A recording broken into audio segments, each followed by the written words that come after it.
Gucken, ob das jetzt so funktioniert. So funktioniert es. Okay, dann probieren wir es jetzt nochmal so, ob wir jetzt hier das Briefing reinkommen. Ansonsten herzlich willkommen bei Metal Gear Solid. Ich bin wirklich gespannt.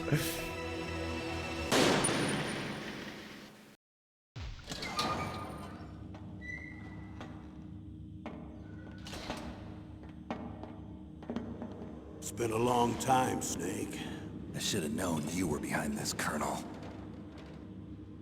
That's no way to greet an old war buddy, Snake. What do you want from me? I just invited you here so we could have a talk. Invited? That's what you call sending armed soldiers after me? Sorry if they were a little rough with you. But we've got a serious situation here. Only you can get us out of it. I'm retired from Foxhound. You're not my commander anymore, and I don't have to take orders from you or anyone else. You will take these orders. I know it. Excuse me. Who's this? Dr. Naomi Hunter. She's chief of Foxhound's medical staff, and an expert in gene therapy. Are you military? No, civilian. I've been sent here from ATGC. Pleasure to meet you, Snake.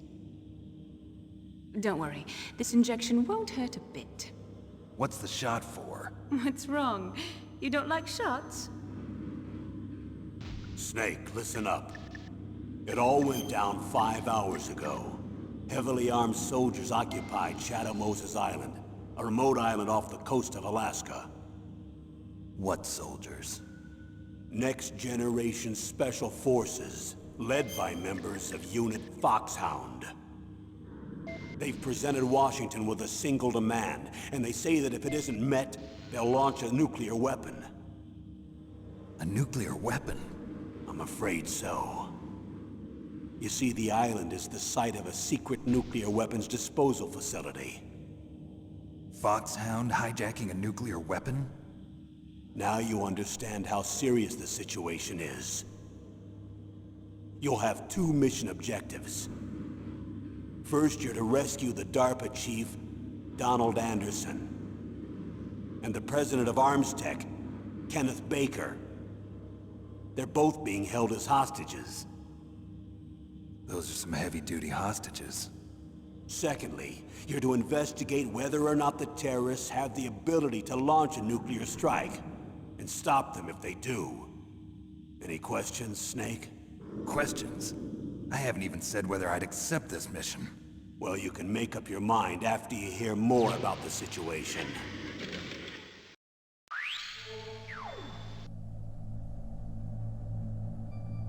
Okay, also dann ganz kurz zusammenfassend, was wir bis jetzt wissen. Also wir sind, ich mache mal wieder Kamera an.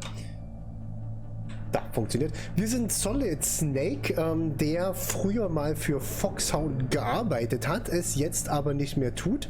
Allerdings hat sein früherer Chef nach ihm geschickt, also hat ihn abholen lassen von Soldaten und ihm erklärt, dass auf einer Insel irgendwo im Norden sozusagen Terroristen die Insel übernommen haben und damit drohen, einen Nuklearangriff zu starten. Außerdem haben sie 2 Geiseln genommen, 2 ziemlich wichtige Geiseln, Kenneth Baker und irgendwas Anderson, die sich in seiner Gefangenschaft befinden. Unsere Aufgabe ist es jetzt, dorthin zu gehen, diese beiden Geiseln zu befreien und herauszufinden, ob die Terroristen wirklich einen Atomangriff starten können.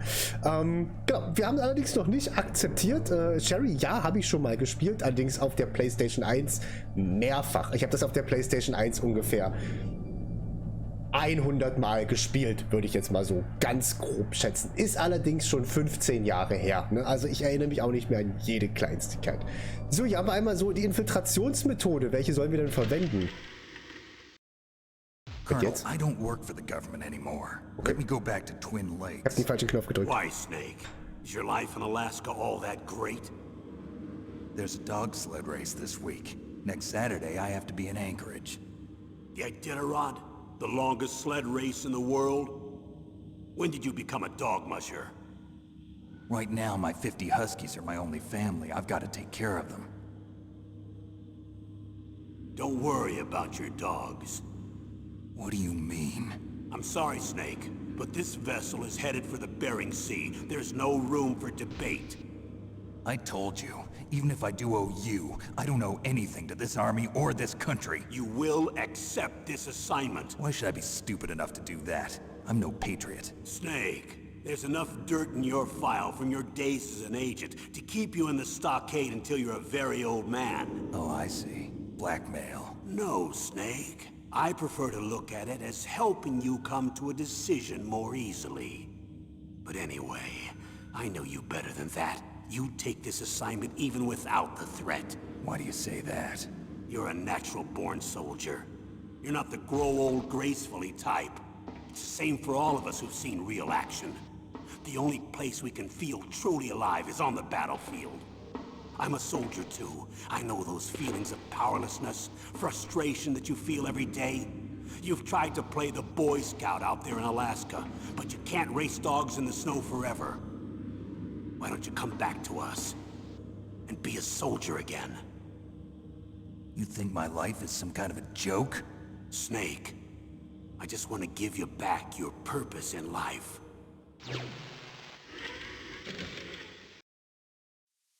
Das ist aber schon eine ziemlich dreiste Behauptung von dem Colonel, ne?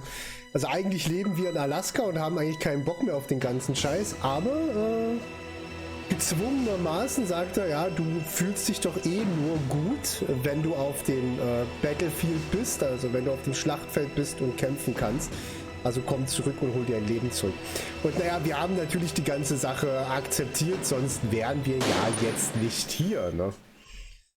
Sonst könnten wir jetzt nicht diese Musik genießen. Ich glaube, die Namen sind die Deutschen. Bin mir nicht sicher. Zumindest stehen im Deutschen dieselben Namen da, wenn ich mich recht entsinne.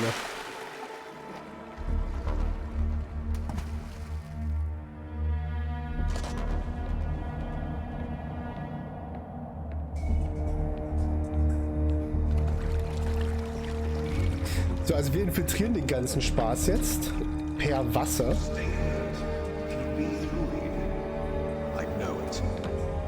I'm going to swat down a couple of bothersome flies.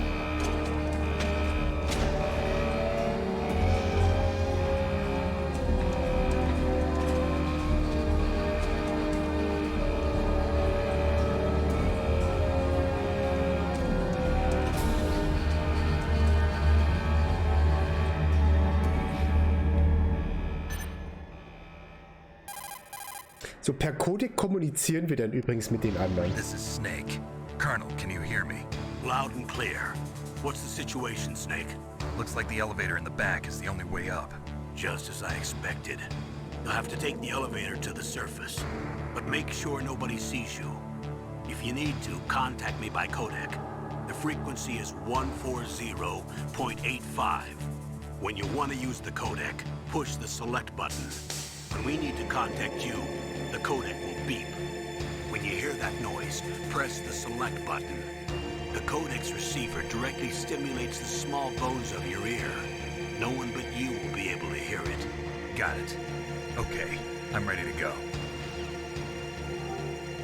Okay, das war jetzt also sozusagen der technische Rundown. Wir können uns jetzt hier natürlich so ein bisschen hin und her bewegen. Ich muss bloß noch mal gucken. Ich habe nämlich keine Taste. Das ist der Codec, die... Nein. Snake, you have to crawl to get through there. Ja, ich wollte ihn jetzt nicht anrufen. Ja. Be careful through... Okay, das ist natürlich jetzt... Ja, das X ist... Das ist ein bisschen komisch. Kreis ist... Oh man, keine Kamera an. Kreis ist bestätigen und X ist abbrechen, was echt weird ist, wenn das so rum ist, ne? Was haben wir auf Viereck? Auf Viereck haben wir irgendwas. 3 kann man dann anschauen, okay. Aber ich habe keine Taste für das Menü, sehe ich gerade. Die PlayStation-Taste ist die Menü-Taste. Ich kann Controller Options auch nicht umstellen. Ey, das ist echt komisch. Jetzt kann ich Video-Optionen nicht umstellen? Hä? Weird. Aber kannst auch per Keyboard zocken. Ich würde eigentlich gerne Action und Crawl tauschen. Ist egal, das kriegen wir schon hin. Das kriegen wir schon hin. Nein.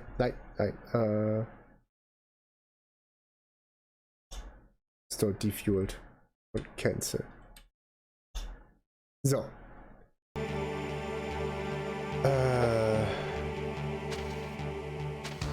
Guck mal, da unten liegt ein Paket. In diesen Paketen, die hier liegen, da finden wir immer Sachen drin. Ration. Ration bringt uns Leben.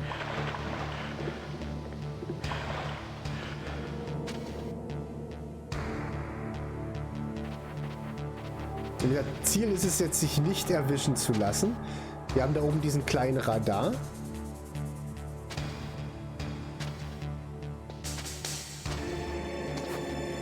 Okay, so. Wir sollten diesen Tasten austesten. Und natürlich, das haben sie gehört.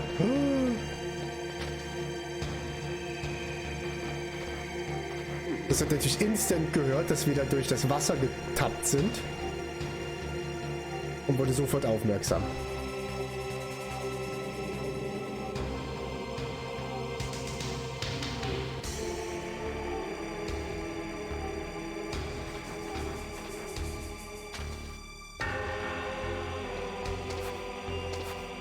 Kann ich auch irgendwie langsam laufen? Oh. Der hat mich nicht gesehen, ne? Das eine ist ein Angreifen, das andere ist Greifen. Kann ich auch irgendwie langsamer laufen?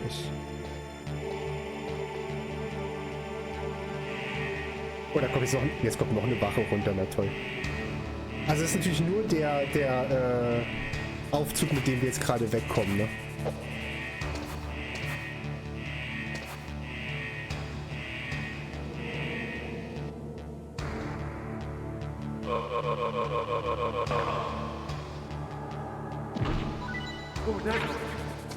Oh fuck! Okay. Nicht erwischen lassen hat schon mal nicht mehr funktioniert.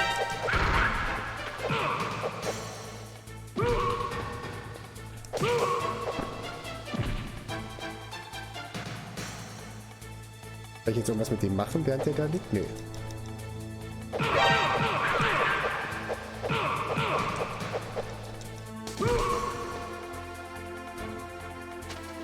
Eigentlich konnte ich die auch irgendwie...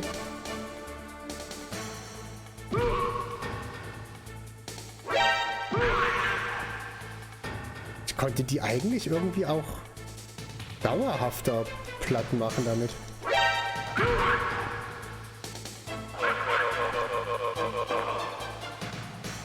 Okay, das war jetzt nicht sonderlich erfolgreich.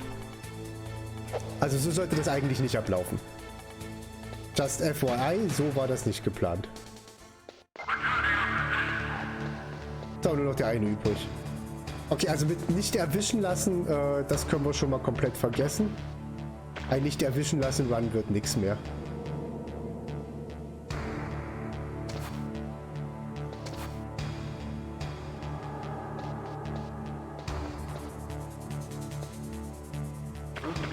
Oh. Ist jetzt eh egal. Aua, der hat mich geschlagen.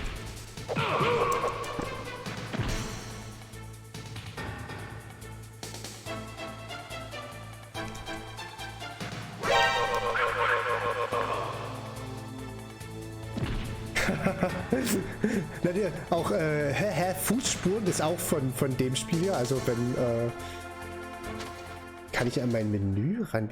Nee, das war mit den... Nein, ich will die nicht alle rufen. Don't forget this is a covert operation. Ja, das habe ich nicht ganz There are lots geschafft. of bad guys and only one of you. If you're spotted, you'll be surrounded before you know it. Ja, das If that stimmt. happens, you're finished. Oh, das First, stimmt go nicht. to the elevator in the back. Take it up to the ground floor. Then look for the DARPA chief. Ja, der Sound, das ist halt echt ein Klassiker geworden, ne? Ich glaube, hiermit... Genau, hiermit konnte ich dann irgendwie... Guck mal, jetzt kann ich mein Menü aufmachen. Ich kann eine Zigarette... Das ist witzig, ich kann mich hier hinstellen, kann rauchen. Und während ich rauche, seht ihr das oben links, verliere ich Leben. Also man raucht, verliert man Leben. Das ist auch ganz lustig. So. Wie habe ich denn die jetzt genommen? Achso, jetzt den Action Key aufmachen und dann den Action Key drücken. Okay. Echt erstmal wieder an alles gewöhnen hier, ne?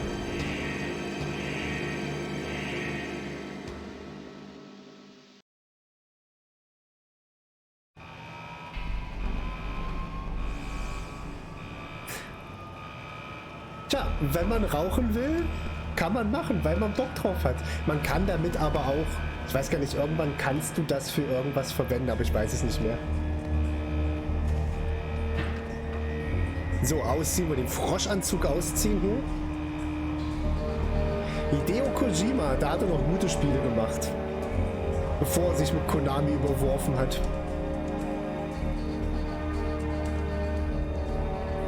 Und danach kam das Paketträgerspiel. Metal Gear Solid.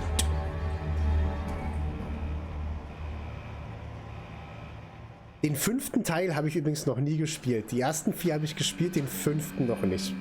Den habe ich immer mal spielen wollen und habe es nie geschafft. Ab dem 2. Teil gibt es dann auch richtige PC-Version. Nur vom 1. Teil gibt es keine richtige PC-Version.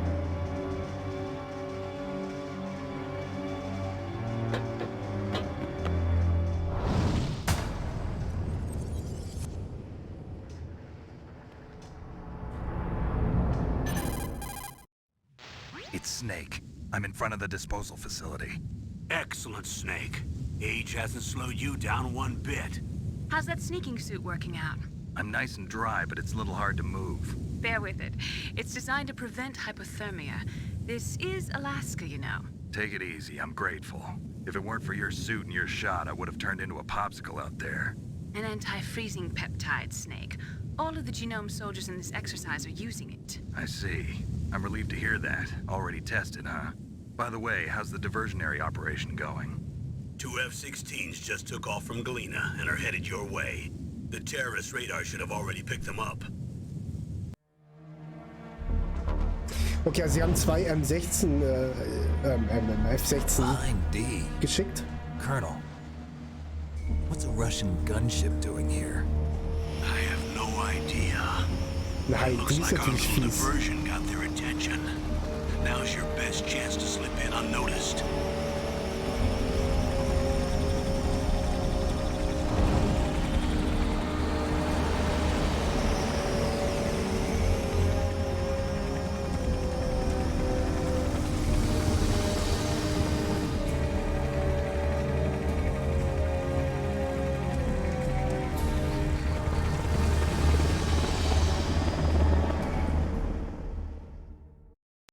There are only 18 hours left until their deadline. You've got to hurry. Wow, you must be crazy to fly a hind in this kind of weather. Who's that? Oh, sorry. I haven't Mei introduced Ling. you to yet. This is Mei Ling. She was assigned to us as our visual and data processing specialist. She designed your codec, as well as your Soliton radar system. Contact her if you have any questions about either of them.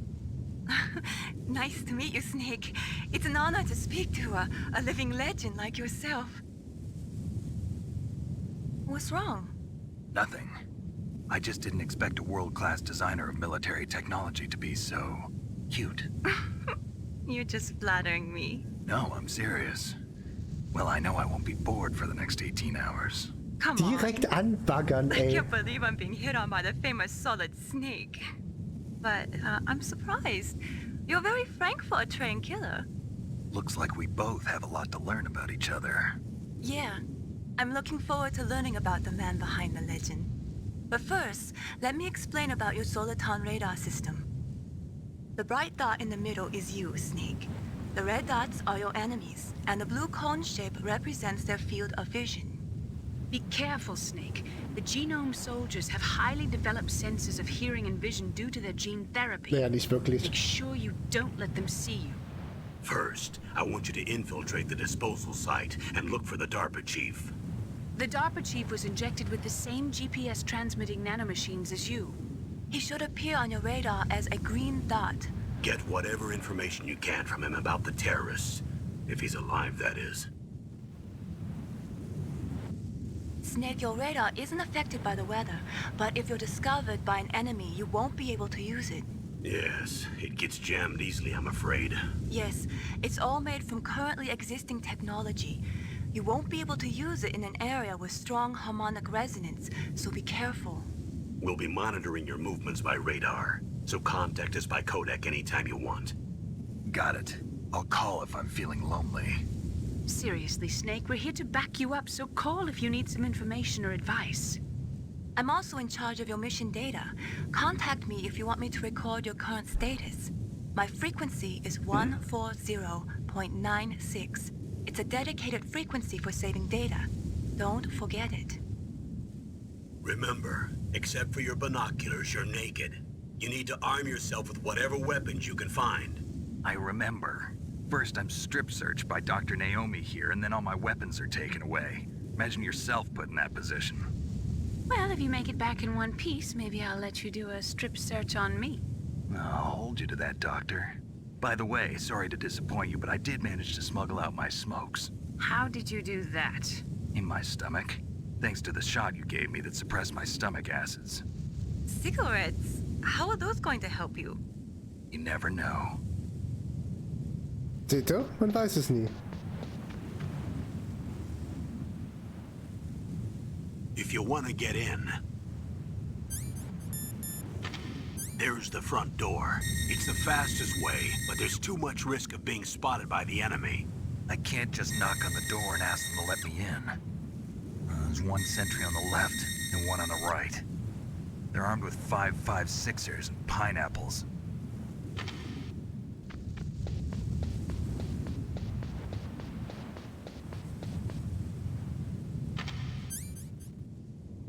What about the air duct near the door?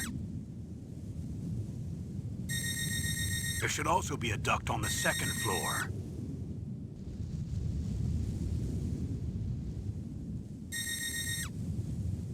I can't see it from here.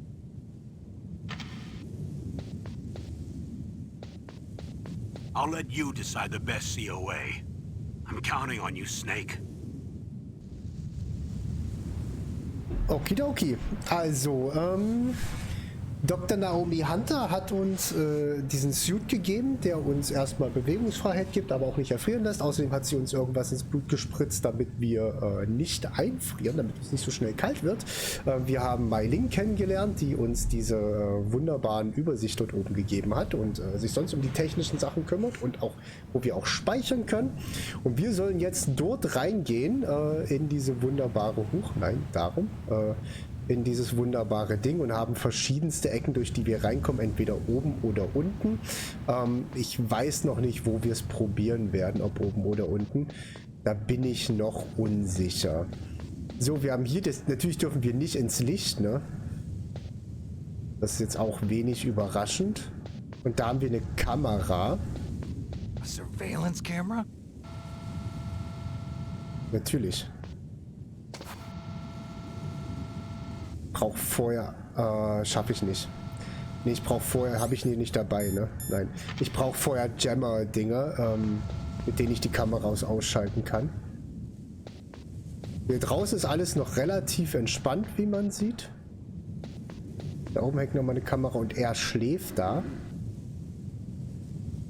Die Kamera bewegt sich nicht. So. Hier ist ein Karton drinne. Wenn die so kommen. Oh, jetzt haben wir unsere erste Waffe. So, die ist aber noch nicht gesilenced. Ich weiß leider gerade nicht, wie wir die benutzen. Ich will es auch jetzt eigentlich noch nicht ausprobieren, deswegen nehme ich sie mal runter. Ich denke mal, dass das R1 sein wird, weil die halt auf der rechten Seite liegt. So war Deckung gehen. Okay. Ich überlege, wie wir es machen, ob wir heute so eine richtig schöne Tötungsding machen, einfach alles umbringen, was sich hier bewegt, oder ob wir das sein lassen. Sagen ist jetzt aufgewacht, aber nein, ist er nicht. Und der geht dort weiter rum. Der steht halt vor dem Eingang da, ne?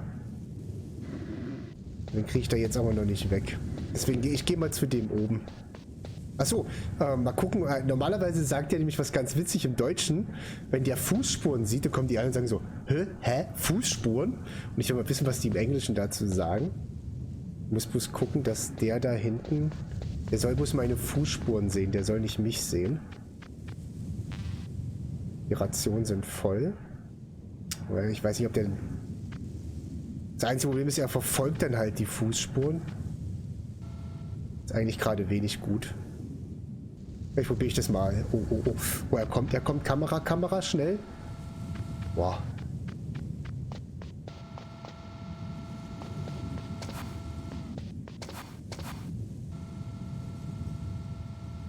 So, wir könnten da oben jetzt in den ersten schon rein. Ich glaube, wir machen es mit, aber ich will hinten hin, weil hinten lag noch, ich glaube, da lag schon der erste Silencer oder lag da nur eine Dings. Also wir können natürlich wählen, man kann das Ganze machen, indem man gar keinen umbringt. Du kannst auch Hundertschaften von denen natürlich umbringen, also je nachdem, wie man da Bock drauf hat, das zu spielen, kann man das natürlich auch tun. Wo bleibt der denn jetzt? Meine Güte. Müssen so lange auf dich warten. Sich mal Zeit, die Wachen hier. Der müsste eigentlich hier hinterkommen. Ja. Wenn er sich dann rumdreht, dann muss er wohl dran glauben heute.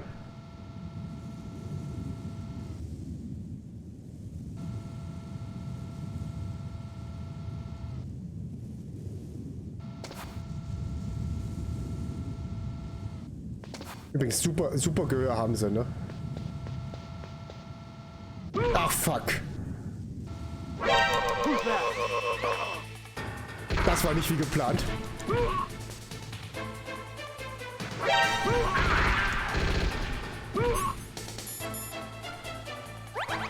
Na gut, dann halt doch so, ne?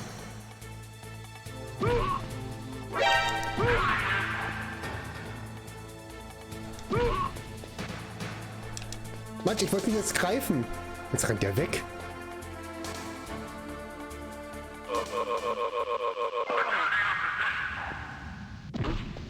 What was that noise?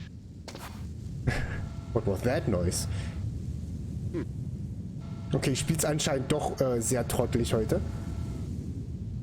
Wie gesagt, eigentlich versuche ich das anders zu machen.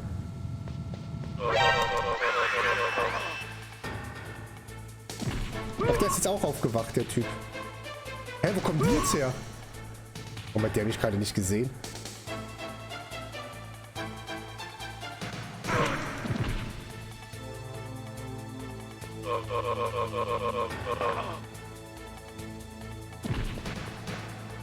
Warum hat denn der mich gerade eben nicht gesehen, der da vorbeigelaufen ist? Also ich spiele es genauso, wie ich es nicht spielen wollte, ne?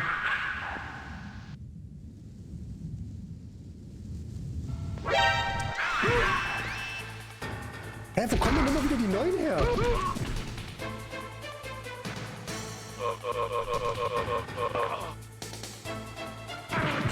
Aua!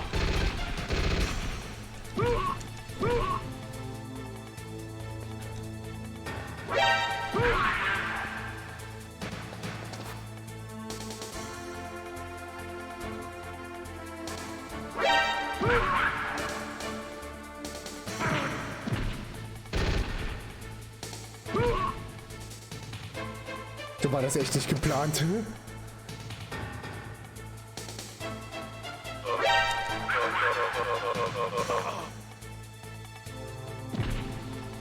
Wir wollten die Dings holen.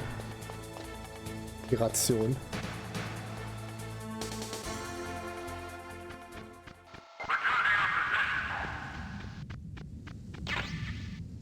So war es nicht ganz geplant, aber gut.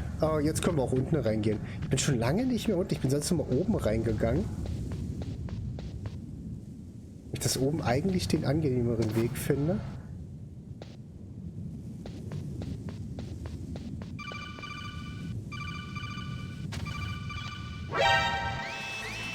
Wie mich gerade erwischt. Oh, der Kolik ist... Jetzt ruft er mich an. Snake, when you enter a narrow space, you'll automatically go into intrusion mode. Ach so. Press up on the directional button to go forward and down to retreat backwards. You can also press right or left to face either direction. Advance while hiding yourself. Okay, danke, wir brauchen keine Steuerungserklärung. Okay, das lief jetzt nicht optimal. Ich habe es mitbekommen, es lief nicht optimal. Den Rest machen wir dann vielleicht mal anders. So, wir dürfen jetzt hier durchkriechen. Hier drüben war nichts. Ne? Ich weiß nicht, Snake, this is McDonald Miller. It's been a long time. Aha. Master, what are you doing Master here? Miller. I quit being a drill instructor, so I moved out here for some peace and quiet. I'm in retirement, just like you. Once in a while, I still help train the Alaskan Scouts. Passing on the skills to a new generation, huh? Campbell told me about the situation here. I thought I might be of some use. There's no one I'd rather have in a foxhole than you. Well, I know lots about survival in a harsh environment. I've lived in Alaska longer than you, so call me if you have any questions about the flora or fauna out here. My frequency is 141.80. Those mice are Alaskan field mice. Don't worry, they can't hurt you. Wild field mice don't have a thick layer of fat, but they can still survive the bitter winters here without hibernating. They dig tunnels under the snow. That's where they stay warm. Survival specialists, huh? I should learn from them. But there's a dark side too. Sometimes the males will kill and eat offspring that's not their own. To ensure the survival of their own genes, right? Yeah, pretty brilliant program, huh? If there are mice, that means there must be an exit somewhere. Follow the mice. Okay, also das ist Miller, das ist einer unserer Kompane von früher scheinbar. Ich will mal kurz hier rüber nochmal gucken. Der uns jetzt kontaktiert und wir können ihn über die Flora und Fauna dieser Gegend befragen. Hier liegt nämlich noch eine Kiste, die will ich haben. Was haben wir hier? Hier können wir rausgucken. Da, die haben braune Suits an, die stehen nicht draußen, deswegen haben sie vielleicht braune Sachen an. Okay. Sieht drin nicht mit seinem Supergehör, der Supersoldat mit seinem Supergehör und seinen Superaugen kriegt uns hier nicht mit. So, eine neue Ration. Und hier kommen wir jetzt nicht raus, das heißt, jetzt gehen wir wieder zurück. Aber das Paket wollte ich mir noch mitnehmen lassen hier.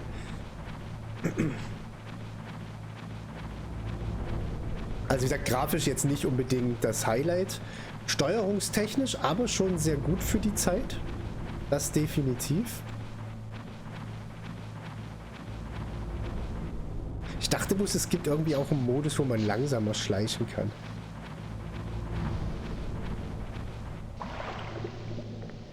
Warum steht denn das unter Wasser? Was ist das für...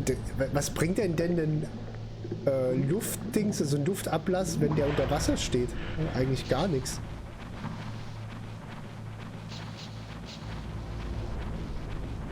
Ich wusste nicht, dass mich Mäuse hier durchführen. Wie gesagt, sonst immer bin ich auch oben reingegangen. Bin selten unten lang gegangen. Weiß aber gar nicht mehr, warum ich immer oben lang gegangen bin. Das hier scheint irgendwie ein Hangar für Autos zu sein.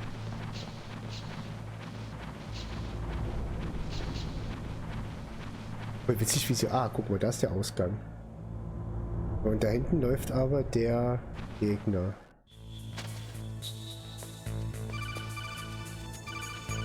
Use the elevator to change floors. There should be a cargo elevator that you can take down somewhere around there.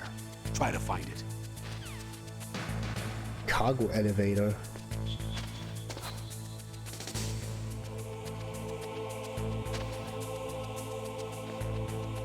Ich weiß echt nicht, ob ich will ja nicht immer alle ausschalten als irgendwie rumschleichen, aber rumschleichen ist eigentlich die bessere Alternative bei dem Spiel.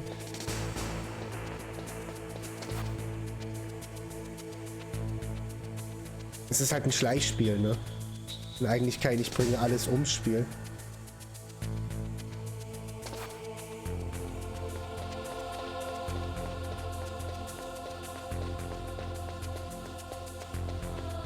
Ich gehe erstmal hier hoch, bevor ich dort...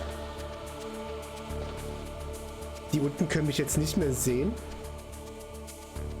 Obwohl es theoretischerweise möglich sein sollte, aber tun sie halt nicht mehr. Und die Kamera hat auch einen Totenwinkel. Für die habe ich keine Zugangskarte, da steht eine 1 dran, das heißt, ich brauche eine Zugangskarte Level 1, um dort reinzukommen.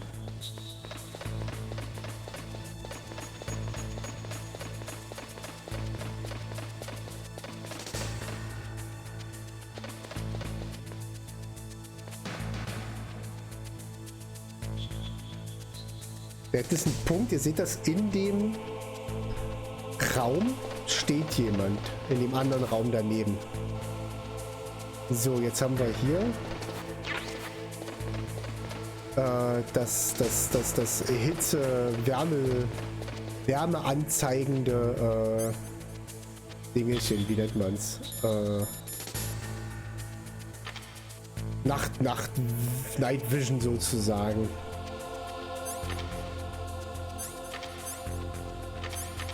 Konnte das auch irgendwie schneller abwählen und anwählen? Ohne dass ich das jedes Mal so machen musste. Eigentlich ging das auch schneller. Ich würde mal sagen, die Tür da drüben, ich gucke jetzt trotzdem, ob ich dort reinkomme, aber ich glaube, die wird erst Level 1 sein, Level 2 sogar. Genau, und eigentlich wären wir hier über die Treppe runtergekommen. So, Chefgranaten. Ich überlege, ob das die waren.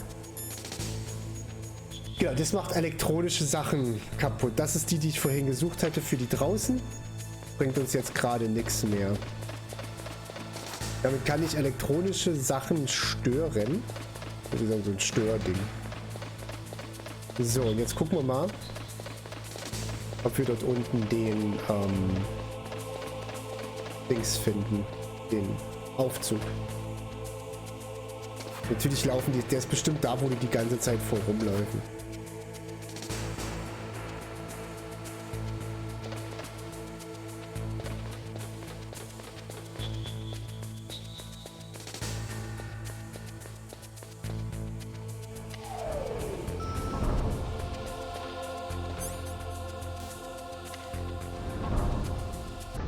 War B1 jetzt richtig oder B2?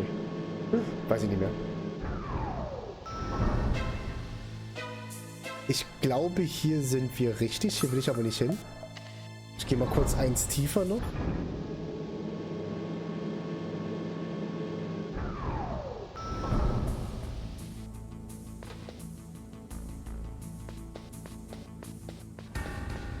Das hier ist sozusagen ein Munitionslager.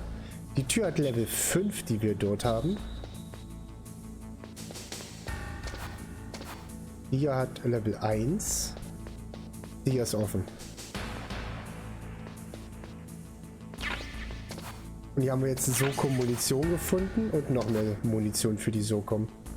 Also die Waffe, die wir gerade haben. Viel mehr werden wir jetzt hier nicht rausholen können, weil die Türen, wie ihr seht, sind alle zu. Die sind noch rot. Das heißt, wir kommen da noch nicht rein, weil wir ja noch gar keine Zugangskarte haben.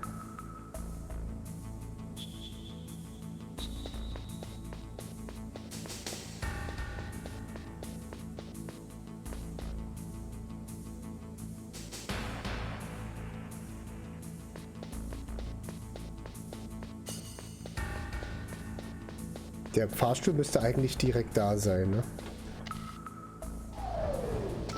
Ja. So. Zack. Ab ein Stockwerk weiter hoch. Dann ist hier schon, da seht ihr dieses Gekrissele, da ist der grüne Punkt. Den grünen Punkt, das ist ja der, den wir suchen. Look at the radar. It's picking up the DARPA chief. He's the green dot. Hurry and rescue him. Machen wir. So, wir dürfen jetzt schon... Nein, ich will sie nicht anrufen. Ja. Guck mal, jetzt bei ihr können wir nämlich auch speichern. Das mache ich gleich mal. Come on, Snake, you can do it. Come on, Snake, you can do it. So, überraschenderweise können wir nicht einfach in die Zelle reinlaufen. Wir müssen ein wenig drumherum. Ja. Snake, if you want to go up or down a ladder, just Ach press so, the... danke. Wie wahnsinnig hilfreich. Ob ich einfach ausprobieren hätte können. Ne? So, jetzt sind wir hier in dem Lüftungsschacht drinne.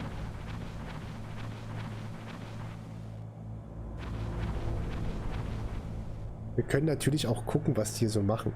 Da sitzt jemand auf Toilette. Damn cold. I hate Alaska. Boy, oh boy, that woman is built all right. Welche Frau? Da sind Würmer auf dem Boden, ne? Ah. Also, der hat eine Erkältung, aber er findet irgendeine Frau heiß. Das hier scheint ein Kommandostuhl zu sein. Da haben wir nochmal Soko-Munition. Nein, meine Soko-Munition ist voll. Verdammt. Ja, das ist aber auch gut, wenn sie voll ist. Das heißt, ich musste sie nicht verwenden.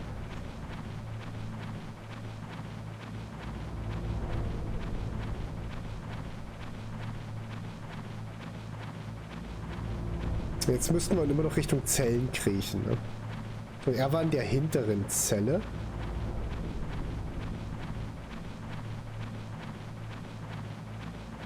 Was haben wir hier? Ah, die Frau. Not Ist eine Frau, nicht er. Na, Tim, also nicht das Ziel, was wir suchen. Snake, the DARPA chief's signal is coming from Ich somewhere habe in kein that Bild von area. dir. Isn't there some place to drop down? Take a look around in first-person view mode. Ja, das haben wir schon rausgekriegt. Okay. So. Habe ich gesagt, dass ihr mich nicht seht hier? Jetzt geht die Geschichte so langsam richtig los hier. Wir haben den Chef gefunden, den wir suchen.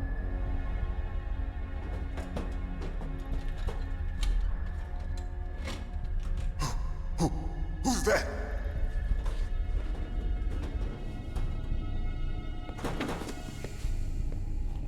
I'm here to save you. You're the DARPA chief, Donald Anderson, right? You here to save me, huh? What's your outfit? I'm the pawn they sent here to save your worthless butt. Really? It's true. You don't look like one of them. In that case, hurry up and get me out of here. Slow down. Don't worry. First, I want some information about the terrorists. The terrorists? Do they really have the ability to launch a nuke? What are you talking about? The terrorists are threatening the White House. They say if they don't accede to their demands, they'll launch a nuclear weapon. Sweet Jesus. Is it possible? It's possible. They could launch a nuke. How do they plan to launch? I thought this place was just for keeping the dismantled warheads. They shouldn't have access to a missile. What I'm about to tell you is classified information. Okay? Jetzt wird's wichtig. We were conducting exercises with a new type of experimental weapon. A weapon that will change the world. What? A weapon with the ability to launch a nuclear attack from any place on the face of the Earth. A nuclear-equipped walking battle tank. Metal Gear. It can't be. You knew? Metal Gear is one of the most secret black projects. How did you know that? We've had a couple of run-ins in the past. So that's the reason you were here at this disposal site? Why else would I come to a god-forsaken place like this? I had heard the Metal Gear project was scrapped. On the contrary, it's grown into a huge joint project between Arms Tech and ourselves. We were going to use this exercise as raw data and then proceed to mass production. If it hadn't been for the revolution. Revolution? Rex has fallen into the hands of terrorists.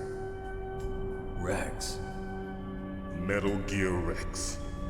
The code name for the new Metal Gear prototype. They're probably already finished arming the warhead they plan to use with Rex.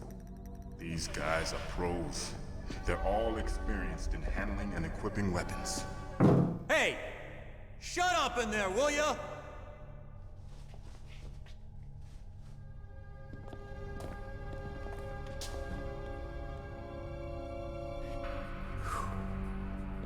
But I thought that all nuclear warheads were equipped with safety measures.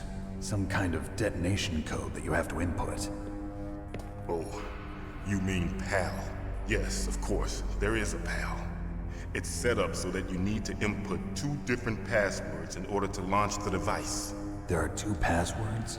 Yes, Baker knows one, and I know one. Baker? The president of Arms Tech? That's right.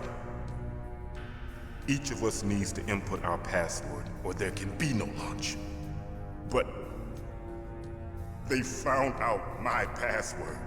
You talked? Psycho Mantis can read people's minds. You can't resist. Psycho Mantis? One of the members of Foxhound. He has psychic powers. This is bad. It's just a matter of time before they get Baker's too. If they find out Baker's password... Yes, they'll be able to launch a nuke anytime. But there is a way to stop the launch. What? The card keys. Card keys? They were designed by ArmsTech, the system developers, as an emergency override. Even without the passwords, you can just insert the card keys and engage the safety lock. And if I do that? Yes. You can stop the launch.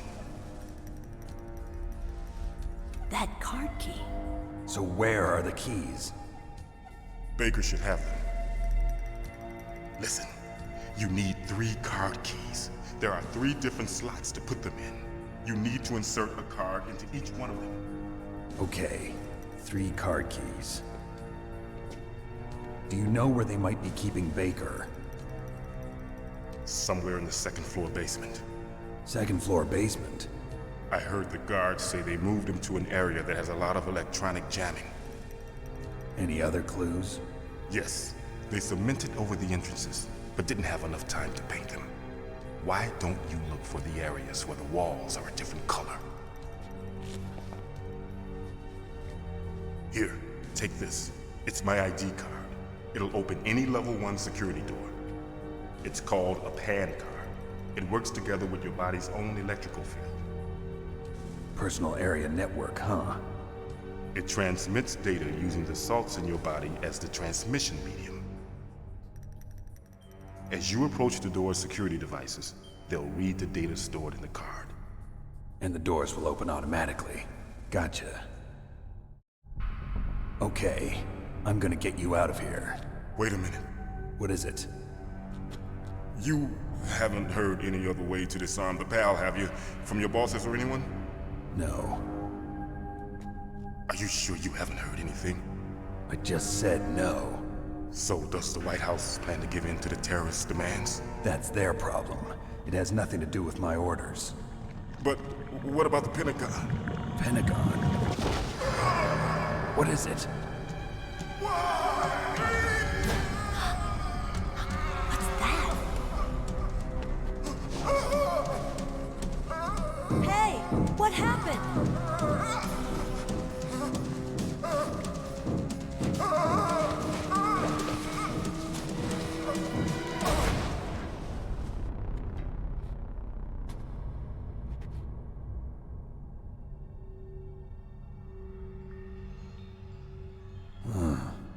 Dead.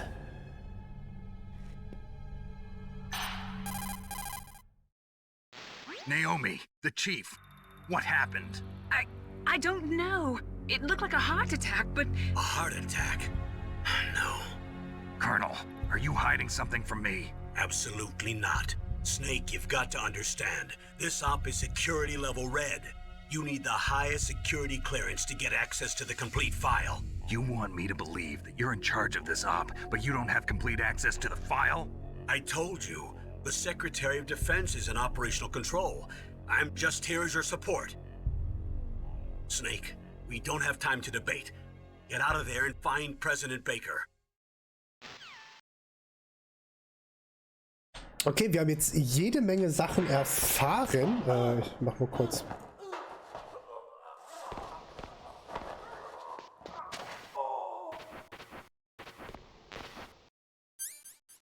Brauche ich zufällig eine Ration? Nein.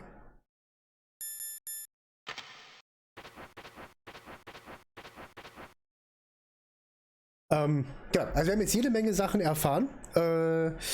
Ja, sie können eine Rakete starten, weil auf diesem Gelände, was eigentlich eine Müllentsorgungsanlage für alte Atomsprengköpfe ist, ohne Material drin, wurde ein altes Projekt wieder aufleben lassen, nämlich Metal Gear unter dem Namen Metal Gear Rex. Der alte Metal Gear, das war so ein Kettenpanzer. Jetzt hat er Beine und kann halt überall hinlaufen, deswegen heißt er Rex, weil er aussieht wie so ein T-Rex. Ihr habt ja dann Bilder davon gesehen.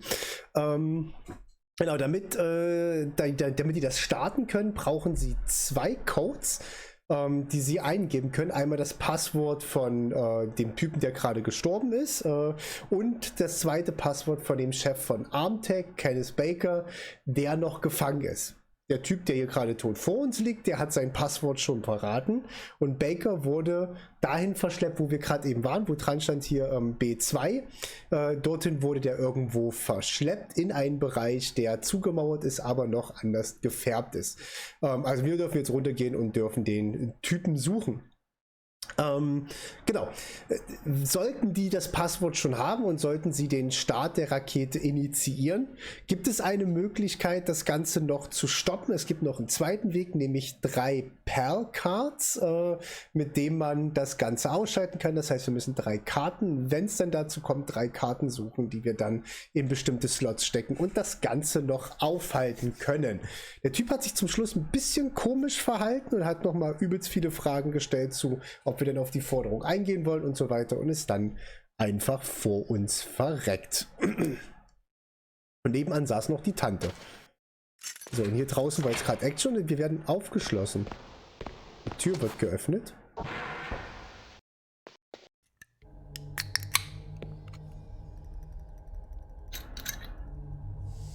Don't move!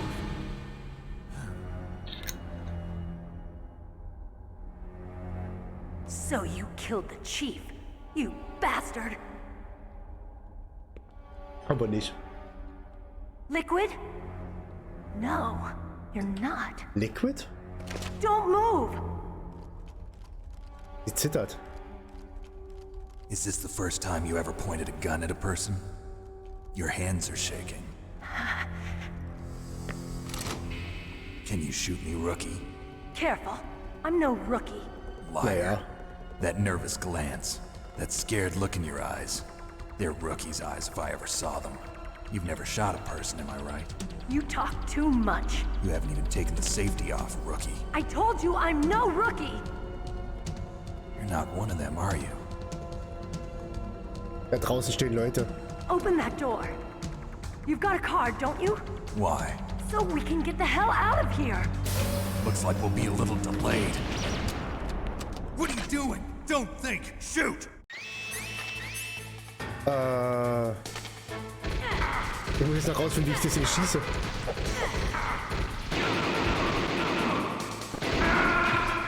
Ich wusste jetzt nicht, wie ich das Teil schieße. Geil. Ich wusste jetzt nicht, wie ich schieße. Ich hatte jetzt keine Ahnung. So, die Animationen sind doch super. Ja, ich wusste nicht, wie ich die Waffe benutze. Das war... So, also ich glaube, das ist die Tante von drüben. Jetzt macht die Tür auf.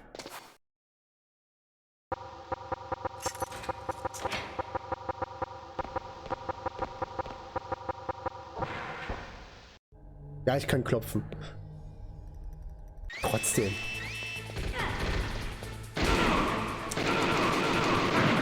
Oh.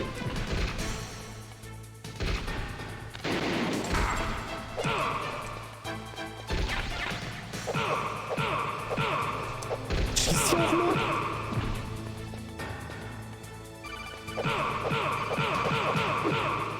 Snake, what are you doing? Take care of the bad guys and get the hell out of there. Mach ich doch. Better use that weapon you found.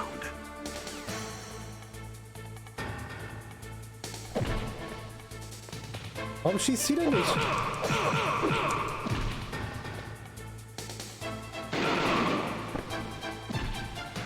What are you waiting for? Shoot! Don't talk to me like a rookie. Ja. I'm telling you, shoot! Ja. Geht doch.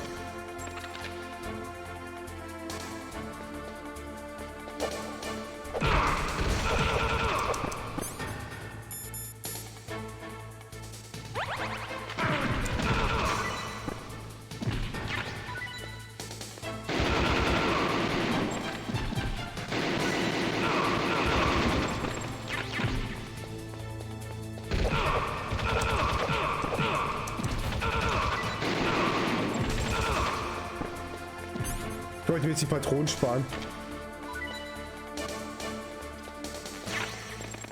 Oh. Nein! Hä? Hab ich gar nicht erwischt.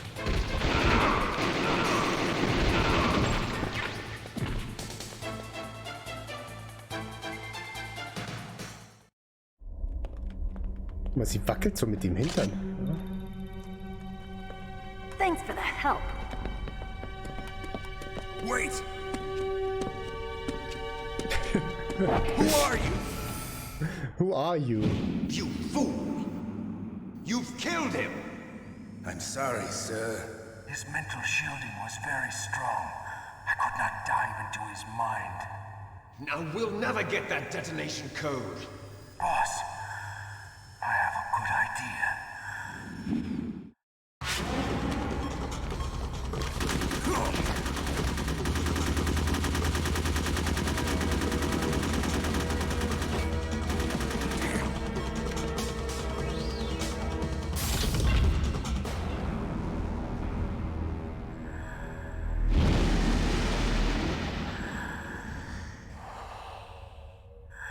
Das ist Psycho Mantis, glaube ich. Just like that.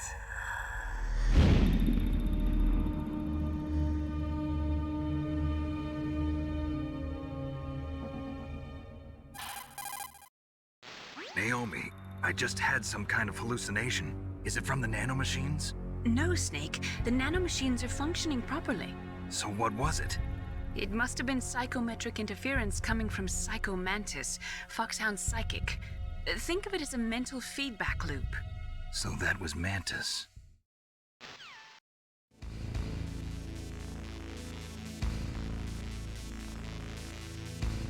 So, ja, jetzt ist doch an.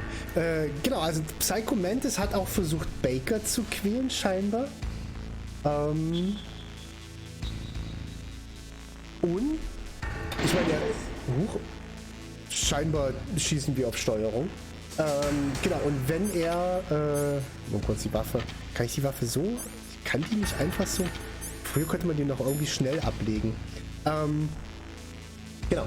Hat aber Baker scheinbar getötet. Das heißt, sie kommen nicht an den zweiten Code ran, weil sie dafür ja Baker brauchen. Und das ist ja, hat sie noch irgendwas in ihrer Zelle? Bei uns lag ja in der Zelle was, bei ihr in der Zelle liegt nichts. Sind wir voll? Wir könnten die Ration hier drüben nochmal holen. Wir können uns halt voll machen und können dann die Ration hier drüben mitnehmen. Ja, die liegt noch hier. Das heißt, ich fress mal die hier und hol mir die ja mit. Ja, das heißt, sie kommen jetzt gerade nicht mehr an den Code ran. Aber ich weiß nicht, was Psycho Mantis da jetzt gerade noch gemacht hat. Wir haben noch mal Munition. Wie kann ich ihn nachladen? Ach, ist automatisch nachgeladen. Okay. Da lang auch nochmal Mund. Das ist die Toilette, die wir gesehen hatten. Okay, okay. Also ich muss immer die Karte ausgerüstet haben, um die Türen aufzumachen. Was haben wir hier? Das ist ein Level 6 Tür. Okay, Level 6 haben wir noch nicht. Aber wir wollen ja eh in die zweite Etage runter. Jetzt können wir die Level 1 Tür hier unten öffnen. Nein, falscher Knopf.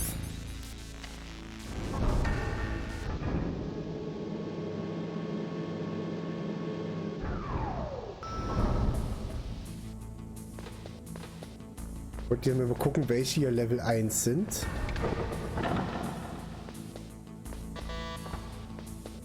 Sind die Typen nicht mehr da? Typen sind nicht mehr da, ne? C4 haben wir bekommen.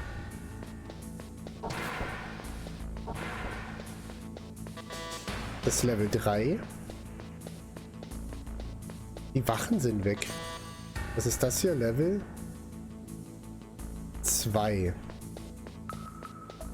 Sind hier wieder neue Sachen da? Nein. Ich dachte, die respawnen vielleicht. Level 1 nochmal, okay. Granaten. So, und jetzt sollen wir nach einer auffälligen Wand suchen, die anders gestrichen ist. Okay, das war easy. Da. Die sieht ungestrichen aus. Also müssen wir die wegsprengen. Das heißt, wir kleben da jetzt einfach mal C4 dran. Press Weapon to set, press Action to detonate.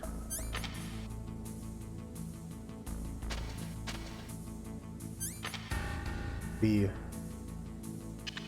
Aha.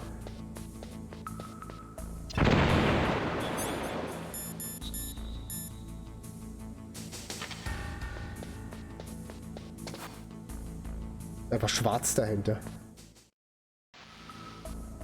Jetzt sind wir er hat ja gesagt, der Baker ist in der Ecke, wo das Signal gestört ist. Und hier ist jetzt das Signal gestört.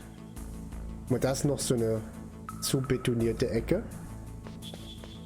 Das heißt, wir kleben da auch nochmal C4 dran.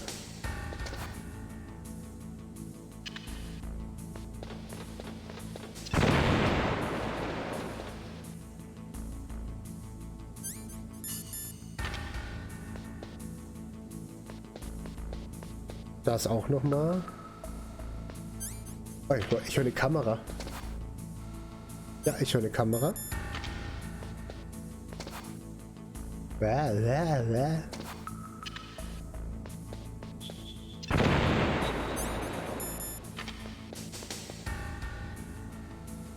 ist er. Da ist Baker. Ich speichere hier mal. Wir sind vorm ersten Bosskampf. Snake, you can't use your radar in that area. There's some kind of electronic jamming coming from there. I wonder what it is. Anyway, be careful. Be careful, okay.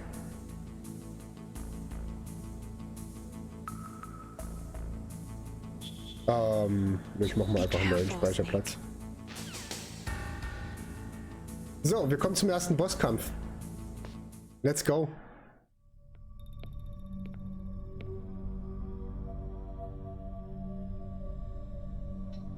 Am I too late?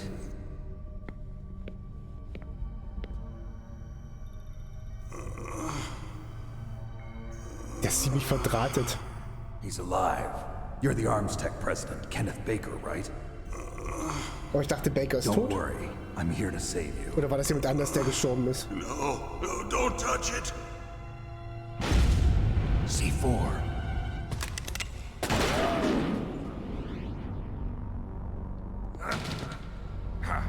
Right. Touch that wire, and the C4 will blow up along with the old man. So you're the one that the boss keeps talking about. And you?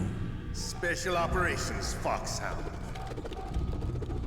Revolver Ocelot. Ist er nicht cool? I've been waiting for you, Solid Snake. Now Ich we'll finde den see schon if the ziemlich man cool. can live up to the legend.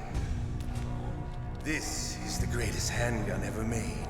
The Colt Single Action Army.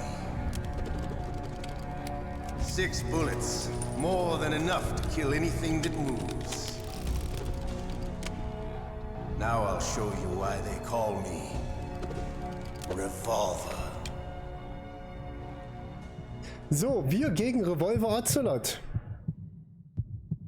Draw! Draw! Oh, der trifft gut. I won't help you. I understand the bullets you see. I make them go where I want.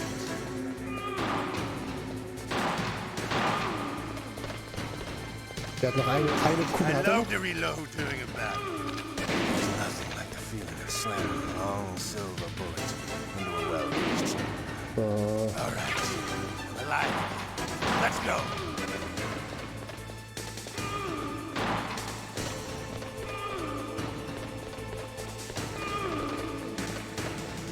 Ich darf auf jeden Fall nicht durch die Mitte rennen. So, Ocelot rennt die ganze Zeit. Aua. Der schießt um die Ecke und trifft mich dann immer. Jetzt habe ich ihn auch getroffen. You better hurry up. The old man's not gonna last too long. Don't you want to settle this? Au. Der trifft, wenn der trifft, ist das ordentlich, ne? Au, au. I love the smell of Corda. You know, that sulfury smell. Das Zielen ist gerade übel anstrengend. Treffer.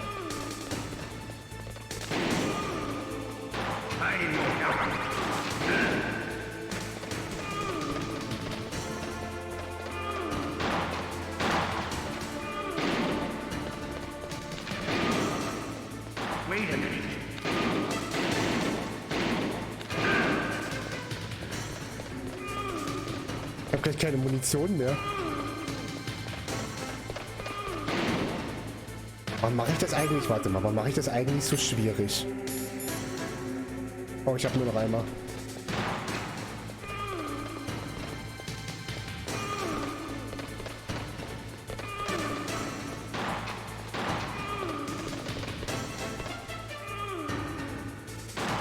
Ich kann das da nicht hinlegen. Warum nicht? Da kann ich es hinlegen, okay. Jetzt muss ich ihn bloß da hinjagen.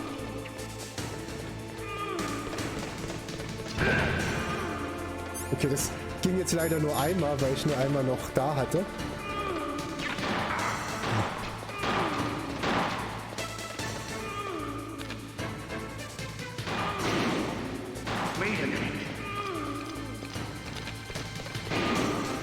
Ah.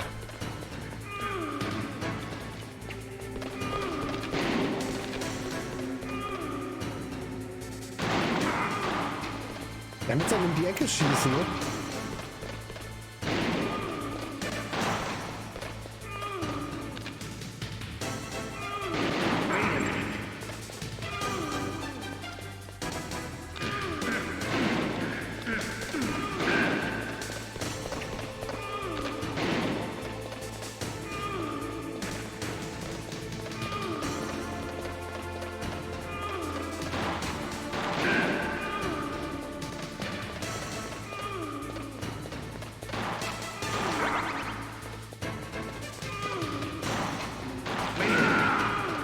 So, na endlich. You're pretty good. Just what I'd expect from the man with the same code as the boss. It's been a long time since I had such a good fight. Mit demselben Code wie der Boss. What? My Hand ab!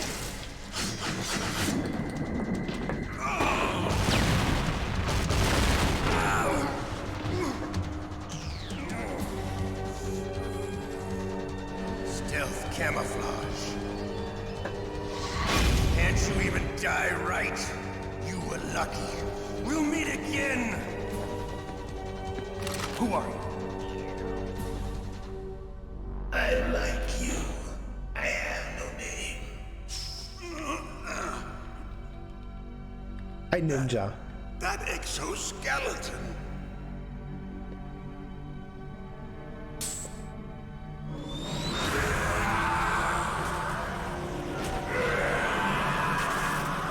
Ein verrückter Ninja.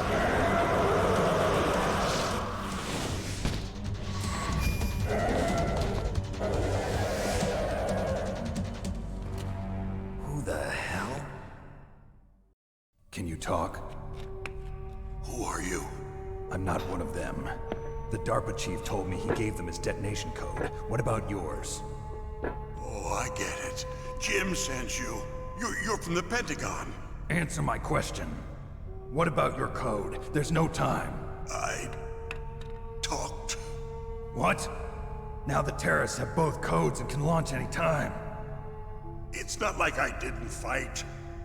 I managed to resist Psycho Mantis's mind probe. He couldn't read you? How'd you do it? Surgical implants in my brain. Surgical implants? Kind of like a psychic insulation. Everyone who knows these top secret codes has it. Even the DARPA chief? Of course. But the DARPA chief said Mantis got his code by reading his mind. Are you sure you heard him right? Yeah, I'm sure. In that case, how did they get your code? I never had any training on how to resist torture. It looks like he had some fun with you, all right. Oh, he's not human. I tell you, he loved every second of it. What happened to your arm? He broke it. Looks like you're more than even now. His was sliced off. Ha, you're a funny man. So the DARPA chief, is he okay? Dead. What? That can't be. You know, that's not what you promised, Jim. Now you want to shut me up? Calm down. What's wrong with you? I just told you I was here to save you. I didn't kill the DARPA chief. He had a heart attack or something. A heart attack? Oh, don't be a fool. Anyway, the terrorists have both codes now. Those boys are totally insane. They wouldn't hesitate to launch. I agree, but what do they really want? Oh, who knows? Maybe they're like us in the arms industry, always looking forward to the next good war. Well, I'm not gonna let these maniacs start a war today. You still have the card keys? Card keys? To override the detonation code. I heard you had them. No, not anymore. What? Who does then? Not the terrorists. No, that woman. Woman? Who? A soldier that was thrown in prison along with me. A female soldier, it must be. She said she had just joined up as a new recruit. They threw her in prison because she refused to take part in the rebellion. A new recruit? Could that be the Colonel's niece? I gave her the key. Looks like she managed to break out of here, though. I hope she's okay. I'm sure she is. She's green, but as tough as they come. But how did you know she escaped? I was in contact with her by codec. Until I was tied up here, that is. Codec? Yes, she stole it from the guard. If she still has it, you should be able to contact her. I'm sure she still has it. What frequency was she at? Oh, yeah. Let me tell you, it's...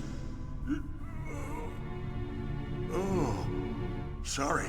I forgot. Geil. Oh, that's right. It should be on the back of the CD case. Try to contact her. I'll contact her right away. But tell me, if this doesn't work, is there some other way to prevent the missile launch? You need to find Hal Emmerich, one of my employees. Who's that? The team leader of the Metal Gear Rex project.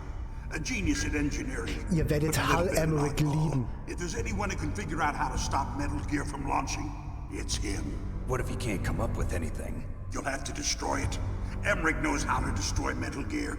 Where is this Emmerich? Well, he's probably being held somewhere in the nuclear warhead storage building. It's north from here. That's where he worked. I understand, but why Metal Gear? The nuclear age ended with the turn of the millennium. Oh, you're wrong. The threat of nuclear war isn't gone. In fact, it's greater than it's ever been. The amount of spent nuclear fuel and plutonium is increasing even today. Listen, have you ever seen a warehouse full of nuclear material? No. Drums and drums of nuclear waste stacked this high, as far as you can see. Because there's still no real way to dispose of the stuff. So they just close the lid and try to pretend like it'll go away? Essentially, yes. And they're not even doing a good job of storing it. Many of the drums are corroded, with nuclear waste seeping out of them. Unbelievable. Not only that, but several pounds of MUF are reported every year. MUF? It stands for material unaccounted for. It proves that there's a large and well-organized black market in nuclear materials. Furthermore, since the end of the Cold War, Russian nuclear engineers in particular are out of work with no way to turn. In other words, there's plenty of available nuclear material and scientists for making a bomb. We live in an age when any small country can have a nuclear weapons program. What about the other superpowers? Russia and China still maintain a significant nuclear presence. Complete nuclear disarmament is an impossibility. To maintain our own policy of deterrence, we need a weapon of overwhelming power. You mean Metal Gear? Yes. You know our industry suffered quite a blow as a result of the cuts in military budgets due to this so-called peace. I remember hearing a lot about mergers and takeovers among the big weapons makers. Yes, and after my company lost their bid to produce the Air Force's next line of fighter jet, the Metal Gear system was our last ace in the hole. That's why we pushed to have Metal Gear developed as a black project. Black project? Secret projects paid for by the Pentagon's black budget. You can avoid a lot of red tape and get a great lead time on your weapons production. And no one can bother you. Not even those bleeding heart liberals on the Military Oversight Committee. Bribes. I prefer to think of it as good business. Anyway, Metal Gear was going to be formally adopted after the results of this exercise were analyzed. I don't give a crap about you and your company. Yes, that's about what I'd expect from a grunt like you. Here, this is what you came for, right? What's that? An optical disc. It's all here. The main hard drive was destroyed by gunfire. This is the only remaining copy of the data. What kind of data? All the data collected from this exercise. Don't play dumb. I know you were sent to get this. I hid it from that sadistic maniac while he was torturing me. They don't know this disc exists. Make sure you report this to Jim. To your boss. I'll give you my card, too. It'll open up all security level 2 doors. Can you walk? No. No, you go on without me. They got my password. They don't want anything else from me. I have one more question. Who or what was that ninja thing? It looked like you knew something. That ninja? That was Foxhound's dark little secret. Dark little secret? An experimental genome soldier. You know him? You should ask Dr. Naomi Hunter from Foxhound. She knows better than I. Naomi? You've got to stop them. If it goes public, my company and I are finished. What? Doesn't Metal Gear use currently existing technology? Metal Gear itself does, but... What did you do to me? Oh, no. Oh, no, it can't be. Those Pentagon bastards. So, they actually went and did it. What are you talking about? They're just using you for...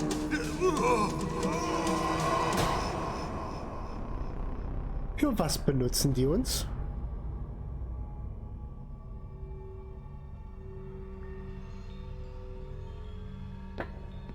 What the hell?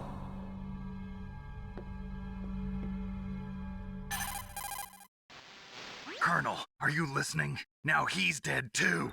I have no idea. Don't lie to me. It looked like another heart attack, but... Some kind of poison?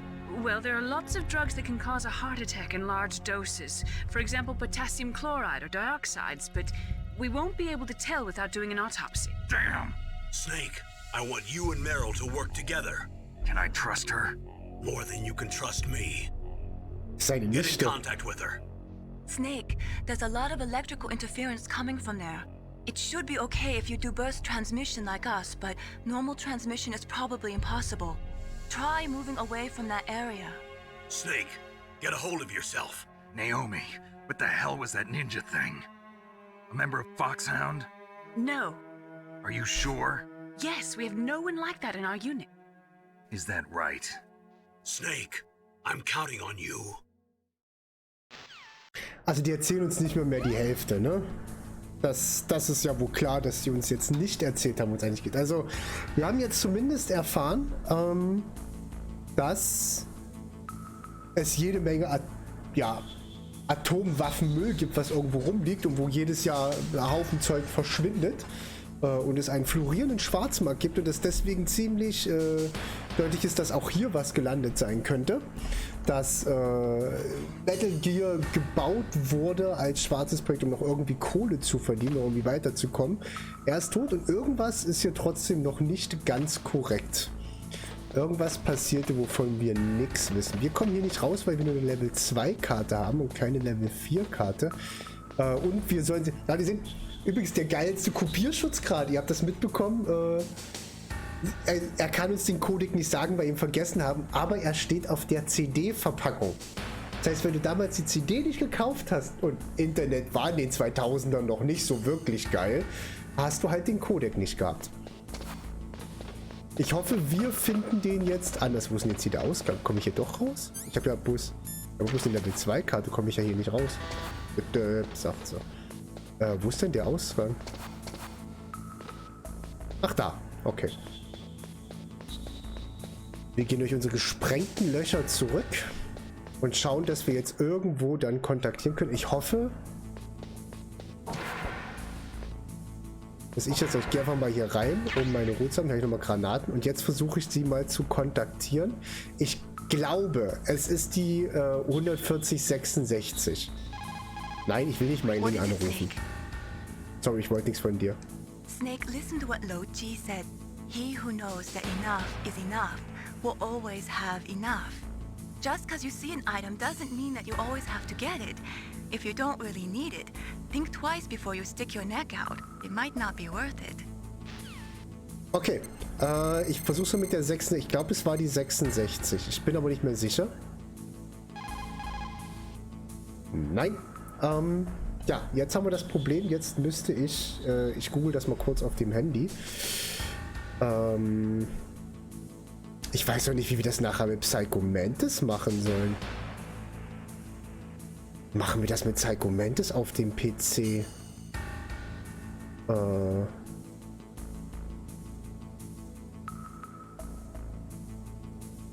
So, da haben wir die Hülle. Ich habe ein Foto von der Hülle rausgesucht.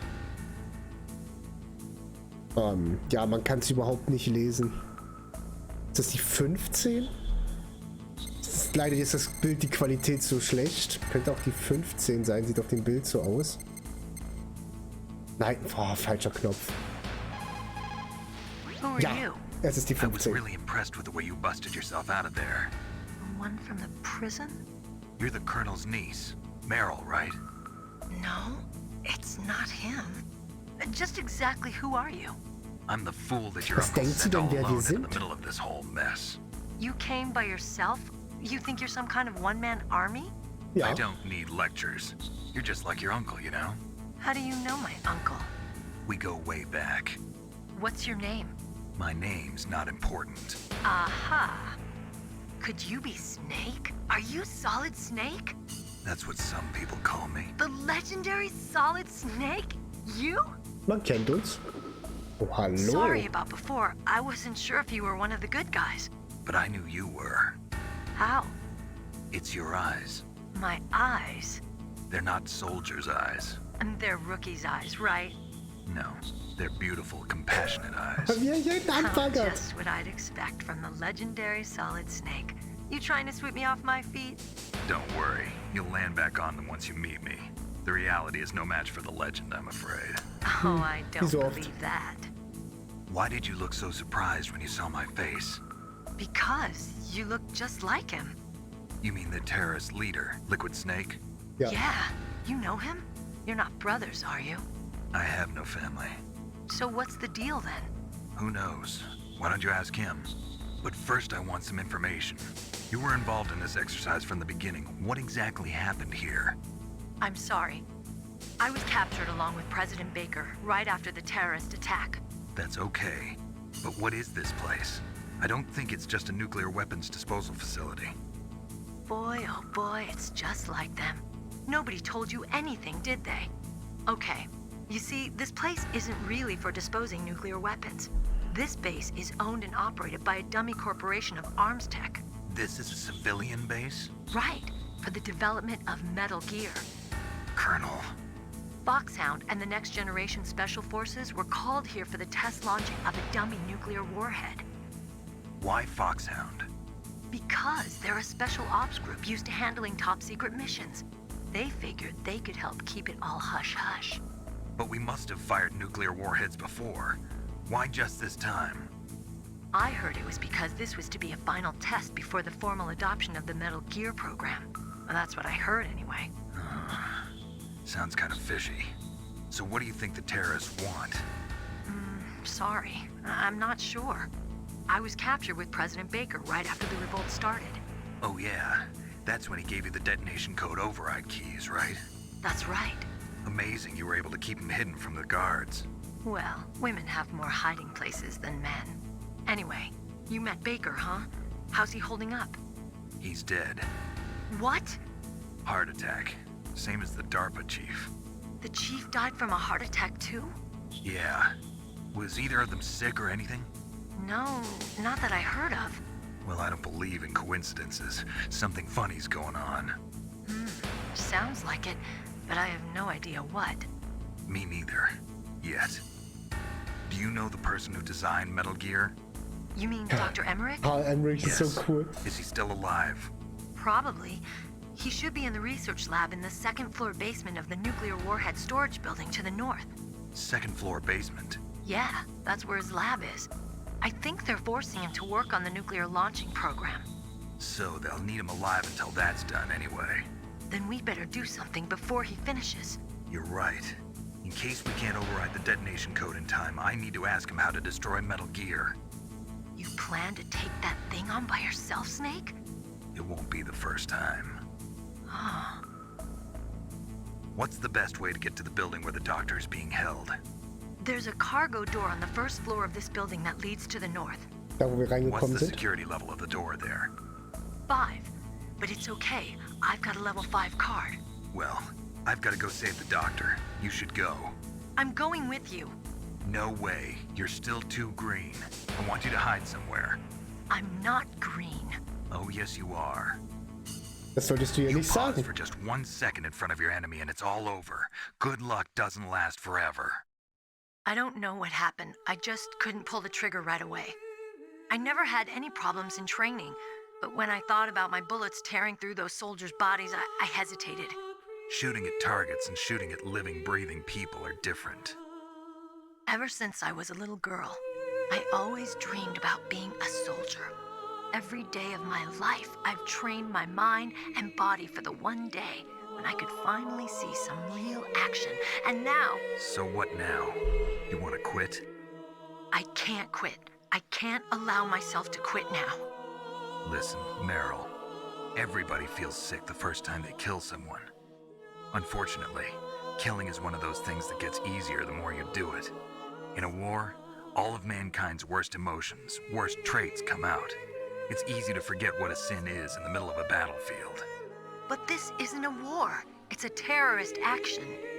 You're just a little jumpy from the combat high. The adrenaline in your bloodstream is starting to thin out.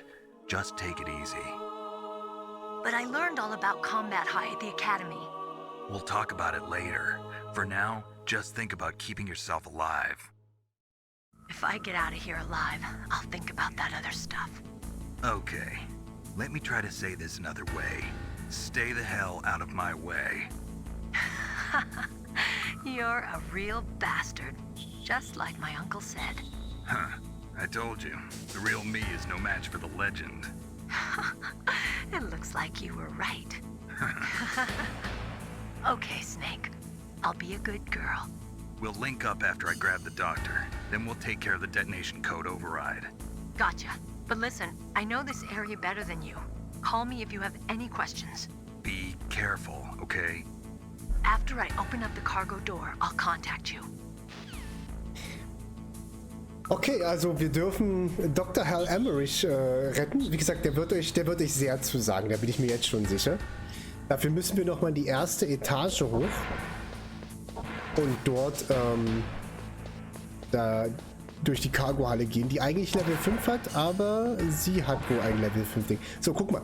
Jetzt ist übrigens eine der Stellen, wo wir das Dings brauchen, den Zigarettenrauch, weil wir sehen jetzt nicht, also ich kann jetzt einfach das Thermal G nehmen, das kann ich jetzt machen. Wenn du das nicht hast, dann rauchst du hier an der Stelle Zigaretten und guckst, wo diese Laserstrahlen sind. In diesem Fall können wir einfach drunter durchkriechen. Wir haben jetzt eine Farmers, das ist ein Maschinengewehr mit ein paar Bullets dazu. Und wenn du das nicht hast, dann nimmst du hier, ich zeige euch das einfach mal, die Zigaretten und dann siehst du nämlich auch, wo es lang geht. Dank der Ziggis. Das brauchen wir aber nicht. Wir warten mal und gucken, was der jetzt macht. Der müsste eigentlich rumdrehen und wieder hochgehen. Semi94, hallo und herzlich willkommen in der Community. Vielen Dank für dein Follow. So, okay, der geht oben lang, das ist sehr gut. Allein aus dem Grund, weil es MGS ist sehr gut. Ja, ich hatte auch mal wieder so richtig... ist zwar ein bisschen blöd, dass es halt nur die englische Version ist, weil es keine deutsche auf PC gibt.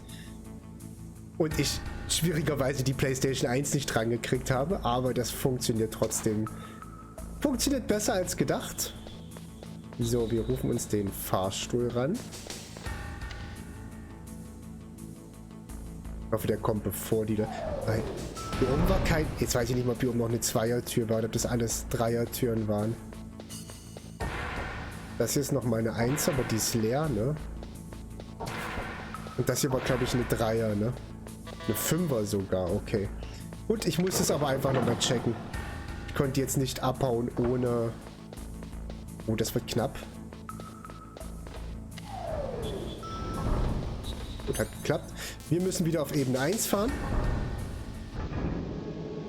Ich finde sogar, die deutsche Version ist wirklich gut gemacht. Also ich finde die... Snake, I unlocked the cargo door for you. Thanks. Dankeschön. Where are you? Where I can see ya. Don't move around too much. Don't worry, I'm disguised in this enemy uniform. Und PS1-Emulator wäre eine Option, ja. What does that mean? Nothing. Listen, Snake, the cargo door is like an airlock. It's equipped with infrared sensors. Be careful. If an intruder is sensed, gas is released. Gas? Okay, so we'll meet at the nuclear warhead storage building. Wait, you said you'd stay put and be a good girl. I changed my mind. Don't get careless. That's when things always turn sour. Sorry, but this is the only way I can figure out whether or not I'm cut out to be a soldier. I gotta get my hands dirty. These guys are professionals. You're gonna get yourself killed. See you there.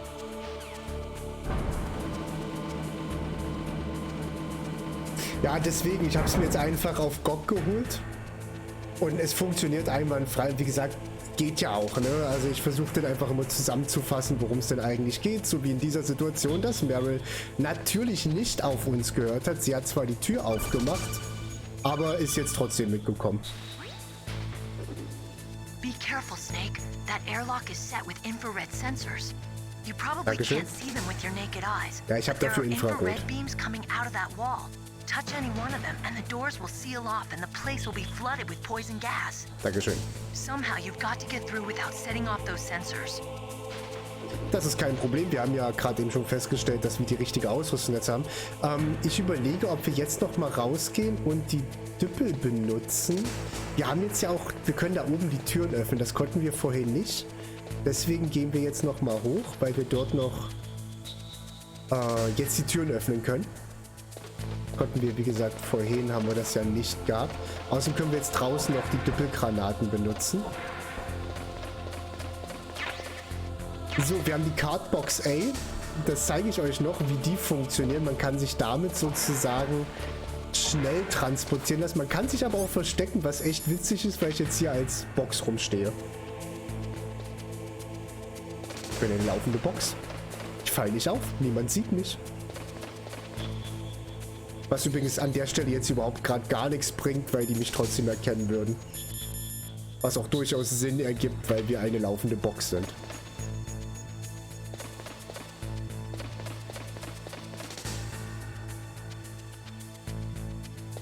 Mit dem super Gehör hören sie mich natürlich trotzdem nicht, ne?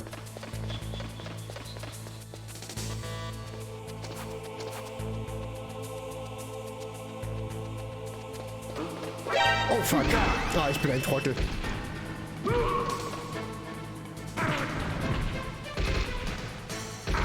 Ach so, ey, ich stehe auf.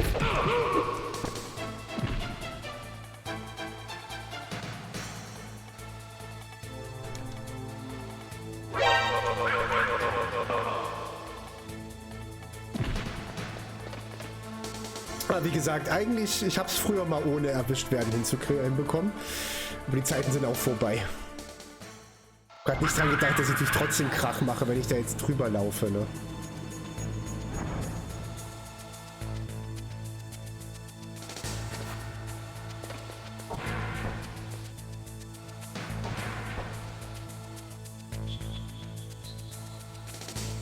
Steht der nicht hier eigentlich? Oh ne, der steht unten, ne?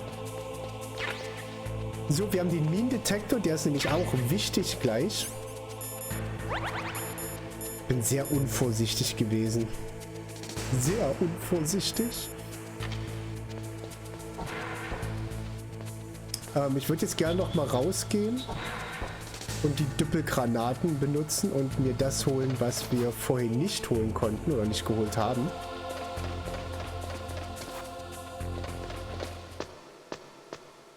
Wir haben vorhin noch eine Stelle nicht gemacht, weil wir da noch nicht durchkamen.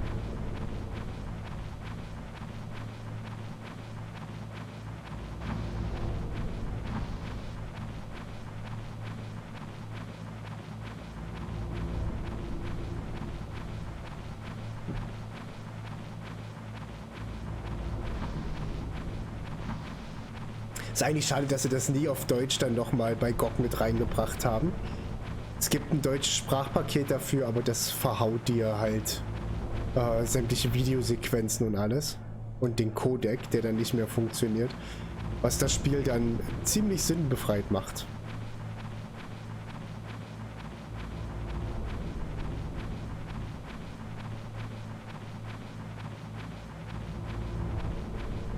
Eigentlich ist das genau das, was jetzt Naomi meinte, was wir gar nicht, was Mai Ling meinte, was wir gar nicht machen sollen. Nämlich einfach bloß aus Jagd nach Items sich selber nochmal in Gefahr bringen. So, kommen Bullets. Ich könnte jetzt nicht in die Mitte gehen, aber ich warte hier hinten auf ihn. Wieso kommt man nachher einen Schalldämpfer drauf? Das ist besser dann. Da macht sie mehr Spaß.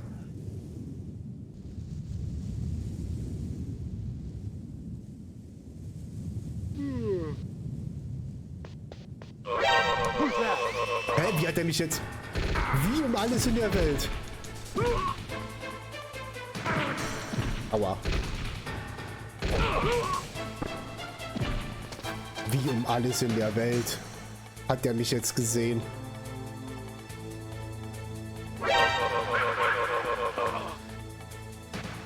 Weg mit dir.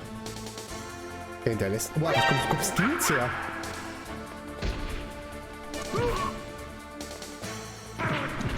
Ach, verdammt.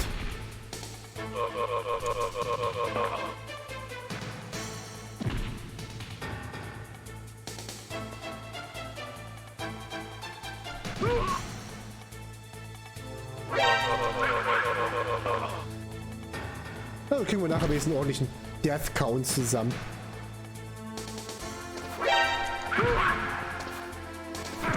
Ach, ich da wollte ich vor ihm stehen, ich muss hinter ihm stehen.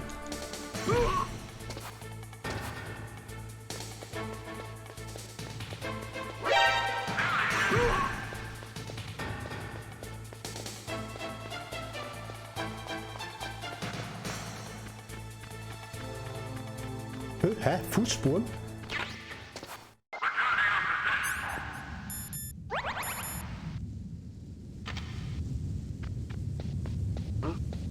Whose footprints are these? Whose footprints are these? Okay. Ich finde das... Hä? Fußspuren? Im Deutschen besser.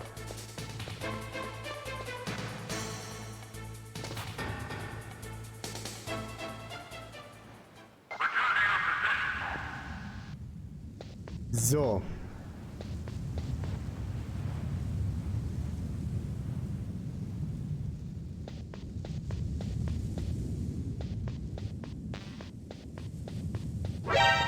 Ach, das waren auch bloß nochmal Chefgranaten. Okay, kann ich mich gar nicht dran erinnern. Ich dachte, da war noch mal was Ordentliches drin.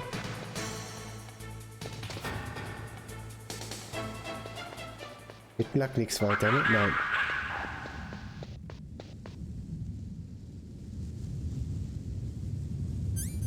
Können wir auch gleich mal ausrüsten. So, zack.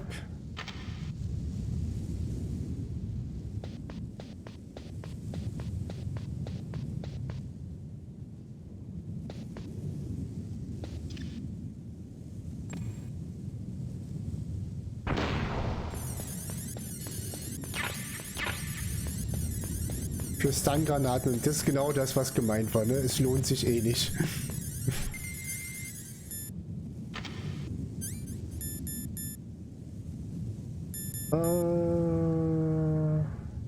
Dass ich die nicht, aber nicht einfach abwählen kann. Normalerweise hast du die auf R1 einfach abwählen können. Oh, ich schieße die auf beide. Das ist noch ein bisschen komisch eingestellt von den Knöpfen her, aber gut. Es ist, wie es ist. Hier oben hatten wir jetzt alles raus, ne? Hier ist nichts Neues dazugekommen, nein. Oder die Kamera ist nicht mehr da. Wir gehen jetzt den unteren Eingang einfach rein wieder. Und gehen dann durch. Hat sich natürlich nicht gelohnt, vor allem weil ich voll verkackt habe. Aber auch nichts Neues.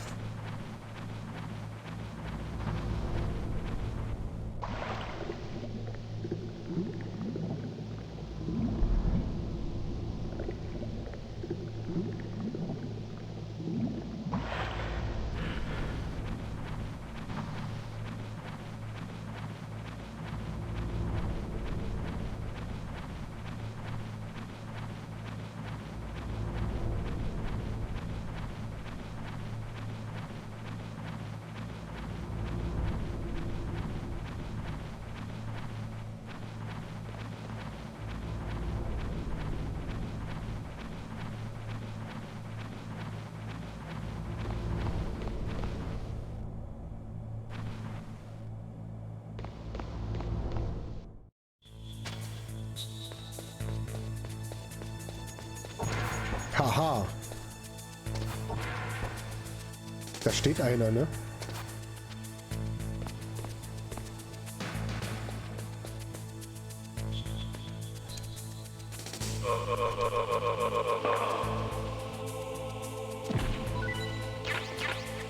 So, jetzt haben wir endlich den, jetzt kann ich die beiden kombinieren. Wo haben wir ihn? Oder mein Detektoskop? Nee, warte.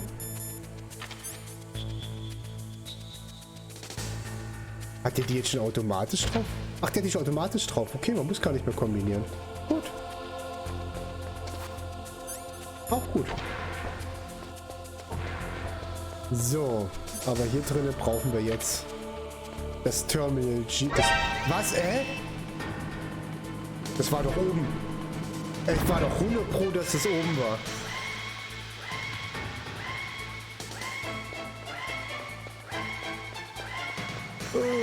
Und er stickt langsam.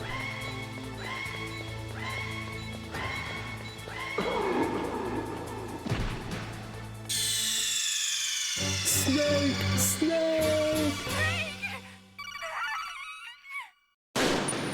Snake!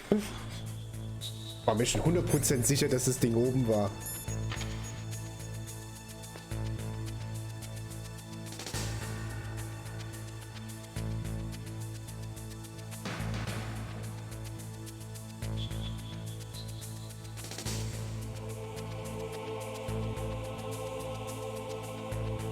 Ist immer schwierig zu sehen, welches denn jetzt eigentlich ist, ne? Was ist es? Das Langsame.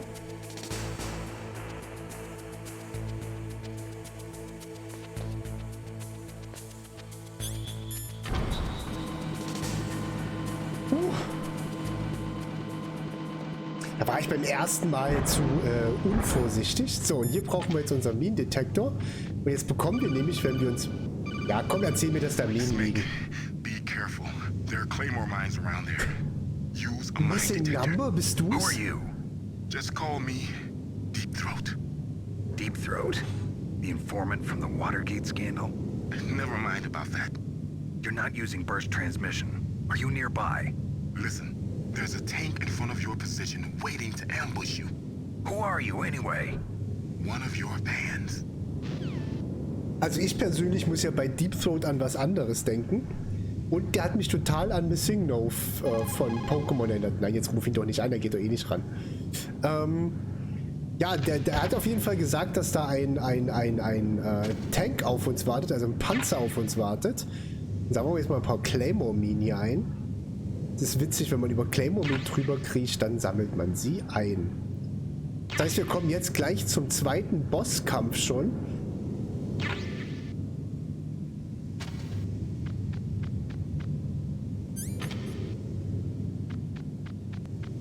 Was haben wir hier noch? Eine Ration, die werden wir auch gleich brauchen können.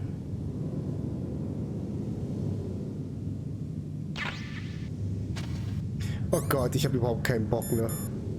Ich hasse diesen Kampf. Okay, Sam, meinst du als Stärkung vorab, ja? Bevor es losgeht?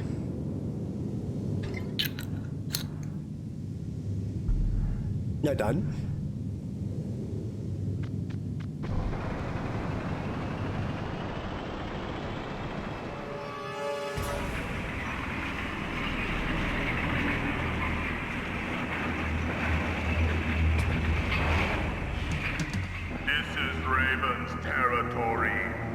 Der Typ ist so krass, ne? Snakes don't belong in Alaska. I will not let you pass. You shall not pass. Send him a message.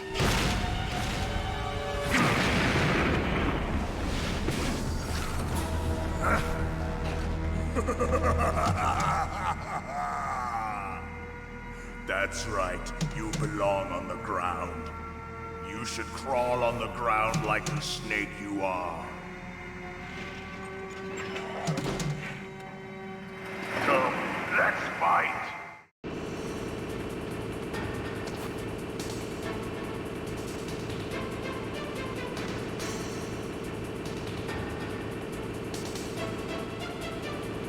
Da steht da rum. Da hinten sind noch Sachen, die wir einsammeln können. Ich weiß nur nicht, ob da hinten noch Claymore sind. Das weiß ich nicht mehr.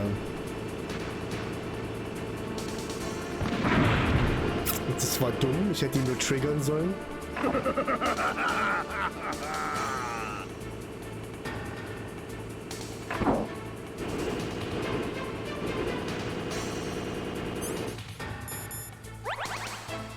Ja, läuft.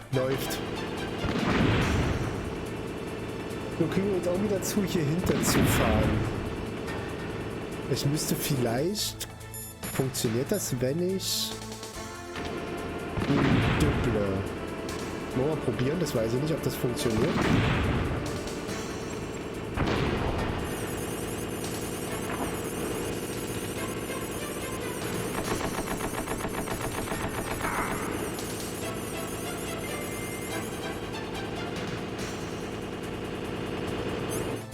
So, wir sind dran, das ist gut.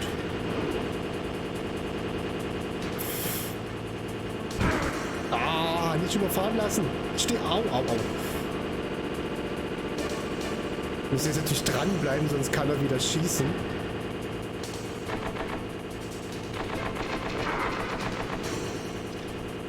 Na, dumm.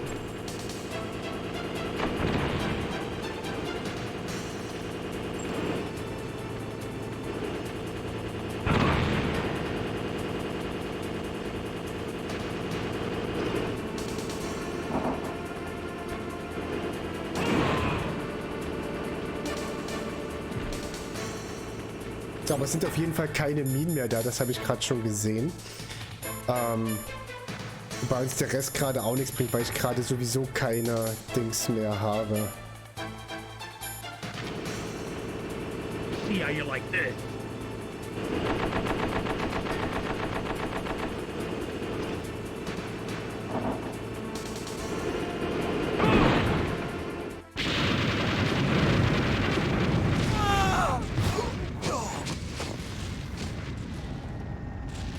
Oh, Panzer kaputt.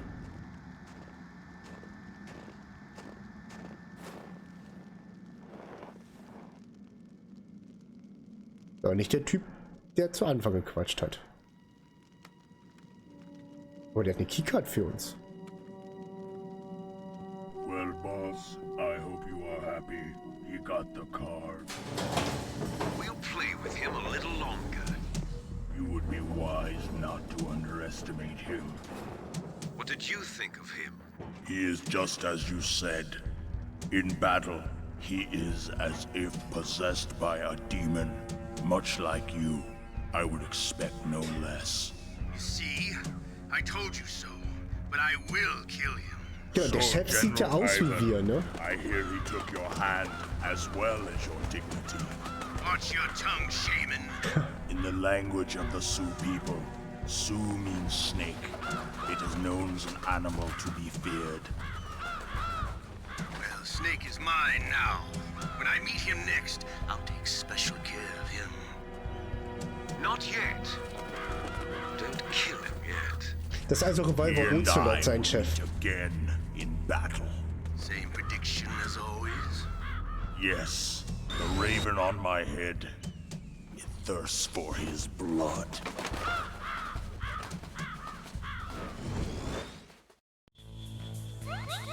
Okay, wir haben also den zweiten Bosskampf geschafft. Ich gehe jetzt aber noch mal zurück, weil ich natürlich noch die Sachen, die dort lagen, einsammeln wollte. Aber scheinbar wollten sie, dass wir das haben, ne? Also die wollten, dass wir die dritte Karte bekommen. Hier sind noch ein paar Granaten. Da steht jetzt der verlassene Panzer rum.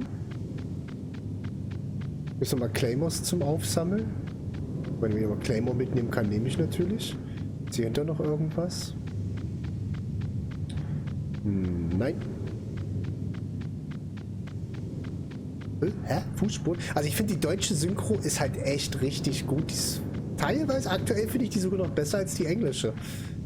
Also die deutsche Sprachausgabe finde ich witziger als die englische gerade.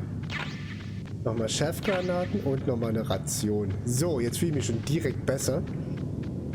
Dann können wir jetzt auch weiterziehen. Jetzt sind wir in dem Teil, wo scheinbar die Nuklearsprengköpfe rumliegen sollen, ne? Das ist jetzt die Nuklear-Facility hier. Wollten wir andersrum gucken. Da. So, da sind Kameras, da sind Wachposten, da sind jede Menge Kameras, Wachposten. Und da steht so ein Auto. Wenn wir uns da mit der Cardbox reinsetzen, werden wir abgeholt und zurückgefahren. Das ist ganz witzig, werden wir jetzt aber noch nicht brauchen. So.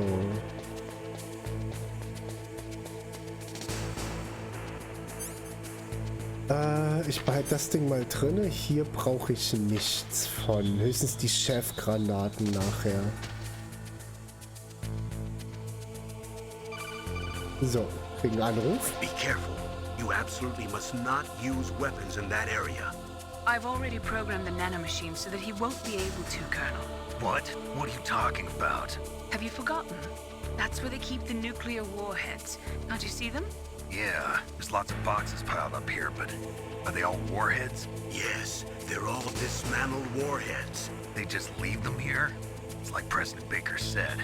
Totally careless. They're working on a limited budget. They try to put on a pretty face for the media, but this is the grim reality of it. Nastasha knows lots more about it than I do. Her frequency is 141.52. All of the warheads in those boxes have had their detonation mechanisms removed, so there's no fear of them exploding. But if the warheads are broken, they might leak plutonium, and that would be a serious problem. Snake, never use your weapon on that floor. Kann ich doch eh nicht. Sie haben es ja eh ausgeschaltet, dass ich es kann. So, wir können hier rumgehen. Wir können aber auch da rumgehen.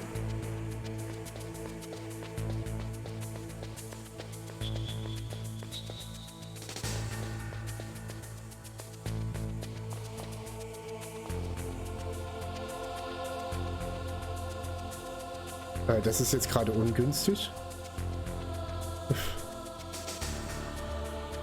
Wie gesagt, sobald wir auf der anderen Ebene sind, sehen die uns nicht mehr. Das ist eigentlich ganz lustig.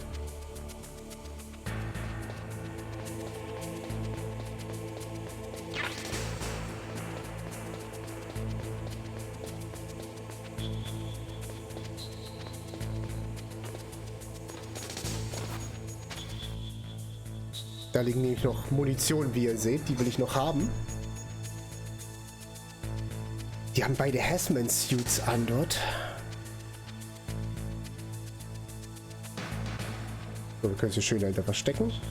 Und dann laufen wir dem hinterher und sammeln dabei die Sachen ein.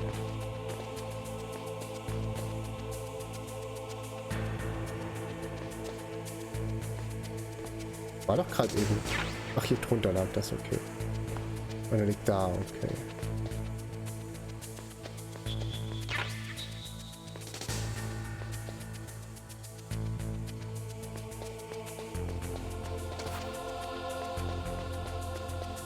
Da oben laufen scheinbar zwei lang, wenn ich das richtig sehe, ne? Oh. Ah. Okay, er ist gleich da. Sehr gut.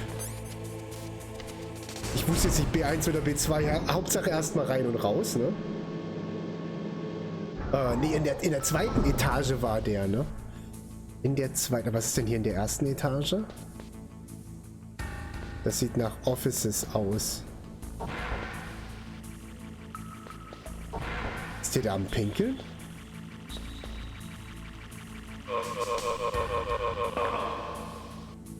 Er war am Pinkeln. Nochmal Farmers Bullets hinterlassen. Den werden sie bestimmt ersetzen, bis wir wieder herkommen. Aber wir haben jetzt Level 3 Zugang. Das heißt, wir können hier Sachen... Ach, der ist da drin. Okay. Das ist das Mädelsklo. Da geht er nicht rein. Da geht er nicht rein, der Snake. Das macht er nicht. Level 4. Level 6.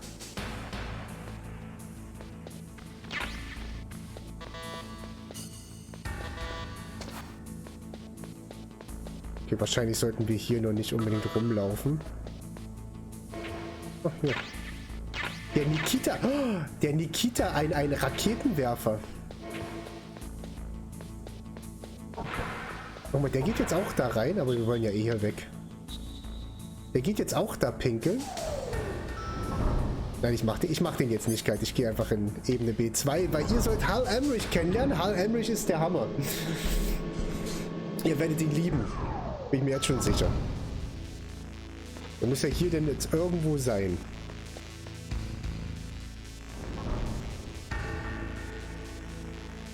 Ah, I remember. So, hier drin ist Giftgas und elektrischer Strom.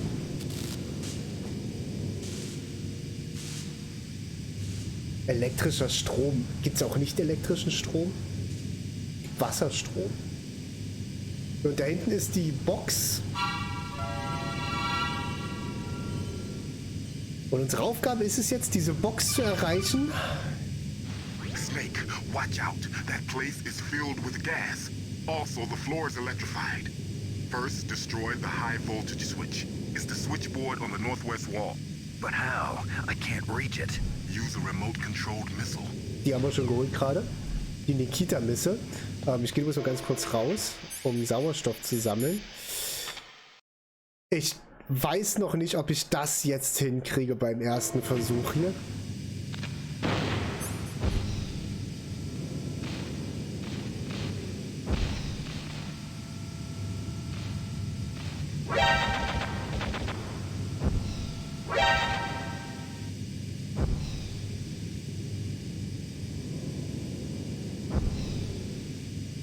Jo, hab ich.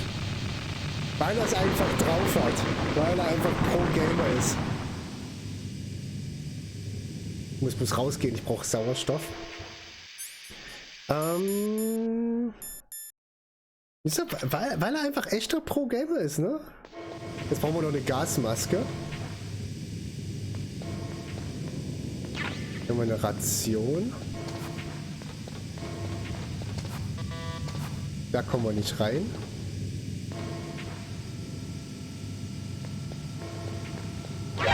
Oh, fuck. Ah, guck mal, die lösen aber keinen Alarm aus. Die schießen nur. Das ist jetzt die... Achso, ich kann jetzt einfach die Gasmaske jetzt einfach aufsetzen, ne? Und schon verliere ich keinen... Hä? Verliert trotzdem noch CO2? Warum? Ach, reduziert nur. Reduziert nur. Also das heißt nicht... Sah jetzt nicht so schwer aus. Sagt er.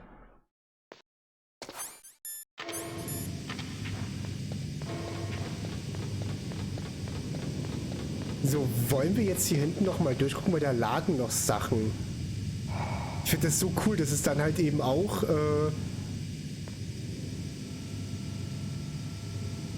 Dreht die sich hier nicht? Die dreht sich nicht, ne?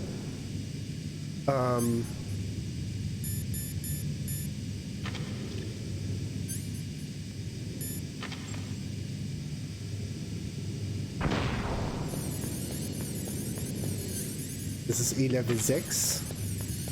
Das ist Level 3.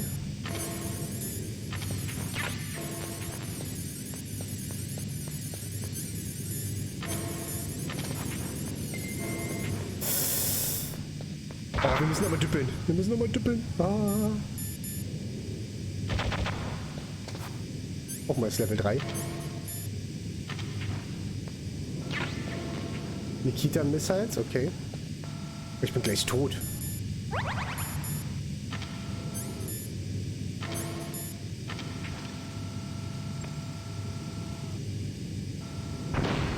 Ich hoffe, das lohnt sich, was hier hinten drin liegt. Okay, nochmal. Ja, toll.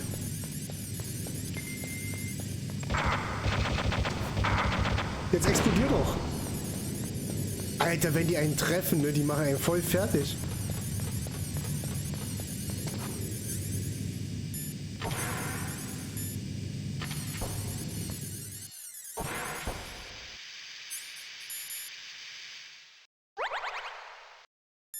Guck mal, die füllen mich nicht mehr ganz auf, die Dinge.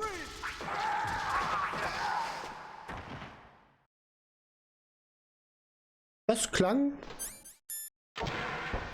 nach Leute, die abgeschlachtet wurden.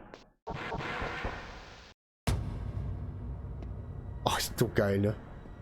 Oh, das war wohl der Ninja, würde ich sagen.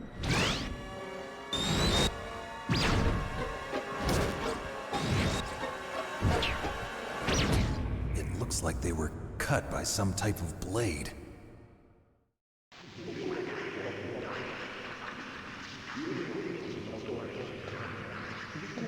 It's a ghost.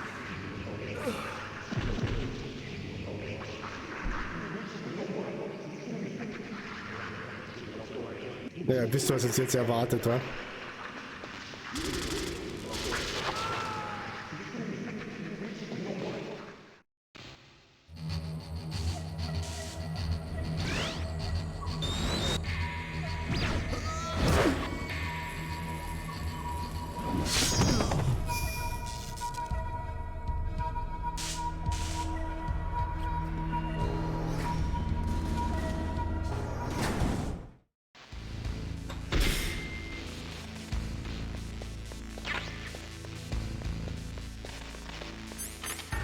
So.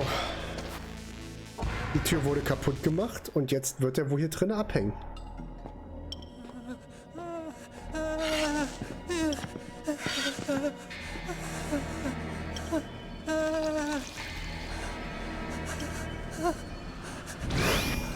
Stealth camouflage? Who are you? Where is my friend? What are you talking about? Oh, what next? Snake. You're that ninja. I've been waiting for you, Snake. Who are you? Neither enemy nor friend. I am back from a world where such words are meaningless. I've removed all obstacles. Now you and I will battle to the death. What do you want? I've waited a long time for this day. Now I want to enjoy the moment. What's with these guys? It's like one of my Japanese animes. I've come from another world to do battle with you. What is it, revenge? It is nothing so trivial as revenge. A fight to the death with you. Only in that can my soul find respite. I will kill you, or you will kill me. It makes no difference. Ah, fine. He can watch from inside there. I need that man. Keep your hands off him. Now, make me feel it. Make me feel alive again. Also der will unbedingt gegen uns kämpfen. Warum, wissen wir jetzt noch nicht, aber er hat auf jeden Fall Bock da drauf, mit uns zu fighten. Aber wir können ihn so natürlich nicht treffen. Das habe ich gerade auch festgestellt. You can't defeat me with a weapon like that. Dann werden wir das wohl anders machen müssen, mein Freund. Das hat ihn nicht getroffen?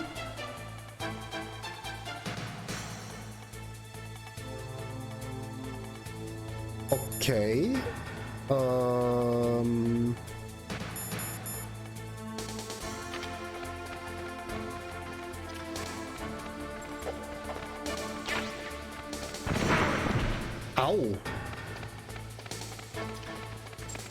Ah. Okay, die sind zu langsam. Alter, wie er mich einfach voll erwischt, ne? Wie war denn das? Verdammt, wie war denn das?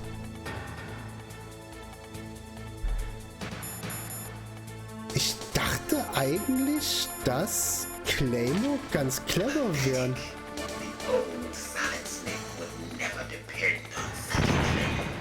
Nee, das trifft ihn nicht.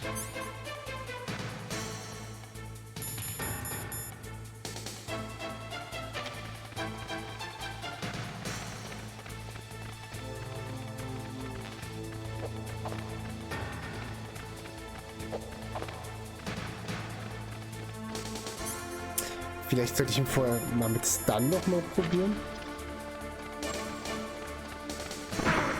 Aua. Snake, you can't defeat me with a weapon like that.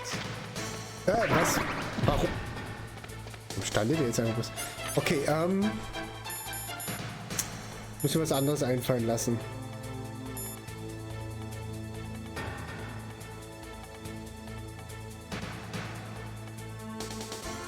Wenn nicht mal Claymore was bringt. Ich habe das echt vergessen, ne?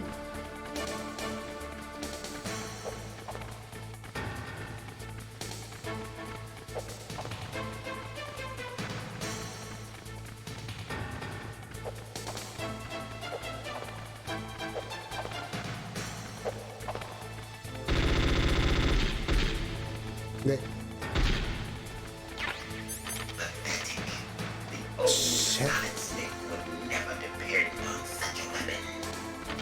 Chefgranaten haben wir auch bekommen. Die sind ja...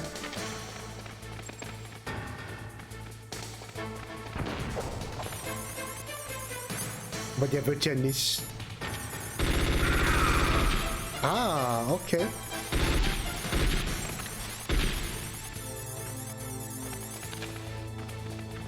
Okay, also scheinbar muss ich ihn erst...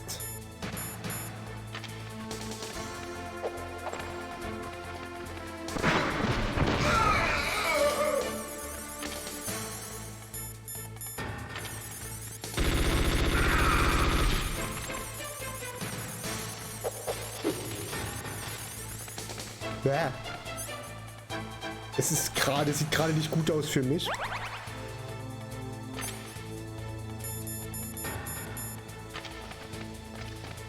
Ja.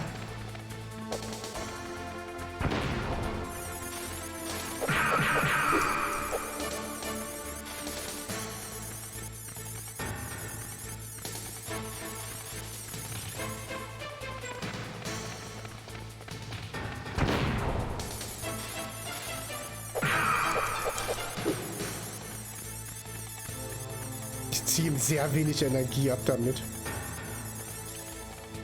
Snake, you can't defeat me with a weapon like that.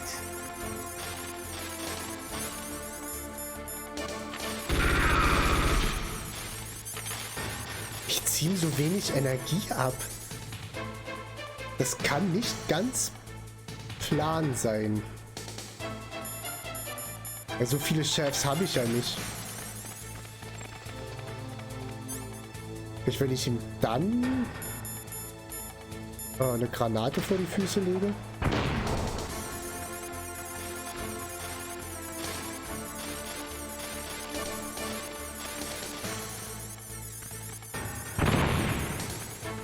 Und das hat ihn jetzt, das war zu langsam.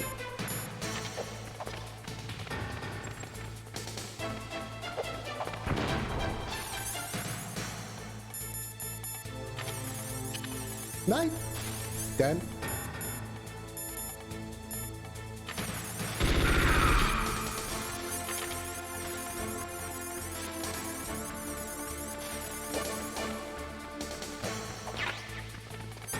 Das kann so nicht geplant. Das ist zu... Aua.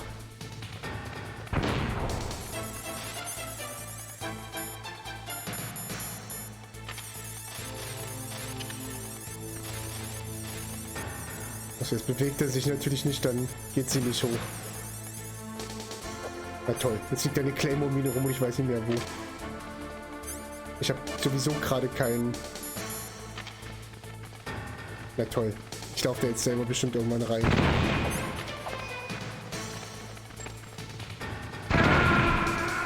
Da lag die Claymore, die andere noch. Nee, das kann aber so auch nicht gedacht sein, ne? Das macht zu wenig Schaden. 2,5 Stunden für das gesamte Spiel habe ich gebraucht. Das war so der Wert, den ich sonst gebraucht habe. Make me feel it. Make me feel alive again. Ich weiß, wir haben schon wieder 2 Stunden rum. Aber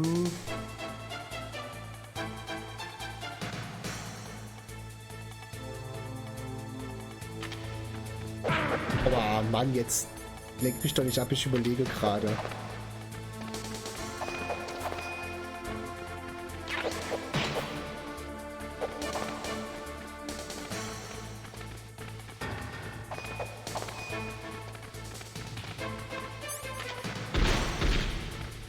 Ich habe irgendwie im Kopf, dass das irgendwas mit diesen Dingern hier zu tun hatte. Snake, you can't defeat me with a weapon like that. Ich weiß, deswegen überlege ich gerade, womit ich dich sonst zerstören kann. Nee, damit hat es doch nicht. Ich hatte irgendwie im Kopf, dass es damit was zu tun hatte. Ich mache halt sonst nicht genug Schaden, ne? You can't defeat me with weapons. Warte, ich decke einfach mal die Waffe weg. Wir machen das jetzt hier.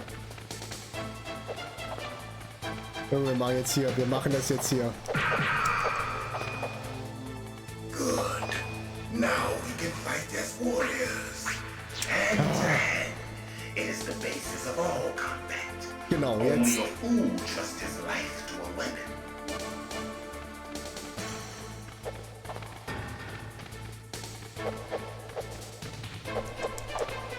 Das ist einfach ausgewichen.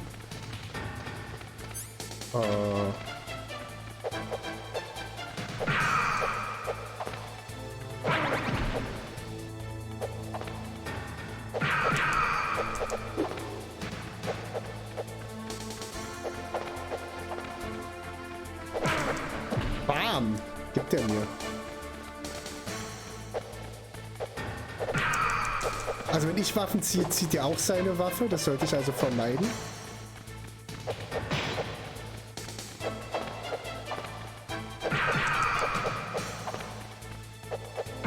Aua.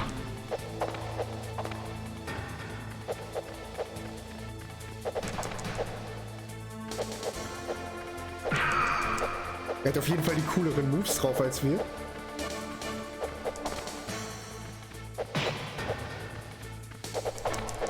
Mann!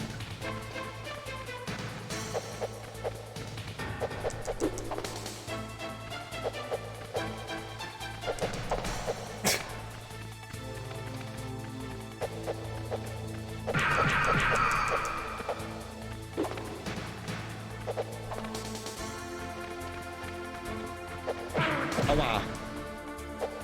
Das war ein langwieriger Fight.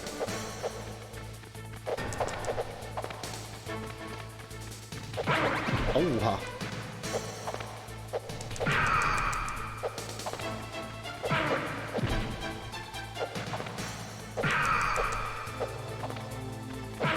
Aber ich lasse mich jetzt viel zu oft erwischen hier. Bin jetzt zu unvorsichtig.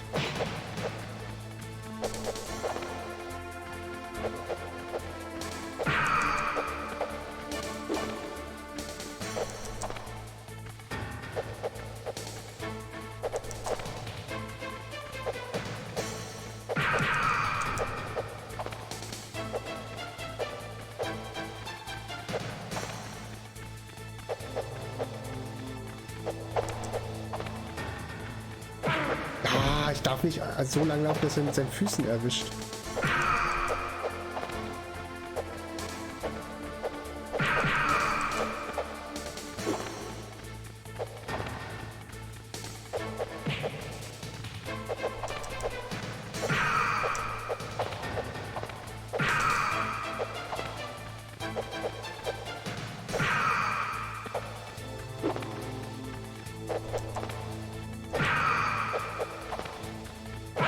Na.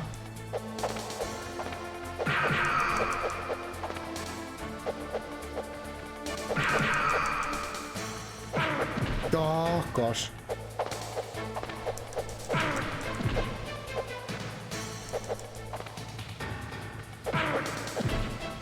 Das war's gleich. Ach, Mann.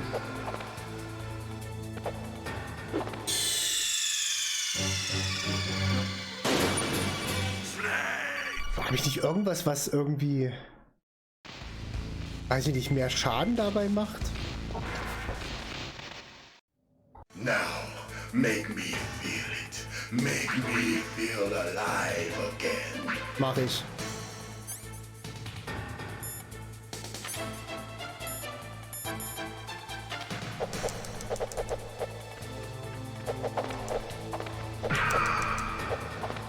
That's good, Snake.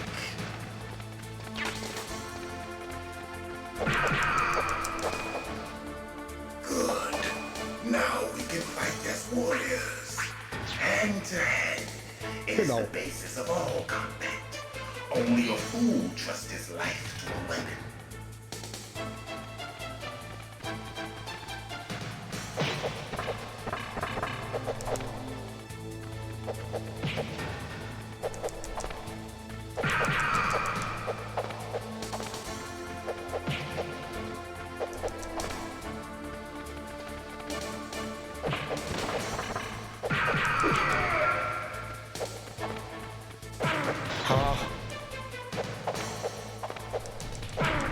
Hä?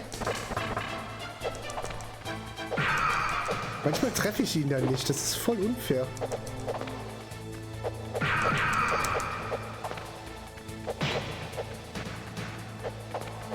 Jetzt ist er halt in der Ecke drin. Da müssen wir rauskommen. Genau. Ey, wieso treffe ich ihn schon wieder nicht?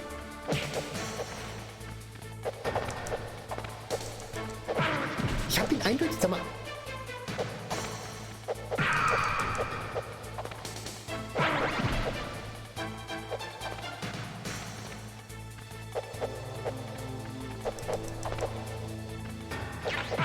Ja.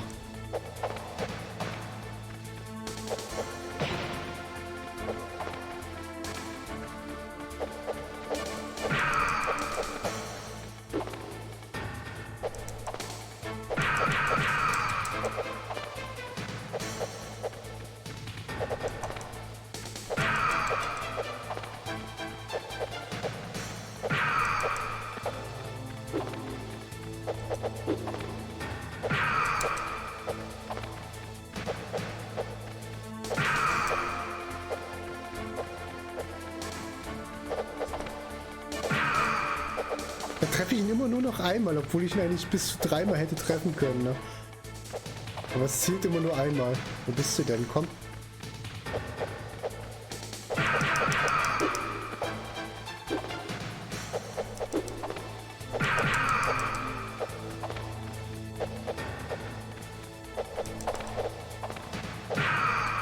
Kampf zieht sich.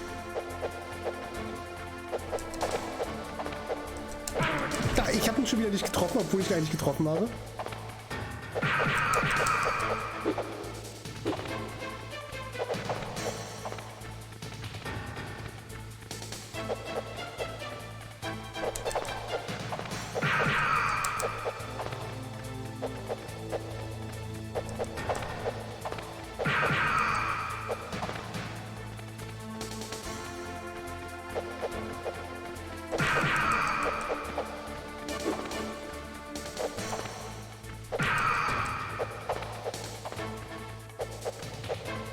Und es hat jetzt weniger mit Geduld zu, das nervt einfach nicht gerade. Ich glaube auch, es gab auch einen besseren Weg, das zu machen.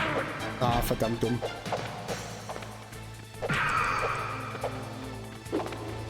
Und er springt wieder zur Seite und ich kann ihn holen. Er muss herkommen. Und ich auf die Seite.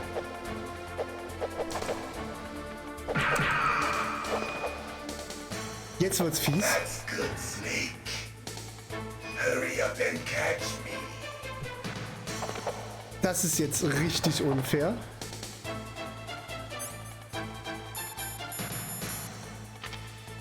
Aber warte, ich muss vorher...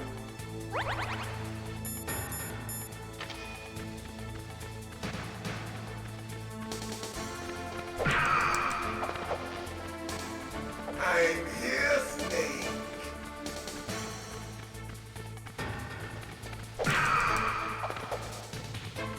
Where are you looking?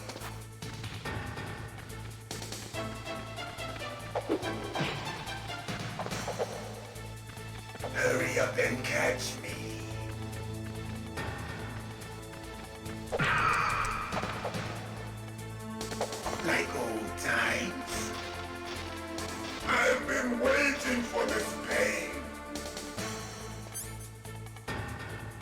So, jetzt glaube ich, können wir ihn auch treffen, weil jetzt ist er...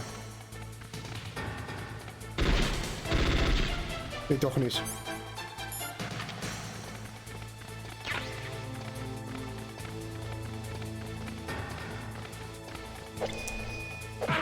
Ah.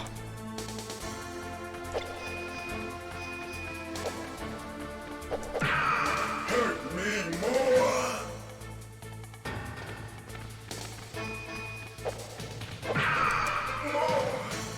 More.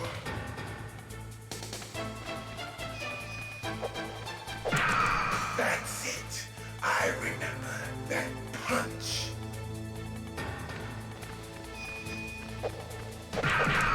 Do you remember, Snake? Nein, tue ich nicht. Feel of battle. The clashing of bone and sinew. That's good, Snake.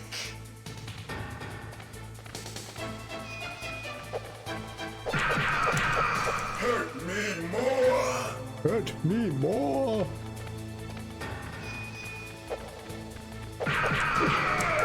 That's good, Snake.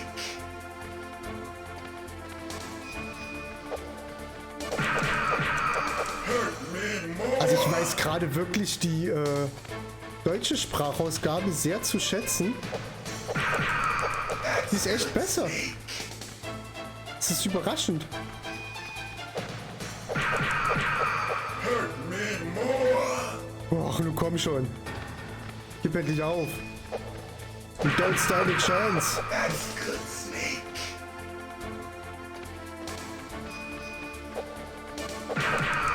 Hurt me more. That's good, Snake.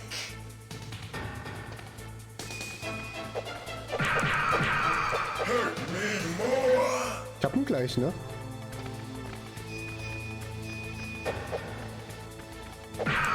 That's good, Snake. Ja, das sieht sich echt gerade. Hurt me more.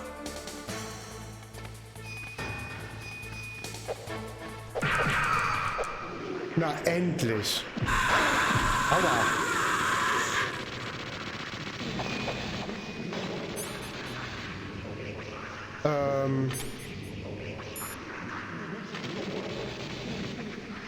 Ist ja etwas am Durchdrehen.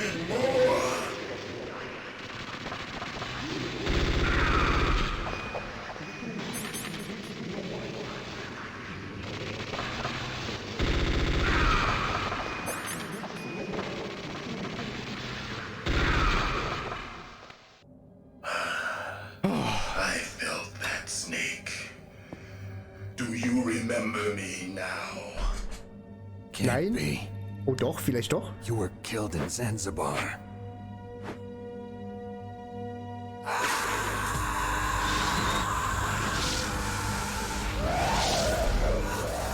What? Not again.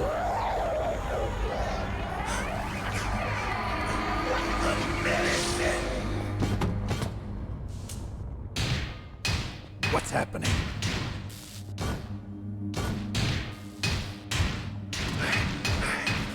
I'm losing myself.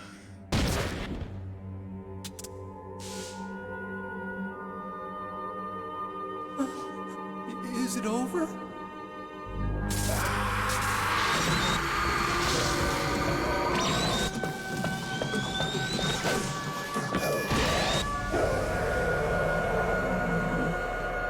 Wir haben ihn kaputt gemacht.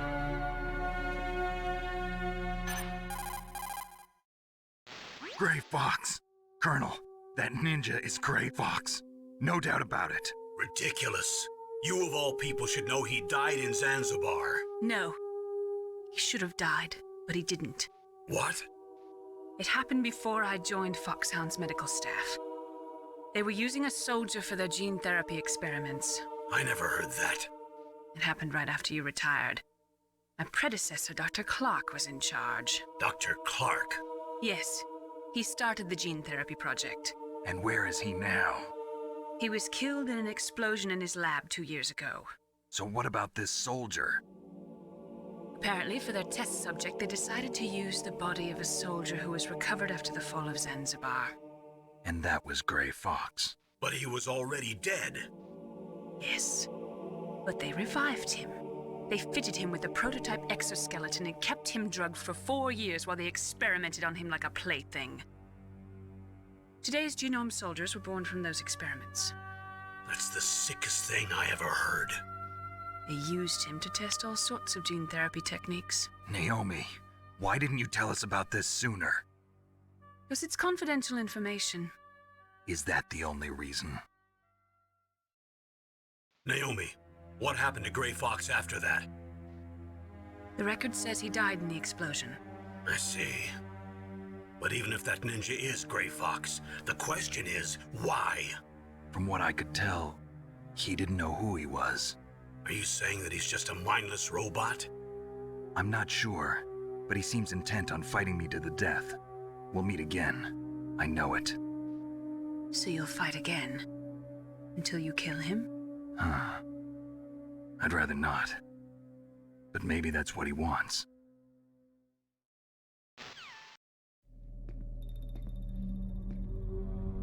How long are you gonna stay in there? Huh? Are you one of them? No, I'm not. I always work alone. Alone? Are you an otaku too? Come on, get out. We can't stay here forever.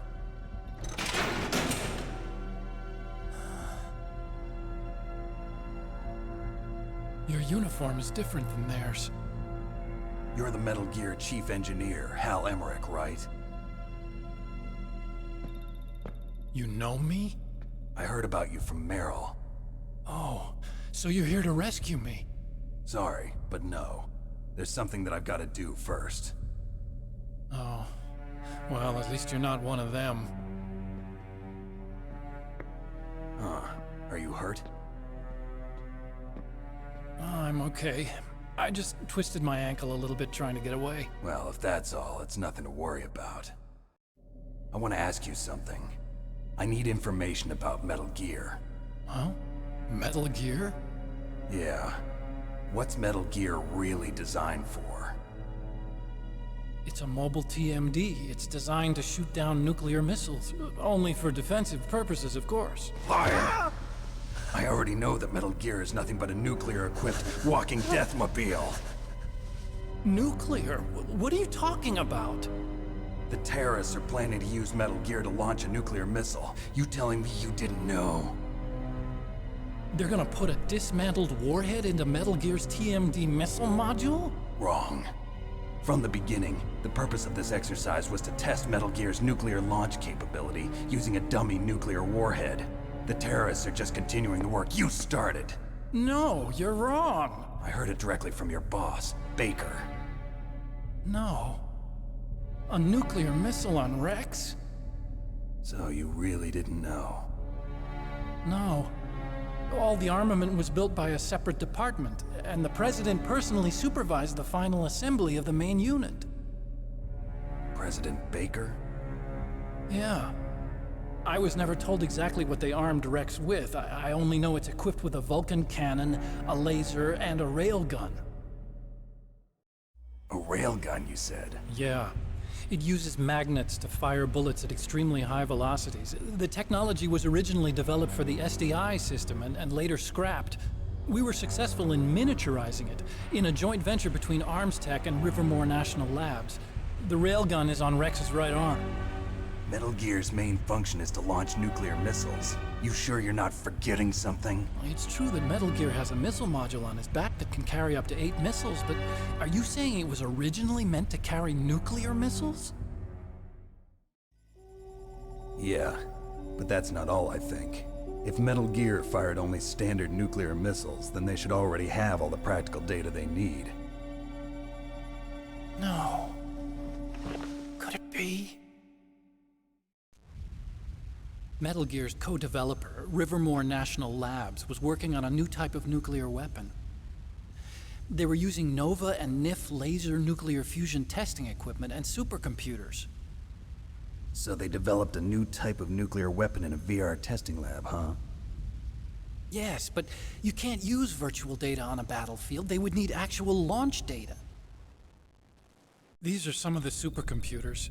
If you link these, you can test everything in a virtual environment. But it's all just theoretical.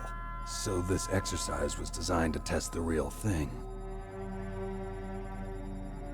What did our president do? If the terrorists launched that thing... Damn! Damn! I'm such a fool. It's all my fault. The truth is, my grandfather was part of the Manhattan Project. He suffered with the guilt for the rest of his life. And my father, he was born on August 6th, 1945. The day of the Hiroshima bomb. God's got a sense of humor, all right. 3 generations of Emmerich men. We must have the curse of nuclear weapons written into our DNA. I used to think that I could use science to help mankind, but the one that wound up getting used was me. Using science to help mankind, it's just in the movies. That's enough crying. Pull yourself together. Where is Metal Gear? Where on this base are they keeping it? Rex is in the underground maintenance base. Where's that? North of the communications tower, but it's a long way there. The emergency override system for the detonation code is there too? Yeah, in the maintenance base control room. You'd better hurry. If they were planning a launch from the start, then their ballistic program is probably finished. And since they haven't called for me in a few hours, they must not need me. In other words, they must be ready to launch. Meryl's got the detonation code override keys. We'll link up with her. If we can't override the launch, we'll have to destroy Rex. I'll show you the way. On that leg of yours, you'll just slow me down. You'll need me if you're gonna destroy Rex. I don't need you. I just need your brain. I created Rex. It's my right, my duty to destroy him. If you get a chance, try to escape. When the coast is clear, I'll contact you by codec. How am I supposed to escape from an island? Okay. So what then? I want you to hide somewhere and keep me informed. You know this place well, don't you? Of course I do. And don't worry, I've got this. It's the same stealth technology as the Ninja. Foxhound was gonna use them, but with this I'll be fine. Bad leg and all. Good. But I want Meryl to watch after you too.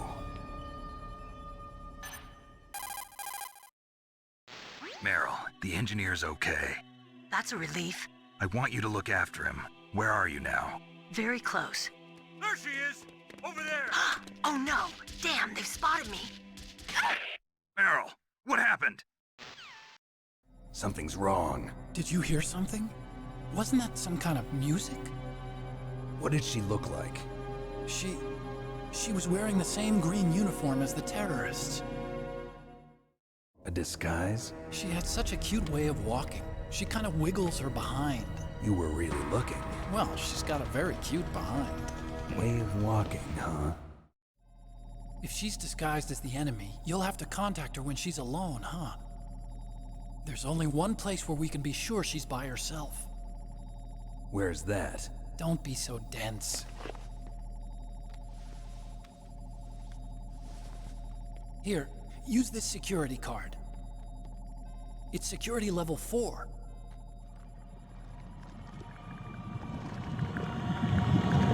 You're not in pain, are you? Huh?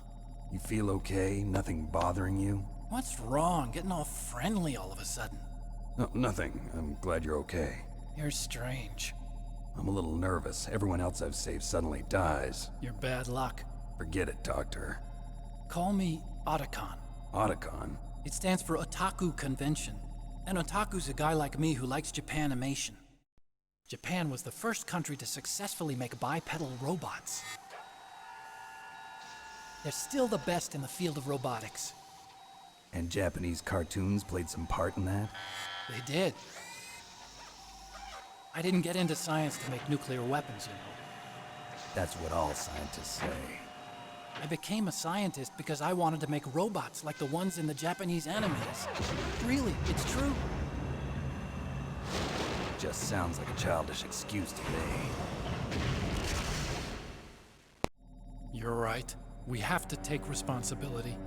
Science has always thrived on war.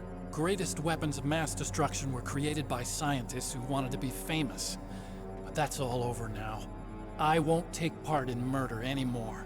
Whatever. All I want from you is information. Sure. I know everything about this whole base. Ask me anything about Rex or about this place. Also, with this stealth camouflage, I can sneak in and out of the armory and mess hall. If you need ammo or rations, just tell me and I'll bring them to you. I'm on frequency 141.12. See you later.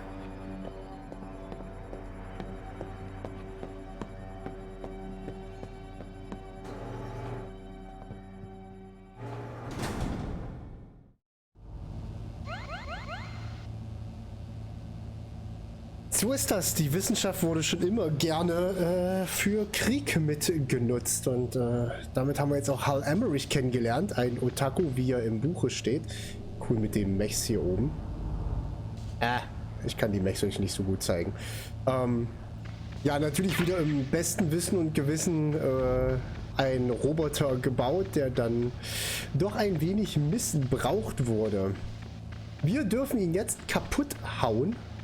Das gute Stück. Wir haben jetzt auf jeden Fall eine Zugangskarte Level 4. Ich überlege, ob die uns irgendwo noch mal was brachte. Und ich glaube hier vorne, ne? Ich glaube hier vorne können wir mit der noch mal was anfangen. Japanese Cartoons gibt. Aber er hat vorher zwischendurch während des Kampfes sagt er, oh, das ist ja wie in einem meiner Animes. Das sagt er während des Kampfes.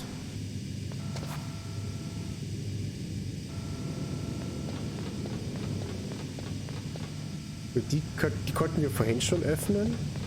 Die hier konnten wir nicht öffnen. Stun Grenades. Stun Grenades.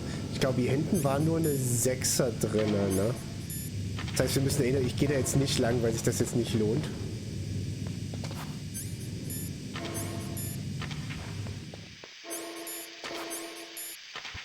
Achso, jetzt brauche ich keine Gasmaske mehr. Genau, wir dürfen jetzt gleich gegen einen der coolsten Gegner aller Zeiten spielen. Ihr müsst verstehen, was 2000 so cool an Psycho Mantis war. Zum Ersten, er kontrolliert deine Gedanken, er kann ja Gedanken lesen und er bewegt deinen Controller allein mit seinen Gedanken, das heißt, er lässt ihn vibrieren. Was aber damals so übelst cool war, dass der Controller halt einfach so vibriert lassen wurde, weil der DualShock, der war ganz neu, das war eine ganz neue Erfindung, bla. Dann hat er den halt einfach auf dem Boden bewegen lassen, was ziemlich cool ist. Und das weiß ich jetzt nicht, wie wir das jetzt lösen wollen, weil er kontrolliert halt auch deine Gedanken und er kann deine Gedanken lesen. Und normalerweise in der Original-PlayStation-Version steckst du den Controller von Controller Port 1 in Controller Port 2. Und daraufhin sagt er so, oh, ich kann deine Gedanken nicht mehr lesen. Da musst du erstmal drauf kommen. Es gab damals ja du konntest ja nicht einfach mal im Internet googeln, wie du den jetzt gelöst hast. Das musstest du selber herausfinden. Nach einer ganzen Weile mitten im Kampf hat dir dann Mei Ling hat dich dann irgendwann angerufen und hat gesagt so, probier's doch mal mit dem Controller in dem anderen Port. Aber bis dahin hast du halt voll warst halt total aufgeschmissen, weil du nicht wusstest, was du jetzt machen sollst dagegen, dass der deine Gedanken liest, ne? Das war schon ziemlich cool, also für damalige Zeiten war das ziemlich cool. Dass du sowas herausfinden musstest. Trinke ich gleich? Ich muss den hier bloß noch wegmachen.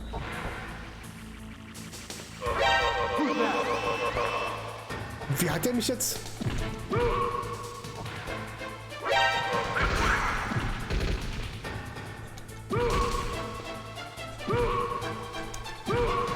Hat er mich jetzt erkannt hier verraten?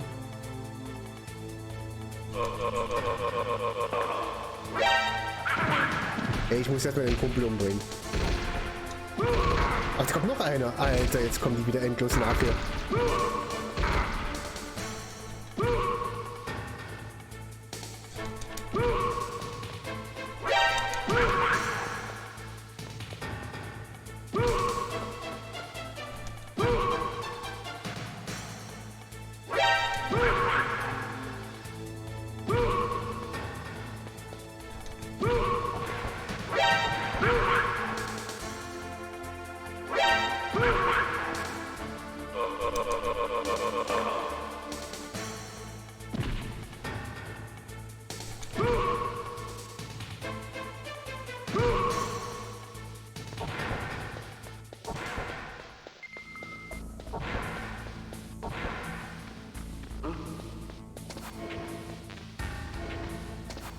Ja, das war knapp. Oh, es war wirklich knapp. Hier bin ich mal Heilung, ey. Klingt logisch, aber kommt erstmal. Ja, da kommst du nicht so einfach drauf. Das war wirklich richtig schwierig, aber halt eben ziemlich cool, ne? Also halt eine richtig coole Spielmechanik. Farmers Farm, so kommen, okay. Ja, ich hätte den gerade gar nicht versuchen sollen, Platz zu machen, ne? Oh, oh, oh, oh. Wo gehst du lang?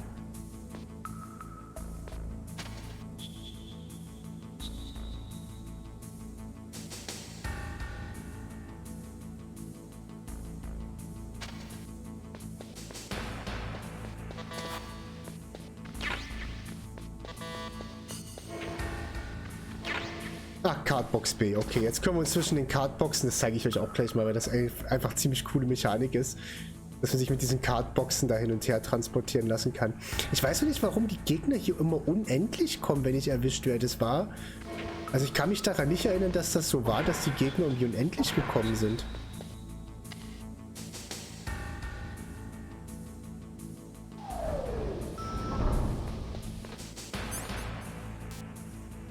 Nein, Mann. Ich weiß nochmal die 1 hoch, weil ich das einfach auch nochmal... Ich will es euch zeigen und ich will es für mich selber auch nochmal mitmachen. Weil es eigentlich ganz witzig war, die Mechanik. Wie rum läuft der jetzt? Der läuft hier lang, okay. Was blöd ist, weil er jetzt im Weg steht, aber wir können da lang gehen.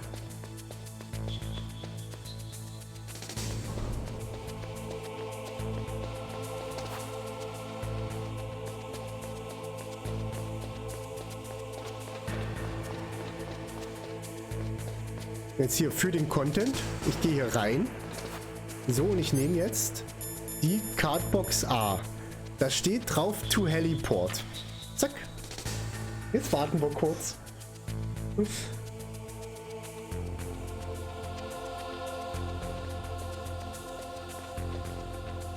Is this all there is to load? To the heliport, huh? Jetzt fährt er mich mit dem Auto zum Heli. Das ist so cool. So kann man sich zwischen den Punkten, es gibt nachher noch eine C-Box, kannst du zwischen den Punkten relativ schnell hin und her bewegen. So, jetzt hält der Jan.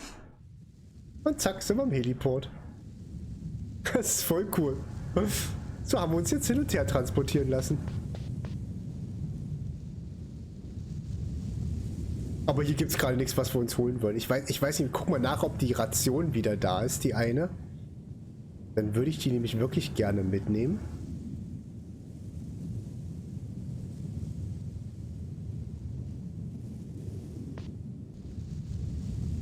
Jetzt geht doch mal weiter.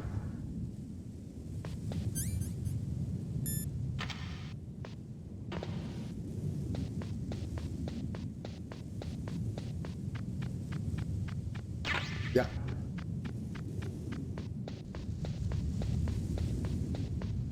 Ich glaube, die esse ich auch gleich.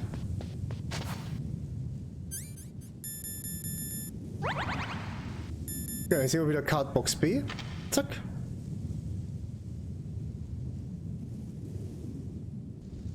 Und dann werden wir wieder zurückgefahren. Chauffeurservice hier. Dann werden wir wieder zurückgefahren. Dann werden wir wieder zurückgefahren. Sag mal.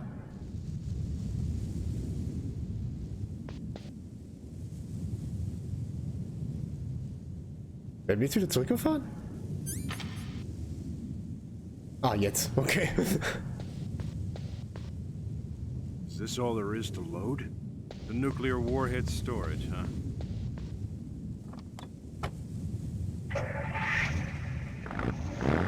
Brumm, brumm. Fair, ey, einmal mit Profis. Was denn? Wir werden wieder zurückgefahren, ist doch cool. Ich habe meine Ration bekommen und wir werden wieder transportiert. So, da sind wir wieder. In Sicherheit.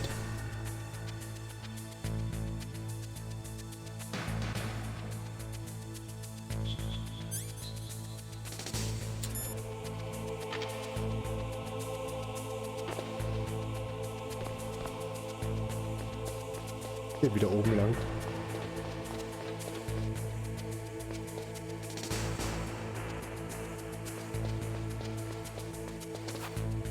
Jetzt muss ich leider ohne viel Heilung, also eigentlich komplett ohne Heilung, Psycho Mantis besiegen. Das ist nicht optimal.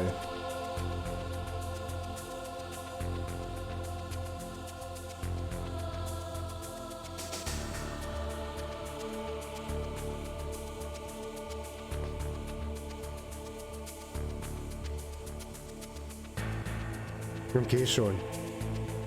Alter, wie er sich Zeit lässt, ne?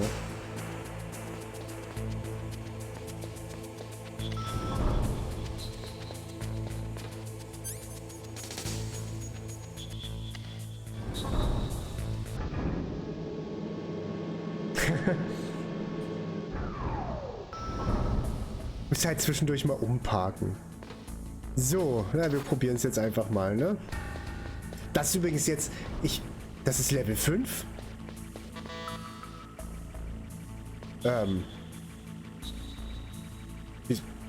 What?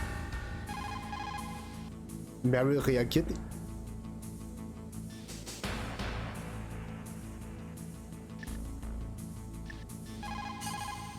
Well, it looks like you've rescued Emmerich for the time being. Yeah, with that stealth camouflage, he should be able to hide safely. Gray Fox. I can't believe it. But the real problem is your niece. The way the codec got cut off like that has me worried. Something must have happened to her. You're worried about Meryl? Not exactly. It's just that she's holding the detonation code over our keys. They're our last chance of stopping that nuclear launch. You're a cold man. Your mission is more important than the life of your companions? This is war. Survival is the name of the game. Sometimes you have to be cold to survive. Yes, but... Snake, either way, I want you to find Meryl as soon as possible. I understand. Ja, also wir müssen Meryl noch finden. Das ist die Frage, wo wir hinwollen. Gibt es irgendwas zu sagen? Die können wir, glaube ich, nicht anrufen. Nein. Und mehr ist halt wahrscheinlich nichts Sinnvolles zu sagen. People who have been through war and survived develop a kind of sixth sense to warn them of danger. Trust your instincts as a soldier, as a gamer. As a gamer. Okay, nein, jetzt ruf ihn doch nicht nochmal an.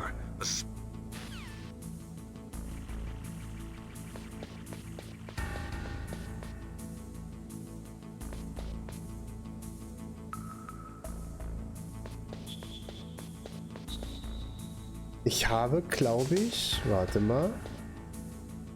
Ich habe eine Idee. Oh, der kommt zurück. Kommt der raus da? Ja.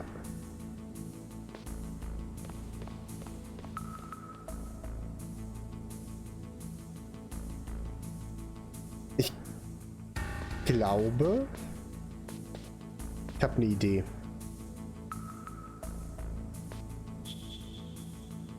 Aber die sind zu dritt.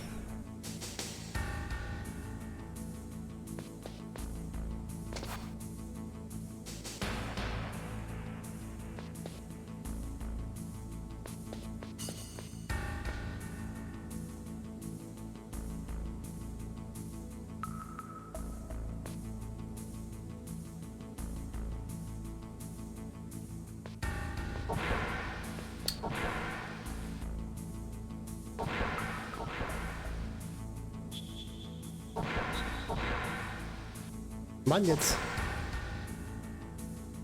Seht ihr das, wie die Wache da läuft? Seht ihr das? Habt ihr das mitbekommen, wie die Wache läuft?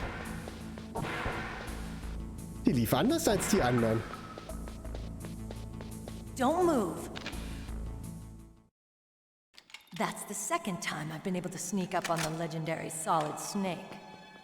Wie schnell sie sich ausgezogen hatte. You're Meryl? There's no way you could pass for a man for long. What do you mean? Hey, men aren't allowed in here. I had no idea you were so feminine.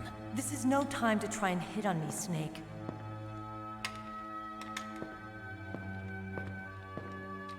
Besides, it's a waste of time. When I joined up, they gave me psychotherapy to destroy my interest in men. Same smart mouth. You're Meryl, all right. Are you hurt? Not yet. After all, I was disguised as a genome soldier. So why'd you change? You'd be a lot better off dressed like one of them. I got tired of disguising myself. The truth is, the uniform smelled like blood. What's that mark? Huh? Oh, this? It's a paint tattoo. It's not real. I was a fan of Foxhound way back, and guys like you and my uncle were in it. None of that gene therapy like there is today. You guys were real heroes. There are no heroes in war. All the heroes I know are either dead or in prison. One or the other. But Snake, you're a hero, aren't you? I'm just a man who's good at what he does. Killing. There's no winning or losing for a mercenary. The only winners in war are the people. That's right, and you fight for the people. I've never fought for anyone but myself. I've got no purpose in life, no ultimate goal. Come on. It's only when I'm cheating death on the battlefield. The only time I feel truly alive. Seeing other people die makes you feel alive, huh? You love war and don't want it to stop? Is it the same with all great soldiers throughout history? Why didn't you contact me? My codec was broken. Is that all? Shouldn't you just be happy we met up like this? How did you recognize me in disguise? I never forget a lady. So there's something you like about me, huh? Yeah, you've got a great butt. Oh, I see. First it's my eyes, now it's my butt. What's next? On the battlefield, you never think about what's next.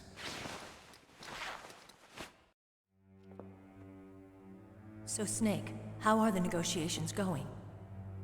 No progress. So it's all up to you, huh? Somebody's got to stop them from launching a nuclear missile. There are two ways.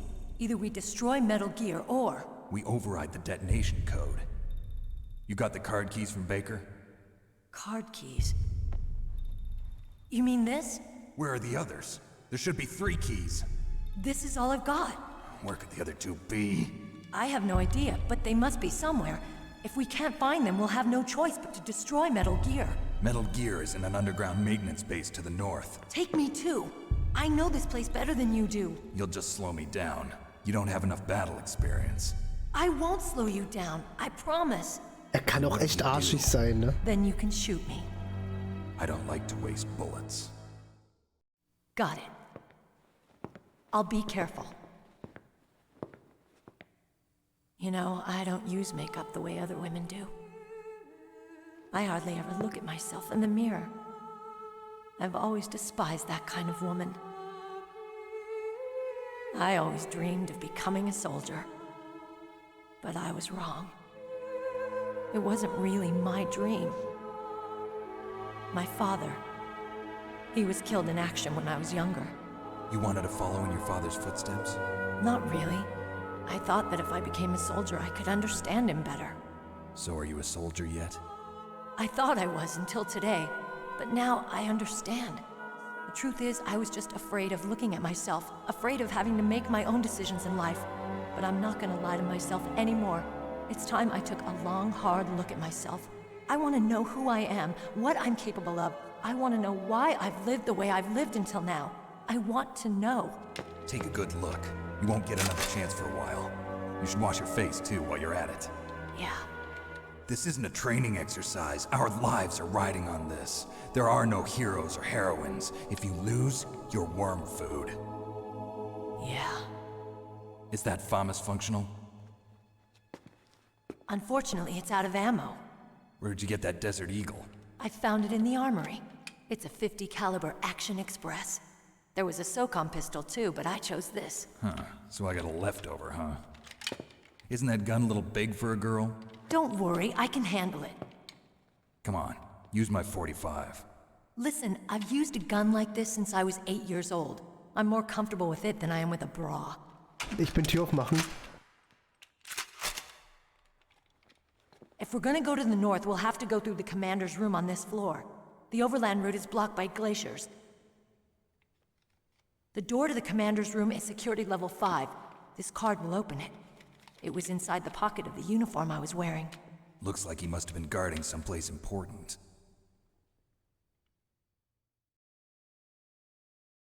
Okay, let's go. I know this place better than you. I'll be point man. Follow me.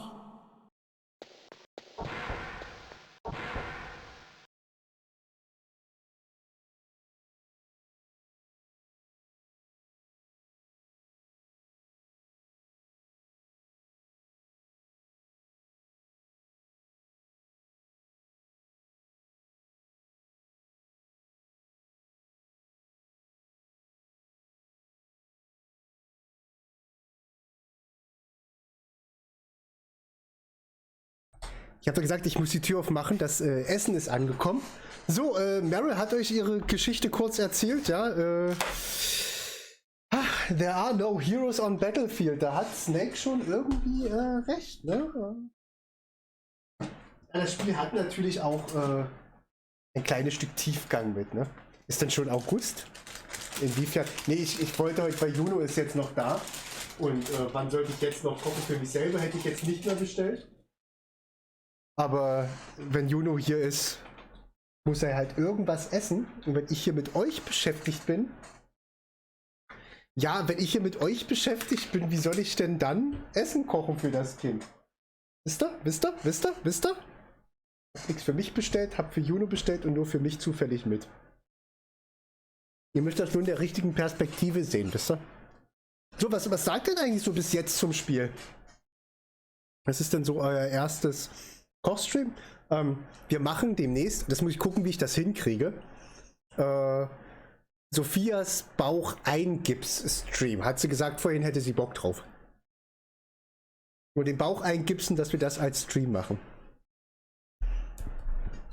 Wie er die Schuld wieder auf Chat schiebt. Ich schiebe gar nichts auf Chat.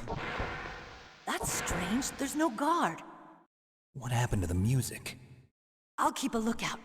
Make sure you're ready, okay? Ja, jetzt wird's. Jetzt geht's los.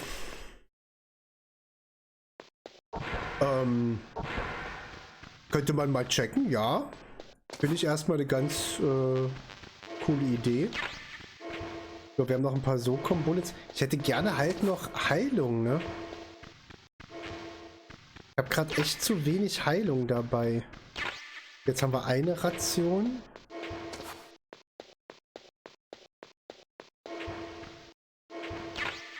Diazepam, das brauchen wir später fürs Scharfschützengewehr.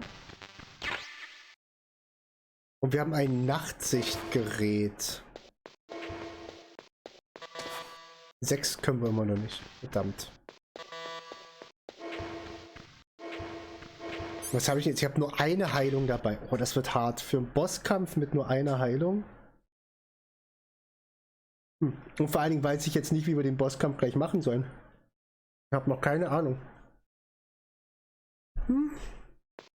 Ja, das ist mir überraschend. So, die Guards sind auf jeden Fall alle weg. Die Musik ist weg. Aber wir müssen jetzt rüber zum Funktower. Bereit?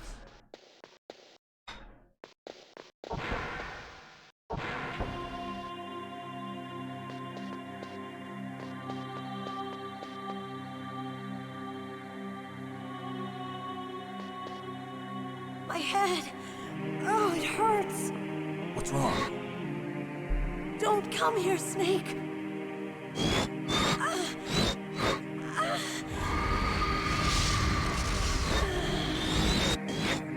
Are you okay? What happened? I'm fine. Okay. Let's go.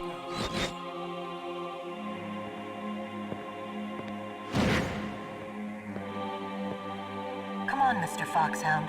The commander is waiting. Okay, ich bin ja nicht, dass sie komplett okay aussieht. Ich habe eher das Gefühl, dass es ihr nicht ganz so gut geht, aber... Oh.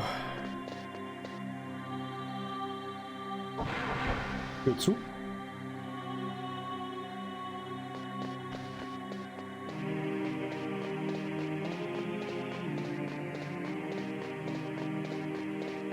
Raum.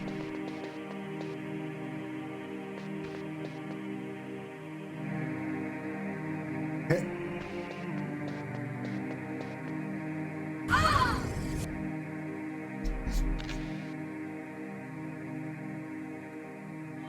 Snake, how do you like me?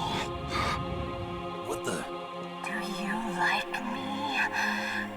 Hold me, Snake. What's wrong? Oh, hurry, hurry. Make love to me. Oh, Snake, I want you. Who's that? You don't like girls? Snake, Meryl's not herself. Don't use your weapons. It's Psycho Mantis. He's controlling Meryl. That tune is his mind control music. Don't use your weapon. Try to knock her out. Don't use your weapon. Wir gucken über durch. Habt ihr das gesehen? Wir gucken durch Psycho Mantis Gesicht. Wenn wir durchgucken, gucken wir mal Psycho Mantis rum. Wollen wir sie erschießen? Wir erschießen sie nicht. Wir machen es mal. Ach komm, wir locken sie einfach raus. Da sieht man Psycho Mantis übrigens.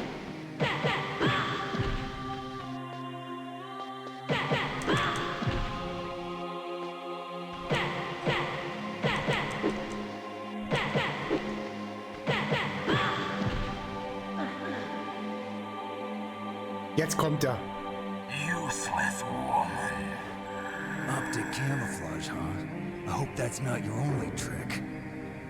Trick? You doubt my power. Und das ist jetzt so cool. Das gab's bis dahin halt so nicht. Why I am the most powerful practitioner of psychokinesis and telepathy in the world. No, there's no need for words, Snake. I'm Psycho Mantis. That's right. This is no trick. It's true power. It's useless, I told you. I can read your every thought.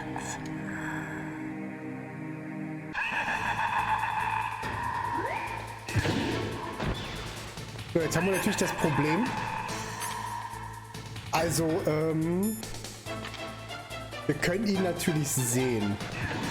Aber wir können ihn halt nicht treffen.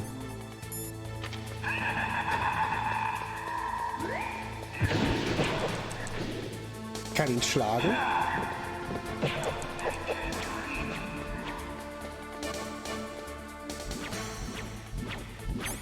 Ich muss, glaube ich, das Nachtvision dafür nehmen, um ihn zu sehen. Er wirft gleich mit den Dingern rum.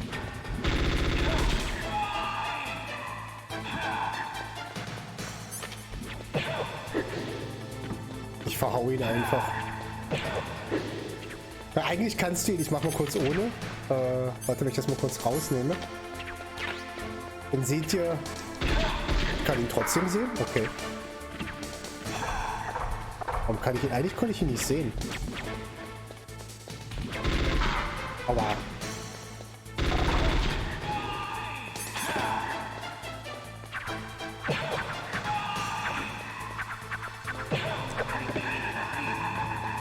Okay, nee, ach stopp. Normalerweise kann er meine Gedanken lesen, aber scheinbar waren sie so schlau, das bei der GOG-Version gleich so umzusetzen, dass dein Controller im Controller Port 2 ist. Das heißt, er kann meine Gedanken nicht lesen, ich muss den Controller nicht umstecken. Aber ich sollte trotzdem die SOCOM nehmen. Achso, jetzt sehe ich ihn nicht, ich muss mal wieder... Aber ich brauche mir die Munition trotzdem jetzt.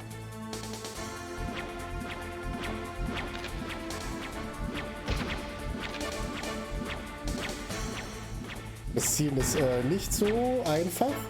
Es ist ein wenig ungenau, wie man sieht. Aua, das war dumm, da jetzt reinzulaufen.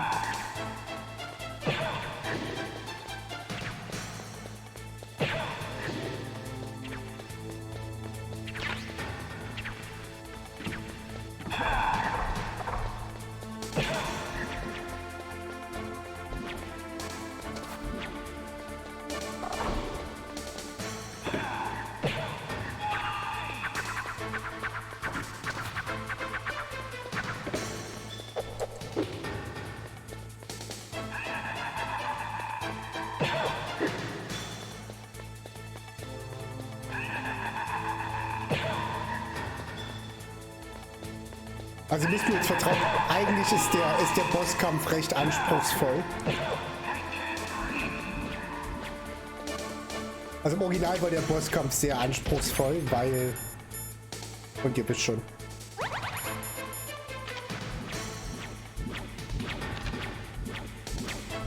Nein.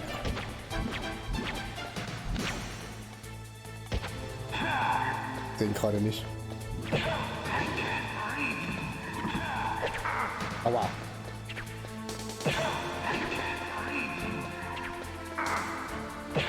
Wer hat mich jetzt da getroffen?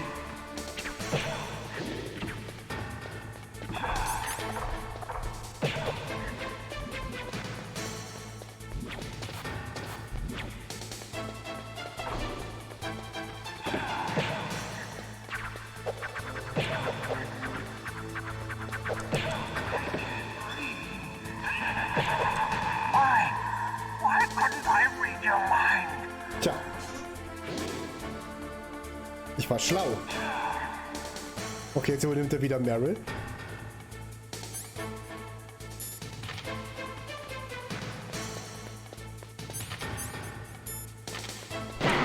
Aua.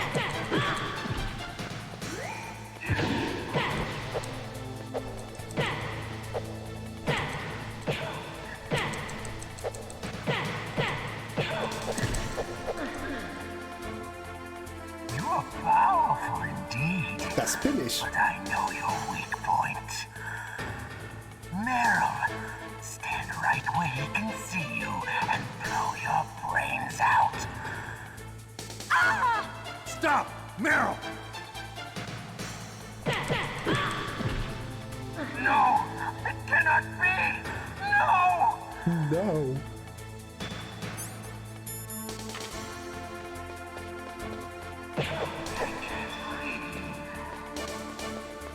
Das hast du doch schon mal festgestellt, dass du mich nicht mehr lesen kannst. Why?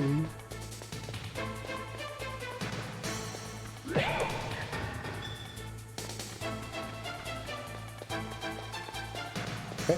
Wo ist er hin? Da ist er. Au, voll ins Gesicht.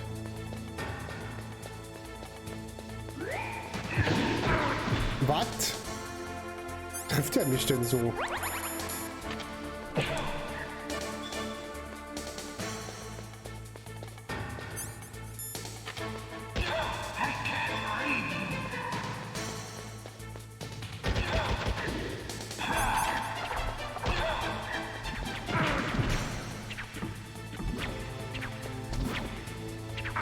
Wow.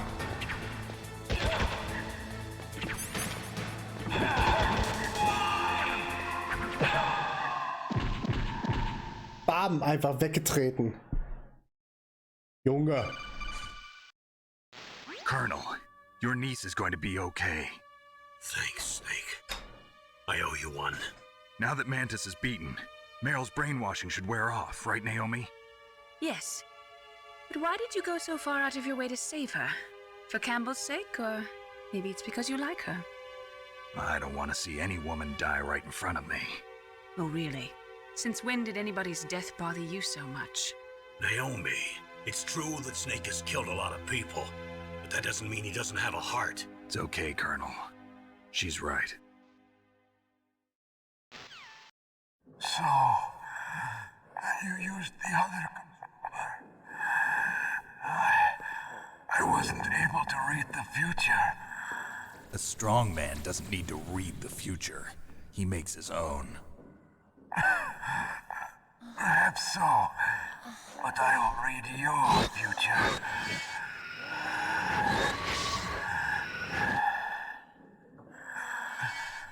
To get to Metal Gear's underground maintenance base,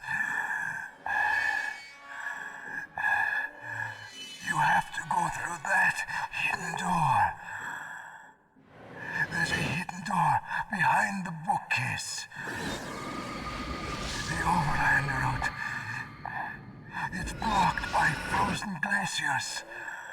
Go past the communication towers and use the tower's walkway. Why are you telling me this? I can read people's minds. In my lifetime, I have read the pasts, presents, and futures of thousands upon thousands of men and women. Oh, gross. And each mind that I peered into was stuffed with the same single object of obsession. That selfish and atavistic desire to pass on one's seed. It was enough to make me sick. Every living thing on this planet exists to mindlessly pass on their DNA. We're designed that way. And that's why there is war. But you are different. You're the same as us. We have no past, no future. We live in the moment. That's our only purpose. Humans weren't designed to bring each other happiness. From the moment we're thrown into this world, we're fated to bring each other nothing but pain and misery. The first person whose mind I dove into was my father's. I saw nothing but disgust and hatred for me in his heart. My mother died in childbirth, and he despised me for it. I thought my father was going to kill me.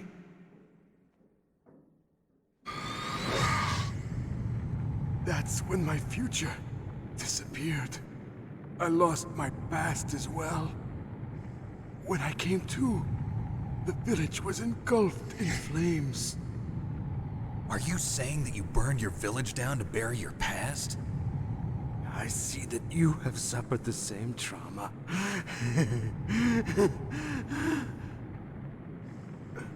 We are truly the same, you and I. The world is a more interesting place with people like you in it. I never agreed with the boss's revolution. His dreams of world conquest do not interest me. I just wanted an excuse to kill as many people as I could. You monster. Let him talk. He doesn't have much time left. I've seen through evil. You, Snake, you're just like the boss. No, you're worse. Compared to you, I'm not so bad. I read her mind as well. Meryl's? I saw you there. You have a large place in her heart. A large place? Yes, a large place. But I do not know if your futures lie together. I have a last request. What is it? My mask. Put it back on. Okay. Like this, other people's thoughts force their way into my mind. Before I die, I want to be by myself. I want to be left alone in my own world.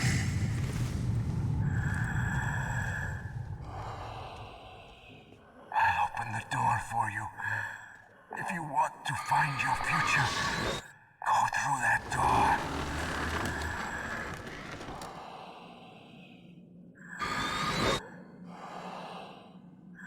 This is the first time I've ever used my power to help someone. It's strange. It feels kind of nice.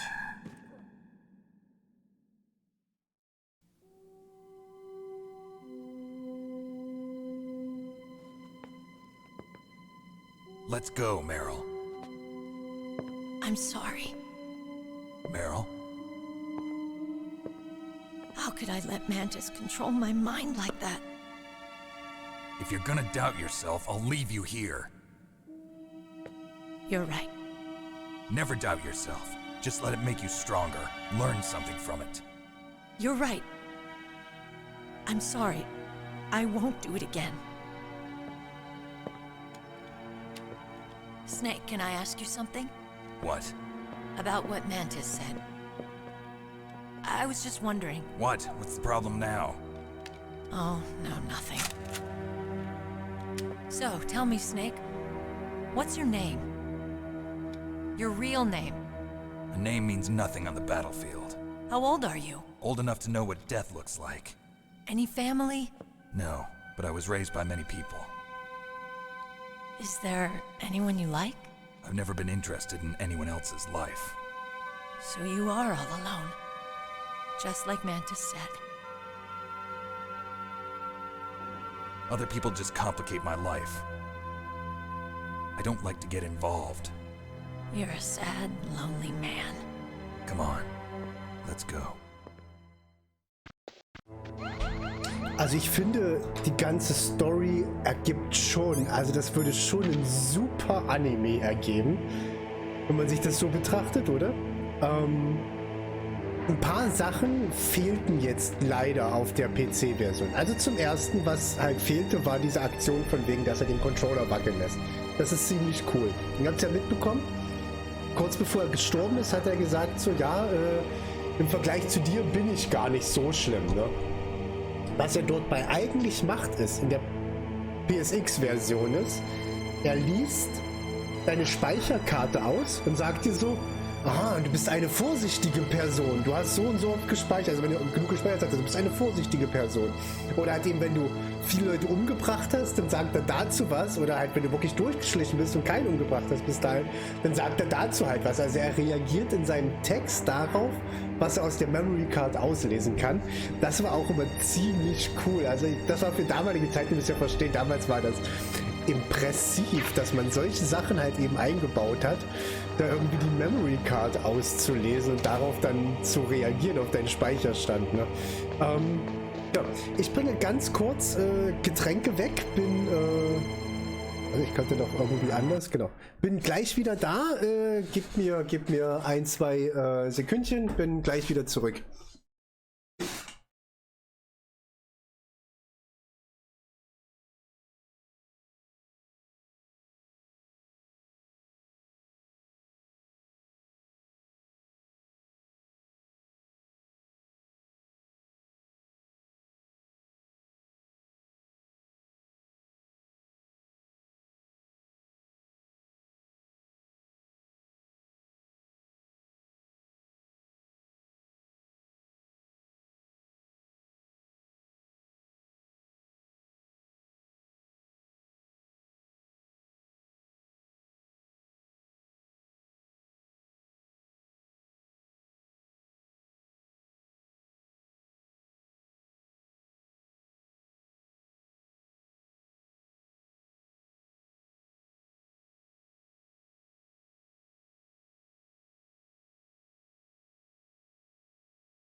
Ich schätze auch mal, dass es von dem Spiel auch schon Anime geben wird, oder? Ah, das ist so Anime-Material, diese ganze Geschichte dahinter. Ich glaube, ich suche das doch nochmal auf dem Emulator raus, dass wir das dann irgendwann nochmal in Deutsch spielen können. Damit das auch alles, weil das ist so, die deutsche Übersetzung ist auch echt so gut gemacht. Und die Story ist halt so strong, ne? Ich finde die halt wirklich, wirklich gut. So.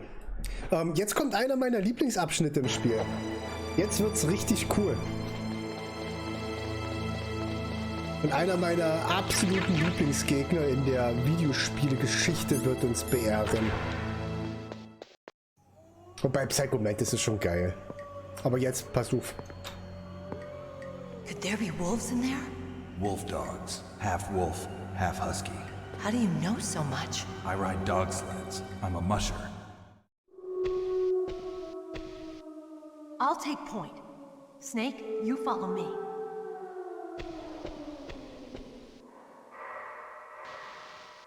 So, ist eine gejammte Ecke hier halt.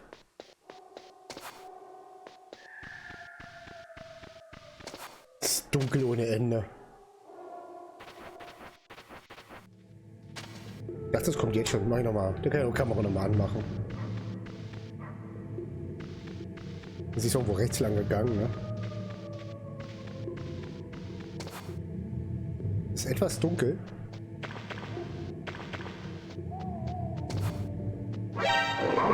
Ja.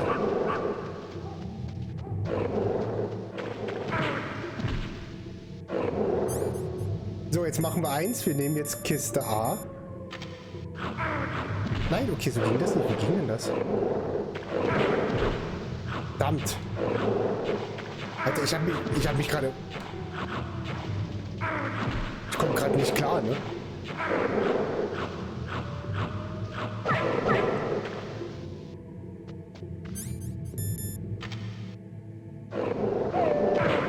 Ich dachte, wie war denn das? Die beißen mich gleich tot, ne?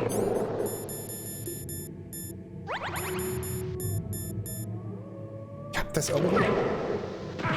Dann habe ich das echt nicht mehr richtig im Kopf.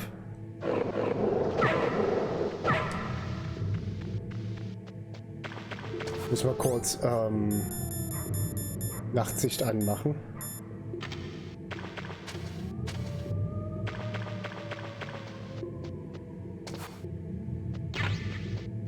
Dann läuft es ein bisschen einfacher.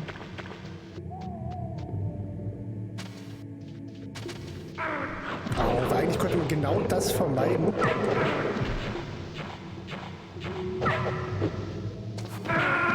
Nein, oh. Eigentlich konnte man genau das vermeiden. Ich weiß aber nicht mehr wie.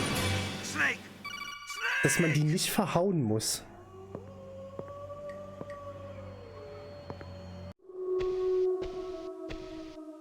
I'll take point. Snake, you follow me. Ja, leider kann ich mich nicht bewegen, bevor du weggelaufen bist, was irgendwie unfair ist. So, Nachtsicht.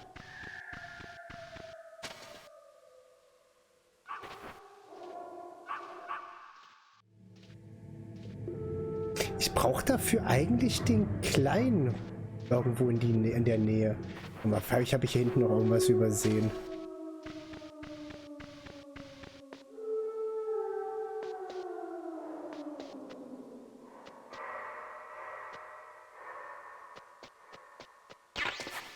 Mal so Munition. Station. In andere Richtung gucken. Andere Richtung gucken jetzt so. Da ist das Tor, da müssen wir hin.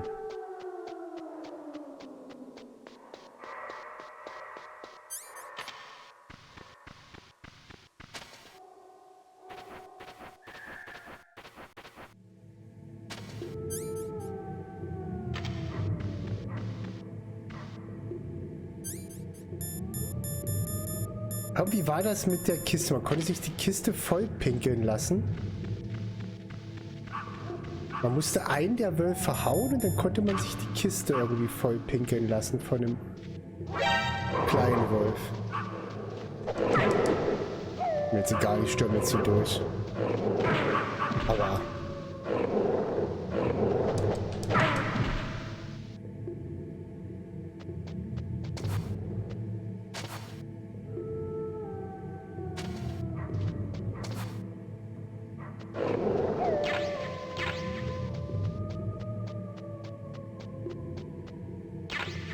Ja, zu Pan nochmal, okay. Jetzt stehen die hier vor der Tür die ganze Zeit, ne? Ja, jetzt stehen die hier vor der Tür. Steh auf! Snake, steh auf! Steh auf!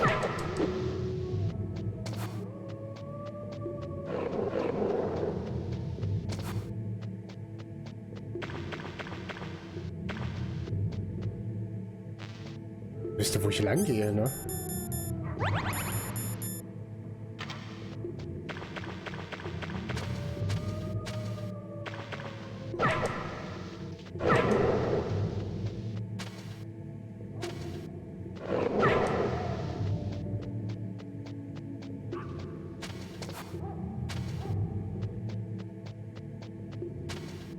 Ah, da.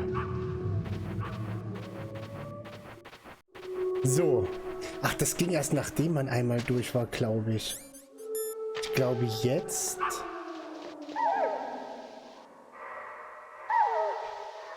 Genau.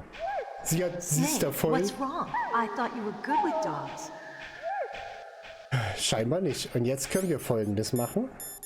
In dem Cardbox A.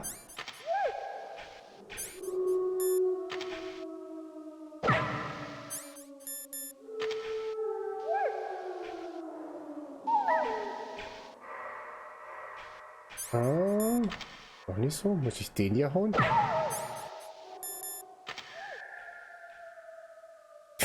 Voll gemein, den armen Hund zu hauen, ne?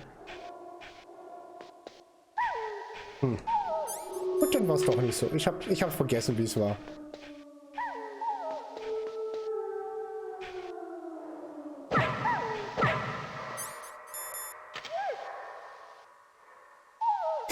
Voll nicht nett.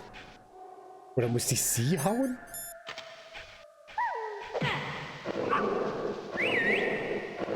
What are you doing? Jetzt konnte ich die Box nicht mehr auswählen. Ich konnte das auch sonst immer schnell an- und ausmachen.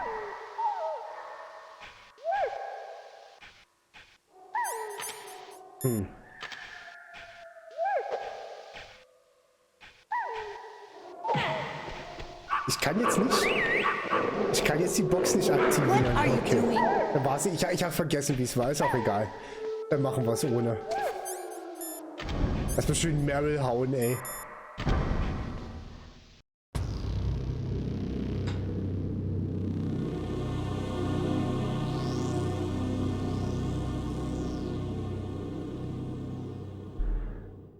This place is mine. I'll take point again. Stay back, okay? But the radar isn't working. And since we can't use the mine detector either... Leave it to me.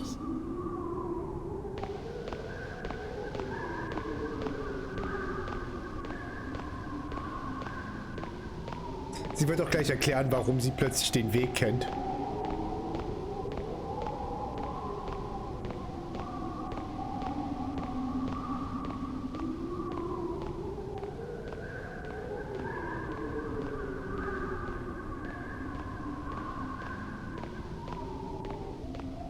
So, what do you think? Pretty good, huh? How did you know where the mines were? It sounds weird, but when Mantis dove into my mind, I was able to see where the mines were placed. Are you impressed? Well, a little bit. Only a little?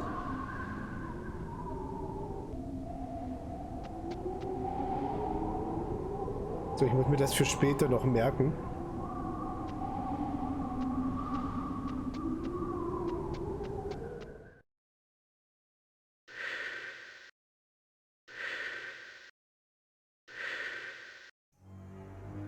Meryl. What is it?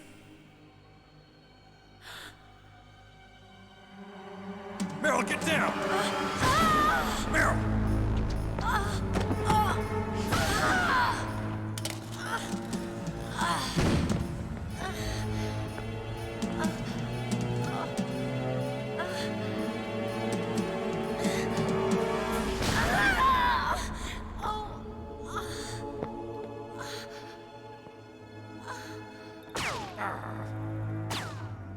Snake, leave me and run.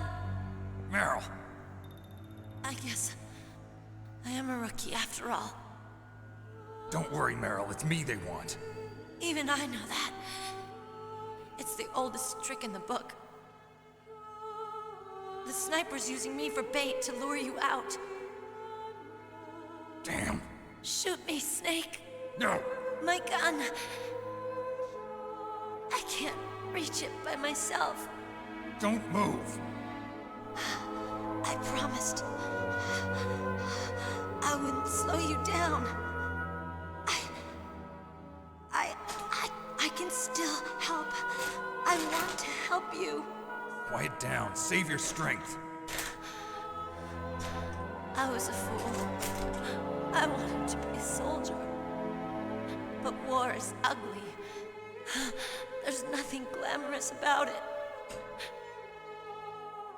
Snake, please save yourself. Go on living and don't give up on people.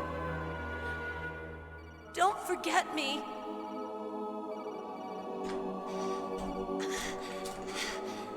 Now get out of here. Meryl! Damn. Snake, it's a trap. The sniper's trick to lure you out. The sniper's waiting for you to go and help Meryl, so he can pick you off. Don't do it. Must be Sniper Wolf, Foxhound's best shooter. Snipers usually work in pairs, but this one's alone, huh? I know her. She can wait for hours, days, or weeks. It doesn't matter to her. She's just watching and waiting for you to expose yourself. Maybe so, but Meryl can't hold out that long. Snake, can you see Wolf from where you are? There's nowhere to hide between here and the tower. She must be on the second floor of the tower. If Wolf is in the communications tower, she can see you perfectly. It's the classic sniper's position. At that distance, you won't be able to hit her with a standard weapon either. You'll need a sniper rifle. Colonel, take it easy. I'm gonna save Meryl, no matter what it takes. Okay. Thanks. What's wrong, Naomi? Nothing. I'm just surprised you're willing to sacrifice yourself. You got the genes of a soldier, not a savior. You trying to say that I'm only interested in saving my own skin? I wouldn't go that far, but... I don't know what the hell my genes look like, and I don't care. I operate on instinct. Like an animal? I'm going to save Meryl. I don't need an excuse. Okay. And I'm not doing it for someone else either. I'm gonna save Meryl for myself. Colonel, don't worry. Snake, thanks. I understand. I'm sorry.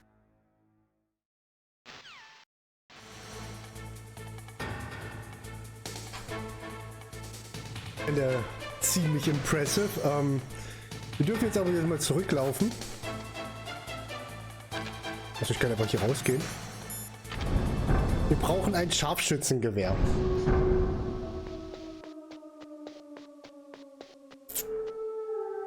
Jetzt habe ich hier immer noch nichts, um hier heile durchzukommen. Easy und heile. Stört mich jetzt ein wenig, aber gut. Ist halt so, ne? Müssen wir es halt wieder verprügeln.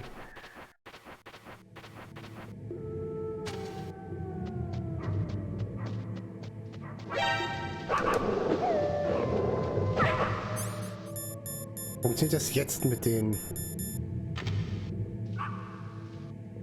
Nee, wahrscheinlich muss ich ja für den Kleinen hauen. Mir ist aber auch egal. Machen das jetzt ohne... Ja, da kam der von vorne, der andere. Jetzt... Ich treffe die gerade nicht. Jetzt...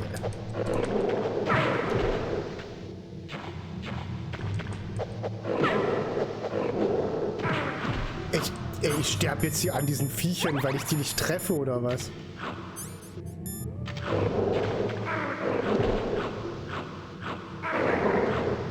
Beißen immer weiter, ich komme gar nicht hoch wieder.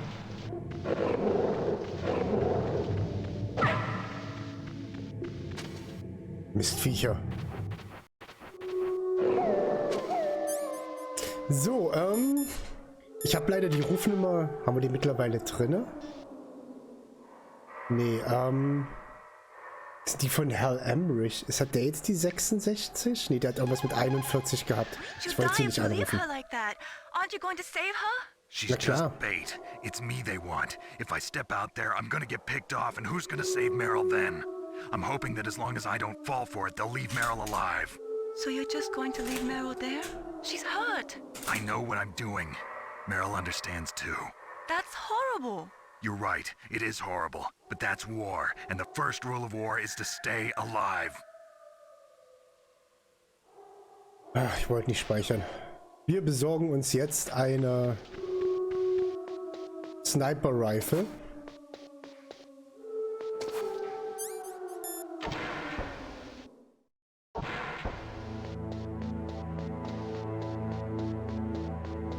Wir haben ja noch nicht alles aus dem Lager rausholen können. Wir haben jetzt bis Level 5 als Karte, genau. Level 6 braucht nur für die eine Tür, die wir noch nicht öffnen konnten, hier drin.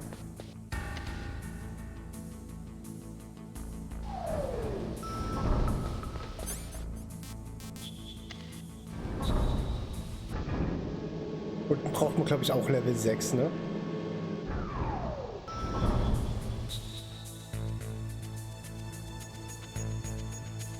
Das heißt, wir fahren nochmal zurück zur Hauptbasis, aber ich laufe zurück, weil ich will noch mal gucken, ob draußen jetzt nochmal Heilungssachen liegen.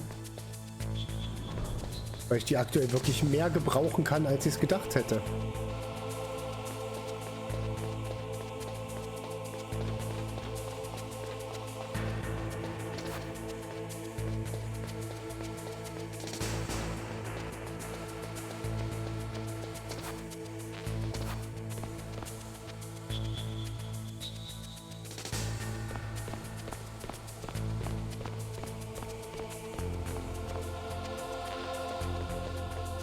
Und die sind auch wieder alle nachgekommen. Deswegen habe ich die Hoffnung, dass hier auch die Sachen nachgekommen sind und draußen auf dem Minenfeld, wo wir gegen den Panzer gekämpft haben. Die Ration ist wieder da, siehst du? Darauf habe ich doch gehofft.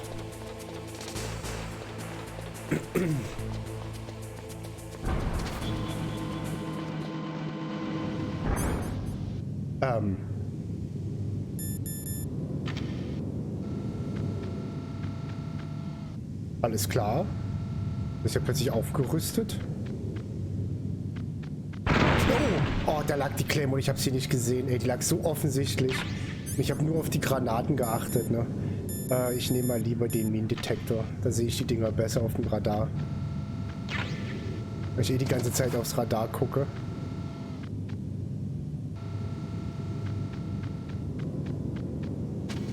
Wir sammeln auch gleich mal noch ein paar auf. Ja, auf jeden Fall gut aufgestockt hier, was Claymore anbetrifft.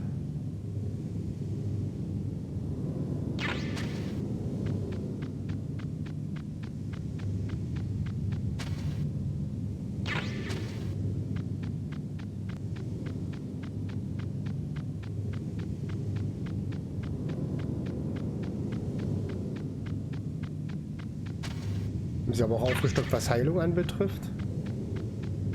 Auf der Seite würde ich jetzt noch mal gucken.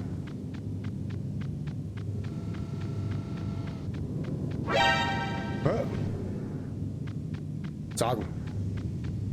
Ne, hier haben sie nichts dazu gepackt. Na toll. Na toll, hier liegt nichts Neues.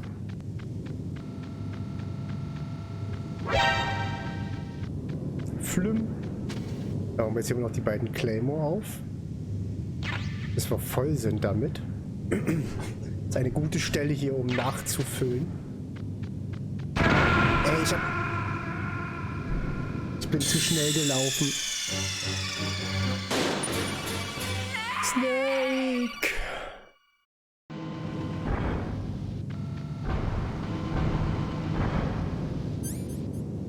Ach, das kommt davon.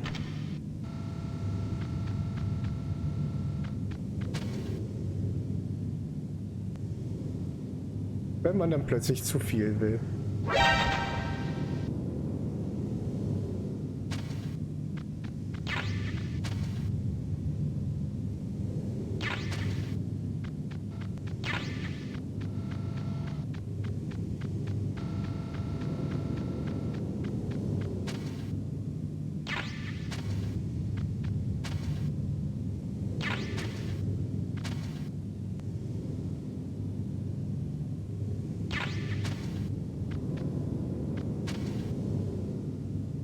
Aber wenn wir die einfach hier an der Seite ab, da sollten wir genug rumliegen haben, um aufgefüllt zu sein danach.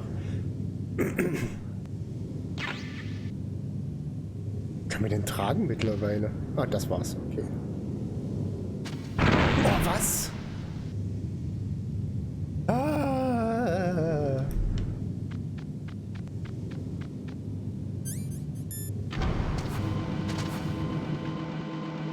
Besorg mir ein paar weitere Rationen, indem ich das mache. Verbraucht alle seine Rationen unterwegs. Aus. Okay. Wie praktisch. Wie überaus praktisch. So, läuft hier unten noch einer?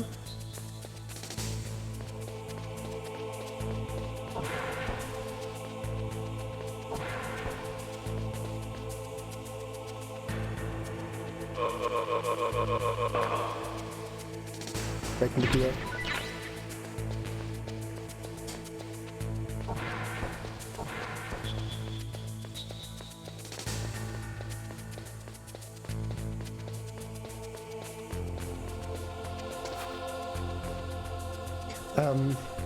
Wollte ich jetzt hin? Ich wollte in das Gebäude hier rein. In das Gebäude wollte ich auch, ja. Nur halt ein paar Etagen tiefer. Halt, jetzt lauft er nicht so durch die Gegend hier.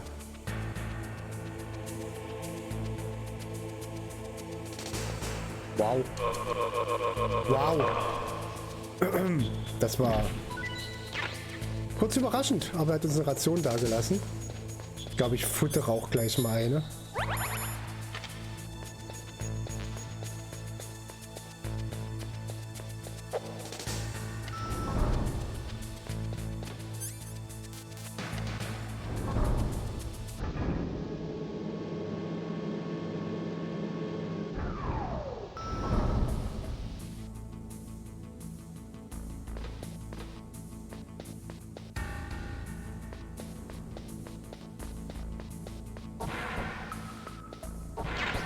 Die Patrouillen wurden scheinbar verstärkt.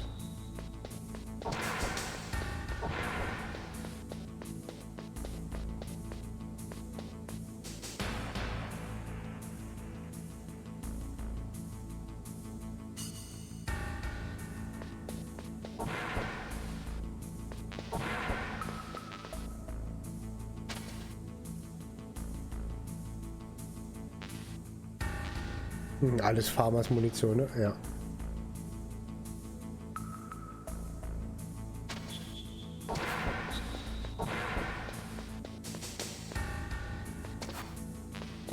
So kommen. Alles so kommen, alles voll. Jetzt nach links oder nach rechts weg? Er geht weiter, okay.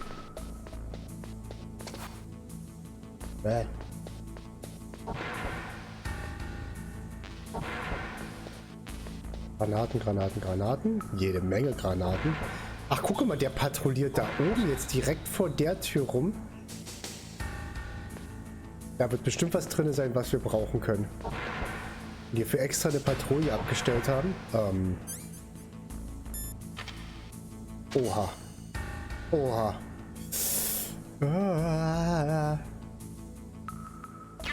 Ein PSG-1. Das ist ein Scharfschützengewehr. You got a PSG-1? Ja. You can use that against Sniper Wolf. Ja. Hurry up and save Meryl. Ja, das ist der Plan.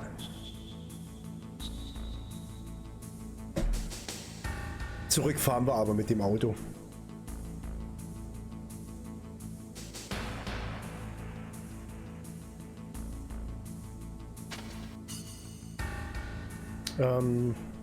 Ich würde gerne noch mal in die Mitte reingucken.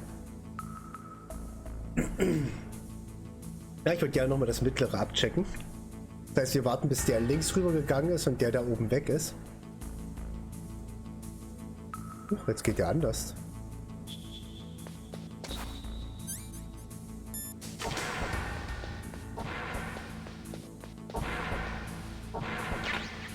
C4, C4, C4.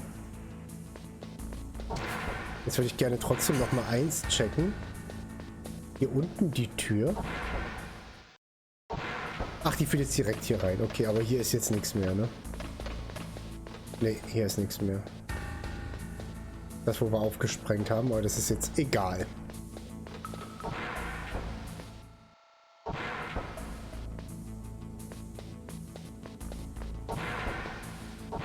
Hier war bis Farmers drin, genau.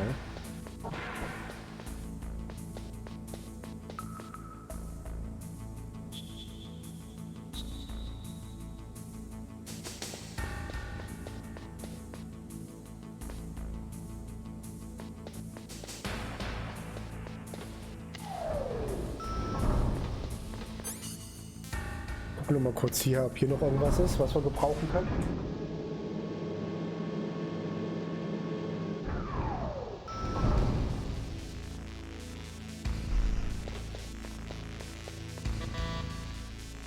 Das war Stufe 6, okay.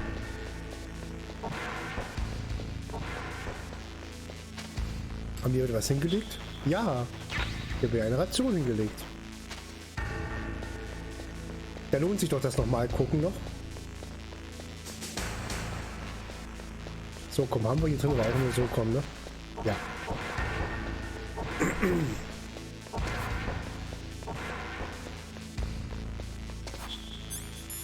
Lass mich ein bisschen drücken.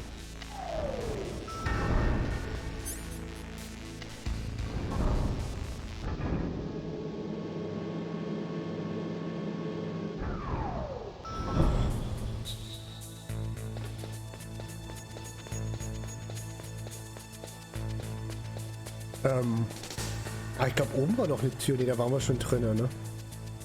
Wo war denn der Ausgang? Da ist mal der Lüftungsschacht.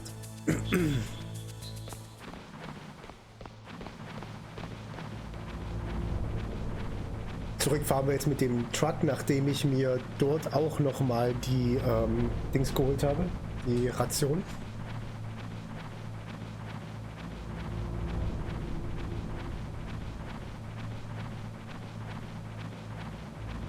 Ist halt die Frage,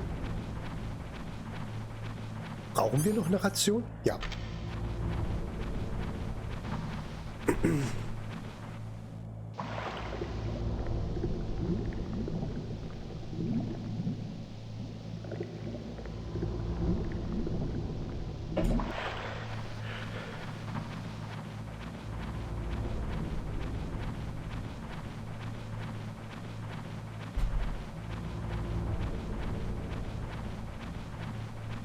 Hoffentlich steht der jetzt. Ach, guck mal, hier steht auch eine Ration. Haha. Da müssen wir gar nicht bis hinter gehen auf dem Schneefeld.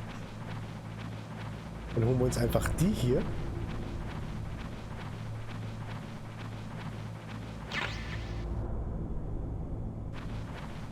Und gehen dann auf den LKW drauf. Dann müssen wir gar nicht übers Schneefeld laufen. War das nicht hier?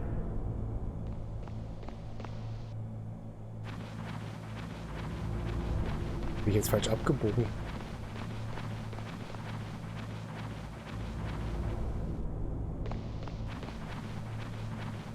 Bin ich denn jetzt falsch abgebogen?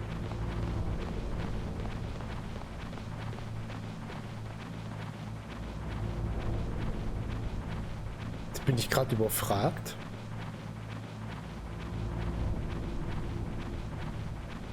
Ach, hier runter musste ich. Ah, so war's. Genau, und da ist der Ausgang. Okay.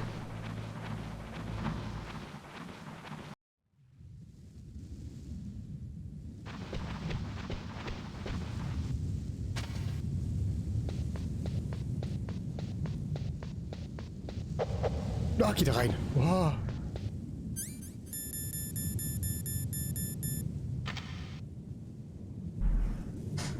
So, Abtransport. Just a box. Just a box. Ist das, was Sie sagen, wenn Sie dich erwischen? That's all there is to load? The nuclear warhead storage, huh?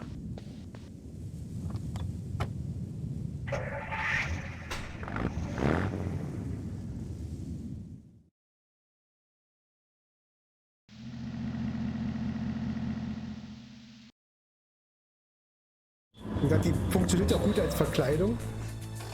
Aber nur an den richtigen Stellen. An manchen Stellen stoßen sie dann gegen und sagen so, hä, was ist das denn? Und dann finden sie dich halt trotzdem.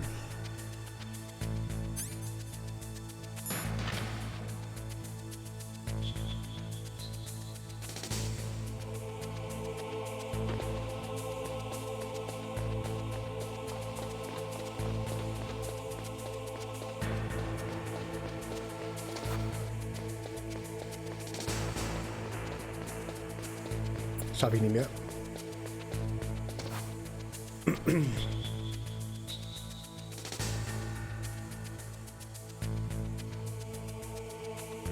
Und dann müssen wir sie jetzt da runter snipern, ne?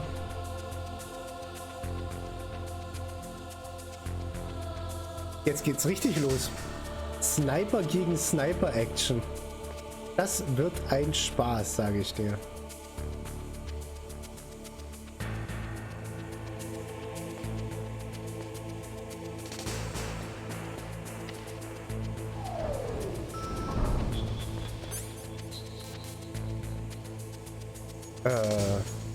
Die 1 war's.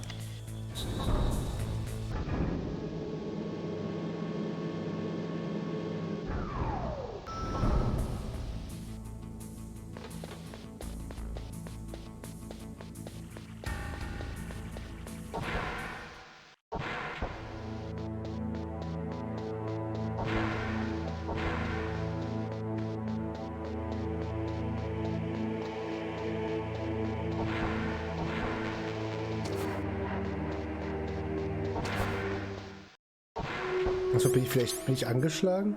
Ja, ich kann die schon mal die Ration trotzdem mal noch.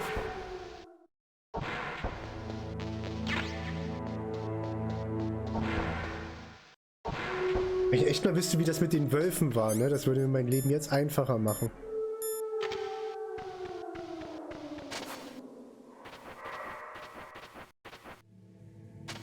Also später bekommt man ein Taschentuch, was nach Meryl geht.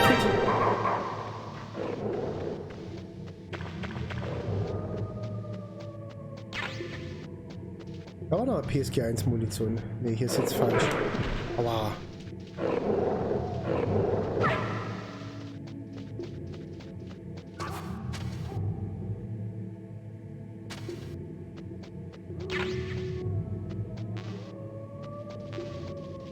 Jetzt Palm ist auch voll. PSG 1 Munition ist voll. Farmers. Ration. Alter, wie mich aber zurückgestoßen.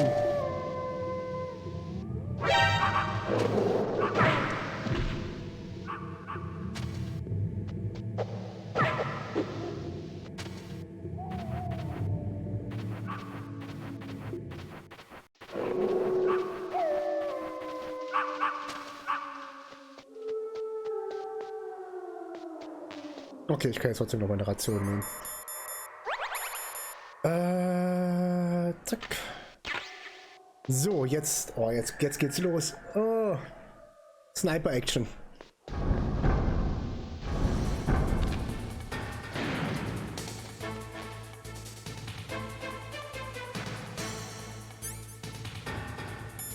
Und Diazepam ist dafür, dass ich nicht zittere.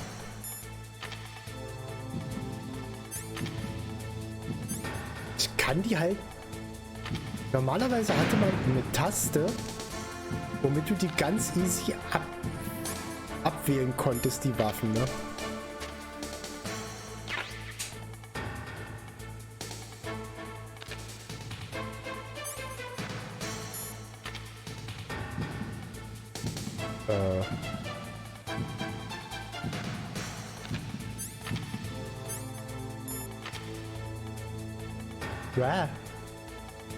Ja. Ja. Alles klar, alles klar. Jo, das kann sie gerade vergessen.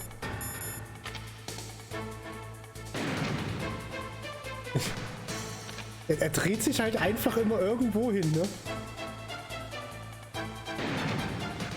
So, jetzt.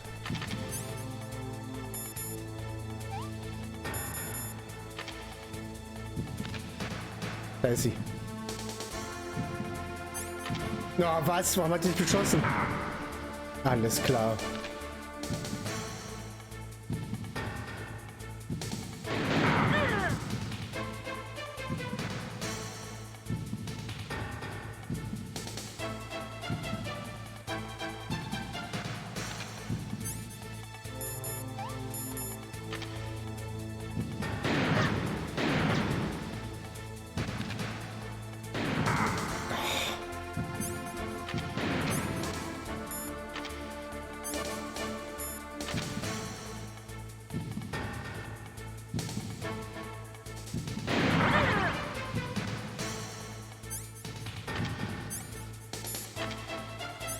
Ohne diese automatische An- und Abwähltaste ist es echt stressig.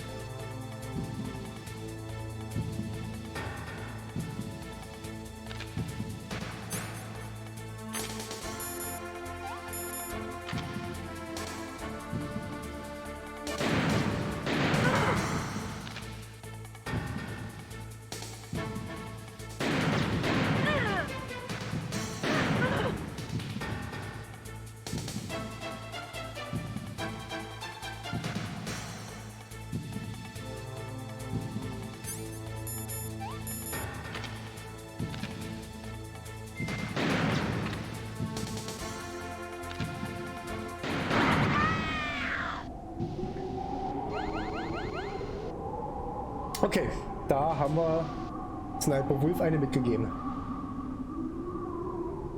Aber, Madame ist weg. Weil ich habe jetzt hier noch Claymore rumliegen, sieht nicht so aus. Wir haben jede Menge Diazepam verbraucht, aber das ist jetzt nicht so schlimm.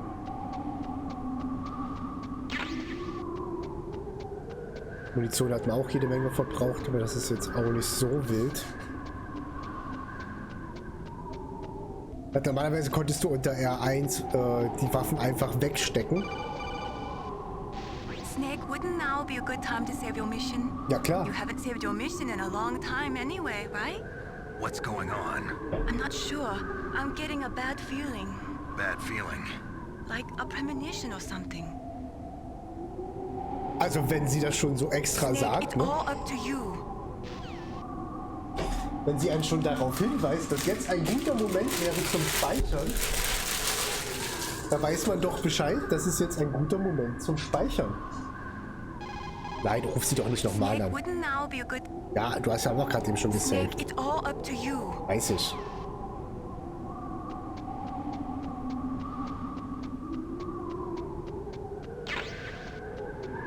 Liegt auch noch was? So, komm, Munition. Wir haben jetzt ja wieder mehr Platz. Don't move!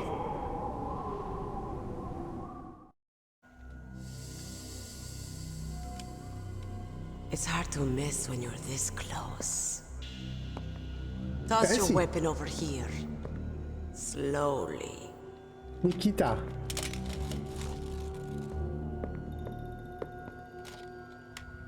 You were a fool to come back here. Stupid man. A lady sniper, huh? Didn't you know that 2/3 of the world's greatest assassins are women? No. Do you want to die now? Or No. after your female friend? Which will it be? I'll die after I kill you. Is that right? Well, at least you've got spirit. I am Sniper Wolf, and I always kill what I aim at. Oh, you're my special prey. Got it? Oh, I've left my mark on you. I won't forget it. Until I kill you. You're all I think about.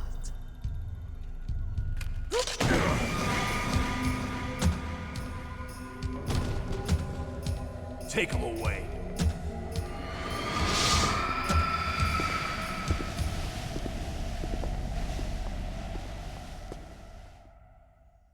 Don't kill me yet. I'm too alive. Leave it to me. I want no more accidents like that dark chief.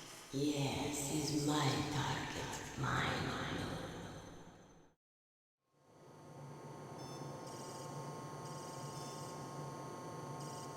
Okay, das... Can you hear me, Solid Snake? Ja. He's tougher than I thought. Do you know who I am? I always knew that one day I would meet you. The man who stole what was rightly mine. The man who stole my birthright. Das Geburtsrecht von wem haben wir geklaut? Kann euch nicht sehen. There definitely is a resemblance, don't you think, little brother? Or should I say, big brother? I'm not sure. Anyway, it doesn't matter. You and I are both the last surviving sons of Big Boss. Oh. It's me. Really? Then what? Oof, those idiots! All right, Raven. I'll be right there. They're not responding to our demands. We launched the first one in 10 hours as planned. Damn Americans. Looks like you read them wrong. Something's funny. Normally the Americans are the first ones to the negotiating table. They must think they've got something up their sleeves. So it's come down to it, has it? We're going to launch that nuke and ride it all the way into history. I've got to take care of some launch preparations. You're in charge here, Ocelot. What about you? Want to stay for the show? I'm not interested. It's time to feed the family.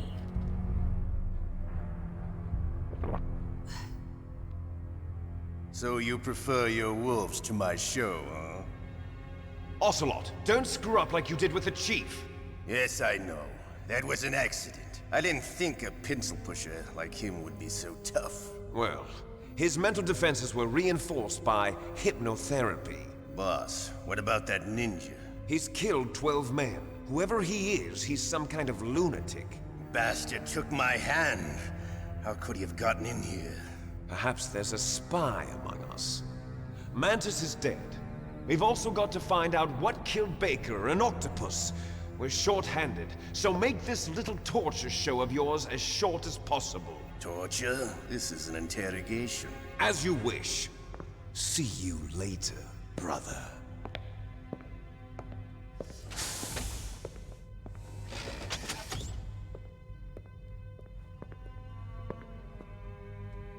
Your woman is still in this world.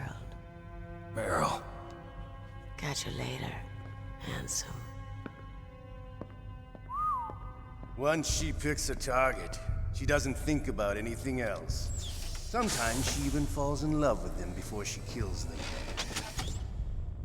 Finally, just the two of us. How are you feeling? Not bad. Caught a nice nap on this revolving bed of yours. Too bad I was sleeping alone. I'm glad to hear that. This is some bed, all right. I'm about to show you some of its nicer features. Where are my things? Oh, don't worry. They're all there. Washington was taking quite a chance sending you here. Someone must have had a lot of faith in your skill, huh, carrier boy? So, Metal Gear's armed with a new type of nuclear warhead, huh? Why don't you go ask Campbell for the full story? The Colonel? By the way, you got an optical disc from President Baker, didn't you? What if I did? Is that the only disc? There's no other data? What do you mean? There's no copy? If not, that's fine. Is Meryl okay? She's not dead yet. Wolf must have been feeling generous. But if you want her to stay that way, you better start answering my questions right now. You were holding one card key. Where are the other two? What's the trick behind that key? Trick? That weasel of a president said there's some kind of trick to using the key. Hell if I know. I see. No problem then. We're going to play a game, Snake. And we'll find out what kind of man you really are. When the pain becomes too great to bear, just give up and your suffering will end. But if you do, the girl's life is mine. Press the circle button repeatedly. You win. Had enough. So, you're human after all. The torture will stop as I promised. But I'll take the woman in return. I'll have my fun with her before I kill her. Meryl. I hope you can still look at yourself in the mirror, my friend.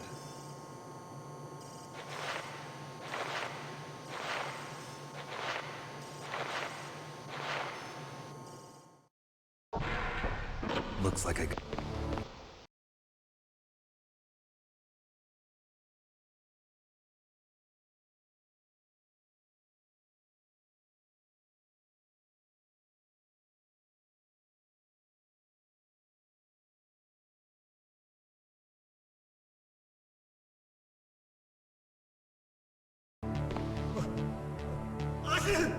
Damn, I caught a cold. That witch. She took my clothes.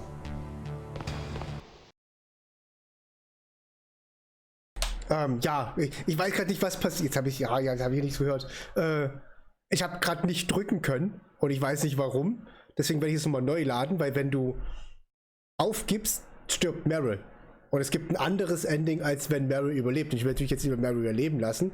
Und ich weiß nicht, warum der jetzt plötzlich das übersprungen hat, die Szene. Das war jetzt nicht wie geplant. Ich konnte nichts drücken.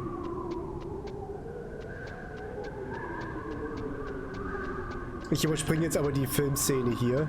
Die haben wir jetzt nun schon mal gesehen. Ich weiß nicht, warum die hat ja nicht mal gestartet. Die ganze Quizszene hat ja nicht mal gestartet. Nee, brauchst du nicht. Aber gerade eben schon.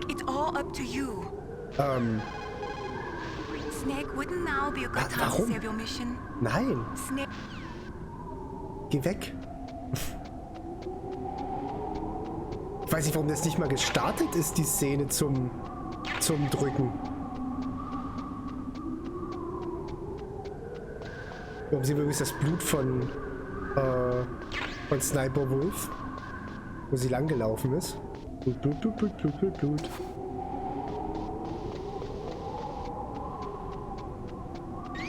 Freeze! Don't move! Ja.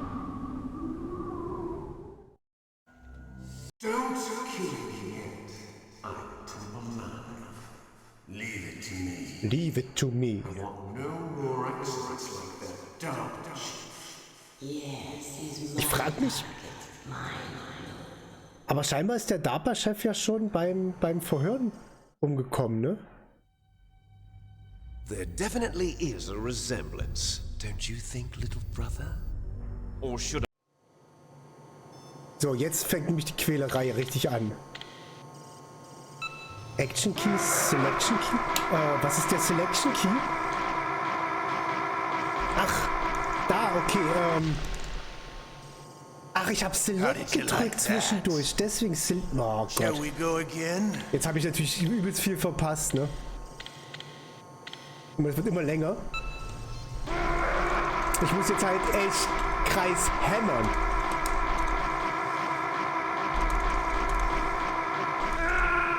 Das war jetzt blöd, weil ich zu Anfang den falschen Knopf gedrückt habe. Da musst du echt Kreis, aber hämmern, wie bekloppt. You did it again. Sorry, boss. Ocelot, you did it again. Gut. Sorry, ich habe den falschen Knopf gedrückt. Noch einmal. Weil es so schön war, machen wir es nochmal. Da stand jetzt nur da, ich wusste jetzt nicht, was sie mit den Keys meinen, aber ja, sie hatten einfach Kreis schreiben können, aber sie wissen natürlich nicht, welcher Knopf das bei mir ist. Nein, ich gehe jetzt nicht ran. Meilin ist keine gute Zeit zum Speichern.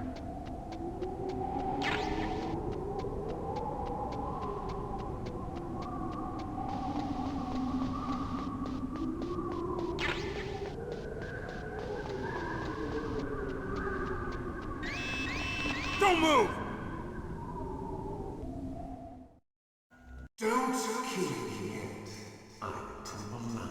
Oh Gott, das wird jetzt so anstrengend. Ey, das ist wirklich so eine anstrengende Szene, ey. Yes, he's my target. Mine.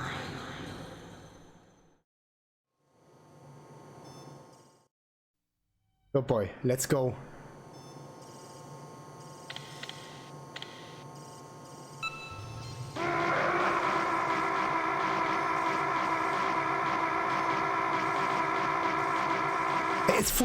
Es funktioniert die Hälfte der Zeit nicht. Das ist doch scheiße, es funktioniert die Hälfte der Zeit nicht.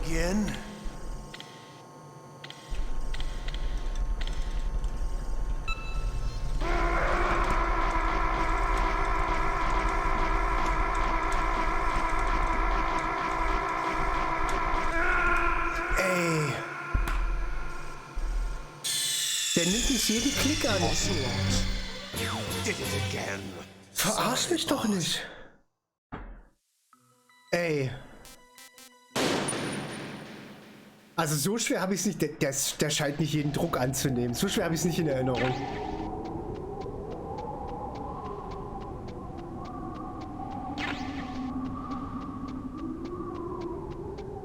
Ich habe jetzt nicht gerade wenig gedrückt.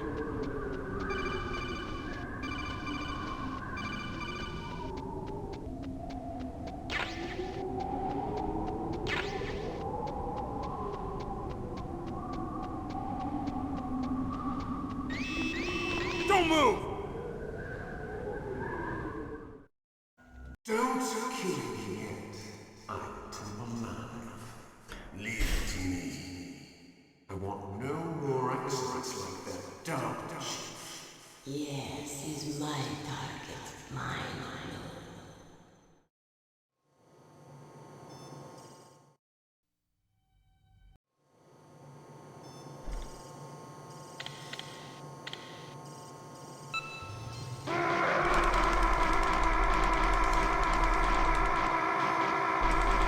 Da hört er nämlich auf jetzt. Jetzt hört er auf. Hast du das gesehen? Jetzt hört er auf, da aufzufüllen. How did you like that? Oh Gott, das tut übelst weh gerade. Oh.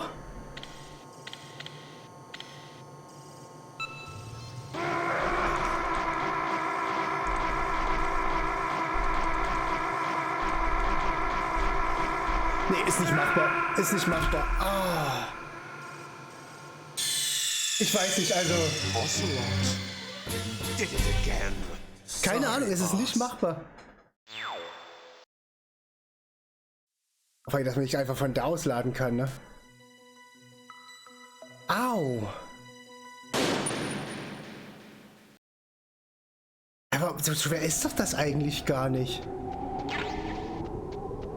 Ich guck mal, welche, was sie hier reinschreiben, die Control-Option, welche die Action-Key ist. Hallo? Action. Ich kann auch Leertaste. Versuch's mal mit der Leertaste. Meine Güte. Switch Weapon. Ach, Button nach oben? Welcher ist denn Button 6?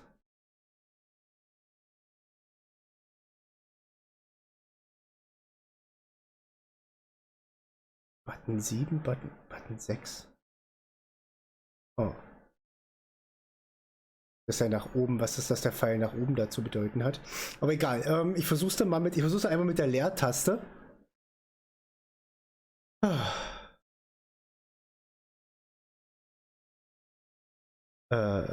Cancel.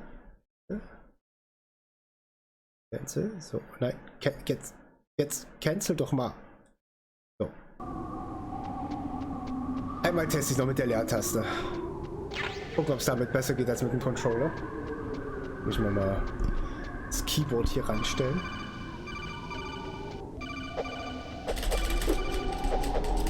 Okay, ich probiere es mal damit.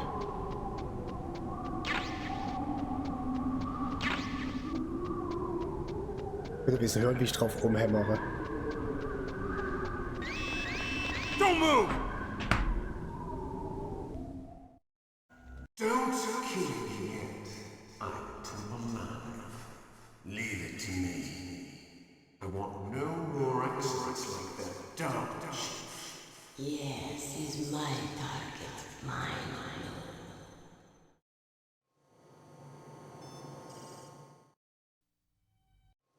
Okay.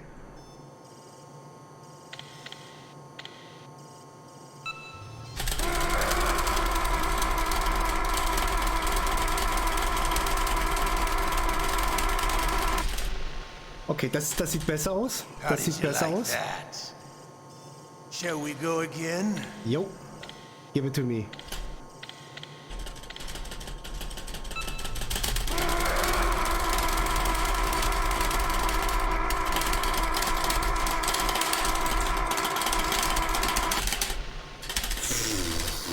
Had enough yet? Eigentlich schon, ja. We're not finished yet. Okay.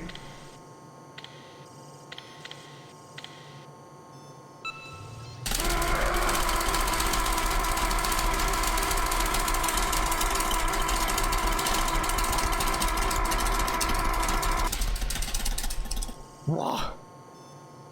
You're Alter. a strong man. Well, that's enough for now, I think.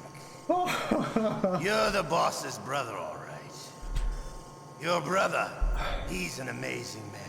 Wirklich? Who else could shoot down 2 F-16s with a Hind helicopter? Hat sie beide abgeschossen, Les okay? Infanterie project was not a total failure. He is the one man who could make my dream into a reality. Das Les Infanterie-Projekt war kein totales Versagen. Was meint er damit?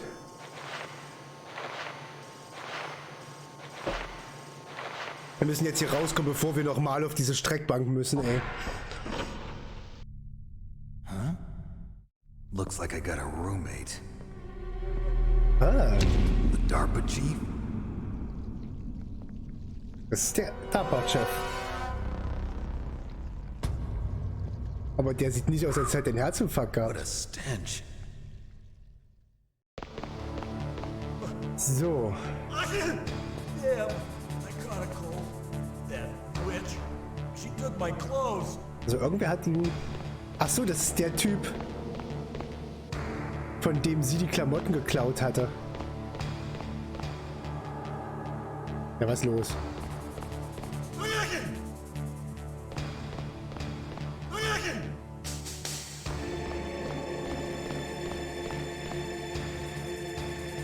Ich bin nicht beobachtet.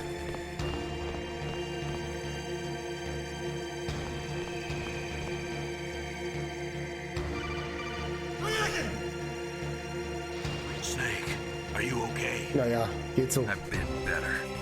How's Mara? They've got her. Damn. Snake, the government has decided not to give in to their demands. We're trying to buy some more time. Come on, Colonel. Why don't you stop playing dumb? I'm sorry about Meryl, but I want the lies to end now. What are you talking about? Metal Gear was designed to launch a new type of nuclear warhead, wasn't it? You knew it all along, didn't you? Klar. Klar wusste er das. Why did you try to hide it?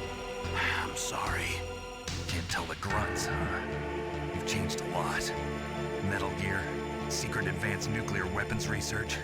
Does the White House know about this? How deep does it go? As far as I know, as of yesterday, the president had not been briefed about the Rex project. Need-to-know basis, is that the idea? These are sensitive times. Even subcritical nuclear tests are causing quite a stir. Plausible deniability, huh? Yes. And tomorrow, the president and his Russian counterpart are scheduled to sign the START 3 Accord. I get it. That's the reason for the deadline. That's right, Snake. And that's why we can't let this terrorist attack go public. We still haven't even ratified START 2 or dealt with the issue of TMDs. This has to do with the president's reputation and America's place as the dominant superpower. So patriotism is your excuse for circumventing the Constitution? Please, Snake, just stop them. Why should I? Because you're the only one who can. In that case, tell me the truth about this new type of nuclear warhead. I told you before. I don't Ja, know das the sagst du details. jetzt. I don't believe you. Ja. If the situation is so serious, why don't you give in to their demands? Let them have Big Boss's remains.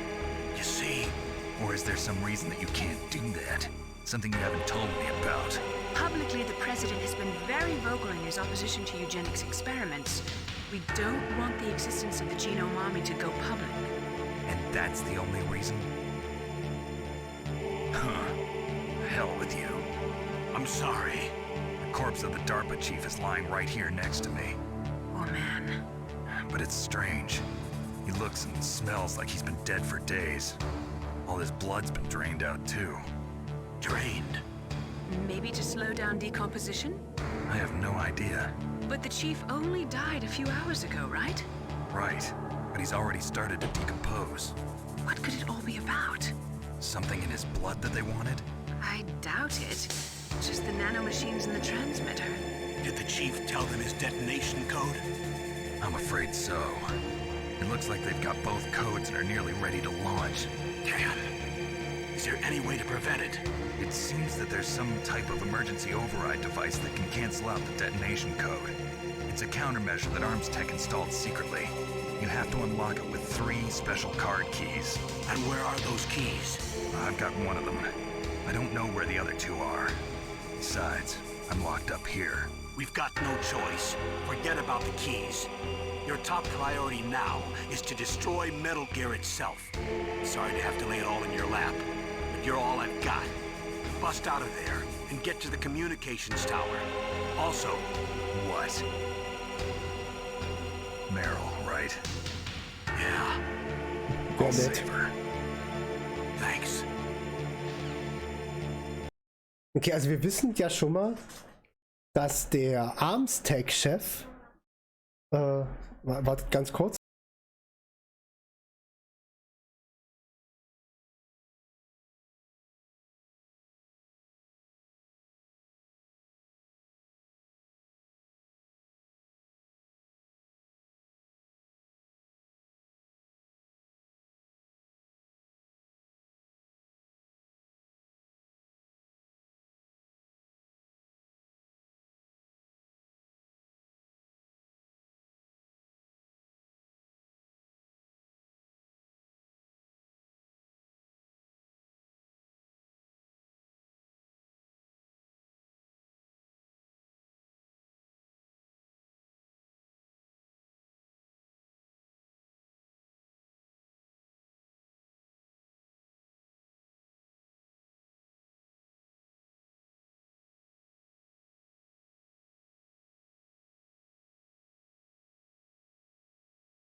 Sorry, ja, also Sherry, Update von Sophia, ja, ihr dürft den Bauch dann bemalen. Sie war gerade da, aber die beiden sind jetzt los, das EM-Finale anschauen. Genau, also wir wissen ja schon, dass der DARPA-Chef, der scheint ja, deswegen hat er gesagt, nicht schon wieder wie beim DARPA-Chef, also der DARPA-Chef scheint gestorben zu sein. Das heißt, der, den wir getroffen haben, war nicht der echte, der echte Arms-Tech-Chef. Das heißt, das hier wird auch nicht das hier wird der echte DARPA-Chef sein. Und den wir getroffen haben, wird nicht der echte DARPA-Chef gewesen sein, weil dem hier wurde das ganze Blut entzogen. Und wie Naomi ja schon gesagt hat, was wollen die aus dem Blut haben? Und Naomi hat gesagt, so, ja, vielleicht die Nanobots. Und das war ja das, was wir gesehen haben. Das heißt, die haben die Nanobots irgendwem gespritzt, der dann da vor unseren Augen gestorben ist. Das war wahrscheinlich nicht der DARPA-Chef, den wir da in der Zelle gesehen hatten. Und auch nicht der Arms-Tech-Chef, also auch nicht Baker. So, jetzt müssen wir bloß irgendwie aus dieser Zelle rauskommen. Das wäre ganz praktisch, damit wir Meryl retten können und vielleicht doch die 3 Karten besorgen können oder einfach Metal Gear zerstören können. Mal gucken. Und dafür müsste er sich jetzt aber erstmal ein bisschen wegbewegen hier. Ist ganz schön erkältet.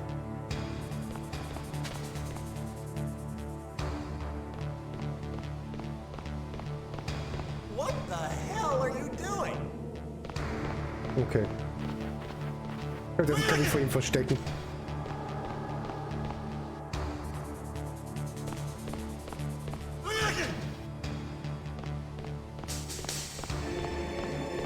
What the hell are you doing? Mann! Lass dich doch mal verarschen.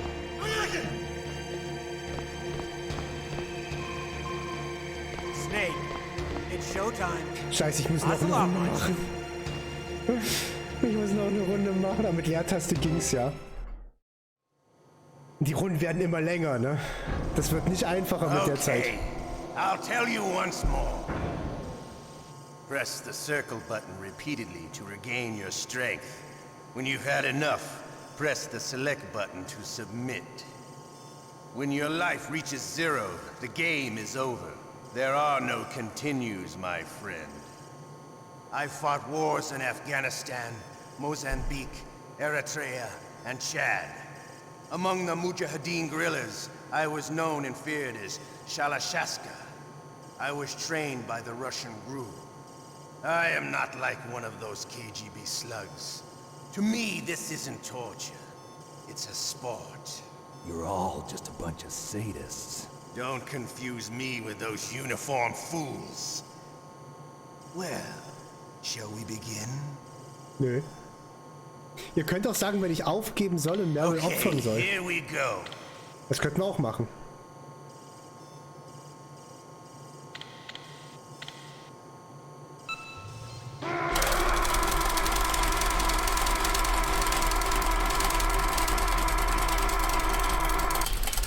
Also mit Leertaste jetzt geht's sogar relativ easy. Like that? Eigentlich gar nicht. Nein, eigentlich nicht. Muss nicht sein.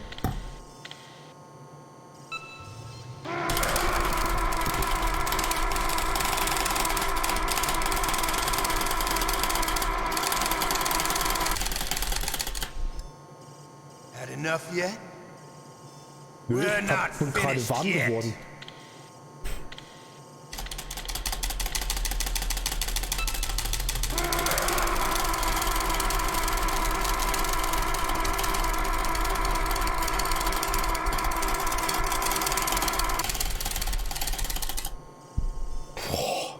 You're a strong man. Well, that's enough for now, I think. We live in a sad age. Imperialism, totalitarianism, perestroika. 20th century Russia has had its share of problems, but at least they had an ideology. Russia today has nothing. They're struggling between freedom and order, and with that struggle, a new spirit of nationalism has been born. The boss has a close friend high up in the Russian government. He's currently the head of Spetsnaz. He's agreed to purchase this new nuclear weapons system. The Hind was just a down payment. So you're in this for money? I don't need money. I want Russia to be reborn, to lead a brave new world order.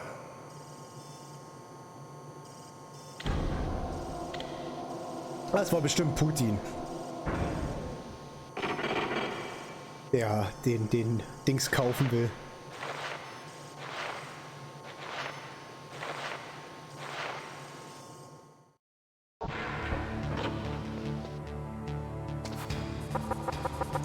Shut up! Shut up in there, will ya? Shut up! You okay, Snake? Bestens. Yeah. Nothing new to report. Snake, is there anything I can do? Yeah. My arm hurts. Das Poor stimmt. Snake. I'll increase the level of painkillers in your blood. Okay, but you can leave out the Benzedrine. That stuff makes me too frisky. I guess you're not feeling too bad after all. Naomi, please talk to me. Say something to take my mind off the pain. What can I say?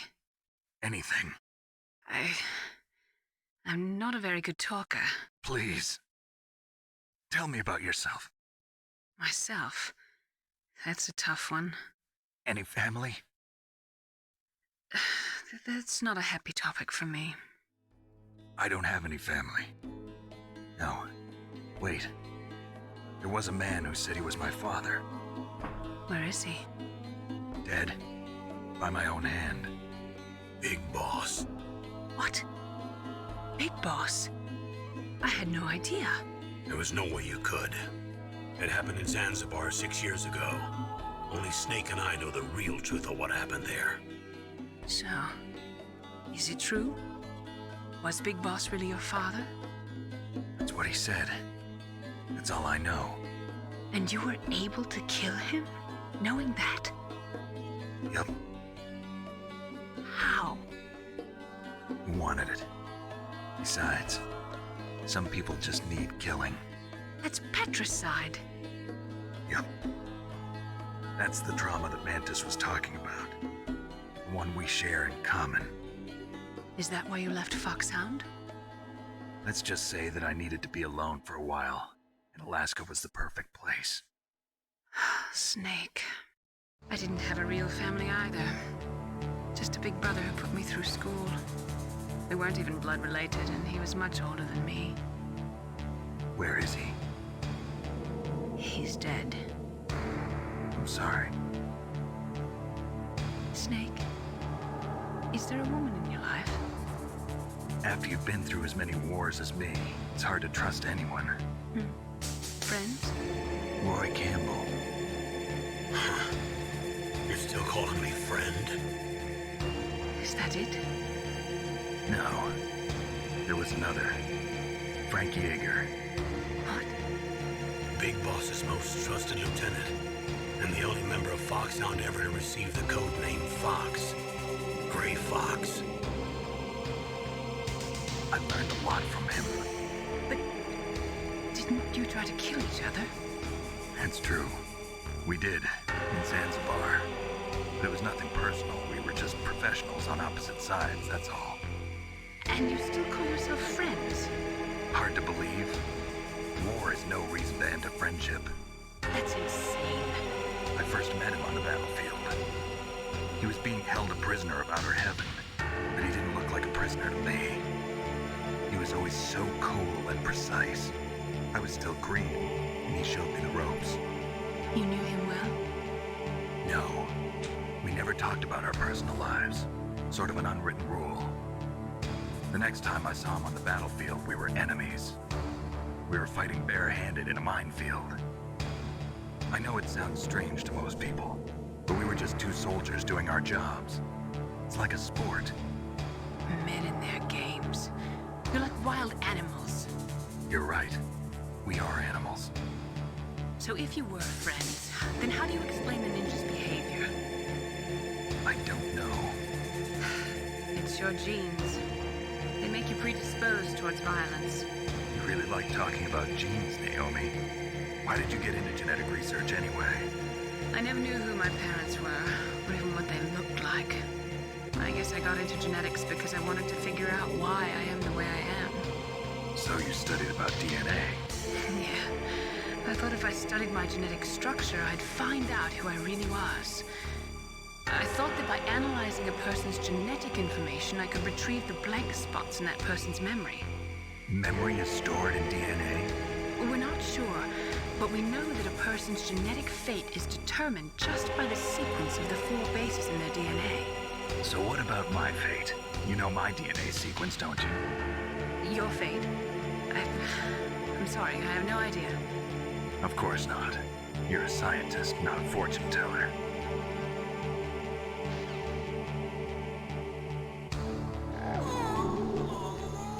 Hallo Matze. Grüße in den Garten zurück. Oh, damn it. Okay, also Big Boss und so weiter, die ganze Geschichte von Zanzibar, das ist natürlich etwas, was in den anderen Teilen vorkam.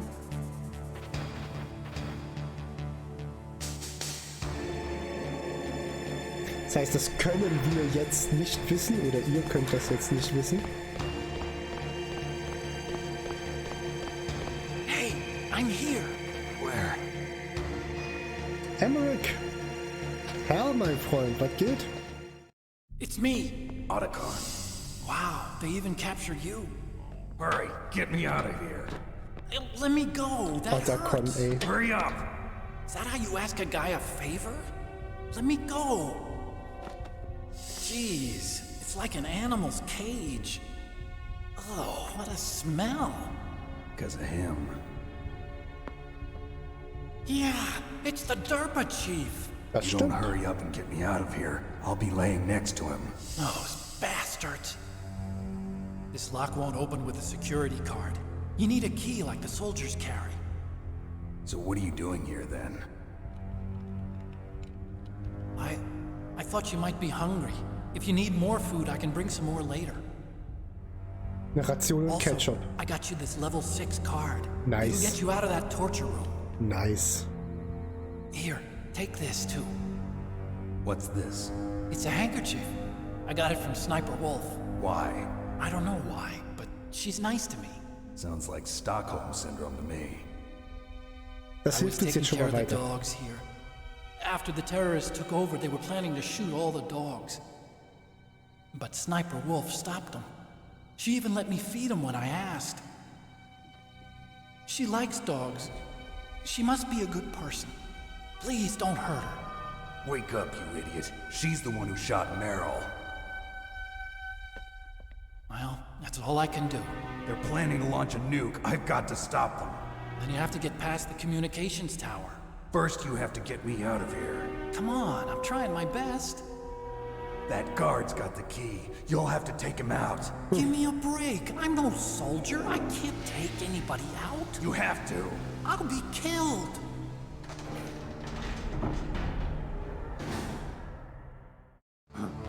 Oh, jeez. He's coming back. See you later. Wait.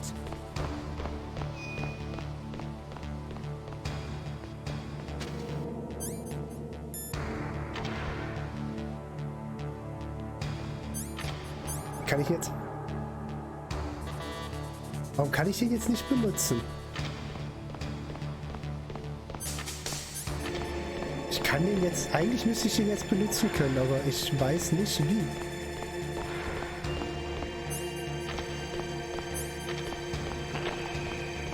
Jetzt hat's funktioniert. Ich muss so drücken. Nein! Weil er jetzt zugeguckt hat. Oh, fuck, ey.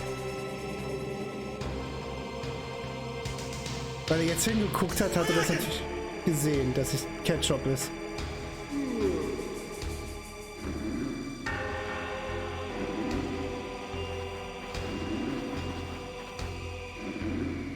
Ist einfach eingeschlafen.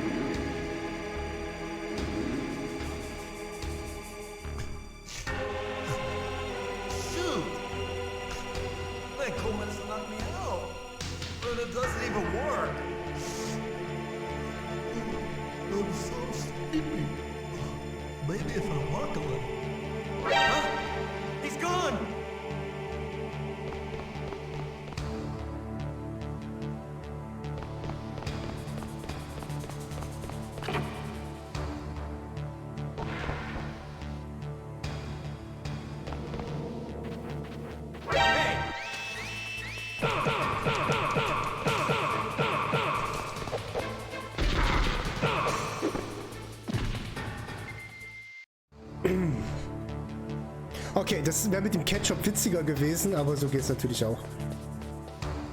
So, wir haben die Level 6 Karte, wir kommen raus. Da sind auch irgendwo unsere Sachen da drin, ne? Wir wollen natürlich jetzt nicht von der Überwachungskamera dort erwischen lassen. Unsere Sachen liegen hier. Jetzt versteckt er sich erstmal und zieht sich an. Soll ja keiner hingucken, ne? So, das Ding hier müssen wir wegdüppeln.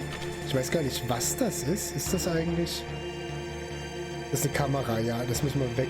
Aber warte mal, bevor wir das machen. Da hinten ist noch ein Raum. Achso, der Raum, den... Ah, den krieg ich von da aus. Okay. Da ist noch ein Räumchen. Das ist ein... Das ist eine Toilette. Es stinkt.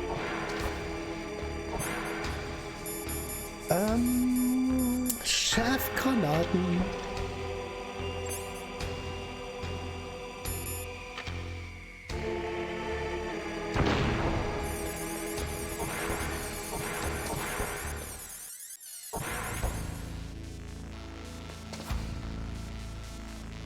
Oh, die überkreuzen sich hier gut.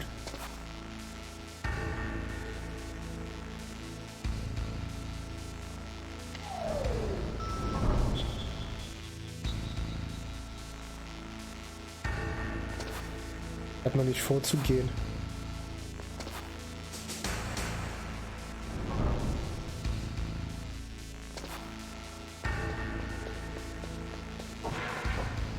Ach, ist das hier, wo wir die ganze Zeit schon waren? Ach, Tatsache. Ration voll. Na dann nehmen wir das mal so mit, ne? Wir können auch mal Soko-Munition gebrauchen. So, jetzt ist voll. Jetzt wissen wir, wo das war, dieses, Ich klopf.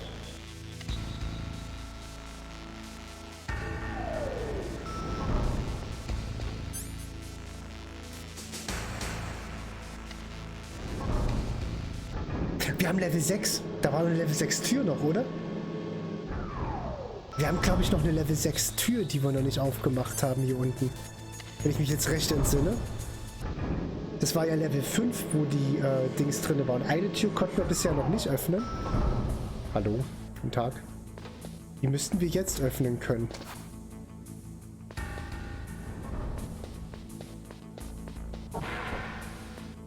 Das hier war die war die Kita-Tür, okay. Kann man auch mitnehmen. Und die Farmers-Tür können wir auch nochmal mitnehmen. Ich glaube, wir können jetzt mehr Munition tragen. Da ist auch noch mehr Farmers-Bullets. Ist voll. Aber eine Tür, ich glaube, die in der Mitte oben, die konnten wir bisher nicht öffnen, wenn ich mich recht entsinne. Die hier. Nee, das ist Level 1. Okay, dann konnten wir jetzt doch schon alle öffnen. Aber jetzt holen wir uns noch ein bisschen... wenn wir schon mal hier sind...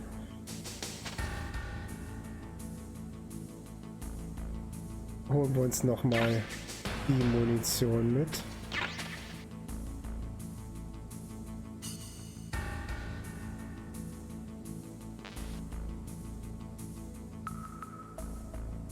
Ja, damn you.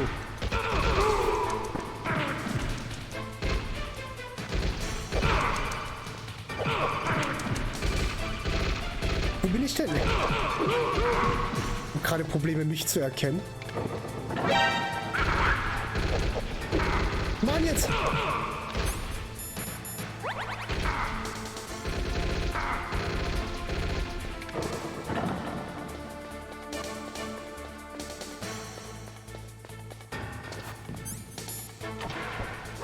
Ach, fuck.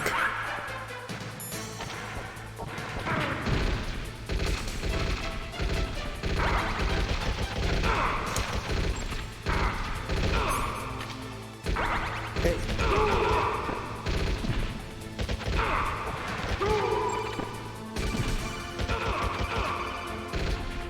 Warum rufst du jetzt an? Get that bomb out of your items. Select the bomb in the equipment Ich habe eine window Bombe in der and press Tasche? the circle button to throw it away. Hurry, throw it away. Ich habe eine Bombe in der Tasche. Nein, jetzt. Get to the Mann, geh weg.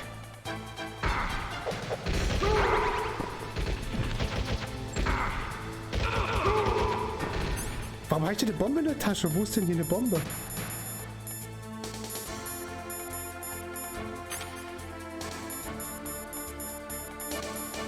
Oh.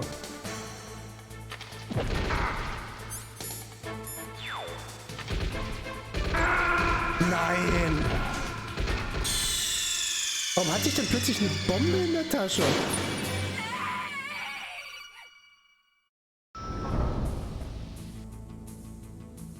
Das war jetzt eigentlich eh Blödsinn, hier runter zu fahren, ne?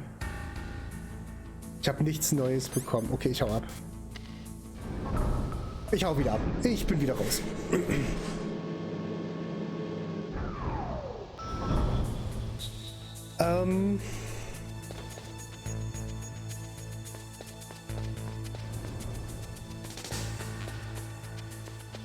So, komm, haben wir voll.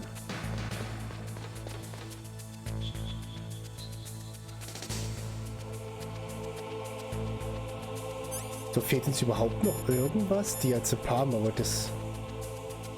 Ach, da ist schon... Da ist immer noch die Bombe.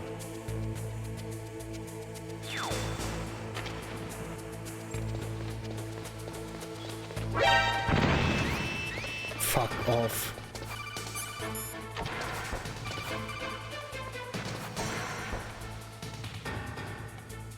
That was a close one, Snake. Ocelot. You'll pay Ach, for that. Ocelot war das. Der hat uns das Ding da reingesteckt, ey.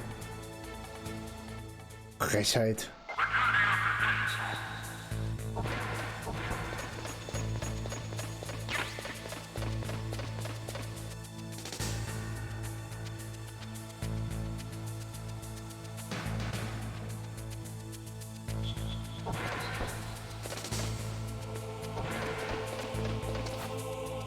Ich stelle mich gerade heute, also heute stelle ich mich nicht besonders clever an, wie man feststellt.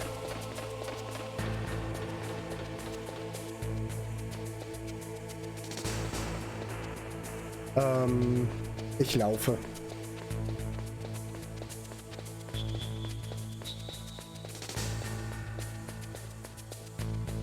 Und das Ding hier ist immer noch aus, oder? Ja, ist immer noch aus.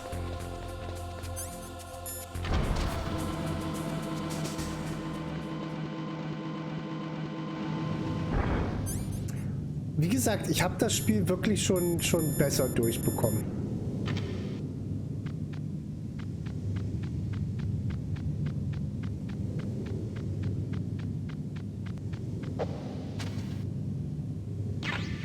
Konnte das wirklich mal in einem Rutsch durchspielen.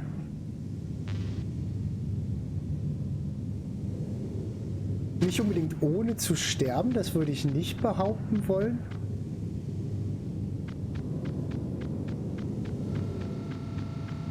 Doch eigentlich schon. Eigentlich habe ich es auch geschafft, ohne zu sterben. Aber ja, das ist halt 10 bis 15 Jahre her, ne? Ach Quatsch. Wir hätten gar nicht gesehen haben, ey. Was viel zu weit weg. Den mein Detektor jetzt gerade gar nicht mehr. Bin ich voll mit? Ich bin voll mit Ration.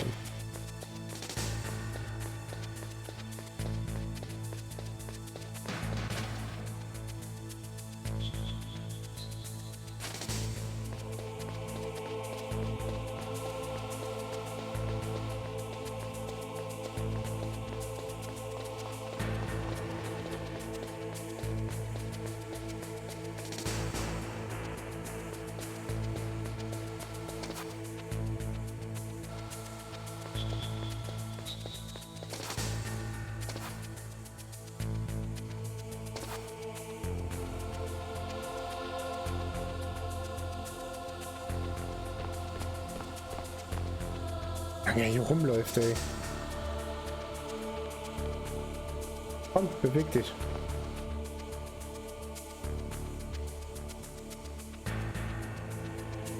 Geh. Lauf. Schneller. Sonst wird zeitig gegessen. Beeile dich.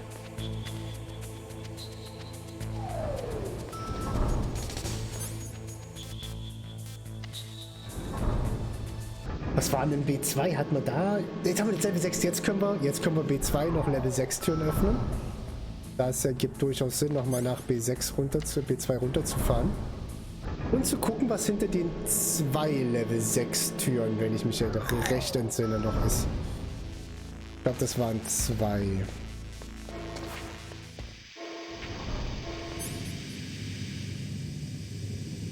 Teil 5 mal 10 Minuten angespielt, war Schrott, deinstalliert, war zum Glück ein Plus drin. Ja, Teil 5 habe ich mir damals schon gekauft, habe es aber nie gespielt. Alle anderen Teile habe ich gespielt und finde die echt großartig. Ich finde, das ist ein super Spiel.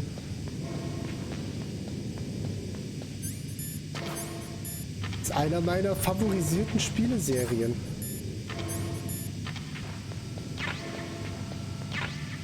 Teil 1 habe ich bestimmt 20 Mal gespielt. Wenn nicht häufiger. Da gucke ich jetzt mal nicht rein. Ich stippel hier hinten mal aus. Geschmackssache, aber ich finde es... Ich mag halt dieses ganze Rumgeschleiche und so weiter. So, das ist jetzt Level 6, da waren wir noch nicht drin. Body Armor, was natürlich praktisch ist.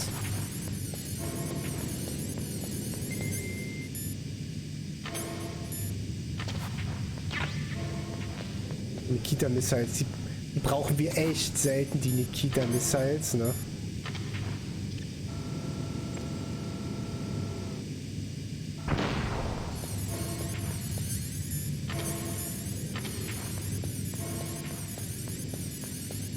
Nichts? Ernsthaft jetzt? Hier ist nichts drin? Arscht mich doch nicht, ey. Da war da echt nichts drin, ne? Aber wir haben die Body Armor bekommen.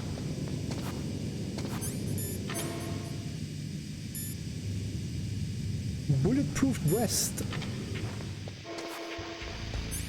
So. Ich fühle mich schon mal, ja, ganz gut ausgestattet. Farmers in die Hand. Geh auf. So, ich muss ja wieder drücken.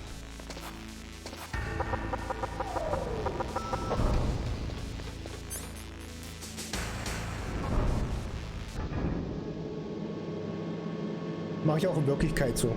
Klopfe dann immer an die Scheibe, wenn ich auf den Fahrstuhl warte.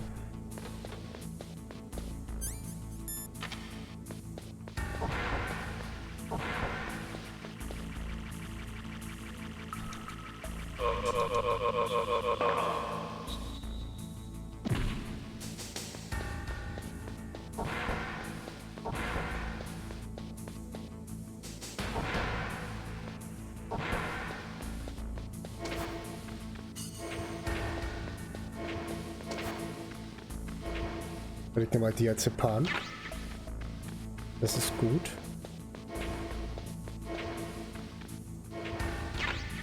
Ah ne, es war Medizin. Was war denn Medizin? Haben wir jetzt irgendwie Medizin? Was ist denn Medizin? Ach, Erkältungsmedizin. Falls wir uns mal erkälten, wenn du zu lange draußen in der Kälte rumläufst, du erkältest dich, dann kannst du dich damit wieder... Weil sonst niest du die ganze Zeit, was natürlich teilweise sehr unpassend ist. Wo geht der lang? Und geht jetzt da lang, wo ich lang möchte? Das gefällt mir nicht. Wow. What the heck? That was close. Haben wir hier noch? Farmers. Ration. Brauche ich Ration? Ne, brauche ich nicht. Kann nicht mal auf Vorsorge eine nehmen. Eine Stun-Granate. Okay, die habe ich auch nicht eingesetzt heute.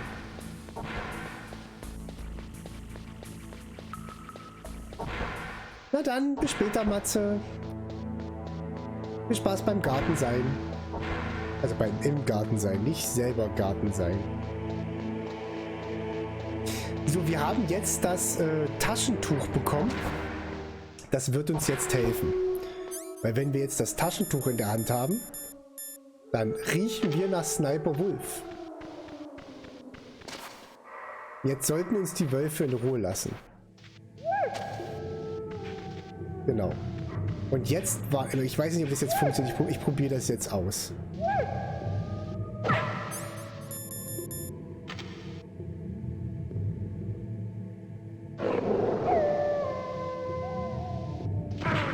Nee, war nicht richtig.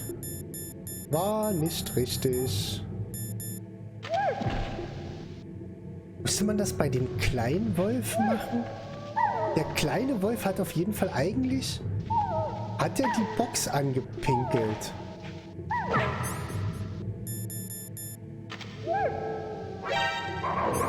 Nee, das funktioniert nicht. Nee, das funktioniert nicht. Das habe ich schon gehört, die haben schon mitgemacht.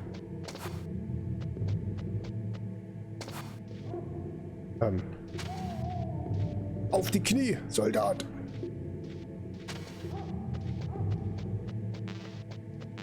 Wir können gleich mal eine Ration schlucken, die haben uns ja einmal erwischt. Oder wenn sie schon mal hier sind, ne? So, noch was? Da haben wir noch mal Scharfschützenmunition.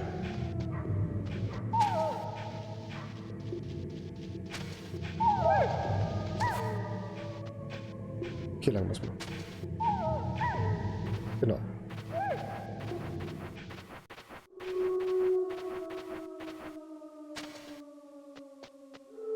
Nicht der Kleine auch immer mit hier hintergekommen?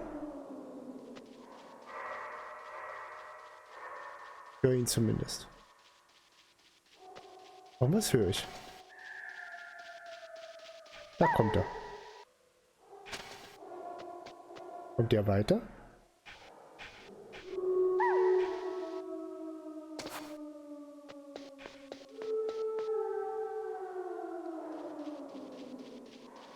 Jetzt mussten wir den, glaube ich, hauen. Weil jetzt können die Großen nichts machen.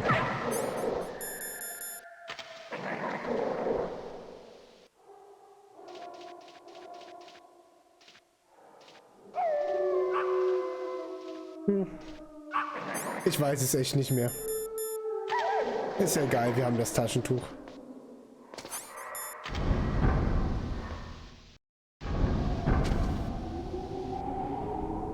Falls sie doch noch irgendwo Claymore liegen. Nein, aber Marys Blut ist... Oh. Marys Blut ist noch da.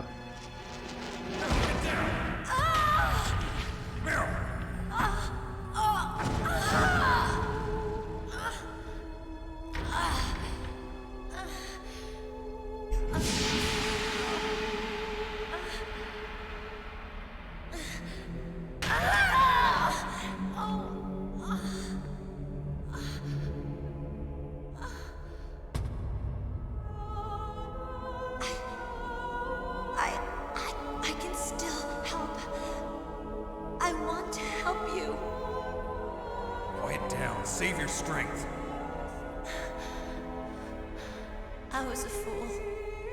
I wanted to be a soldier. But war is ugly. There's nothing glamorous about it. Snake, please save yourself. Go on living and don't give up on people. Don't forget me.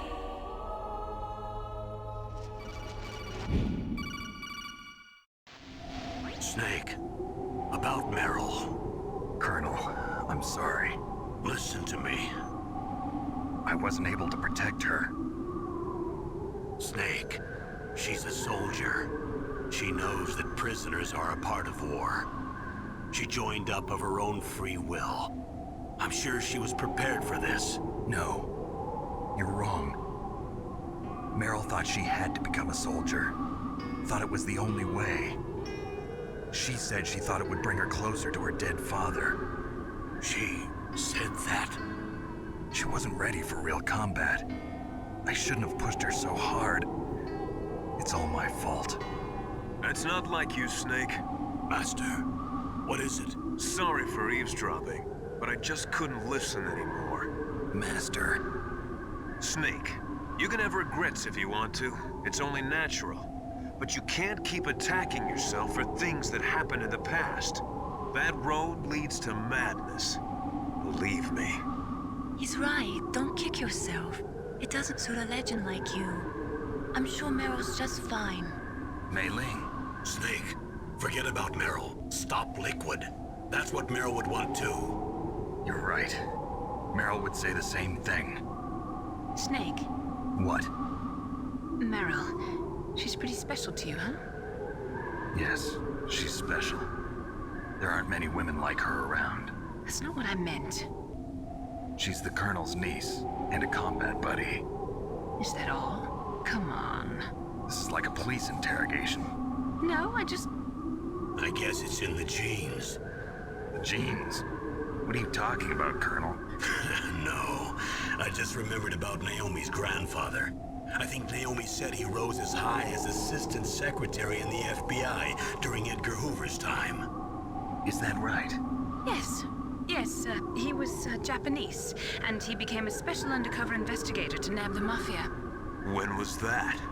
Oh, sometime in the 50s, I guess. Where? New York, I think. Naomi, I thought you didn't have any family. Well, I researched it after I became an adopt. My grandfather was already dead by the time I learned about him. I never even had the chance to meet him. Oh. Snake, good luck. Watch your back, Snake. Schön aufpassen, Snake. Schön aufpassen. Ja, die Munition ist voll. Das Gefühl, wenn ich hier so einen langen Gang lang gehe, dass das nicht gesund ist, ne? Weil wenn das Pack dann auch noch nicht funktioniert, also meine Karte nicht funktioniert. Oh, Munition ist alles voll. Ja, da brauche ich nicht zu gucken, ist eh alles voll. Und jetzt dürfen wir hier ungeschoren durch die Tür durchkommen und kommen jetzt in den Tower. Der Tower wird auch nochmal richtig fieser Kack. Oh, das wird jetzt auch nochmal ein Spaß, sage ich euch.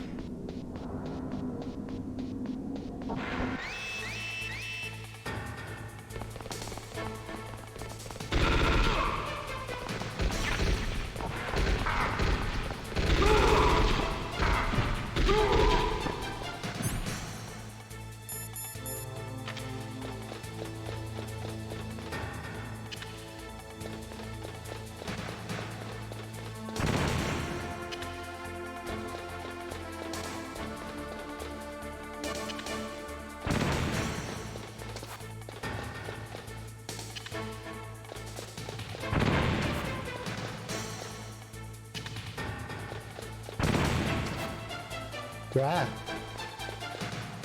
Ihr hört schon, dass die Claymore mir notwendig sind, ne? Oh ey, sag mal, bleibt doch nicht immer hängen an der Kante.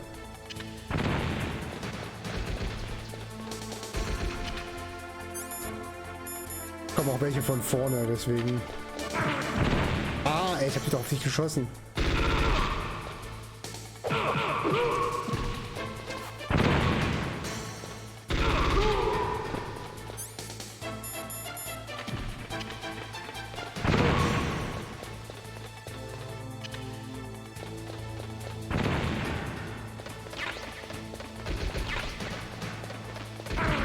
Mann!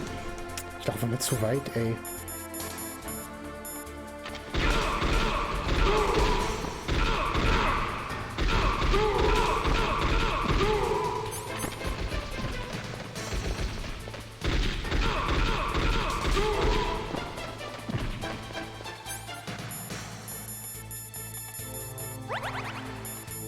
Ich gerade mal den Ausgang nehmen sollen, ne?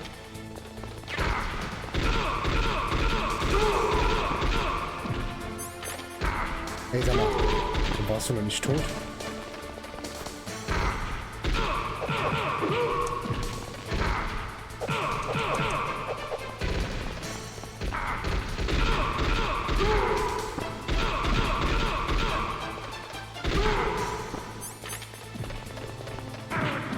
Ah, dass sie mich immer umhauen müssen, ey.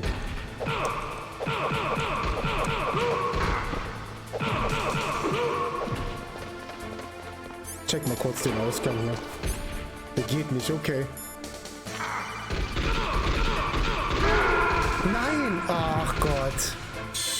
Oh, wie blöd. Oh, ich stelle mich heute aber auch wieder richtig doof an teilweise, ey. Bitte.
Jo, was? Hä?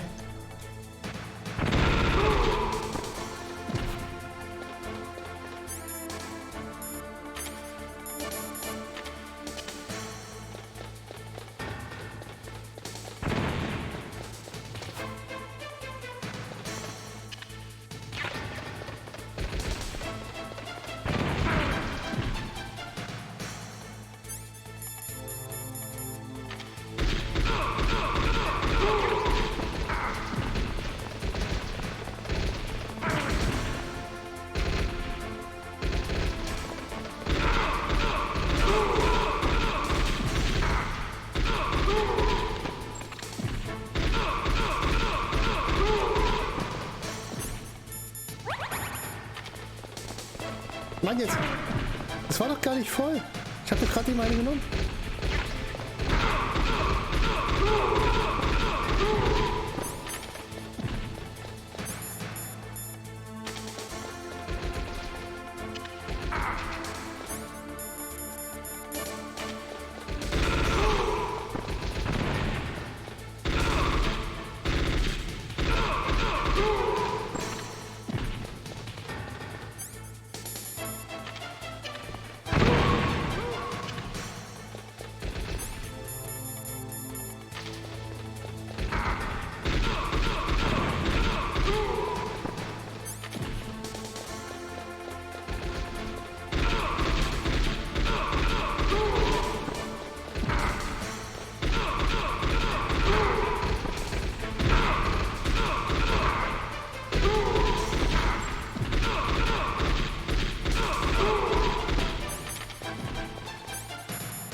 mich erwischt.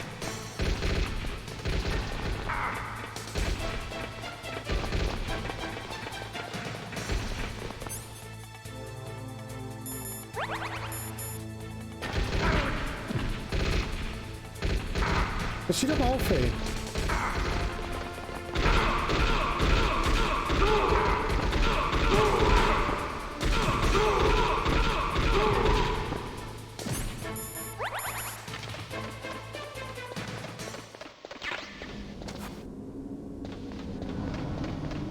Oh, was für ein Weg, ey. Kann ich jetzt da auch wieder nicht raus?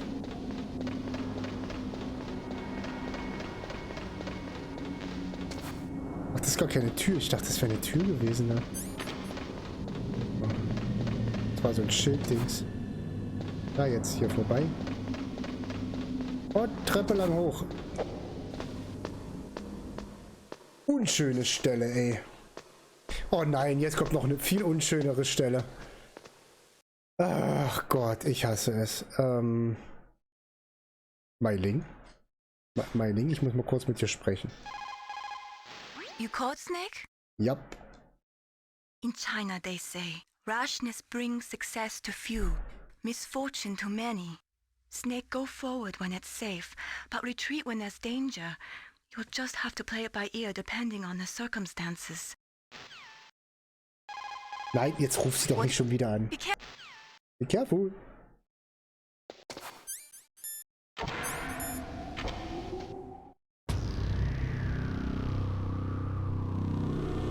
Der Radio-Tower, den wir gesucht haben.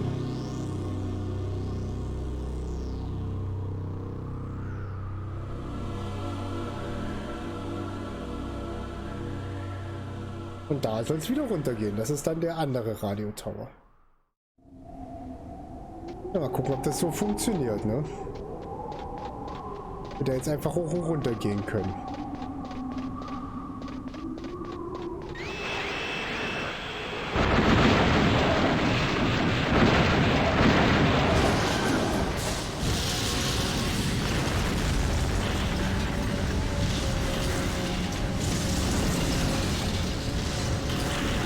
Wohl nicht.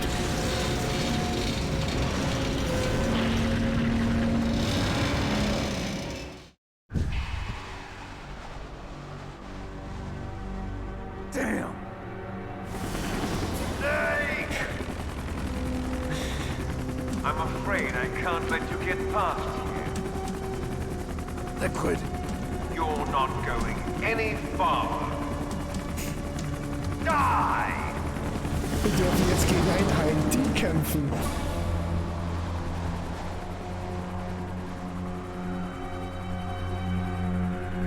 Zumindest kämpft er gegen uns. Ob wir gegen ihn kämpfen. It's a long way down. If I had a rope. Du hast doch ein Seil dabei. I should be able to use that rope I got. Genau. What are you going to do? Take on a hind with your bare hands? Nee, dafür fehlen die Waffen, da hast du recht. If I stay here, I'm finished. Für einen Hain fehlen mir die Waffen. Deswegen...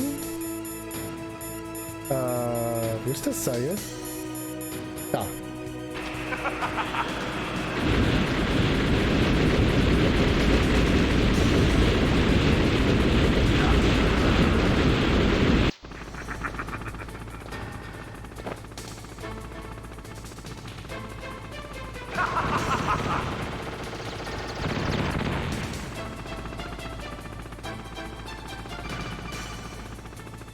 Here's how to repel. Press the X button to jump away from the wall. While you're away from the wall, press down on the directional button to drop down. If you jump while pressing right or left on the directional button, you can make a big jump in that direction. If you press and hold the circle button while using the directional button, you can walk slowly across the wall.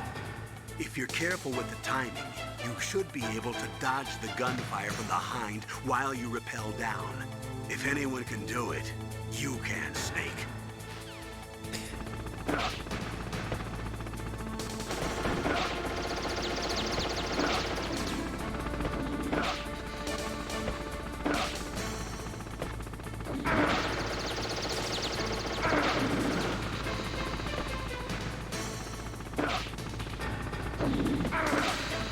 Mann, die sind...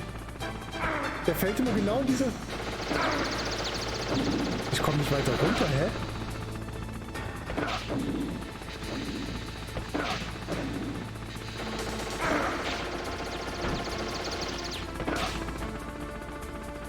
Geheim war jetzt gar nicht das Problem.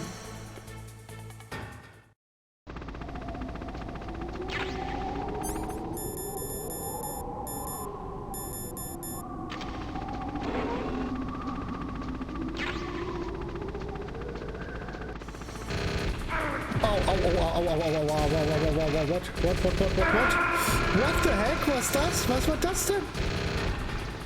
Fuck, was war das denn? Okay. Okay, ich bin aber wieder hier unten. Aber was war das denn jetzt? Ach.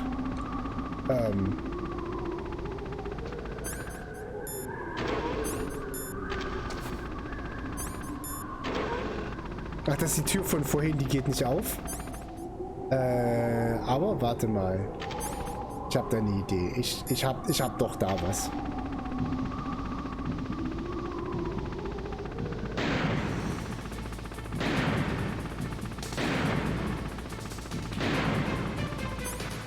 Ich muss mal die als Paar annehmen.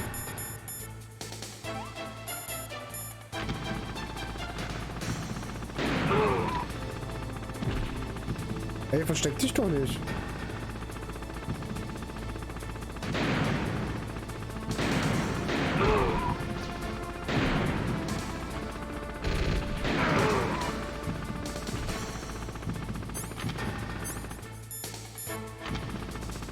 Aber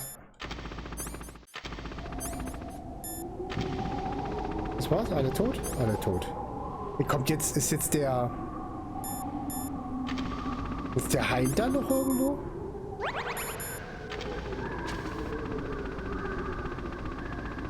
Ich höre ihn, aber ich sehe ihn nicht mehr.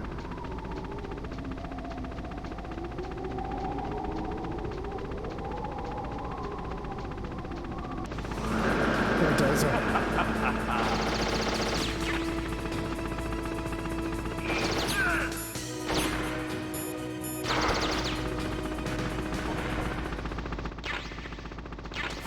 Stinger Launcher und Stinger Missiles.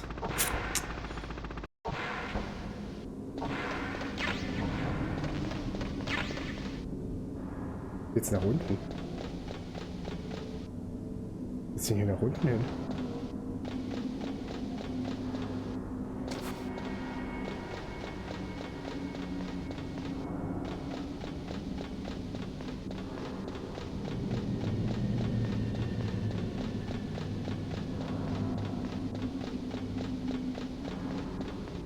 Na toll. Na toll. Kannst du nicht einfach runterspringen? Und kannst du nicht einfach runterspringen? So tief ist es doch auch nicht.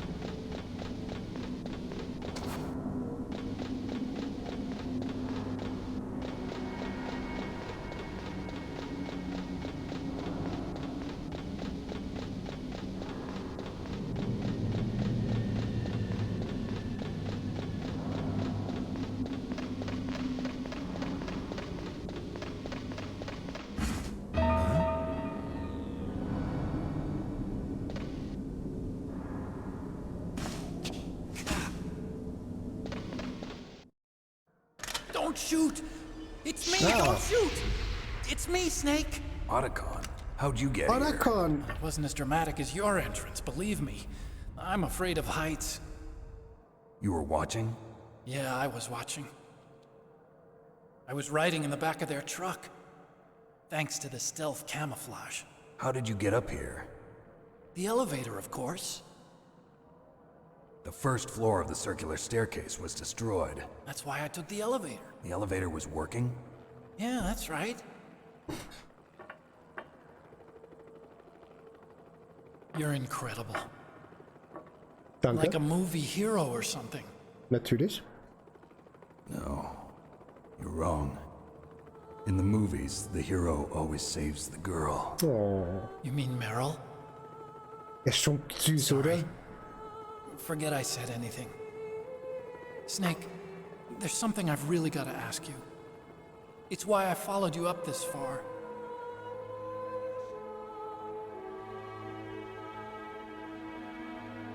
Have you ever loved someone? That's what you came to ask? No, I mean, I was wondering if even soldiers fall in love.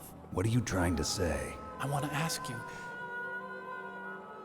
do you think love can bloom even on a battlefield? Ah. Yeah, I do. Der ist bestimmt verknallt in Sniper Wolf. I think at any time, any place, people can fall in love with each other. But if you love someone, you have to be able to protect them. I think so too. I have a favor to ask. Uh-oh. Don't worry, it'll be easy. I told you before I don't want to hurt anyone. I don't want you to either. Okay. The elevator is stopped down there. I want you to get it to move. You see? That's weird. It was working before, but now it isn't. Maybe the panel's broken. Can you fix it? It was working before. If it's the mechanism, leave it to me. I've got to go and swat a noisy fly. Okay. I'll stay here and hold the fort. Good luck. You really look like hell. Are you okay? Don't worry. If I do this, it doesn't matter. I just pretend like I'm not here, and then I'm not scared. Strange logic. I'm counting on you.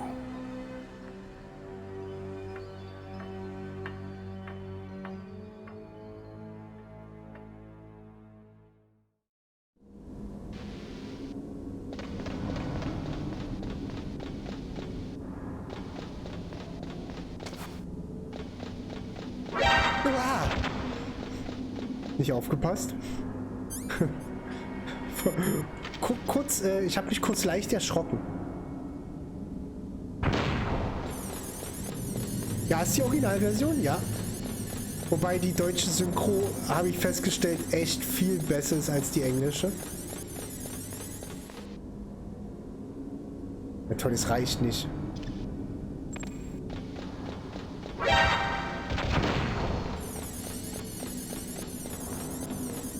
Und herzlich willkommen. Hallöchen. Ja, na, ich bin zu weit. Ich habe gedacht, ich habe noch eine Treppe. Oh Gott, ich muss mich echt mehr konzentrieren, ne? Auch wenn ich einfach so durchrenne, wird das. Ich muss mich wirklich mehr konzentrieren dabei.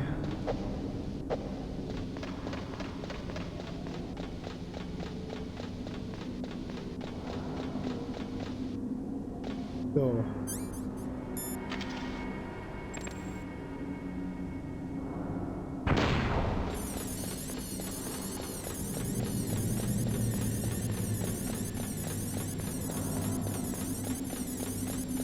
Da sind sie jetzt, ne?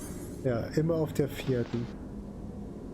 Ich meine, Tontechnik, ich hätte mehr rausschauen. Nee, das, also qualitativ war das ja, das ist ja das Lebensende der PSX damals gewesen. Und das ist natürlich eins der...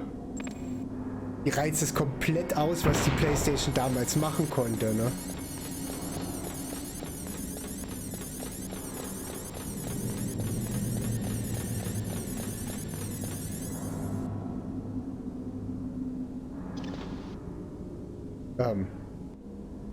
Reicht das trotzdem ein bisschen hoch? Ja. Wenn es gewesen, wenn ich mich hochgereicht hätte. 1, 2. Und das ist die 3. Ebene und dann stehen sie da wieder, ne? Genau.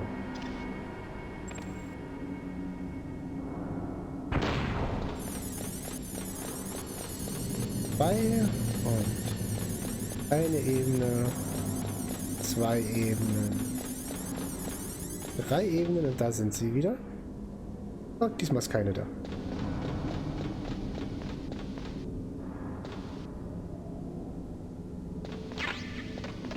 Und noch mehr Stinger-Munition. Ein paar Chef-Grenades, das ist gut. Jede Menge Stinger-Munition, ne? Gut, wir dürfen jetzt gegen den HND kämpfen, ne? Das dürfen wir dabei nicht vergessen. Da ist die Stinger. Mir fehlt wirklich der Knopf zum Abwählen. Der fehlt mir echt. So, ich nehme trotzdem mal die Body Armor rein. Wobei ich nicht weiß, ob die Body Armor oder die Rations sinnvoller wären, die Rationen. Weil die Rationen heilen einen einfach direkt, bevor man stirbt, ne? So, wir rufen jetzt auf jeden Fall erstmal Meiling an. You caught Snake? Yep. There's a Chinese proverb. The mind cannot be in two places at once. Das stimmt. Make sure that you're not thinking of something else during the mission, okay? Sorry, Chat, ich darf nicht an euch denken. Ah, gut.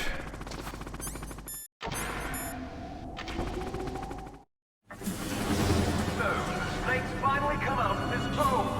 Are you ready now, my brother? Why are you calling me brother? Who the hell are you? I'm you. I'm your shadow. What? Ask the father that you killed. I'll send you to hell to meet him.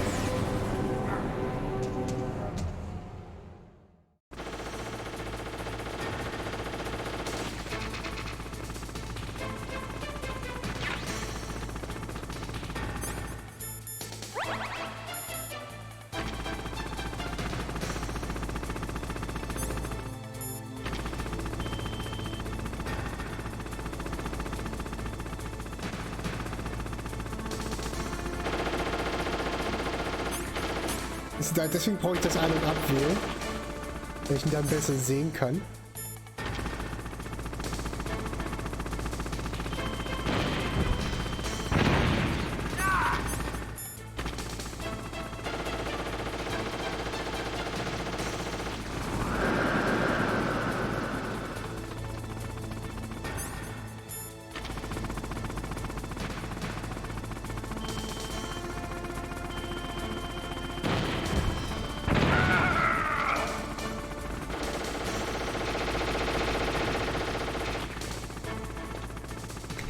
Die Musik ist wirklich Klassiker.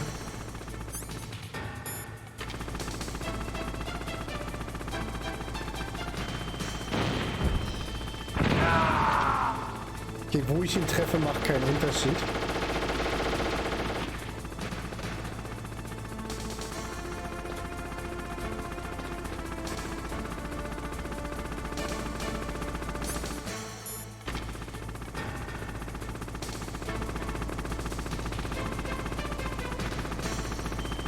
Fliegt jetzt zurück.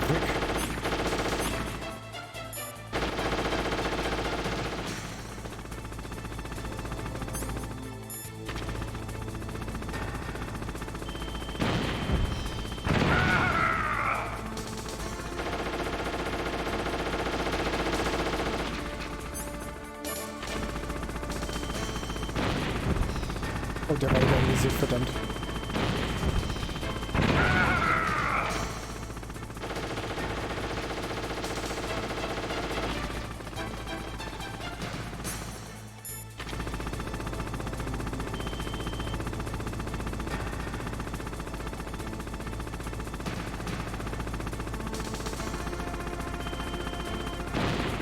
Nein, Mann. Na, verdammt. Jetzt nimm das Ding hier raus, Mann. Alter. Bin ich in dieser scheiß Ansicht fest.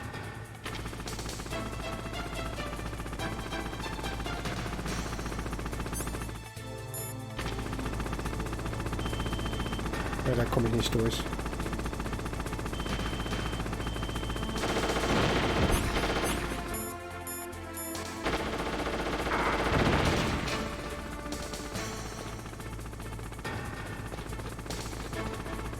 Muss ein bisschen ruhiger das Ganze angehen.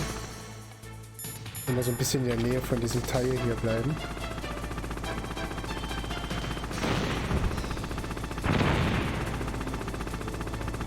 Ja, wir sind gerade nicht. Jetzt ist auch egal. Ey. Sag mal, das Anvisieren funktioniert gerade gar nicht.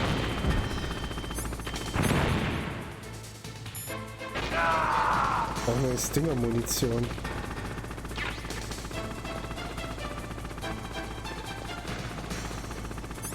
Mal kurz heilen zwischendurch mal.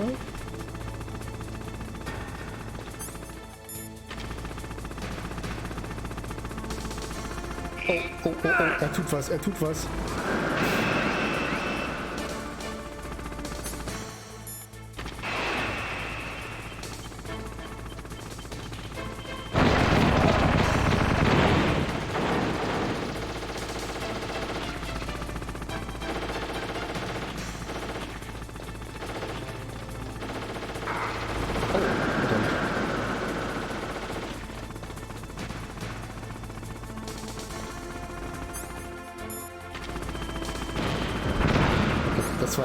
Ist er plötzlich nach unten geflogen. Und da unten fliegt er. Kommt der jetzt einfach so hoch? So Actionfilmmäßig? Wo ist er? Da unten ist er. Da ist er.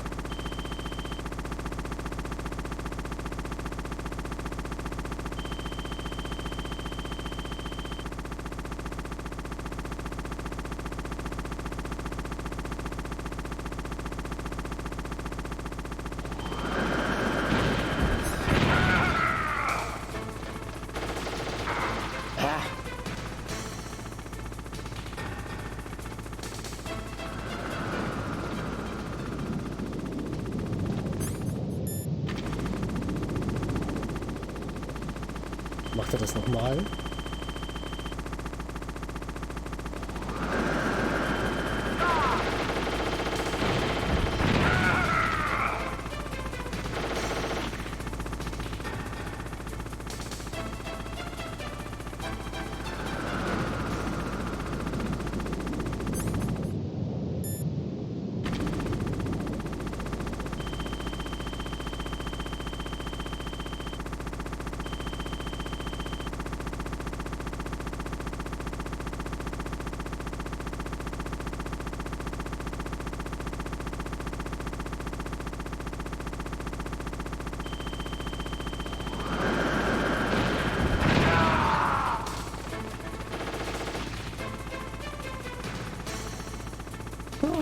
Der Hind hält einiges aus, wa?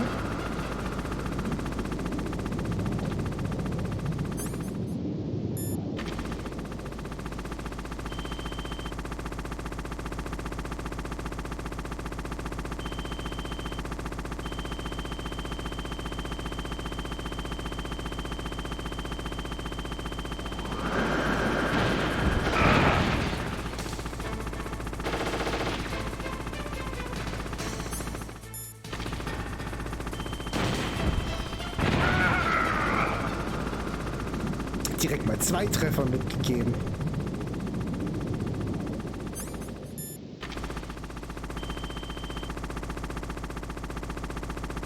Und jetzt mal hier hoch? Nein, kommt er nicht.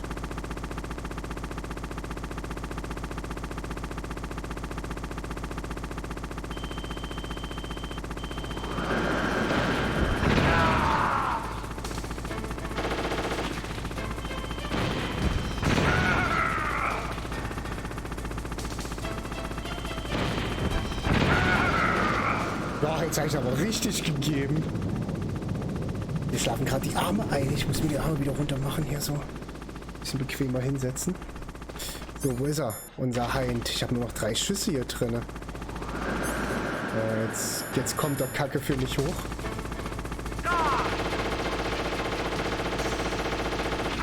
Boah. Na, das war jetzt... Erstmal noch eine Ration, vorsichtshalber.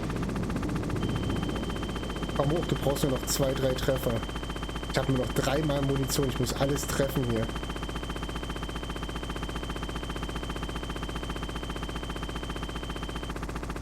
Komm schon. Komm. Los. Da kann ich dich nicht treffen, wenn du jetzt da oben kommst. Doch getroffen.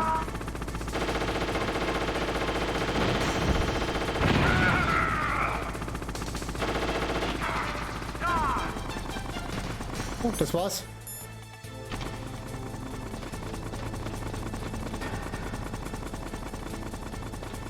Los, weg mit dir, du bitchy Hind.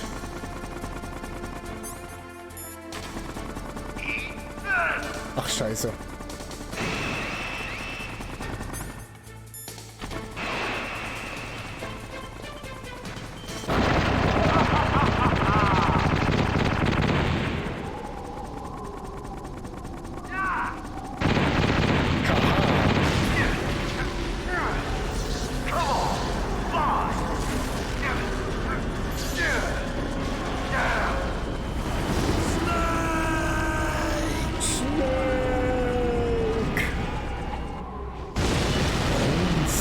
Sieht cool aus, ne?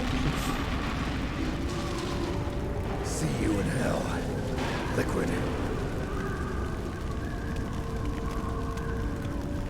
That takes care of the cremation. Ja.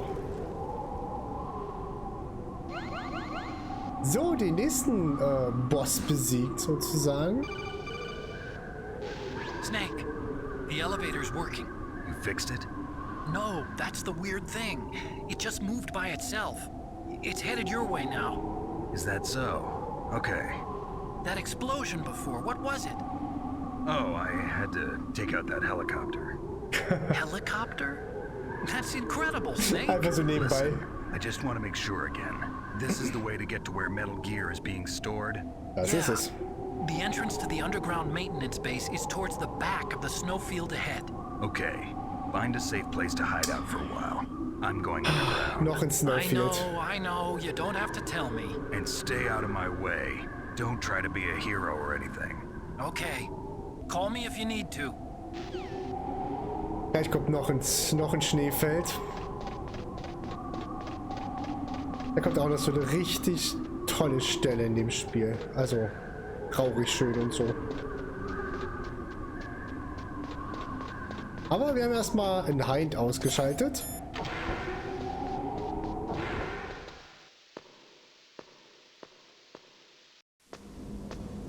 Haben wir einen Hind die abgeknallt, ne?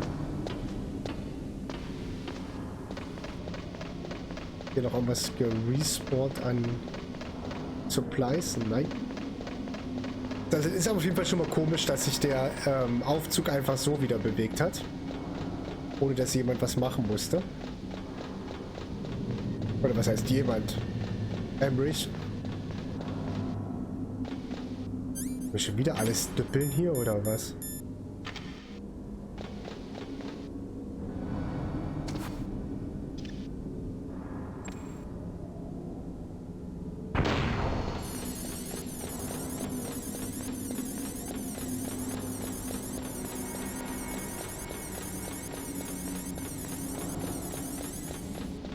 Ich schaff's auch echt nicht weiter, ne? Ich muss wirklich für jede Etage einen Düppel verschwenden.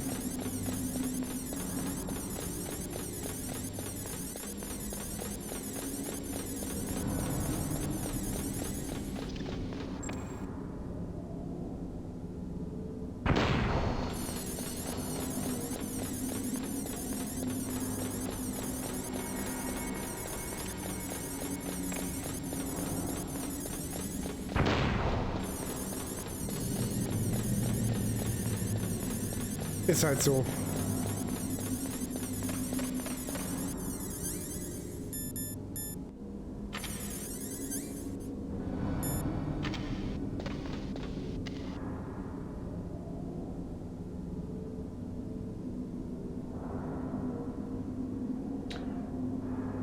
Ach, der kommt schon in meine Richtung.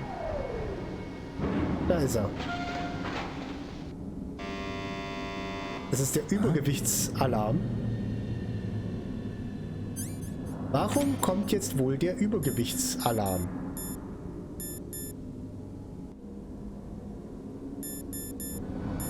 Ich habe keine Claymore mehr.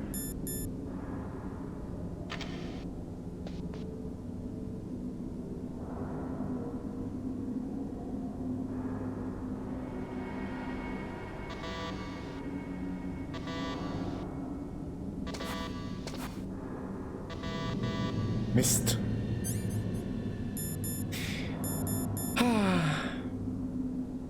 Zu viel gefuttert. Oh, hoffentlich.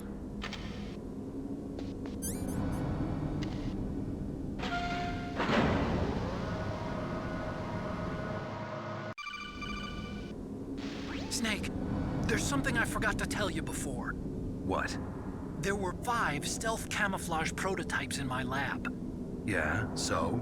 If you take out the one I'm wearing, that leaves 4. Hey, this isn't first grade math class. I thought I'd get one for you. So I went back to the lab and... Yeah? The 4 suits were missing. Also, about the elevator that I checked out, it's really strange. It was like someone was intentionally holding it. When you were riding on it, did the weight limit warning go off? That's another thing that bothered me about it. The warning went off, and I know I couldn't be over the limit. How much do you weigh? About 135, but that elevator had a weight limit of 650 pounds. It would take at least 5 people to go over that limit. Look out, Snake! The guys who stole my stealth prototypes are in there with you! Danke für den Hinweis. Too late, Snake! Now die!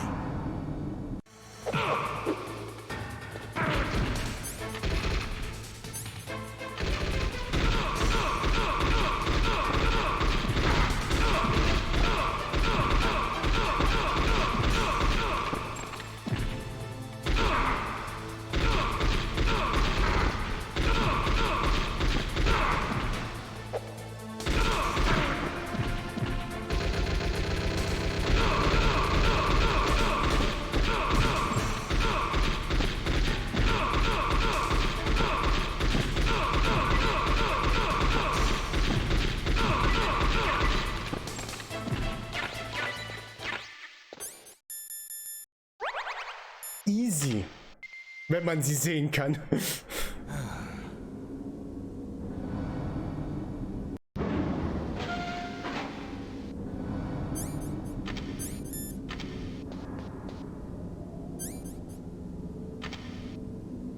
Ich mag dieses Ganze mit eingeschränkter Sicht immer nicht, ne?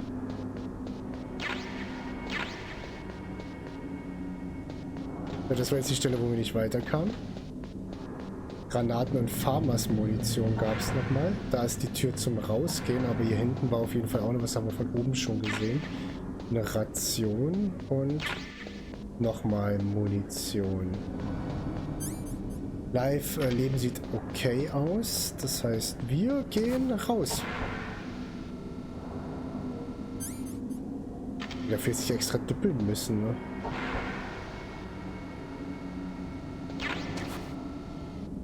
Nervt nicht, um meine Düppel so verschwenden zu müssen.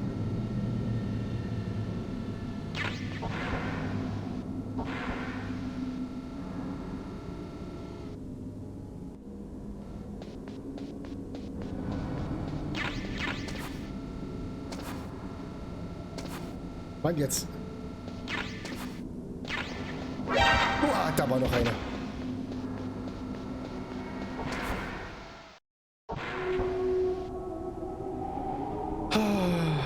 Das wird jetzt so cool.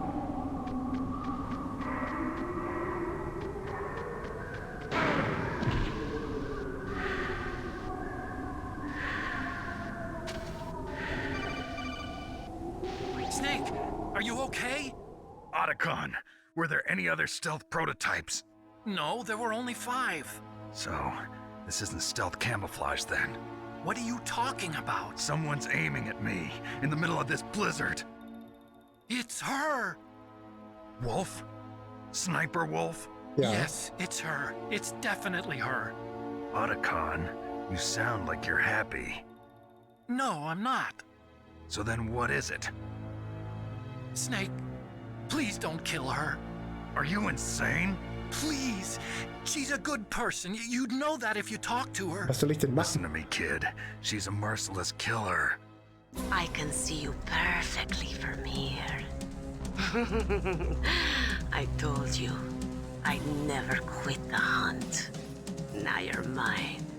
Wolf, no, you can't. Don't get between a wolf and its prey. You're pretty good if you can hit me in this storm. You see, women naturally make better soldiers. Wolf, don't do this. Snake, I'm near. Can't you sense me near you?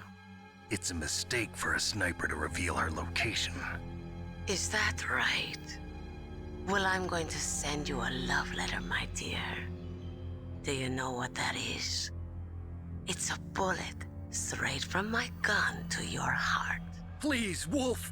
Snake, no! Quiet! Don't get in our way. Now I'm gonna pay you back for Meryl. You men are so weak. You could never finish what you start.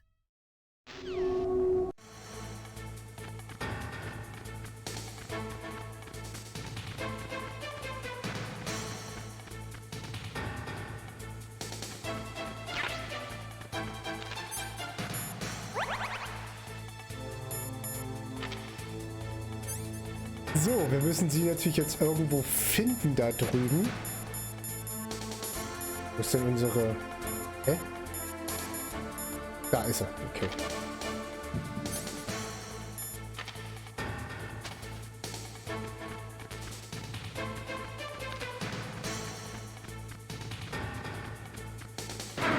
Oh, was?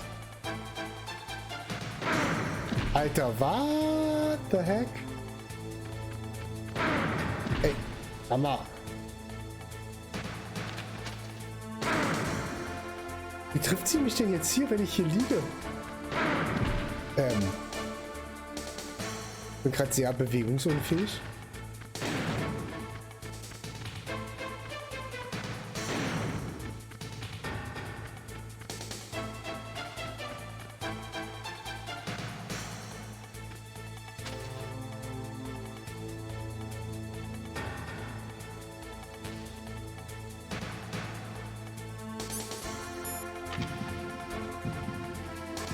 Also ich bin jetzt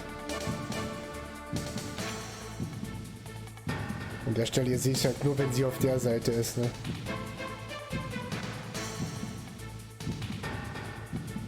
Wenn ich gerade hinter dem Bäumen hockt, sehe ich sie an der Stelle nicht.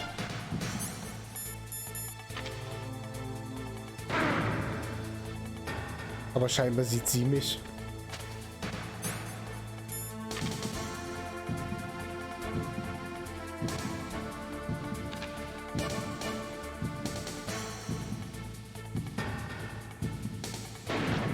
Da ist sie.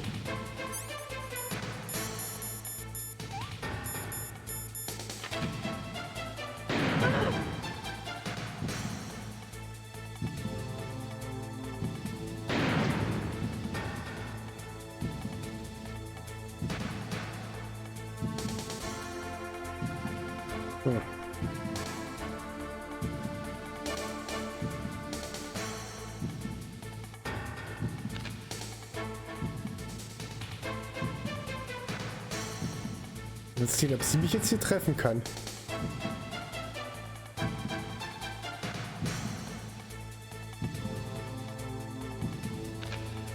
Scheinbar nicht. Die Frage ist, bewegt sie sich jetzt hier rüber, wenn ich nicht auf sie schieße? Man sieht, dass die jetzt im Palm ist ausgelaufen.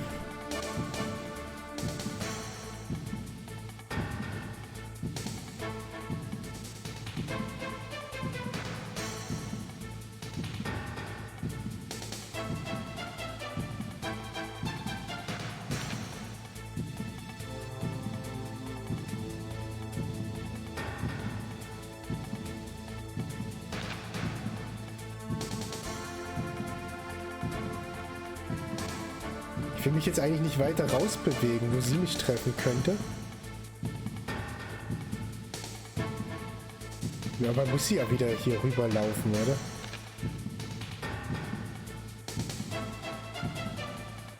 Also muss sie nicht, aber ich hoffe, sie tut's. Nicht, dass sie sich nur bewegt, wenn wir auf sie schießen, ne?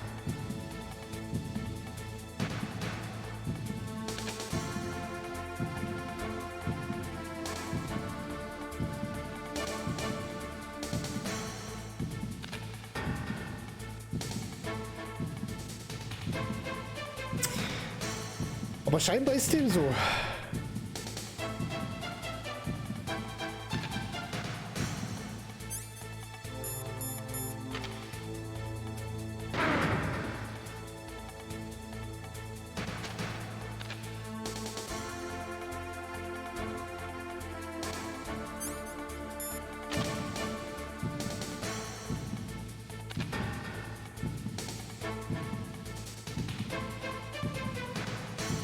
Ich hatte auch keinen besseren Winkel hin, ne?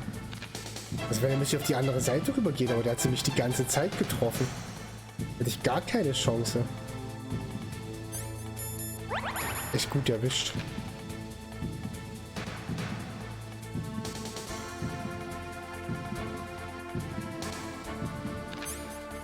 Probier's nochmal.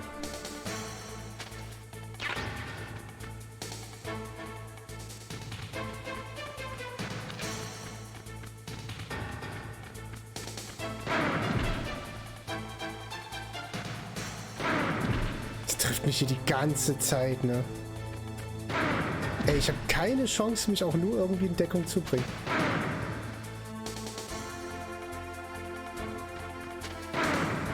Wie trifft sie mich denn hier die ganze Zeit über?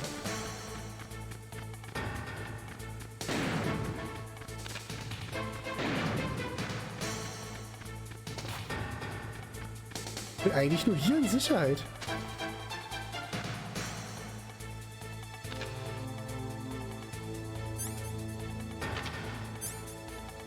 Okay, sie trifft mich gleich. Oh, no, ja, ja, rüber, ja.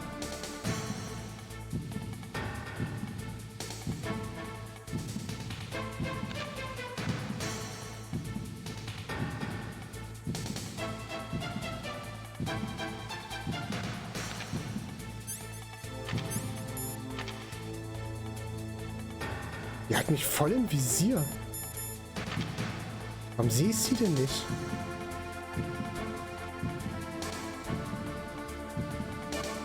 Das ist der Panzer oder ein Panzer. Da.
So, ah.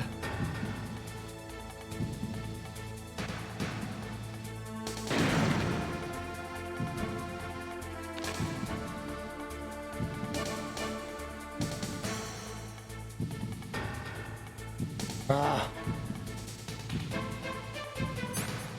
Ist wieder hinter dem Baum da. Ihr müsst ja sehen, wann der Red Dot auf mir liegt. Ah, was?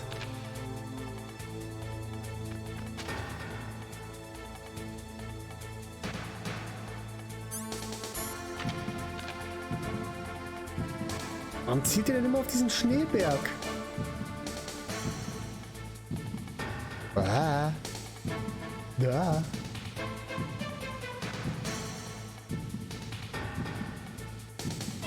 Ich lieg noch blöd.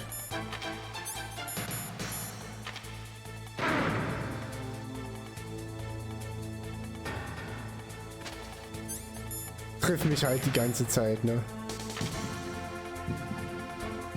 Ja, Snake, mach halt. Mach halt so, dass du sie nicht finden kannst, genau.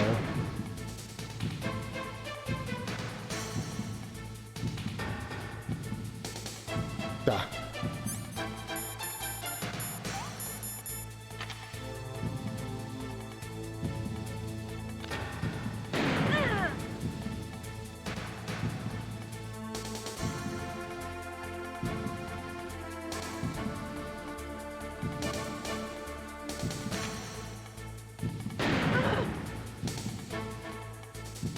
Komm schon, einer noch.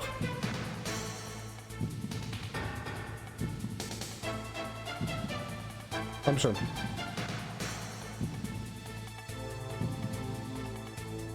Komm.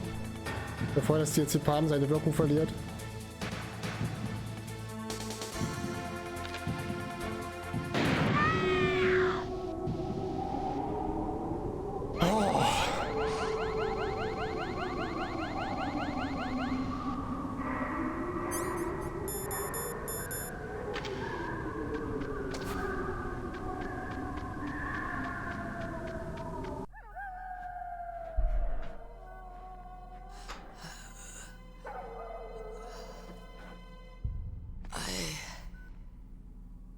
Waited for this moment. I am a sniper. Waiting is my job. Never moving a muscle. Concentrating. I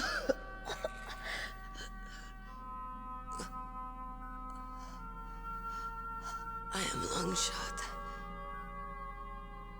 You cannot save me. Please. Just finish me quick. I am a Kurd. I have always dreamed of a peaceful place like this. A Kurd? So that's why you're called Wolf. I was born on the battlefield. Raised on the battlefield. Gunfire, sirens, and screams. They were my lullabies. Hunted like dogs, day after day. Driven from our ragged shelters. That was my life. Each morning I'd wake up and find a few more of my family or friends dead beside me. I'd stare at the morning sun and pray to make it through the day. The governments of the world turned a blind eye to our misery. But then, he appeared. My hero. Saladin. He took me away from all that. Saladin? You mean Big Boss? I became a sniper. Hidden. Watching everything through a rifle's scope. Now I could see war. Not from inside, but from the outside. As an observer.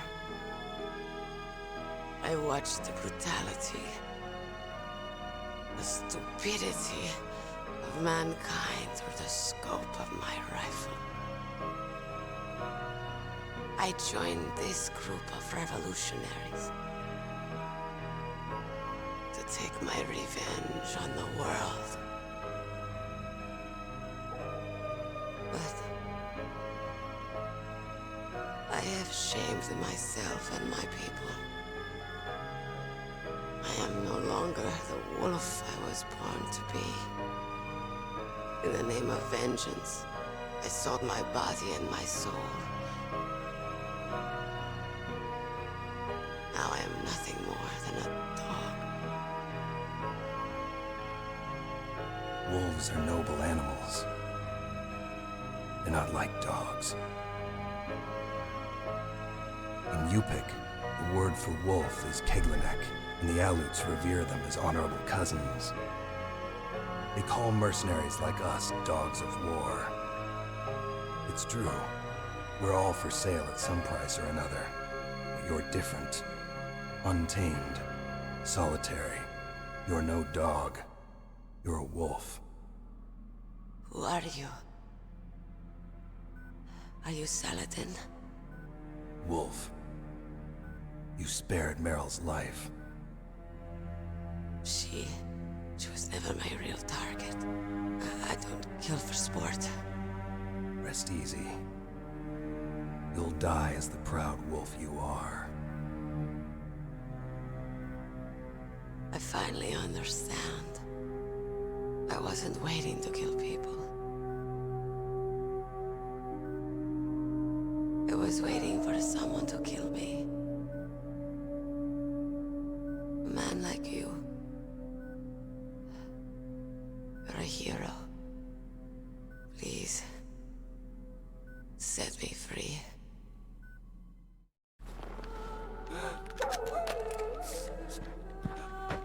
Why? Why? I loved you.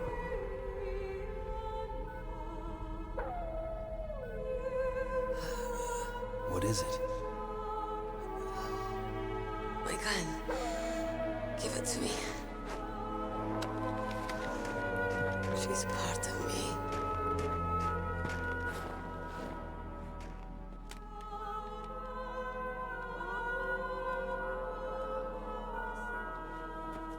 Everyone's here now.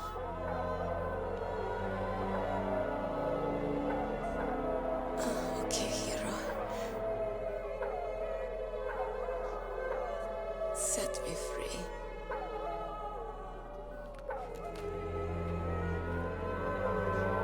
Goodbye.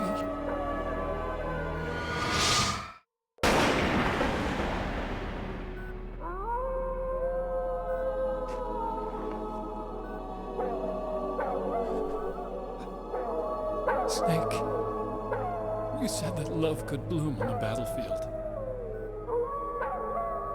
But I couldn't save her. What are you doing? Returning it to its owner. I don't need a handkerchief. Why? I don't have any more tears to shed. I'm going to the underground base. We're out of time. I know. You'll have to protect yourself now. Don't trust anyone. Yeah.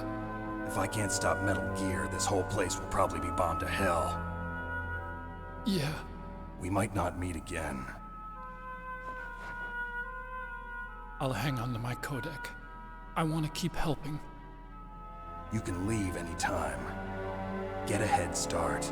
A head start on your new life.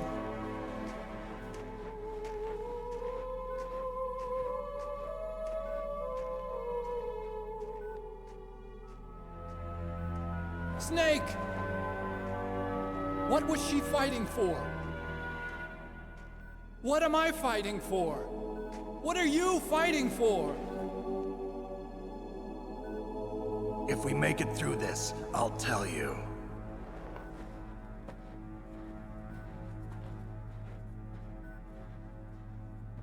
Okay.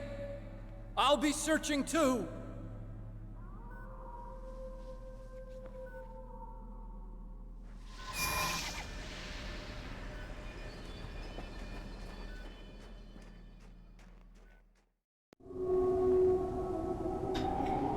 Ich liebe diese Stelle. Hennessy, herzlich willkommen im Chat und in der Community. Vielen Dank für den Follow. Ich liebe diese Stelle einfach, ne? Die ist so großartig. Ich muss jetzt gucken, hier will ich noch nicht rein. Ich will erstmal noch die anderen Räume abchecken. Den muss ich stüppeln, ne? Huff. Ja, was gibt's? Nikita Missiles. Nikita Missiles hat sich also überhaupt nicht gelohnt. Schön verschwendet. Eine Doppelgranate verschwendet.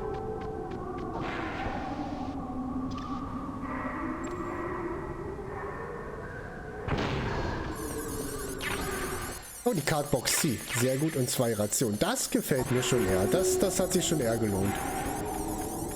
Aber hier können wir uns sogar direkt transportieren lassen. Ich will mich jetzt gerade noch nicht transportieren lassen, aber hier kriegen wir die C raus. Wir haben jetzt nämlich auch unser Taschentuch verloren. Mit dem wir uns ja hätten jetzt noch durchbewegen können. Hier kamen wir her, ne? Genau, hier kamen wir her. Wir haben gar keine Zugangskarte 7 bekommen, ne? Keine Stufe 7. Zugangskarte. Das ist weniger optimal.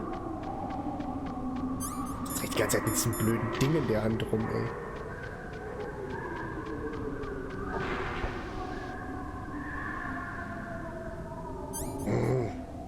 Ich glaube, ich weiß nicht, ob es sich lohnt. Keine Ahnung, aber ich will es haben. Okay, das ist schon mal praktisch. Da lohnt sich eine für auszugeben, um 16 zu bekommen. Eigentlich mal nix. Okay, Sniper-Munition und Farmers-Munition.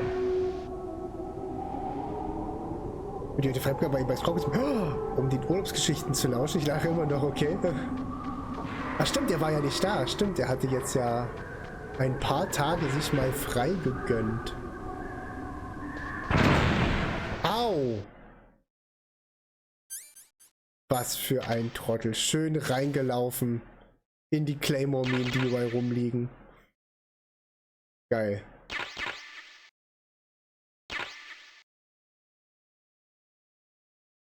Ja, man sollte nicht einfach so in Räume hineinlaufen, ne? Er hat einen Kurzurlaub in einer Bumsbude, wie er so schön sagt, ausgehört mit allem drum und dran zu gut. Okay.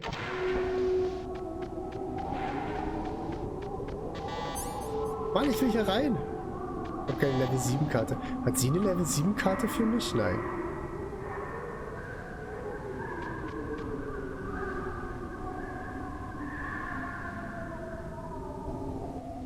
Da liegt sie. Sniper Wolf. Das ist echt so cool, das Ende, oder das ist mir einer meiner Lieblingsgegner. Ich finde das so gut gemacht, die Stelle. Und so emotional auch das Ende. Ich finde das so gut, ey.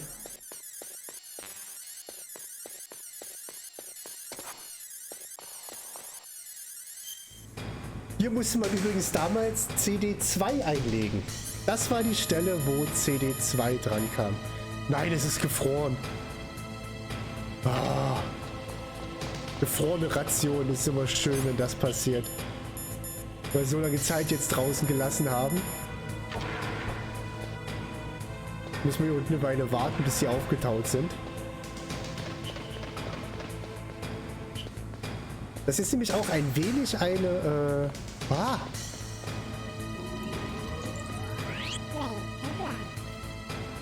Hallöchen Schronzi. Na, wie geht's?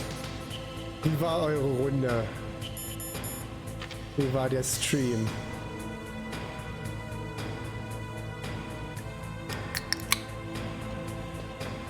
Nein! Doch, ich wollte... Jetzt hat der Chef Granaten geschmissen. Ich wollte den Typen greifen.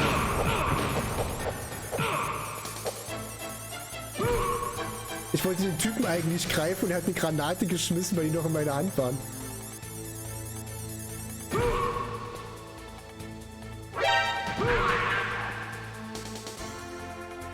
Er kriegt eh gerade keine... Komm, steh auf. Kriegst eh keine Verstärkung. Du bist alleine auf der Seite. Alter. Ich will keine Munition an dir verschwenden. Geht doch. So. Nice. Valorant gespielt. Bronze 3 eingerankt. Nice. Also ich bin bei Valorant nicht mal Level 20. Ich habe es nicht mal geschafft, überhaupt Rank zu spielen. Es gibt hier ein lustiges Gimmick an der Stelle. Das werden wir jetzt mal probieren zu. Und ich glaube, hier müssten wir das holen können. Wenn wir uns hier hinlegen. Und mit unserem wunderbaren Snipergewehr. Da.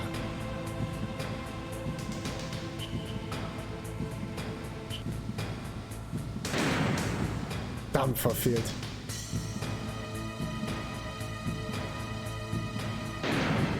Was?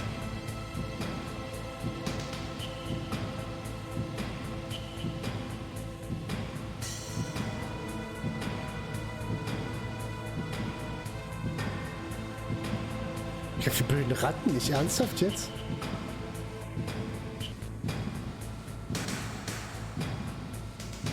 Ja, ist ja auch egal. Wenn wir das machen, Dann ruft uns unser Colonel irgendwann an und sagt, dass wir doch kein Kammerjäger sind und uns lieber um unser Zeug kümmern sollen. Ja, aber ich bin zu doof zum Treffen. Und meine Rationen tauen ewig nicht auf, was gerade echt doof ist.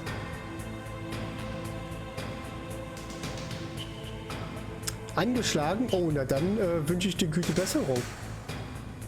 Dann wünsche ich dir einen schönen Nachmittag und ja, gute Besserung. Ja, erhol dich gut.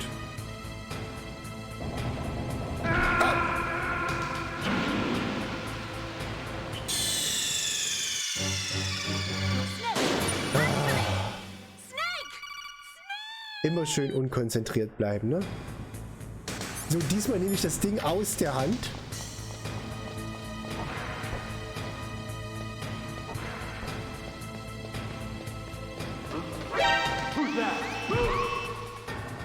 Man kann den hier runterwerfen. Mann, ich will den runterwerfen. Ich will den runterwerfen. Was? Jetzt kommt der da hinten doch? Ah. Man kann den da runterwerfen. Jetzt kam der hinten doch hoch. Verdammt. Also ihr merkt schon, läuft heute richtig gut bei mir. Läuft wie so ein Länderspiel.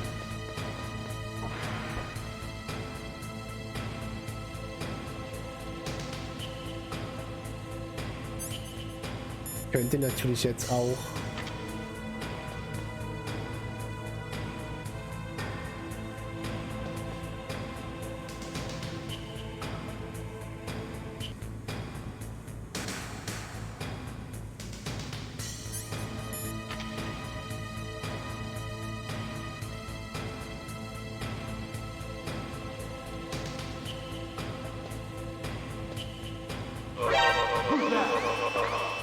dass der mich immer dabei erwischt, wenn ich die erwürgen will, ne?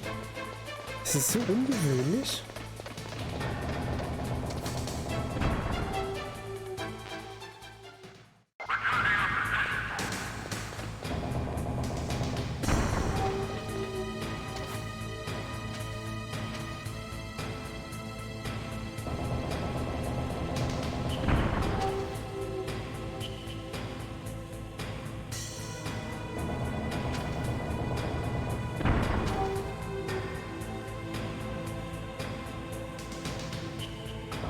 Mann!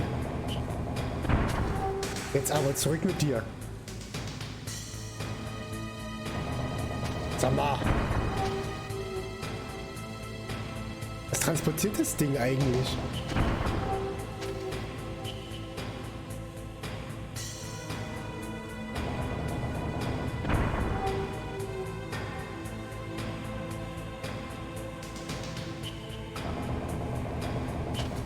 Danke.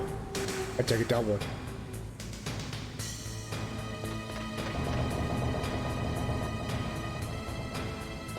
Sind jetzt sind immer noch nicht aufgetaut, ne?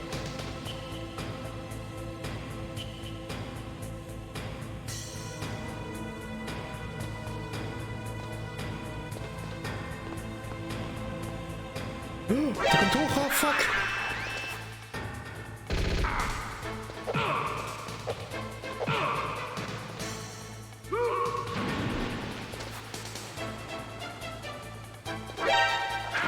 Nein, ah, fuck.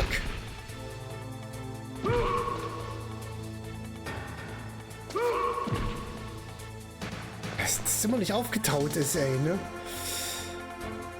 Aber ich glaube, jetzt haben wir hier schon alle erwischt, die hier rumlaufen. Das macht es natürlich etwas einfacher. Mit dem eingefrorenen Zeug hier ist das echt nicht so einfach. Aufpassen, dass hier irgendwo, hier oben hängen nicht noch Selbstschussdinge. So, die müsste doch jetzt eigentlich aufgetaut sein. Jetzt habe ich eine neue aufgehoben. Die müsste doch eigentlich aufgetaut sein.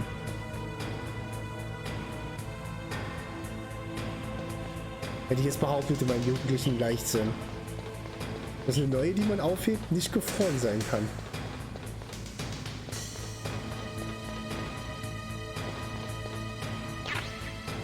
C4, okay.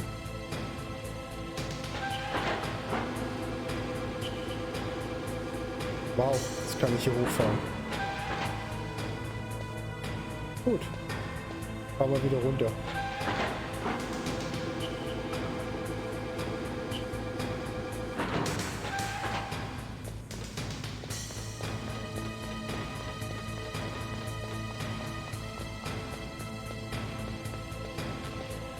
Kann man die eigentlich runterfallen? Oh ja, kann man runterfallen. Das sieht so...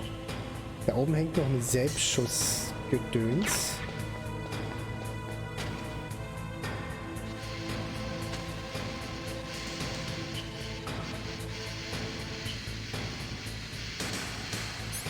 Jetzt ist sie aufgetaucht. Na endlich!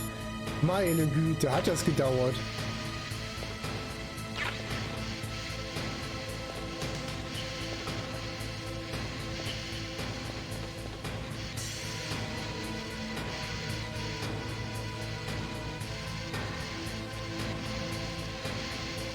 Sind zwei, ne?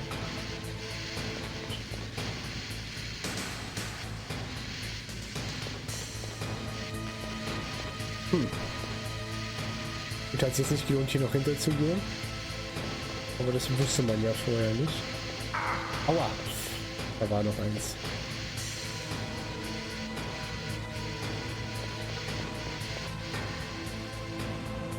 Ah, wie komme ich denn da hinten? Warte mal, da muss ich doch irgendwie dadurch hinkommen, oder? Das sieht doch so aus, als würde ich dadurch da hinkommen.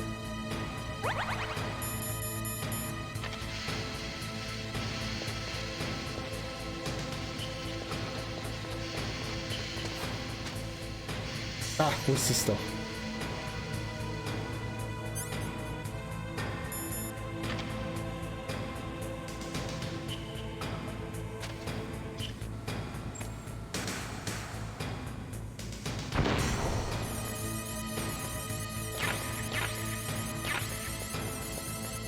Okay. Naja, hat sich so semi gelohnt, ne?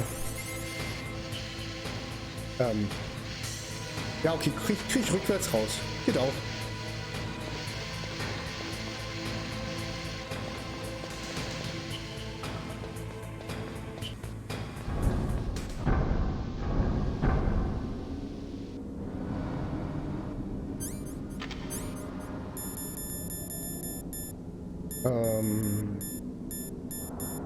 Wo haben wir denn unseren Minendetektor?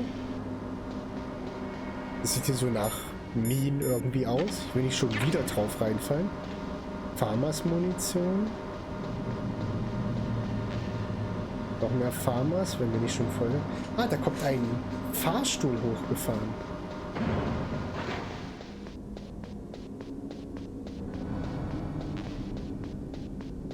Okay, wir kriegen mal wieder jede Menge Munition. Farmers und Soko-Munition. Na dann, let's go. Also, let's go. Also.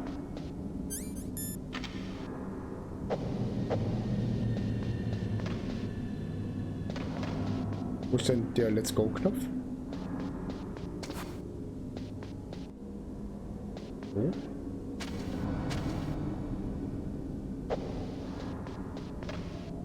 Okay,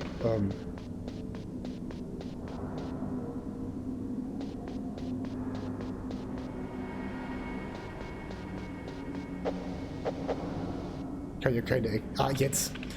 Ich muss genau vor diesem Schlüssel, vor diesem Pinbrett stehen. Ganz genau. Wer kommt da? Ach du Scheiße.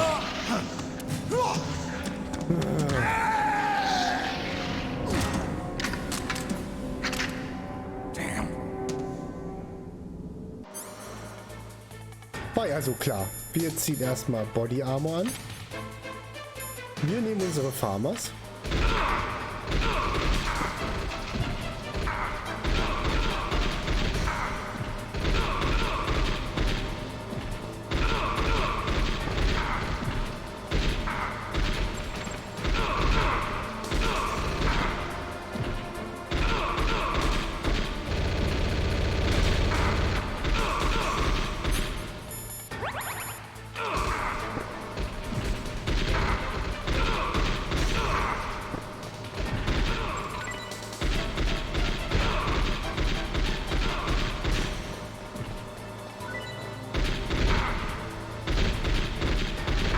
Sag mal.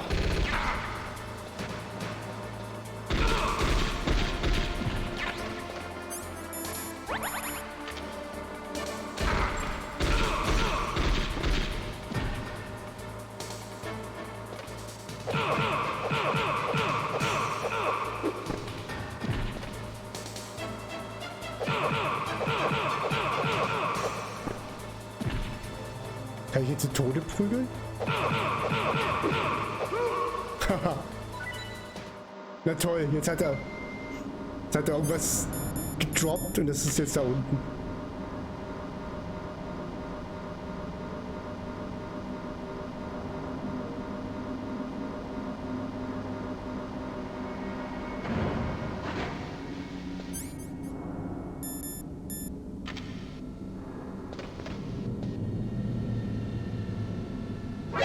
Oh, was? Damn.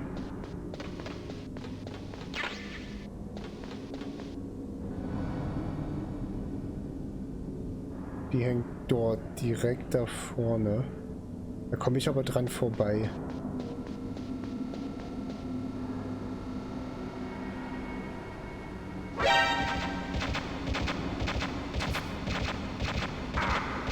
Hä? Wann treffen die mich, wenn die unter mir sind?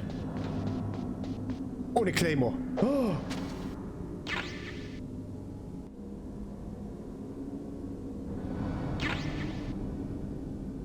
Alles voll mit Claymore. Noch irgendwo eine Selbstschussanlage? Nein, aber da hinten liegt noch was. Dafür werde ich dann aber die Dings ausschalten. Ich sammle jetzt erstmal die Claymore ein. Ich sollte die letzte Ration eigentlich nehmen, ne? Wir haben auch rückwärts kriecht. Okay, jetzt auf jeden Fall.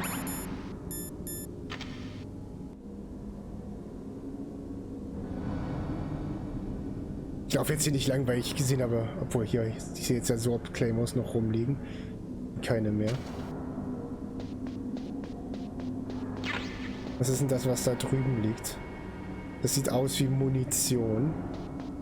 Für Munition lohnt sich's nicht. Ich schmeiß keine Dippe für Munition weg.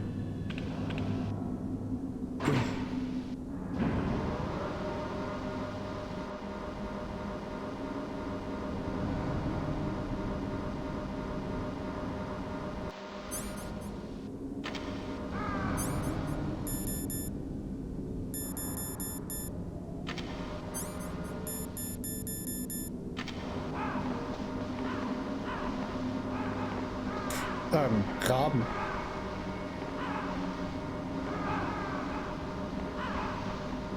Kommt der Schamane wieder? Oh nein! Ich hau die nicht weiter. Ich hau die nicht. Weg mit euch. Hallo? Snake, I've got something to tell you about Naomi Hunter. What about her? Is this conversation secure? Don't worry, the monitor's off. Okay. What's up? I was in the FBI too, you know. I didn't know that. What's your point? Dr. Hunter's story about her background, about her grandfather being an assistant secretary to Hoover in the FBI. Yeah? And then going undercover to investigate the Mafia in New York. Yeah, what about it? It was all a big lie. What did you say? It was really bothering me. Why would she lie about it? She lied. She might be a spy. Ridiculous. Come on, even a high school student could see past it. The head of the FBI at that time, Edgar Hoover, he was a well-known racist. Didn't Naomi say that her father was Japanese? Yeah. Well, back then, there wasn't a single Asian investigator. Also, in the 1950s, the undercover mafia sting operations hadn't even started yet. They first started in 1960, in Chicago, not New York. But you better check it out. The chief and the president mysteriously dying, and that ninja? Too many strange things are happening. Are you saying that Naomi might be behind it? I don't know. Either that, or she's working with the terrorists. Could it be? If I find out anything, I'll call. Glaub ich nicht. In the meantime, be careful. Gute Naomi. Wollen wir die einfach mal anrufen? Wir können ja Naomi auch direkt anrufen, ne? Nee, können wir nicht. Ich will Meryl jetzt anrufen. Geht nicht ran.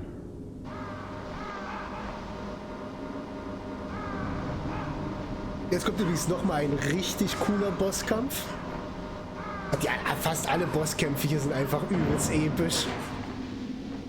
Ich habe so wenig Leben. Warum gräb ich denn die ganze Zeit mit so wenig Leben rum, ey? Das beißt mich ein bisschen.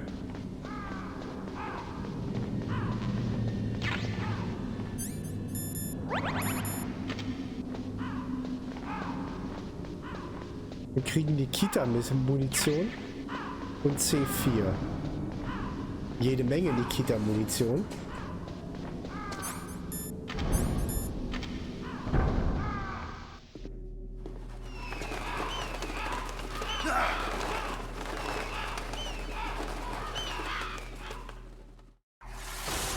So ein cooler Typ.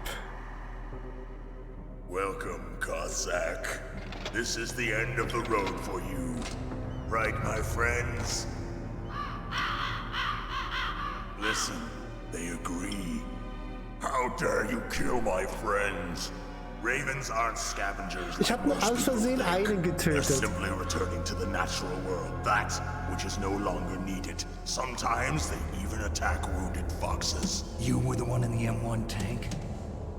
Must have been a tight fit for a big boy like you. But that was no true battle.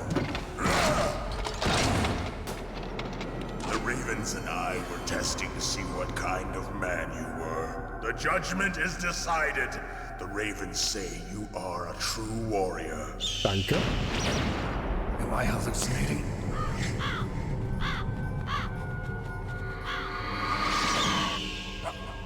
I can't move. The Raven has put the mark of death upon you. Blood from the east flows within your veins. Ah, your ancestors too were raised on the barren plains of Mongolia. Inuit and Japanese are cousins to each other. We share many ancestors, you and I. I don't have any crows in my family tree. You jest, but indeed ravens and snakes are not the best of friends. Nevertheless, you will make a worthy adversary. You live in Alaska too. You know of the World Eskimo Indian Olympics? Yeah, I know it. Must be a real threat in the muck-duck eating contest. Yes, you are right. But there is another event that I excel at. It is called the ear pull. It is an event where two opponents pull each other's ears while enduring the harsh cold. It tests spiritual as well as physical strength. Ow! You want to pull each other's ears? The form is different, but the spirit is the same. Rejoice, Snake! Ours will be a glorious battle. This isn't glorious, it's just plain killing. Violence isn't a sport. Well, we'll see if there's iron in your words.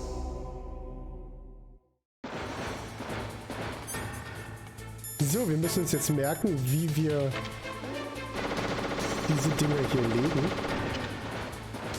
Obwohl, ich kann sie mir ja anmachen. Nicht aus Versehen in meine eigenen Claymore reinlaufe. Da kommt er nicht lange mehr toll.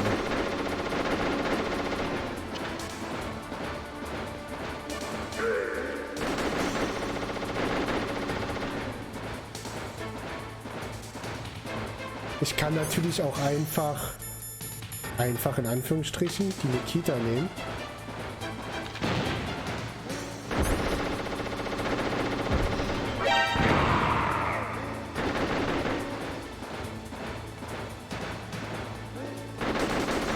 Während ich mich hier mit Claymore absichere.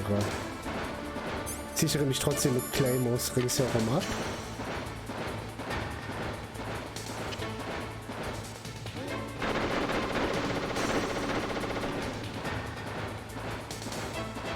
Und nehmen trotzdem die Nikita dazu, um ihn zu treffen.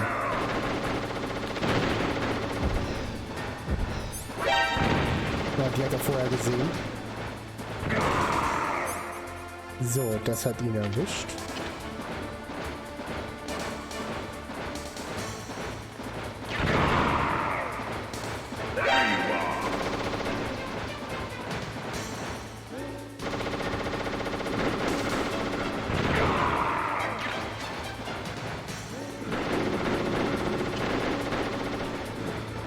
Darf ich natürlich selber den Weg abschneiden.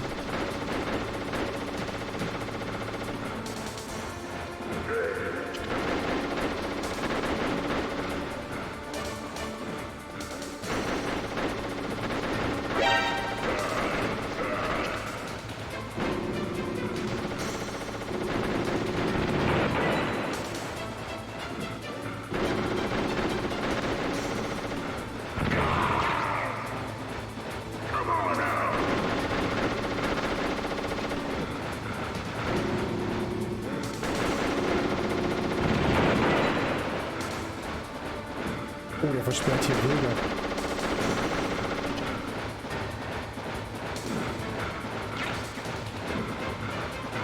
Und C4 ist natürlich auch eine gute Idee.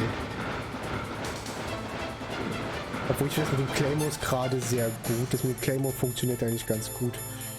Oh, die Claymore jetzt. Hallo? Hab ich keine mehr? Nein.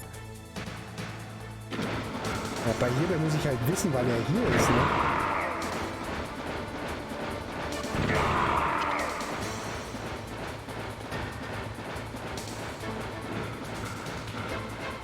Er ist eh gleich tot.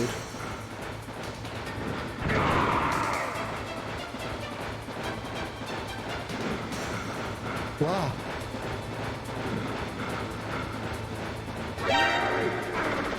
Wow, das war...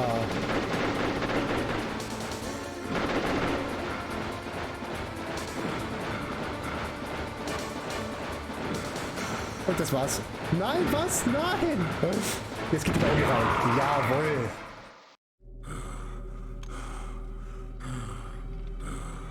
Just as the boss said, it is my existence which is no longer needed in this world. Kommen die Krähen. But my body will not remain in this place. My spirit and my flesh will become one with the ravens. In that way, I will return to Mother Earth who bore me. Er lässt sich jetzt also von den Raben auffressen. Snake! I will be watching you. Understand? Mach das. Snake, take this security card. It will open that door. Why? You are a snake which was not created by nature. You and the boss. You are from another world. A world that I do not wish to know. Go and do battle with him. I will be watching from above. First, I'll give you a hint. The man who you saw die before your eyes. What is it?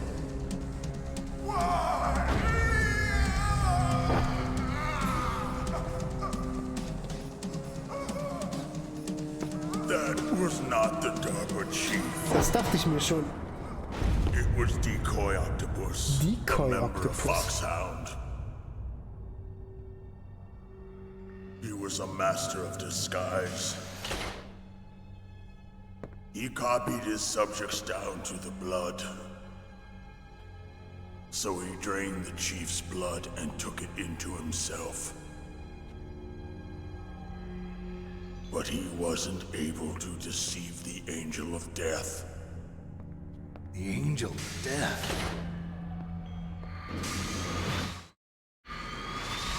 But why go to so much trouble? Why impersonate the chief? That is the end of my hint.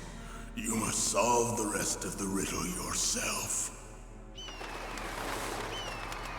Snake, in the natural world, there's no such thing as boundless slaughter. There is always an end to it. But you are different. What are you trying to say?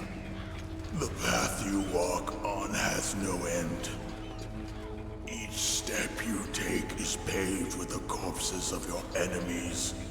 Their souls will haunt you forever. You shall have no peace. Hear me, Snake. My spirit will be watching.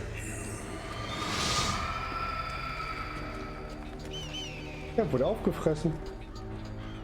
Inklusive Knochen. Haut, Haar, Knochen, alles weggefuttert. Snake, it's me. Master. It's about Naomi. Turn your monitor off. What about Naomi? Colonel, is Naomi there? No, she's away. She's taking a short nap. So what is this about Naomi? Okay, maybe we better let the Colonel hear this too. Yeah, go on, Master. Well, basically, Dr. Naomi Hunter is not Dr. Naomi Hunter at all. What?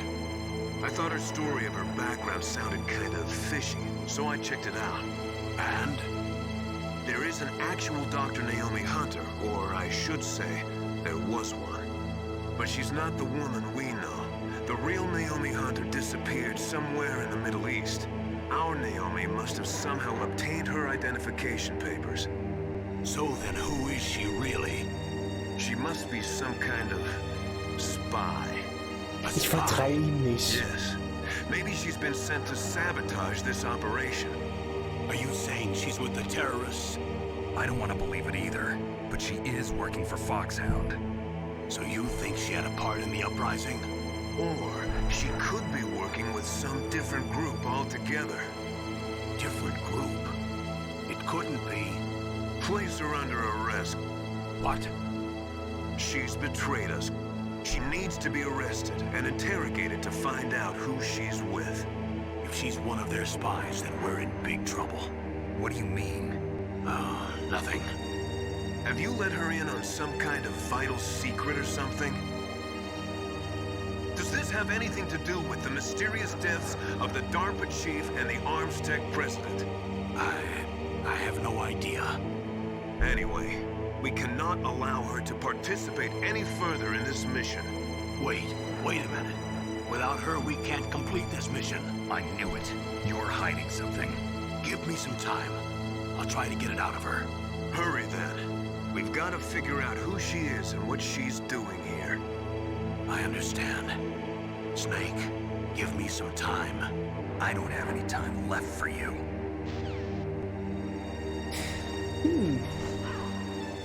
Weiß ja nicht, ob Naomi wirklich eine der Bösen ist.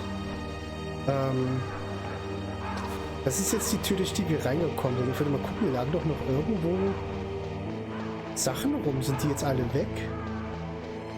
Nee. Nikita-Missiles.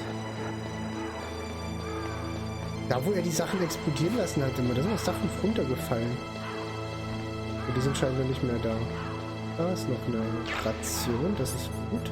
Wobei wir ganz gut aussehen gerade. 2 Rationen und eine Level 7 Karte und wir sind voll. Da ist auch noch mal was. Das ist Dinge.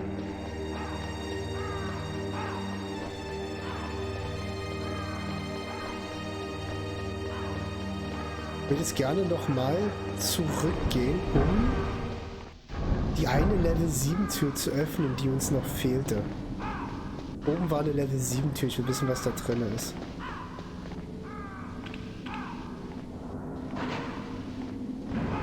Ob die Claymore wieder da sind?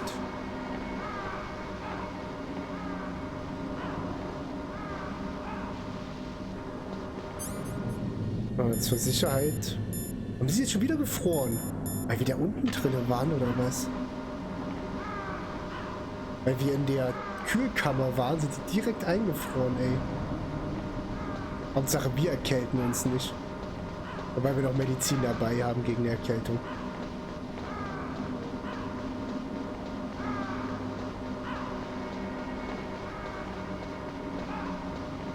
Ich glaube, Snake dreht durch. Snake dreht durch.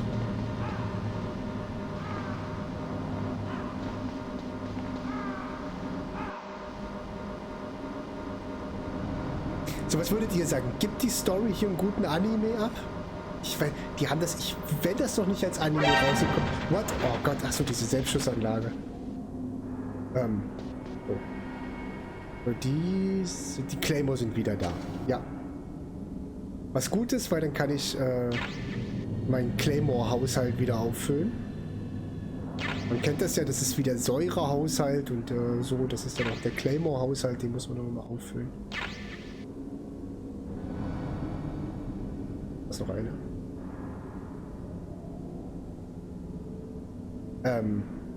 Seht ihr das an seinem Hintern? Das sieht irgendwie komisch aus, oder? Das sieht ein wenig seltsam aus, Snake.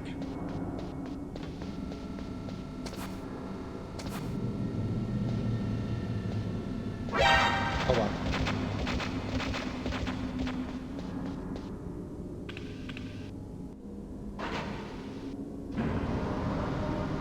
Ich glaube, beim nächsten Mal düppel ich meinen Weg hier.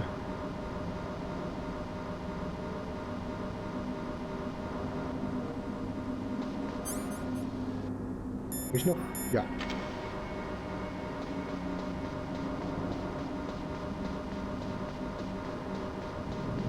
Hatten wir auf der anderen Seite hatten wir keine Level 7 Türen mehr, ne?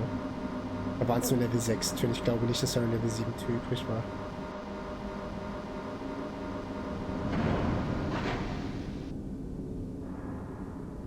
Ich habe mir natürlich die Kamera noch nicht besorgt. Es gibt eine Fotokamera. Die habe ich mir jetzt natürlich noch nicht besorgt. Aber ich glaube, das machen wir in dem Run jetzt auch nicht. Die brauchen wir gerade nicht. Die ist cool zu haben. Ja, damals, jedes Foto davon hat 2 Speicherplätze auf der Memory Card belegt. Das war echt viel. Die Standard Memory Cards hatten nur 11 Speicherplätze oder 10. Ach, wir sind jetzt hier unten wieder. Sind die Gegner wieder da? Das wäre kacke.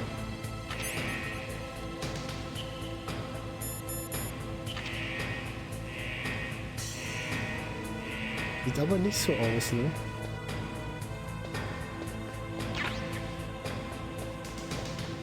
Doch, hier oben, da läuft einer rum. Verdammt, ich hatte wieder... Nimm das Ding aus der Hand. Ich will da drüber werfen, das ist viel lustiger. Ach. Komm her.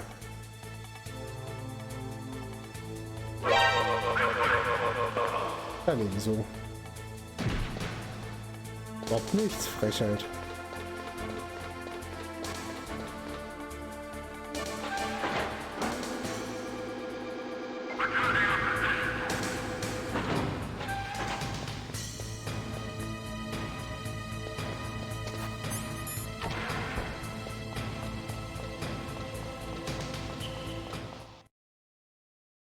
Ja. Schock.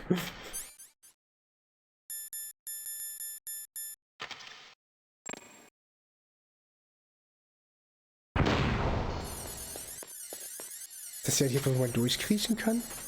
Kann man. Weiß nicht warum, aber man kann es. So, hier drüben lag Sniper. Mal gucken, ist sie noch da? Ne, sie ist weg.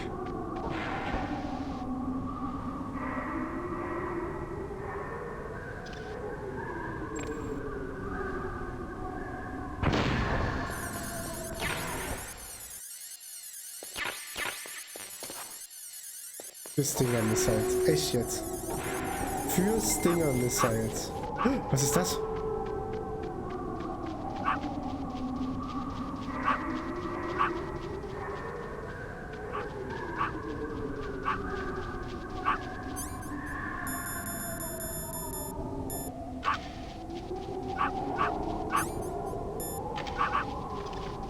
Nein!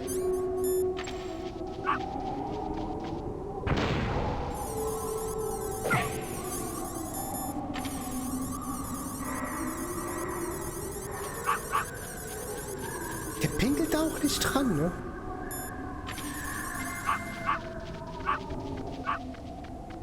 Läuft der jetzt die ganze Zeit mit uns mit?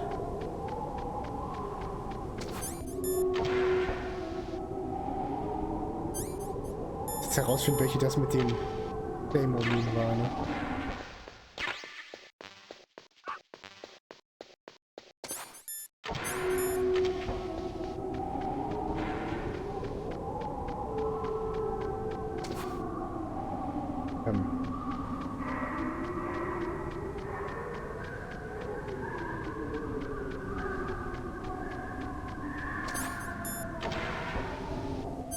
Das war der, der sich gelohnt hatte, ne? Ich glaube, das war der, der sich gelohnt hatte.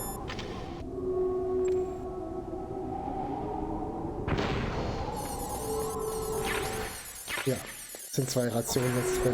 Das ist gut. Das hat geholfen, dann können wir jetzt wieder runtergehen.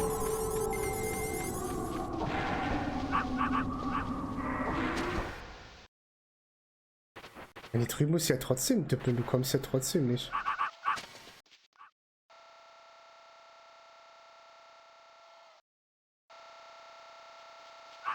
Bewegt sich da ja nicht. Oh, man kommt aber vorbei, ohne getroffen zu werden. Okay. So, jetzt hoffe ich mal. Erstmal sind die jetzt wieder aufgetaut. Nein, immer noch frozen. Das ist der Fahrstuhl, ist der oben? Der ist oben geblieben, ne? Ja.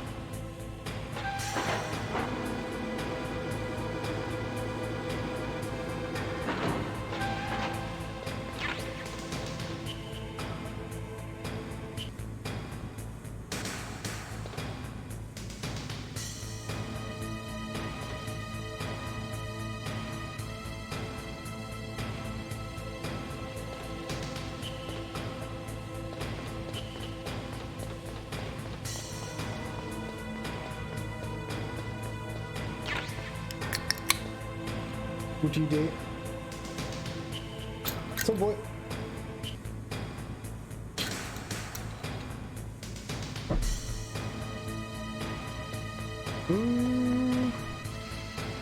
Hier drin tauchen die Dinger so schnell auf, ne?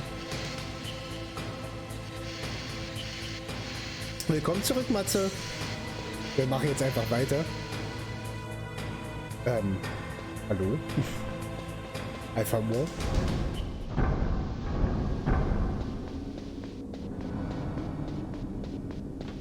Die Dinger jetzt auch schon wieder da? Nee, das wäre jetzt auch ein bisschen sehr schnell.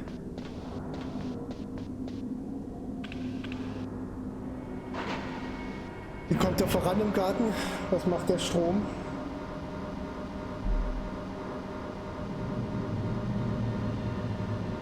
Das Lüftungsding läuft, aber es ist trotzdem so übelst warm hier drin.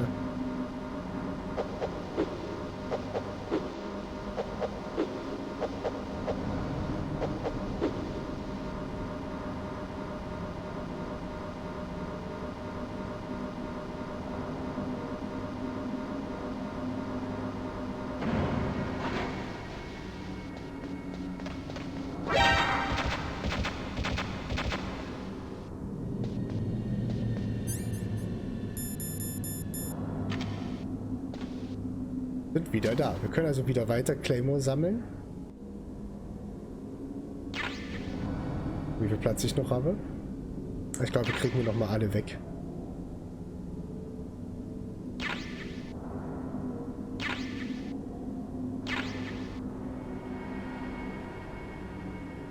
Hier hinten noch.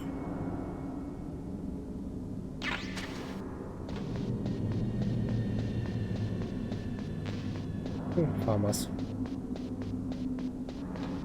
Was war das? Grafikfehler. Ein kleiner Grafikfehler.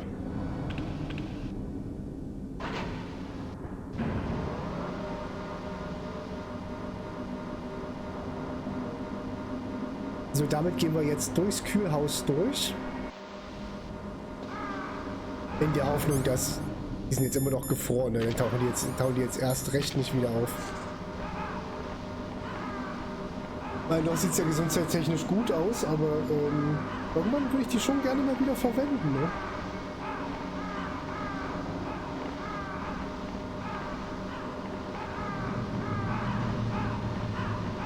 Fahrstuhlfahrt hier nicht abkürzen kann.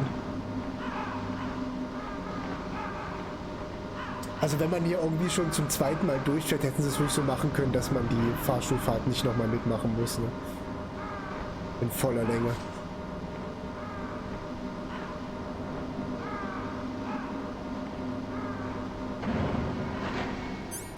Hauen die eigentlich schneller auf, wenn ich sie in der Hand halte? Oder gefrieren sie da nur schneller, weil sie dann in der Luft sind? Waren hier noch irgendwo Rationen? Nee. Rationen sind auch voll. Ah, okay. Na, dann ist ja gut. Wer ist denn hier gestorben? So, dann geht's jetzt weiter.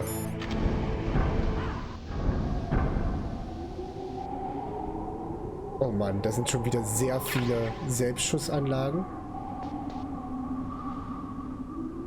Da ist eine... Die Bodenklappe geht auf, oder? Da vorne. Der Grafikfehler hat es gerade verraten. Ja. Der Grafikfehler verrät's.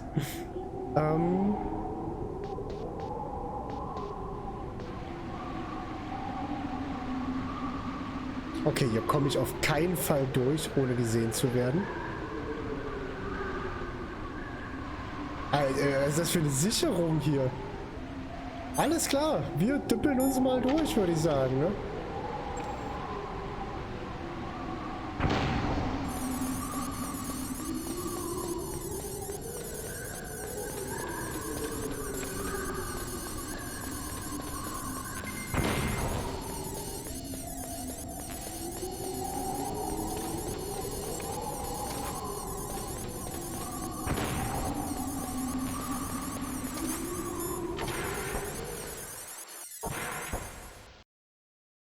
Und wieder sinnbefreit, welche Verbrauch.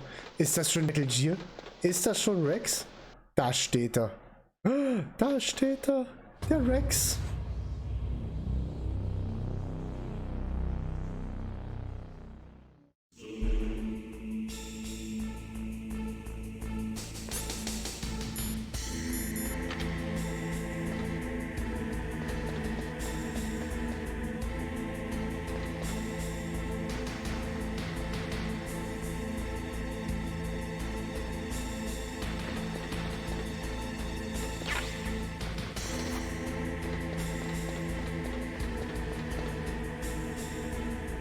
Das ist eine Selbstschussanlage, ist eine Kamera.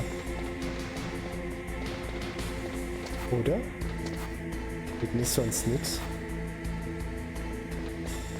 Darunter will ich gerade nicht. Hier da gerade keinen Sinn drin.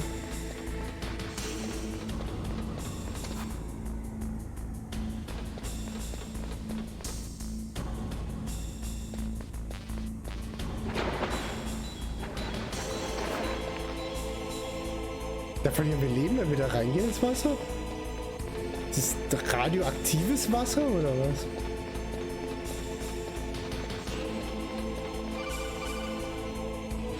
Snake, it's me. What's wrong? Did you find a good place to hide? Yeah, thanks to the stealth gear. It looks like they've finished getting Metal Gear ready. How do you know that? I overheard them talking. Where are you now?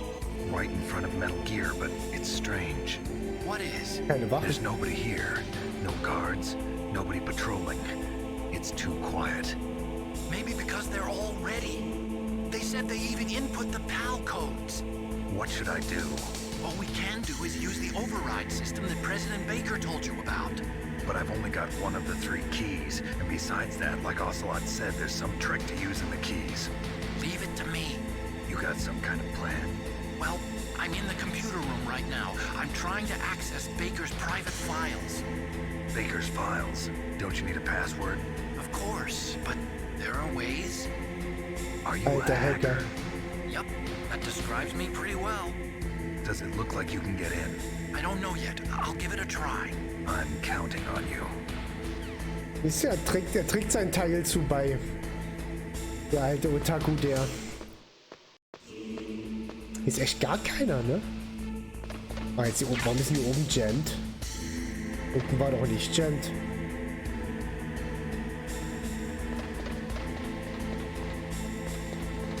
Da kann ich auf Metal Gear drauf klettern, scheinbar. Hier gibt es nochmal Munition. Für die Farmers. Mann, wer ruft jetzt hier die ganze Zeit an? Achso. It's me again. How's it going? Not bad. I just got past his 3rd security level. He was a pretty careful guy. Do you think you'll break in soon? I never met a system I couldn't bust into. Okay, keep trying. Es klingt auf jeden Fall sehr überzeugend. Ein Hacker mit Anspruch.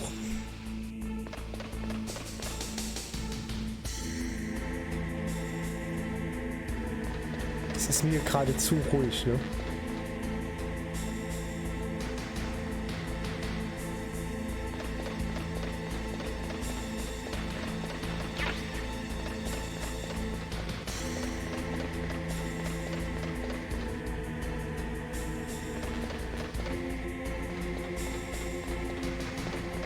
Okay, dann klettern wir jetzt mal auf oben drauf, ne?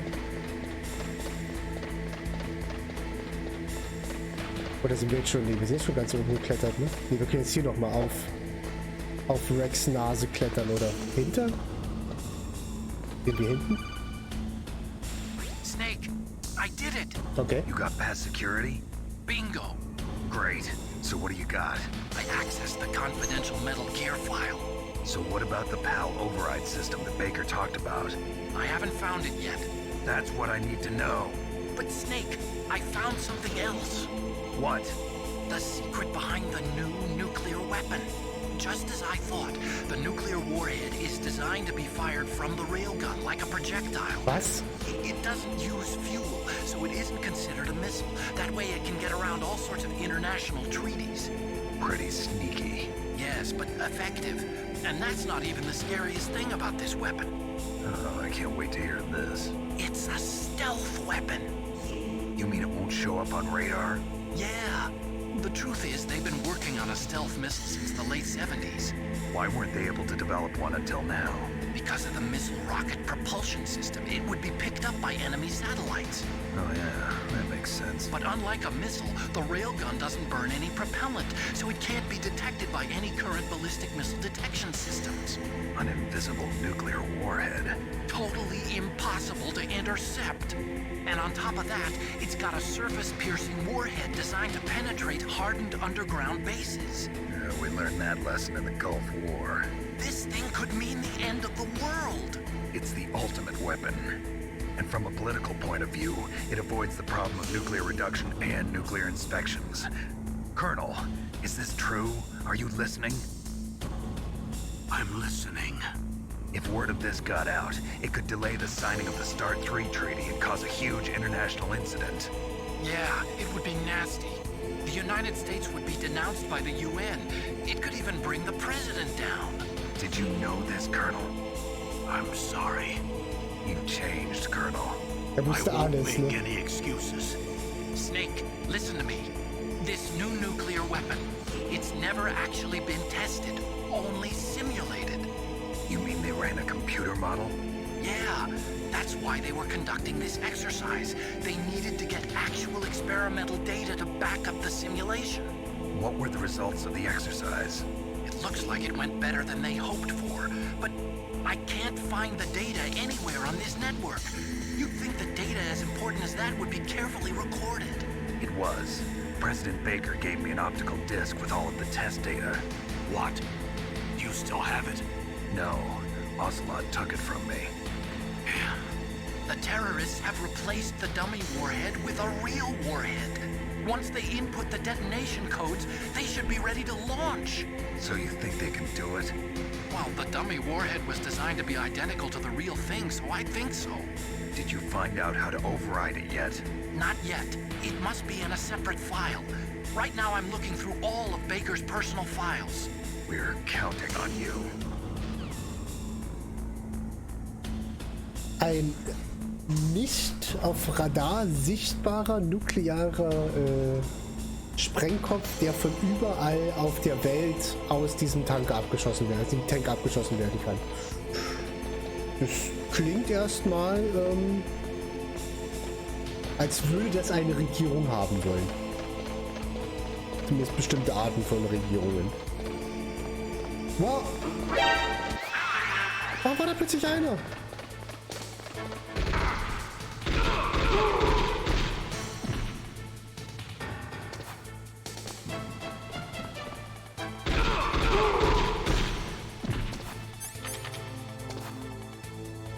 Die ganze Zeit war ja keiner. Konnte ich jetzt nicht mit rechnen, dass da plötzlich einer auftaucht.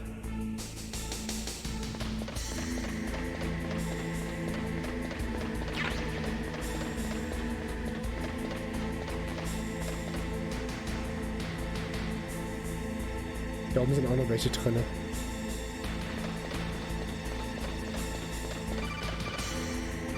hat er's jetzt. Did you find it? No.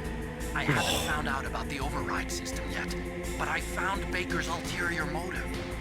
He's just looking to get rich, isn't he? Armstech is in much worse financial trouble than I thought. I know they lost their bid to make the next generation fighter jet. That plus the reduction in SDI spending. It looks like there was even some talk of a hostile takeover. Everything was riding on this project, I guess. And it looks like we were paying a lot of bribe money to the DARPA chief. Bribe money, huh? Yeah, and Baker was a big proponent of the nuclear deterrent theory. I see. So anyway, what about the override? Just give me a little bit longer. Ist schön, wie der Text unten gerade schneller war als die Sprache, ne? Das passte nicht mehr ganz zusammen. Da oben war jetzt auch nochmal ein Typi drin, ne? Gucke ich hier vorher mal.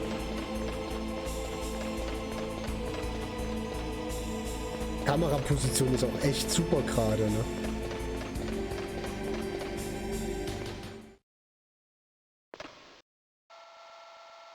Oh, Ocelot and Liquid.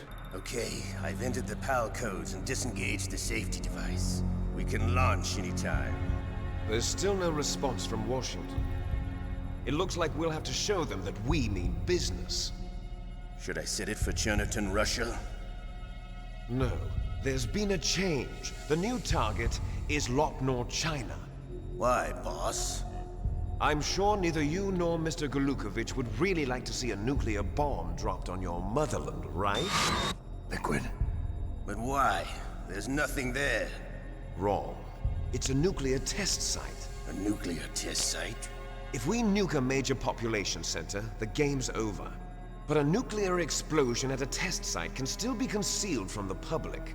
Meanwhile, Washington will be worried about the retaliatory strike from China.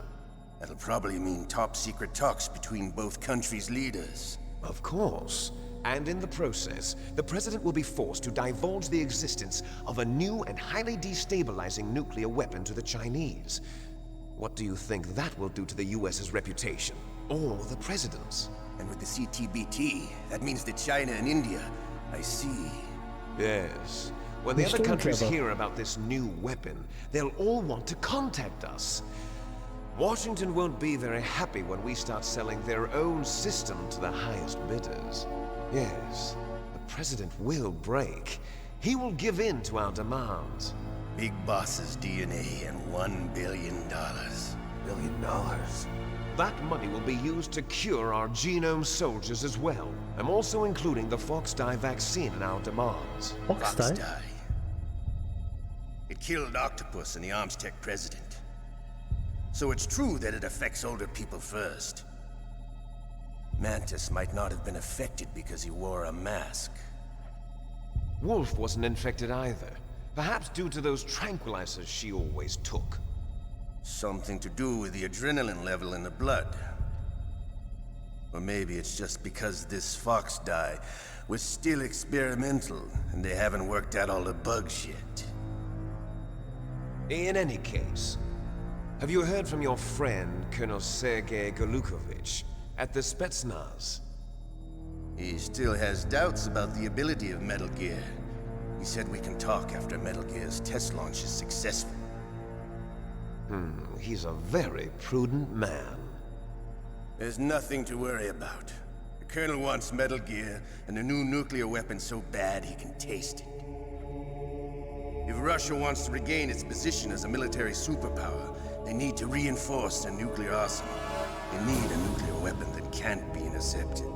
Metal Gear will allow them to gain first strike capability over the rest of the world. Their regular army is in shambles, and they think they can restore their country's military power with nuclear weapons? Golukovich, he's no warrior. He's a politician. But he's the one who gave us the Hind and most of our other heavy firepower. He's got over 1,000 soldiers under his command. If we join forces, we could put up quite a resistance here. Since Mantis died, the genome soldiers' brainwashing has started to wear off. I'm worried about the men's morale. An alliance with the Russians would boost that as well. What are you saying? We're not going anywhere. We're going to dig in here.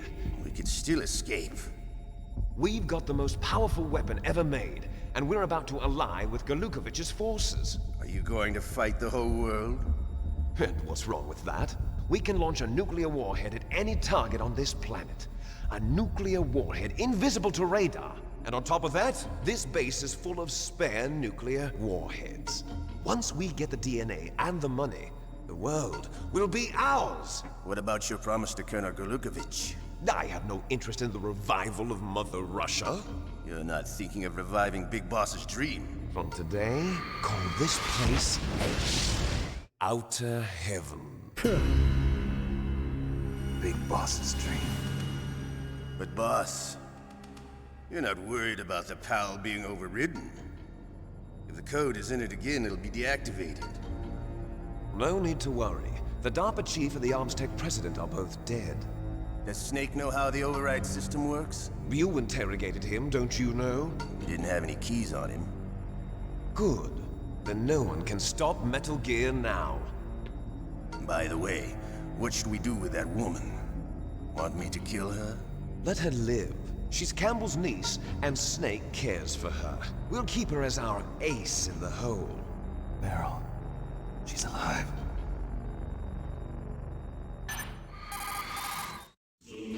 Snake, I found Baker's top-secret files. Great job. How's it going there? They've finished inputting the PAL codes. So how do we deactivate them? Okay, you see the override system that the President was talking about? It can also be used to input the detonation codes. You see, if you insert the keys when the warhead is active, you deactivate it. And if you insert them when it's inactive, it becomes activated. And you can only use the keys once. Only once, huh? Yeah. You better get started. We don't have much time. But it takes 3 keys, right? I've only got one of them. Hold on a minute. You see, that's the trick. You already have all 3 keys. What are you talking about? The card key is made of a shape memory alloy. Shape memory alloy? Yes. It's a material that changes shape at different temperatures. The key is made out of it. This card key? Yeah. A card key changes shape at different temperatures. Oh. So this key is actually 3 keys in one. Clever. Can you see the input terminals in the center of the control room? I see them. Those 3 laptop terminals are for the emergency input. There should be a symbol on each screen. Each symbol corresponds to a different key. Also müssen einmal kalt, warm from left to right. The left one's for the room temperature key. See the symbol? Next to that goes the low temperature key. The one on the right is the high temperature key. Okay, I got it. First, I change the shape of the card, and then I input them in order, right? That's right. All you do is insert the card keys. After you insert the key into the module, a hard disk reads the information contained on it. Once you've finished with all 3 terminals, the code input process is complete. But here's the thing. You can only use the key 3 times. It's an emergency system. It's only meant to be used once. The world is riding on that key. Gucken wir uns genau an, ne? Oh. Damn. Weg ist die Karte. The key fell in the drainage ditch. Snake! This is bulletproof glass. There's no way in. I'll enjoy watching you die. Na toll. Snake, you've got to get that key.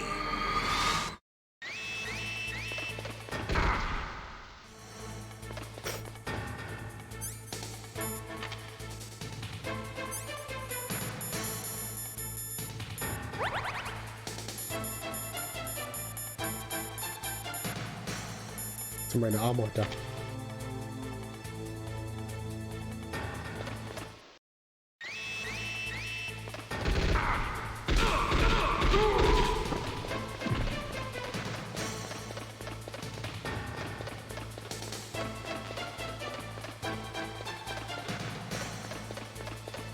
Was jetzt alles in Aufregung? Hier waren ja gar keine sonst, ne?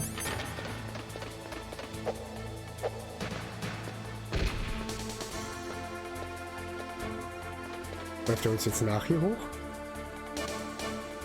Oh nö. Vielleicht kann ich jetzt einfach ablaufen.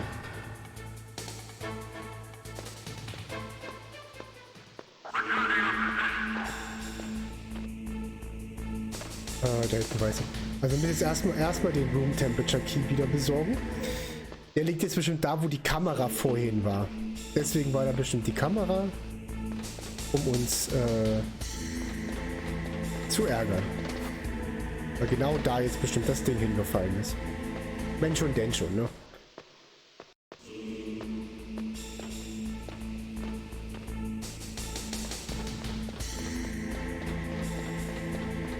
Trotzdem kriege ich noch Schaden in dieser Giftbrühe. Und sehe ich das? Nein, Mann. Sehe ich das Teil irgendwie? Da sehe ich es. Da sind mehrere Sachen drin. Ich muss aber auf jeden Fall düppeln, sonst komme ich da nicht runter. Warum ist denn? Mann, das ist immer alle wieder durcheinander. So.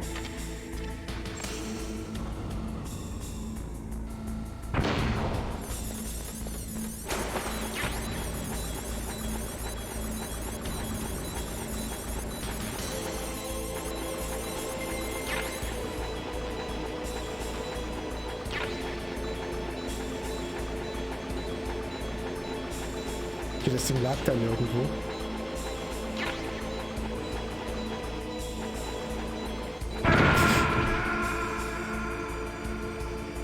Jetzt hab ich aber erschrocken. Was ist denn da plötzlich hochgegangen? Hä? Was ist da hochgegangen? Alter, hab ich mich jetzt erschrocken. What the hell? Jetzt haben wir gesehen, dass da mehrere Sachen im Wasser drin sind.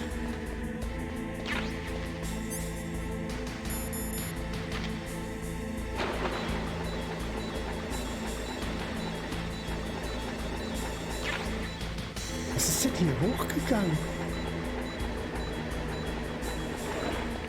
Oder haben die mir wieder irgendwas...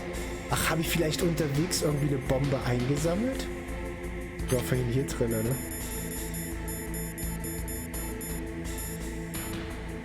Wahrscheinlich liegt da immer irgendeine Bombe rum.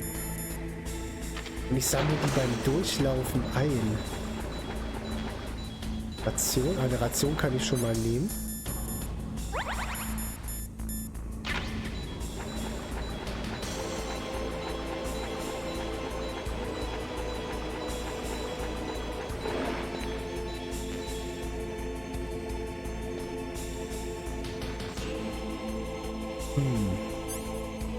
Ich düppel nochmal. Geil.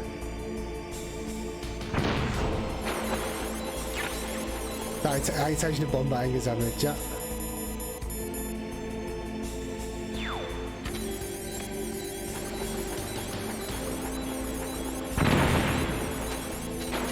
Nicht da hinlegen. Jetzt geht er raus. Aber ich habe jetzt trotzdem die Karte nicht eingesammelt, oder? Nee.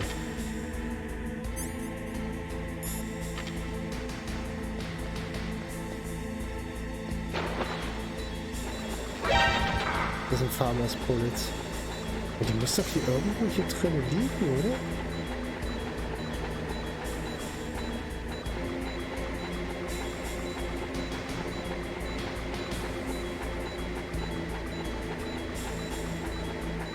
Wo sonst liegt die?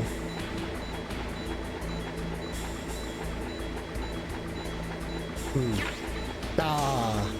Die war nicht sichtbar. Ah. Gut, die war trotzdem nicht sichtbar. So, jetzt erstmal Raumtemperatur. Dann kalt, dann warm. Für kalt müssen wir warm durch, ne? Ah, na, wir sind jetzt kurz vorm Schluss, ne? Also ist nicht mehr lange. Das ist jetzt, wir müssen das jetzt noch machen hier. Und danach kommen vielleicht noch ein, zwei Sachen. Ich schätze mal so, wenn ich weiterhin durchkomme, 20 Minuten bis eine Dreiviertelstunde, je nachdem, wie oft ich noch sterbe, ne? Ja, wie gesagt, es gab mal Zeiten, da habe ich das in knapp 2,5 Stunden durchgeschafft, ne? Also da...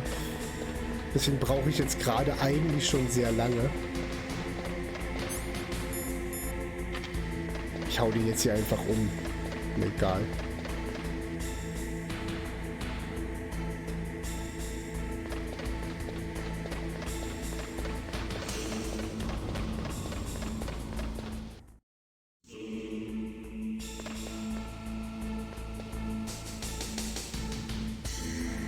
Kann ich da jetzt einfach rein? Ja, kann ich.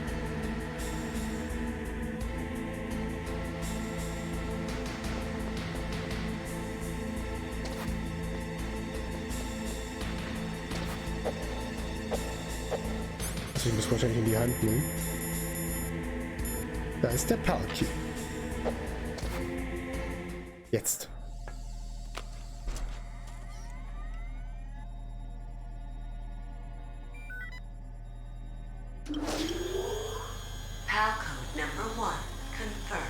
Der erste ist drinne.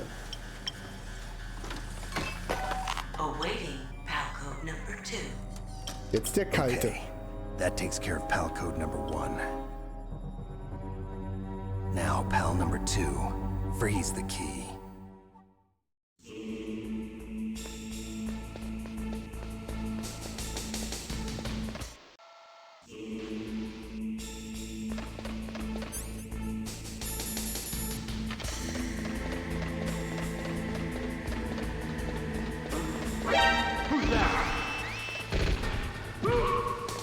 Ich will dich runterwerfen. Komm, das ist witzig. Ach. Mann, der lässt sich einfach nicht werfen.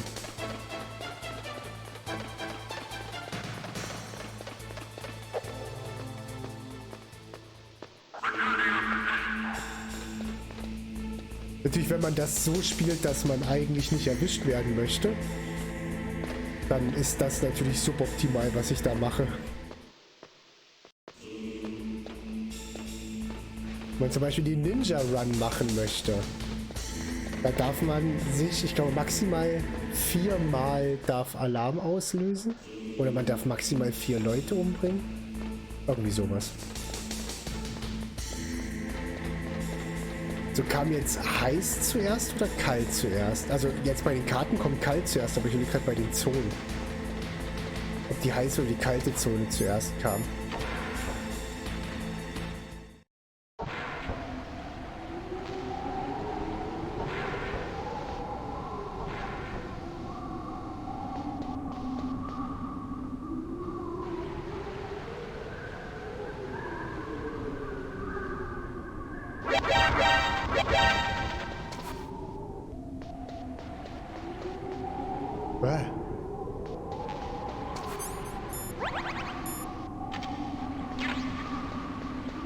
Muss ja gar nicht alles wegdüppeln.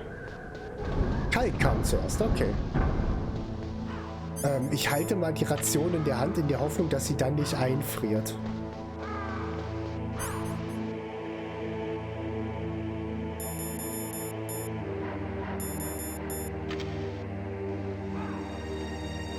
So, jetzt warten wir kurz, bis der eingefroren ist. Und dann müssen wir zum Heißen, müssen wir durch das Kalte wieder durch. Und den ganzen Weg runterfahren und alles. Boah, das wird herausfordernd.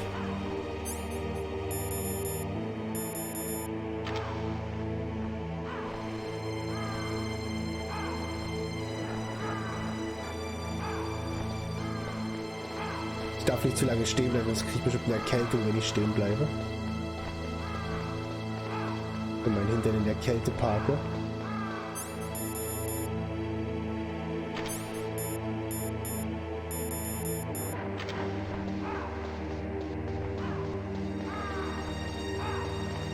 Ja, naja, ja, wie gesagt, ich hab's schon besser gemacht, ne?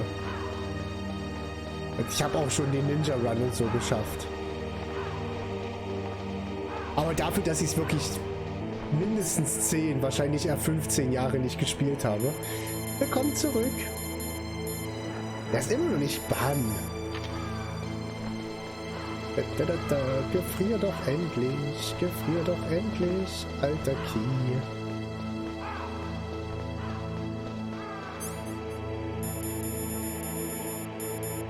Jetzt ist er gefroren. Ja, wie gesagt, mindestens 10 Jahre. Wow. Eher 12 bis 15 Jahre.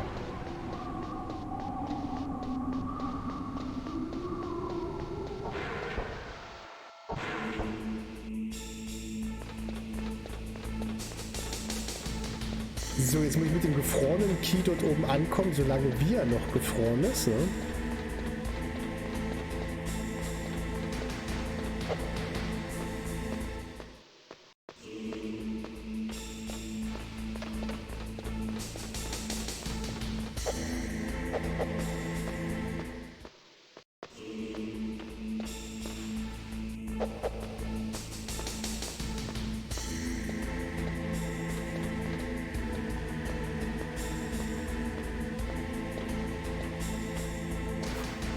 Ich finde halt einfach die Story von diesem Spiel so großartig, ne? Ja, ich ziehe mal Body Armor an.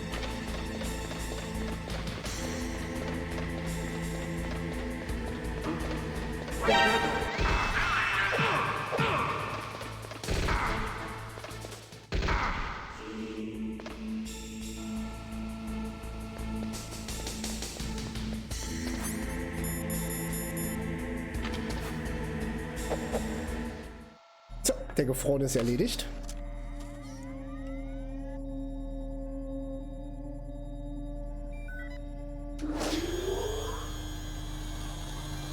Palcode number 2 confirmed.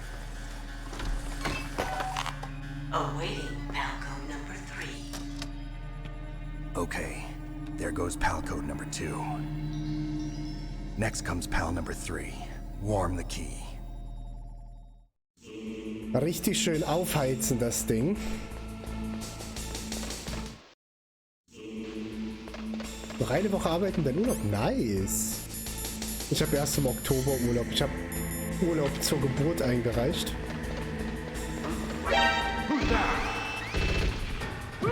Ach, wieder nicht runtergeschmissen.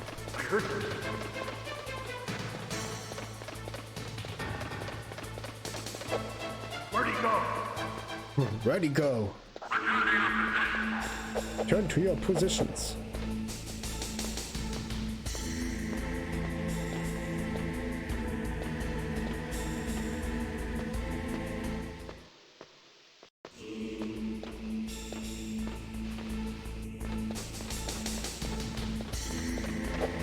Das ist im Militärlaufen schon ins Spiel einprogrammiert, ne? Fahrt ihr denn irgendwie weg, Sherry? Macht ihr irgendwas Besonderes oder einfach so Home-Chilling sozusagen? Ja, Leute, sieht eigentlich voll witzig aus. Ne? So.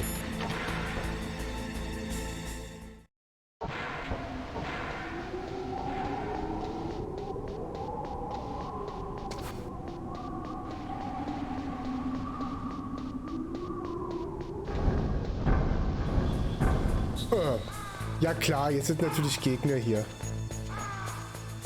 Natürlich. Wenn wir nachher schnell durch müssen, müssen natürlich Gegner da sein, ne? Jetzt gucken wir nochmal hier, ob noch was zum Einsammeln war. Hier ist nochmal eine Ration, die könnte ich jetzt gerade futtern.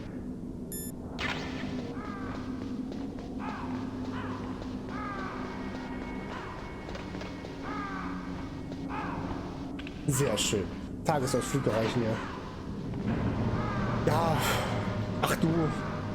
Ja, man kann auch echt gut Urlaub zu Hause verbringen. Gerade bei dem Wetter jetzt kann man sich echt auch in der Gegend bequem machen. Ne? Wie gesagt, Irlandia kann ich nur wahnsinnig empfehlen. Irlandia war echt super gut.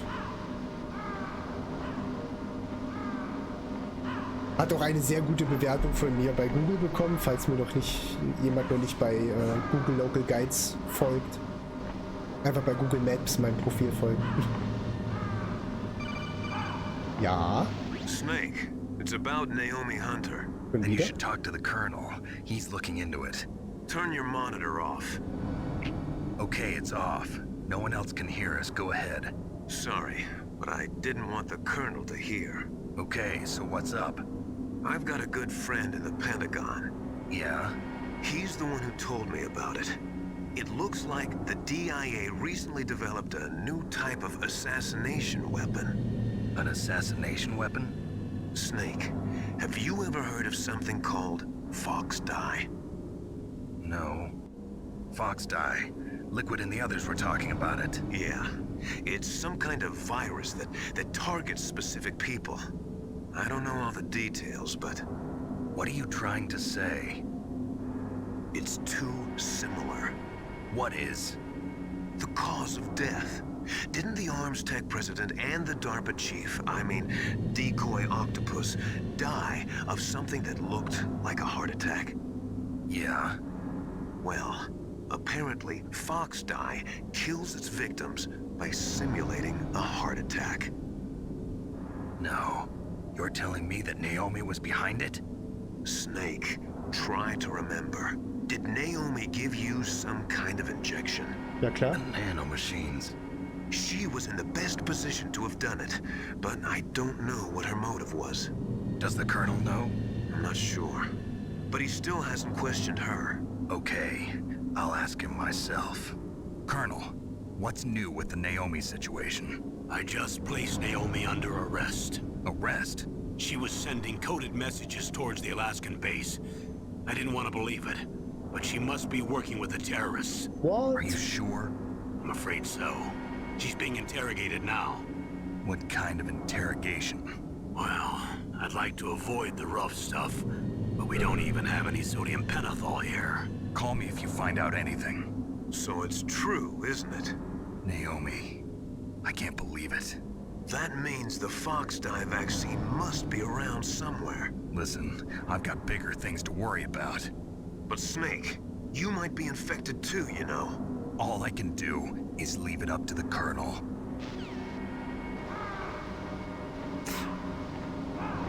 Naomi kam mir jetzt eigentlich nicht so vor wie jemand, der betrügerische Handlungen vollführt.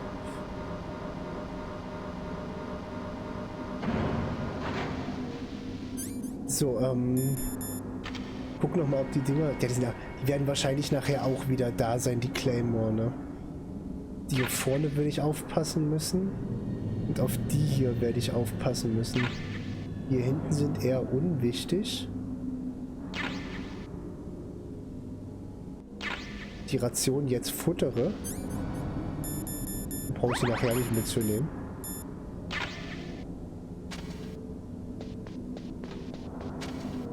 Aber die hier außen, eigentlich interessieren die uns wenig. Wir können auch düppeln, wenn wir hier runterkommen.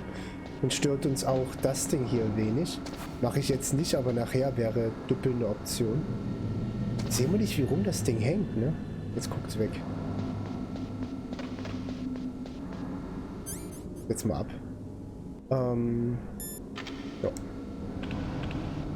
Ja. Landia steht auch auf dem Plan, sehr gut. Ach, Elbenwald Festival, na gut, na klar, Elbenwald Festival ist natürlich ein perfekter Start, ja.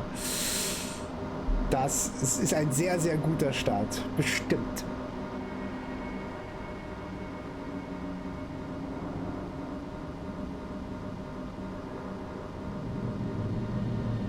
Diese Fahrerei, ne? Die geht ja so auf den Zeiger. Weil ich verstehe es jetzt schon, weil du sollst ja die Zeit verbrauchen für die Fahrerei, wenn du den, die Keycard heiß gemacht hast, klar, aber es ist schon so,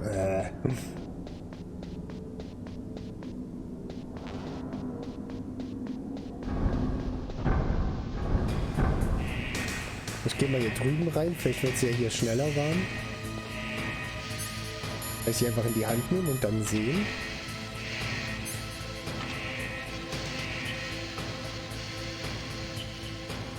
Das halt es aber einfach mal den Qualm rein dann. Warum jetzt einfach nur da steht und nicht einfach so vor den Rauch da so hält das Ding oder vor dem, was auch immer hier, Wasserdampf. Na gut, vielleicht rostet das Ding.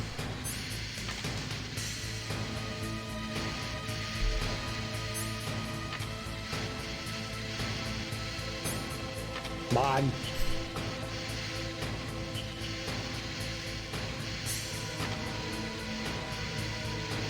Ja, und sonst so?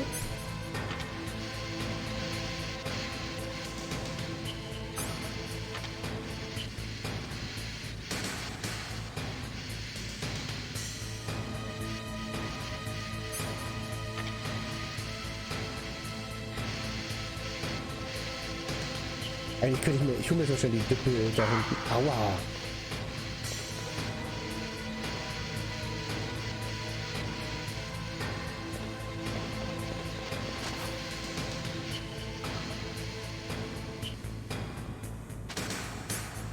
Hinten waren ja mehrere.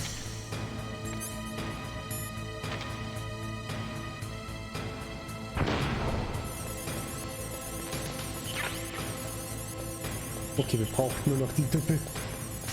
Und dann sind es jetzt zumindest eine mehr. Oder zwei mehr sogar. Ich doch jetzt mal hier rein.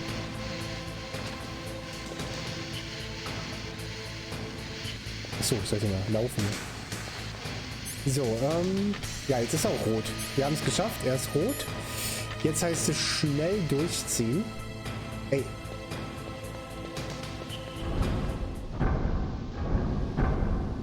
Und hier runter die Fahrt, die Zeit, die verbrauchen wir auf jeden Fall.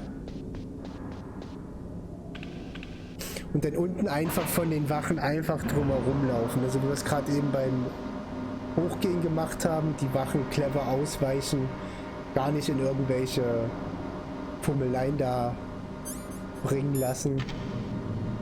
Und hier unten sind gleich Düppeln, die Claymores ignorieren.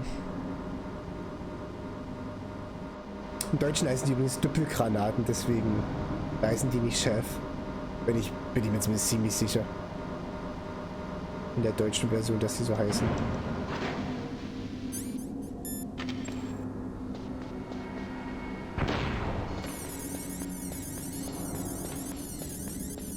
Nein. Ich wollte jetzt gerade noch die Munition da hinten holen, aber ich dachte, nein. Blödsinn. Jetzt kommt der Part, wo wir schnell sein müssen. Durch die Kälte durch.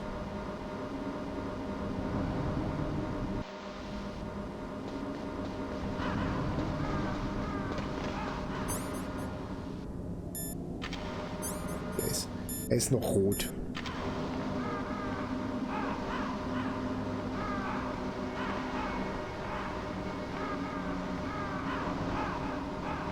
Stell dir vor, du bist kurz vorm Ziel und verbrauchst dann zu lange, das Ding fährt sich wieder um und du darfst nochmal zurücklaufen und alles nochmal machen.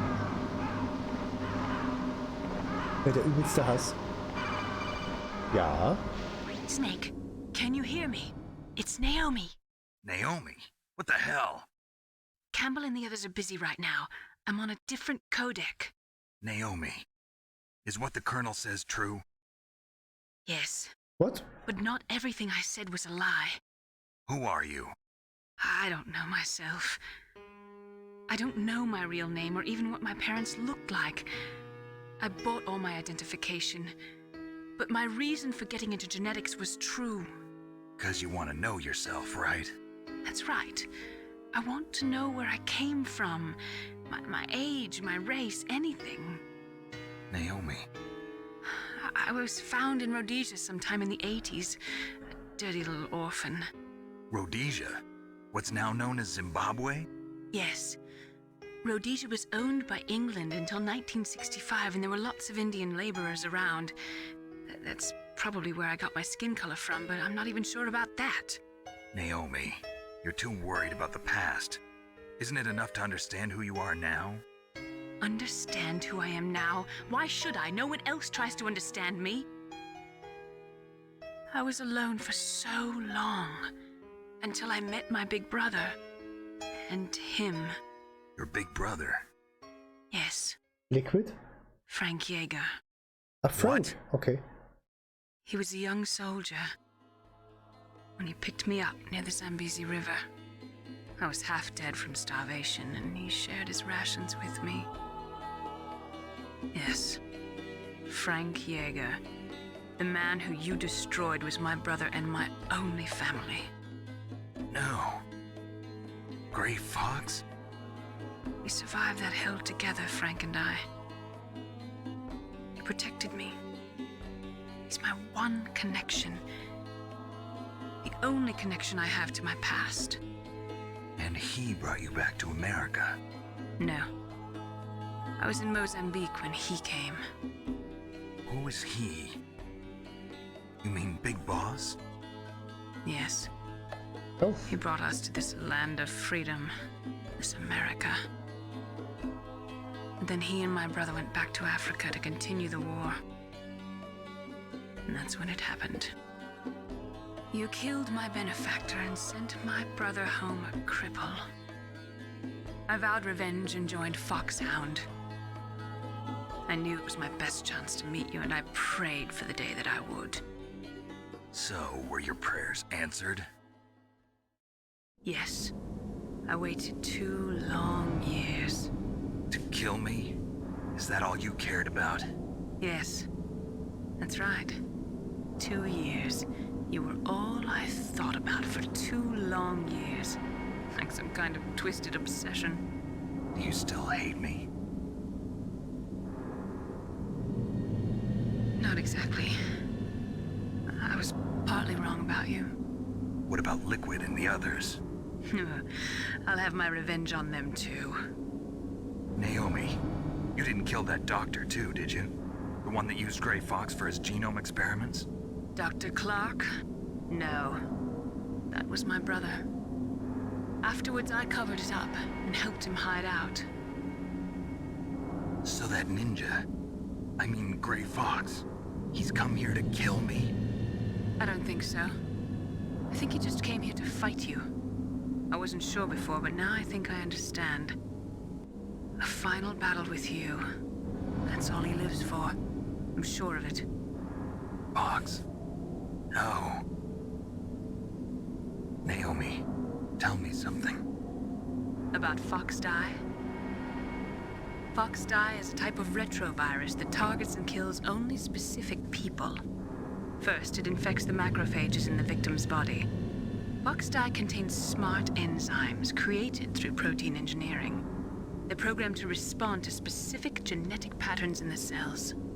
Those enzymes recognize the target's DNA? Right. They respond by becoming active and using the macrophages. They begin creating TNF-epsilon. Huh? It's a type of cytokine, a peptide which causes cells to die. The TNF-epsilon is carried along the bloodstream to the heart, where they attach to the TNF receptors in the heart cells. And then they cause a heart attack? The heart cells suffer a shock and undergo an extreme apoptosis. Then, the victim dies. Apoptosis? You mean the heart cells commit suicide? Naomi. What? You must have programmed that thing to kill me too, right? Do I still have time? Naomi, I don't blame you for wanting me dead, but I can't go yet. I still have a job to do. Listen, Snake. I'm not the one who made the decision to use Fox Die. Huh? You weren't? You were injected with Fox Die as a part of this operation. I just wanted to let you know that. No, that's not the whole truth. Huh? The real thing I wanted to tell you was... Snake, Hey, what are you doing? Snake. Naomi! Snake, I can't allow Naomi to make any more unauthorized transmissions. What? Naomi's been removed from this operation. What happened to Naomi? What did she mean when she said that Fox Die was a part of this operation? Colonel, let me talk to her. I won't. She's under arrest. Colonel, you double-crossed me. Snake, there's no time for that. Right now, your job is to stop Metal Gear. Okay, Snake?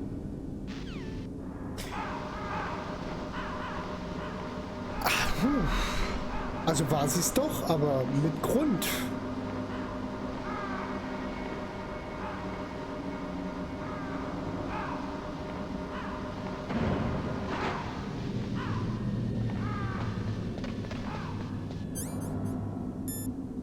ist aber noch rot, okay.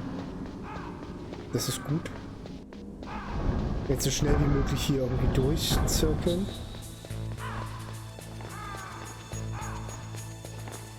Jo, genau so dachte ich mir das.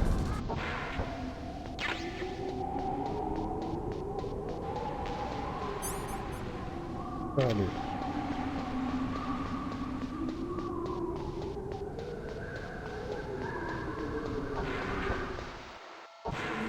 Müssen wir noch bis hochkommen. An der einen Wache vorbei. Und dann haben wir es. Dann haben wir den Raketenstart wohl verhindert. Das ist der Plan.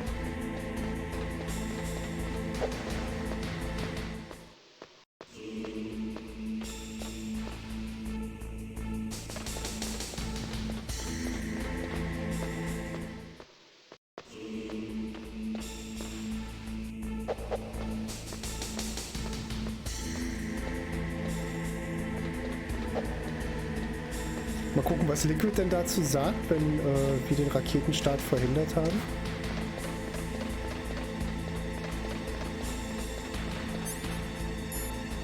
Okay, passt noch. Ihm steht jetzt wieder irgendwo hier vorne, ne? Oh, da ist er.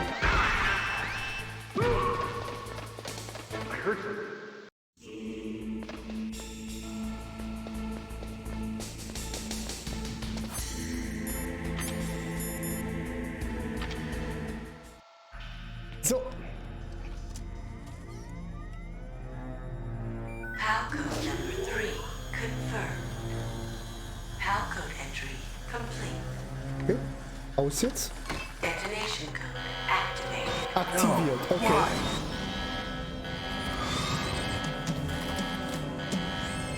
Ready for launch. Wir haben ihn scharf gemacht. I deactivated it. Thank you, Snake. Now the detonation code is completed. Nothing can stop Metal Gear now. Master, what's going on? You found the key, and even activated the warhead for us, too. I really must express my gratitude. Sorry to have involved you in that silly shape memory alloy business. What are you talking about? We weren't able to learn the DARPA chief's code. Even with Mantis' psychic powers, he couldn't read his mind. Then Ocelot accidentally killed him during the interrogation. In other words, we weren't able to launch the nuclear device, and we were all getting a little worried. Without the threat of a nuclear strike, our demands would never be met. What do you mean? Without the detonation codes, we had to find some other way. That's when we decided you might prove useful, Snake. What? First, I thought we might get the information from you, Snake, so I had Decoy Octopus disguise himself as the DARPA chief. Unfortunately, Octopus didn't survive the encounter, thanks to Fox Die. You mean you had this plan from the beginning, just to get me to input the detonation code? Huh? You didn't think you made it this far by yourself, did you? Who the hell are you? In any case, the launch preparations are complete. Once the world glimpses the power of this weapon, the White House will have no choice but to surrender the Fox Die vaccine. To me, their ace in the hole is useless now. Ace in the hole? What the? The Pentagon's plan to use you was already successful in the torture room. Snake, you're the only one who doesn't know. Ah, poor fool. Who are you anyway? I'll tell you everything you want to know. If you come where I am, that is. Where are you? Very close by. Snake, that's not Master Miller. Campbell, you're too late. Master Miller's body was just discovered at his home. He's been dead for at least 3 days. I didn't know because my codec link with Master was cut off. But Mei Ling said his transmission signal was coming from inside the base. So who is it? Snake, you've been talking to... me, dear brother. Ah, Liquid.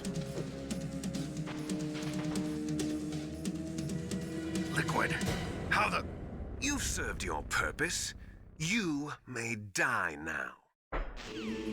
Habe ich eigentlich nicht vor.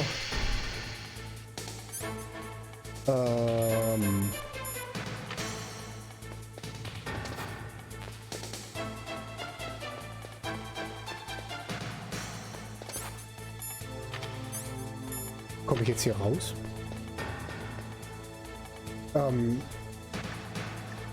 Kannst du mir helfen? Snake, that's bulletproof glass. Ja. You can't break it with an ordinary weapon. Can't you open the security lock here? I'll try. Just hold on for a minute. Na klar. Fertig? Come on, hurry up already. Hang on. Ich wollte nicht nochmal drücken.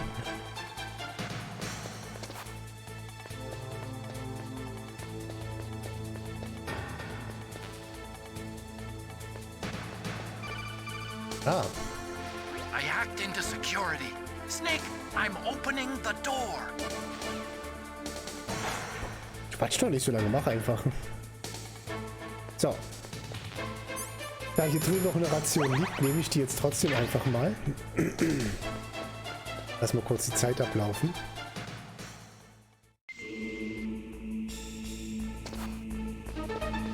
Da. Habt ihr gesehen? Da war Liquid. Der nackige Liquid. Da läuft er. Liquid! Snake! Did you like my sunglasses? Damn. You'd point a weapon at your own brother? Yeah. Why did you disguise yourself as Master? So I could manipulate you more easily. And you performed quite well, I must say. Although the boys at the Pentagon are probably saying the same thing. What the hell are you talking about? Following orders blindly with no questions asked, you've lost your warrior's pride and become nothing more than a pawn, Snake. What? Stopping the nuclear launch, rescuing the hostages, it was all just a diversion. A diversion? The Pentagon only needed for you to come into contact with us. That's what killed the Arms Tech president and decoy octopus. You don't mean... That's right. Fox die. You were sent here to kill us so they could retrieve Metal Gear undamaged, along with the bodies of the Genome soldiers. From the beginning, the Pentagon was just using you as a vector to spread Fox die. Fox die? It can't be. Are you telling me Naomi was working with the Pentagon? They thought she was, but it seems that Dr. Naomi Hunter couldn't be controlled so easily. What? We've got a spy working in the Pentagon. He reported that Dr. Hunter altered Fox Die's program just before the operation, but no one knows how or why. I wonder... Maybe they arrested her so they could find out the answer to that. No doubt. But I had no idea she was motivated by such petty revenge. We still don't know what changes she made to Fox Die's program. I've already added the Fox Die vaccine to my list of White House demands. There's a vaccine? There must be, but that woman is the only one who really knows. Anyway, it might prove to be unnecessary. Why's that?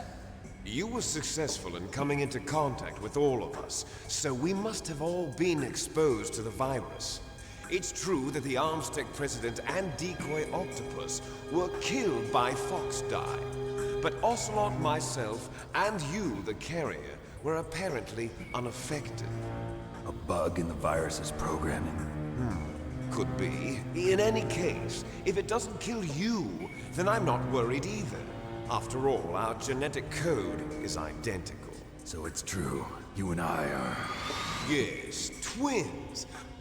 But we're not ordinary twins. We're twins linked by cursed genes. Les enfants terribles. You're fine. You got all the old man's dominant genes. I got the flawed recessive genes. Everything was done so that you would be the greatest of his children. The only reason I exist is so they could create you. I was the favorite, huh? That's right. I'm just the leftovers of what they used to make you. Can you understand what it's like to know that you're garbage since the day you were born? But I'm the one Father chose. So that's why you're so obsessed with Big Boss. Some warped kind of love. Love? It's hate!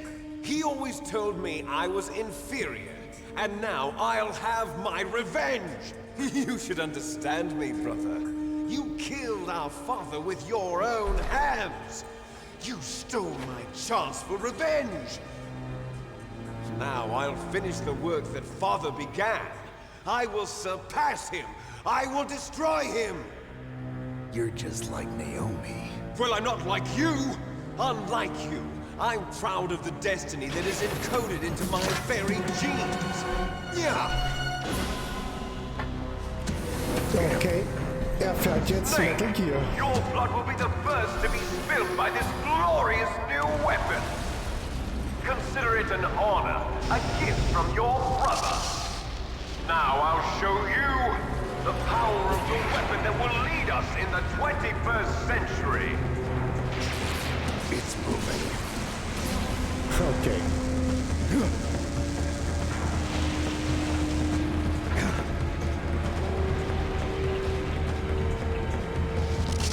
How do I stop it?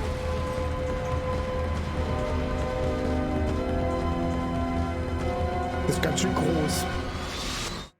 Schickes Outfit. Die Railgun könnte gefährlich werden. Das links sieht aus wie ein Radar-Ding. Damit wird er wohl zielen. Wahrscheinlich hat er noch Maschinengewehr. Die Raketen werden ihm jetzt nicht so viel bringen. Nicht gegen uns. Mach ihn platt, Liquid, sagte.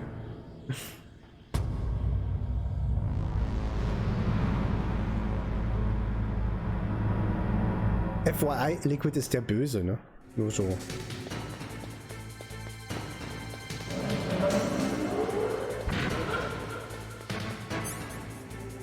So,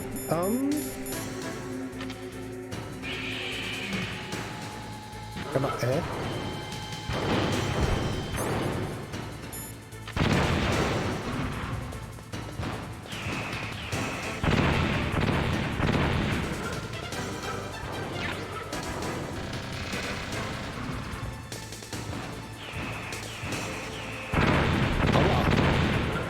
so gut getroffen, Frechheit.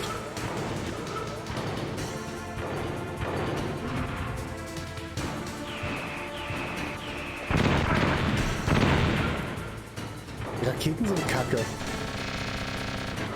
Maschinengewehr stört mich jetzt weniger, Raketen sind natürlich kacke. Alter, wenn man den Fässer da trifft, ist das schlecht für mich.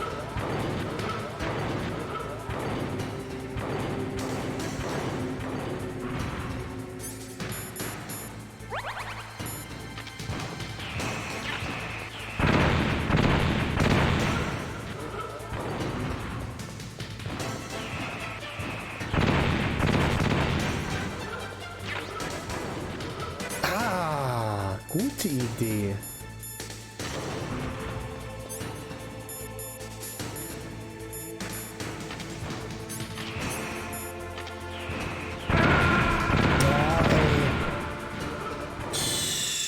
Obwohl ich nicht, ja. Er konnte seinen Vater nicht umbringen, weil wir ihn schon vorher umgebracht haben. Verdammt. Wie tragisch. Der Ärmste.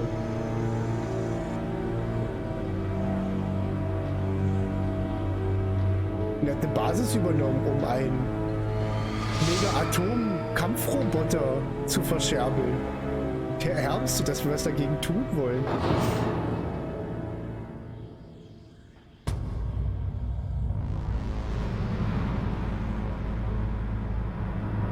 Sieht schon cool aus, das Teil, ne? So, ich bleibe jetzt trotzdem, der erste Move war schon mal gar nicht so schlecht. Jetzt lauf doch mal.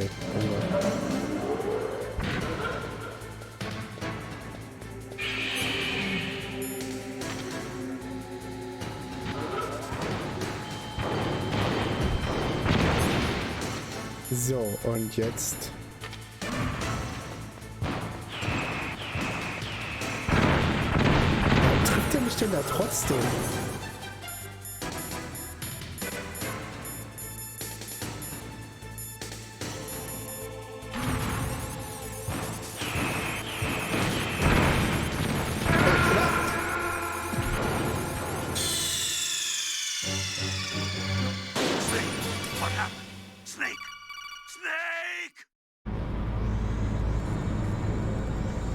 Ich darf nicht so weit wegstehen, dann kann er, glaube ich, die Raketen nicht benutzen. Ich dachte, mit der Düppelgranate ist er irgendwie dann nicht fähig zu schießen oder so, aber scheinbar hat ihn das nicht gestört. Ich gehe diesmal mal nicht so weit weg. Wir machen das jetzt mal hier im Nahkampf. Also im näheren Kampf.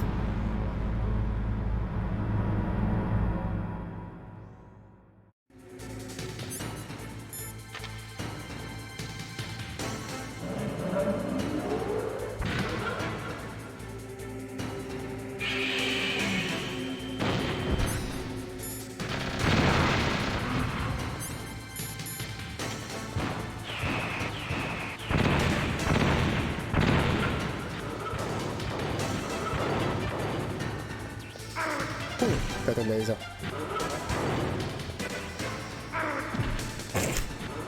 Die auch schön vom Laser erwischen, ey.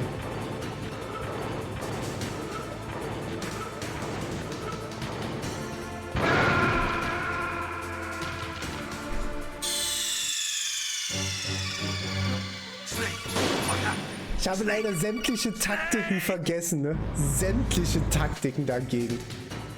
Genau, leg dich hin.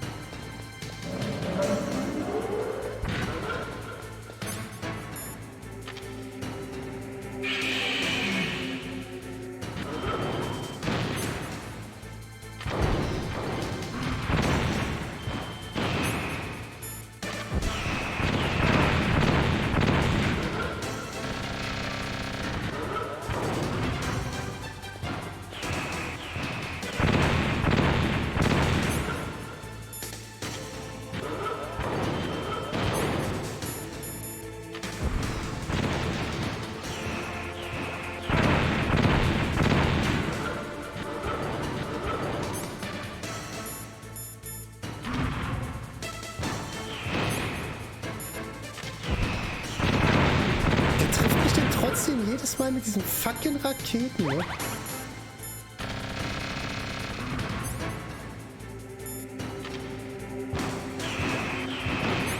Oh, die trifft mich voll. Aber vielleicht muss ich das einfach aushalten gerade.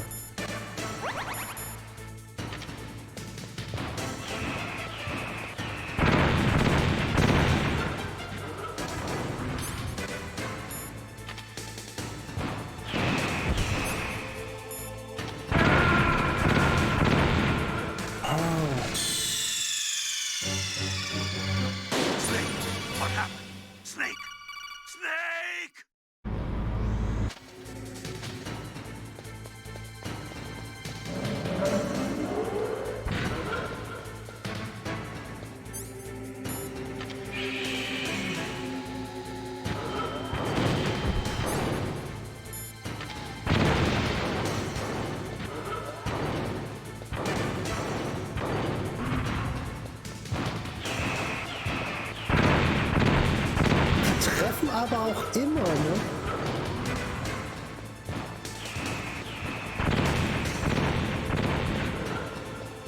Also fast immer.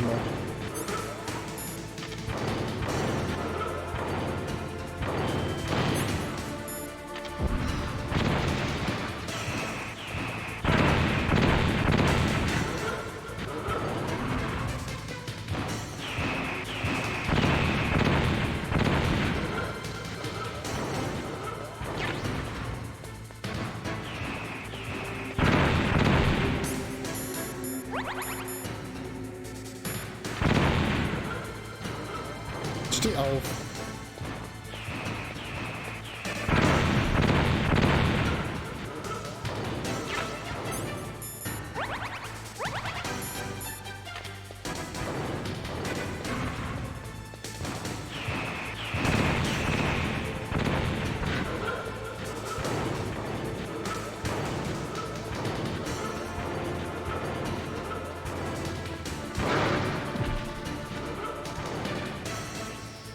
Boah.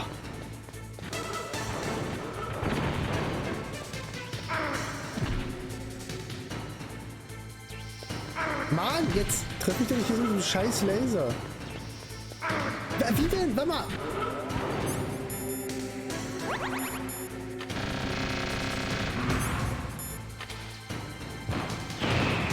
Jetzt fängt er schon wieder damit an. Und die treffen auch immer.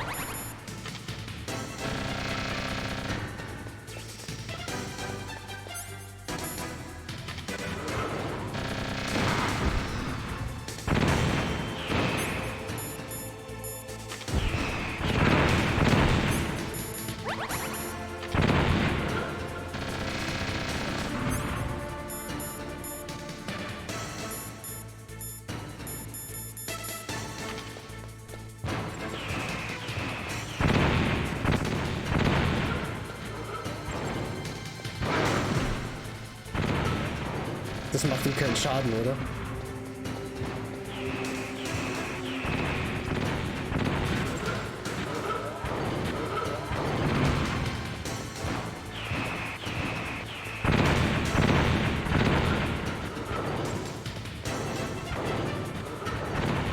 Nein, das macht ihm keinen Schaden.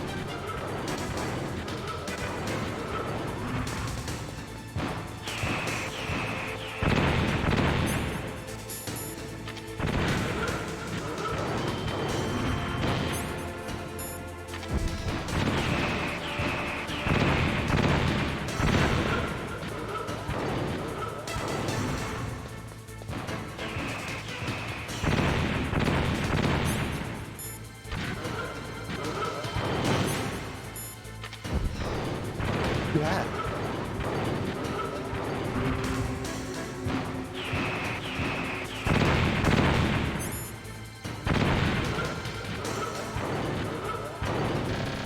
Warum zieht er nicht an?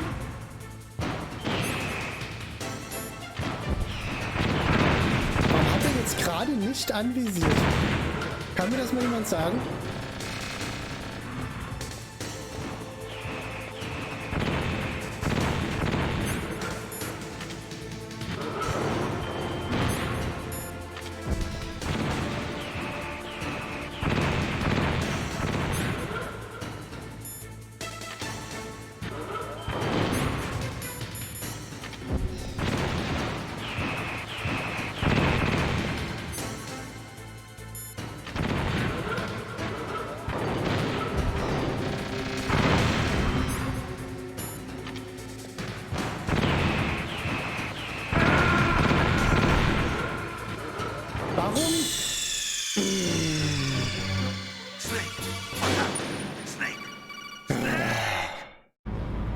Ja, aber die Technik war jetzt erstmal nicht schlecht.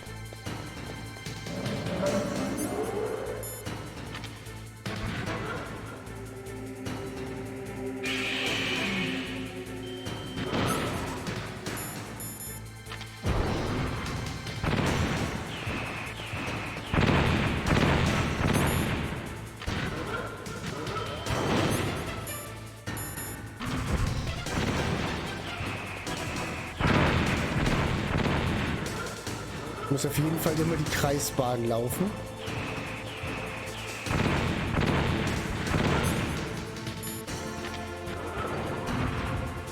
Nein, nein, nein, nein, nein, schnell weg.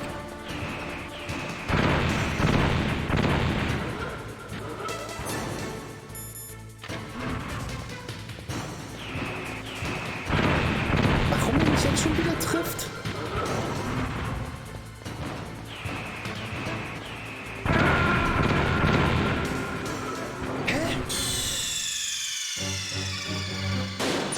Ist halt wirklich immer genau im Kreis. Also das ist gerade.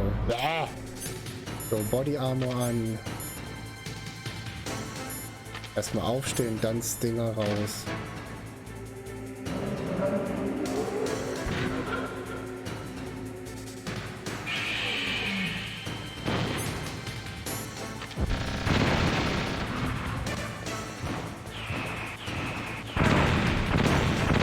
Trotzdem werde ich getroffen, ne?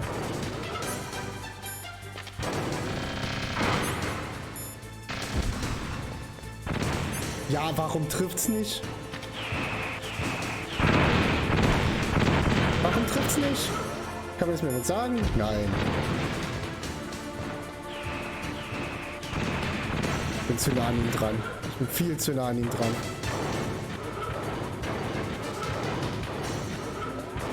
Oh nein, was? Die Rationen sind noch voll?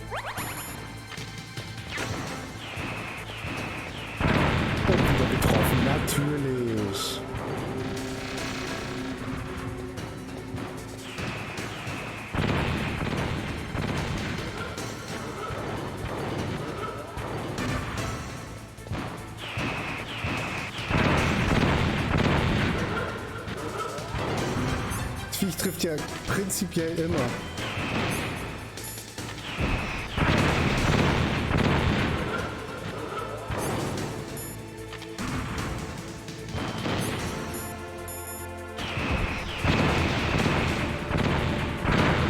Ja, klar.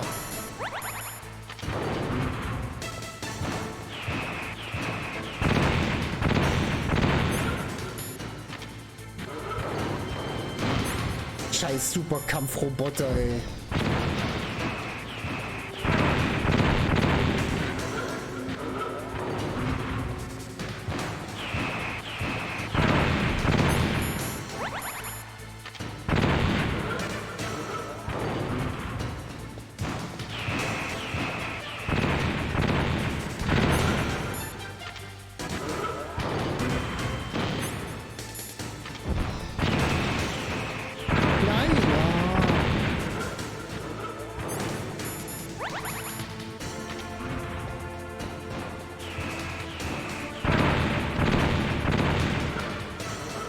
Wie auch immer, Mann.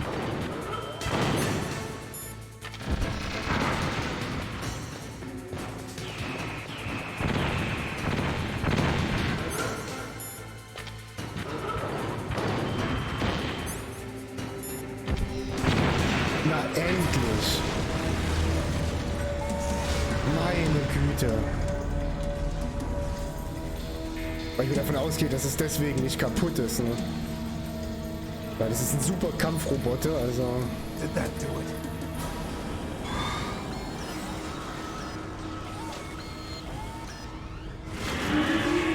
Damn! Nice try, Snake! Die! Oh! Hurry! Get away! Gray Fox. A name from long ago. It sounds better than Deep Throat. So it is you. You look terrible, Snake. You haven't aged well. What the heck? Nicht lang quatschen hier.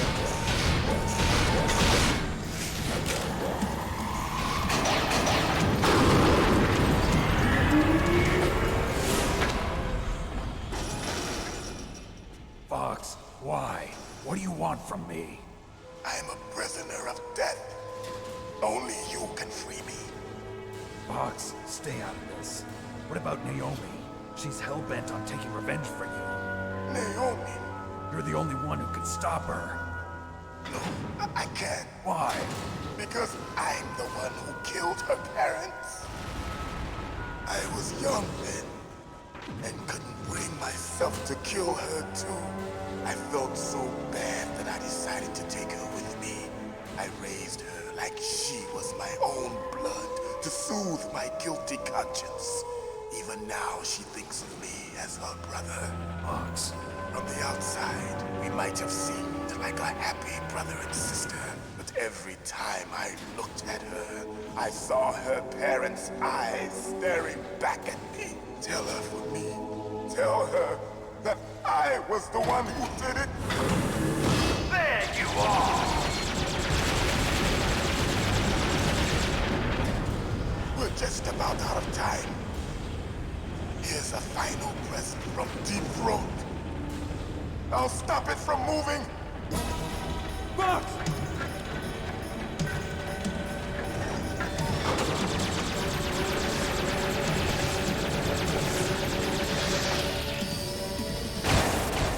Oh, arm up.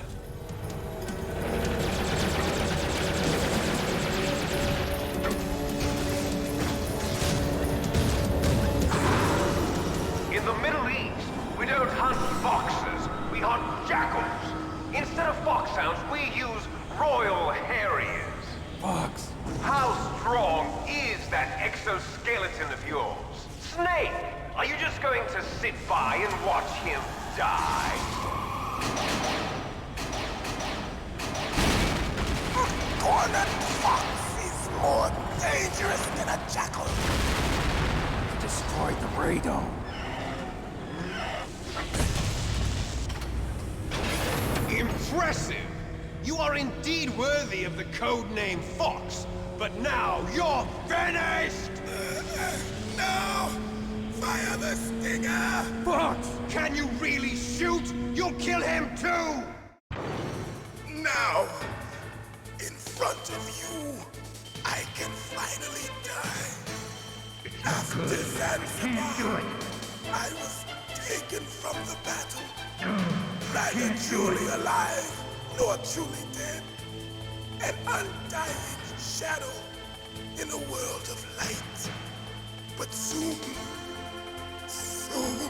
it will finally end.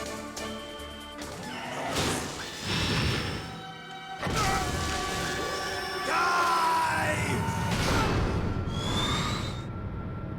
Snake, we're not tools of the government or anyone else. Fighting was the only thing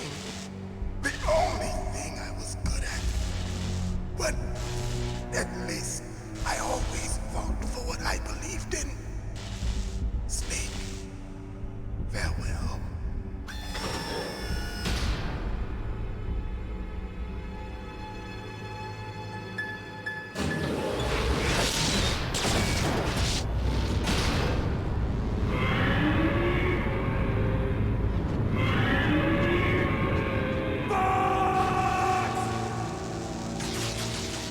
Foolish man.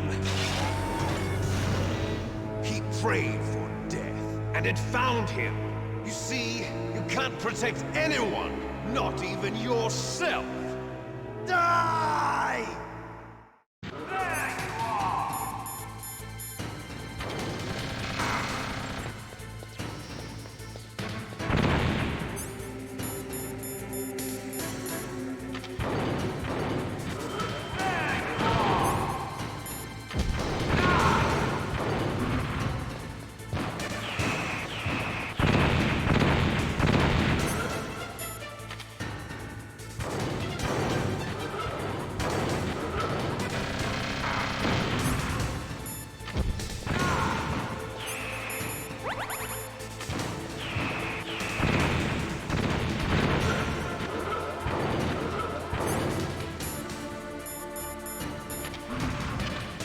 Nein, kein C4.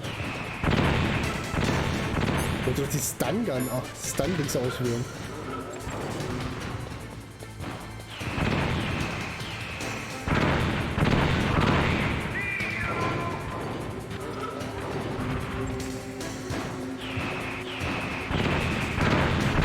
Mann, ey, der wirft aber auch genau dann immer in dem Augenblick.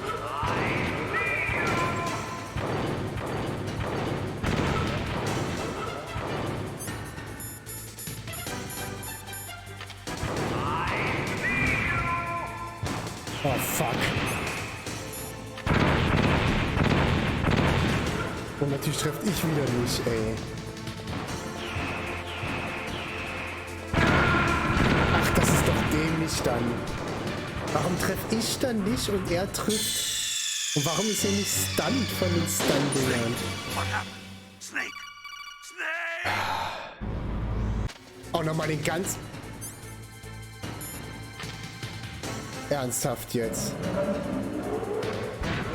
Ernsthaft jetzt.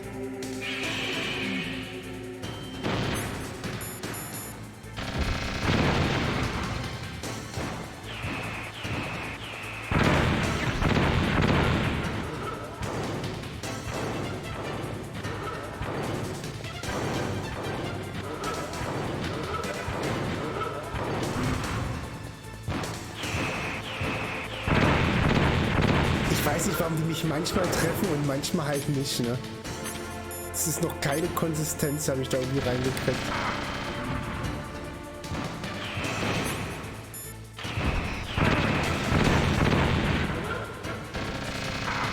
Ja, komm schon rauf! Jetzt, wisst ihr, ich weiß nicht, warum die mich mal treffen und mal nicht treffen.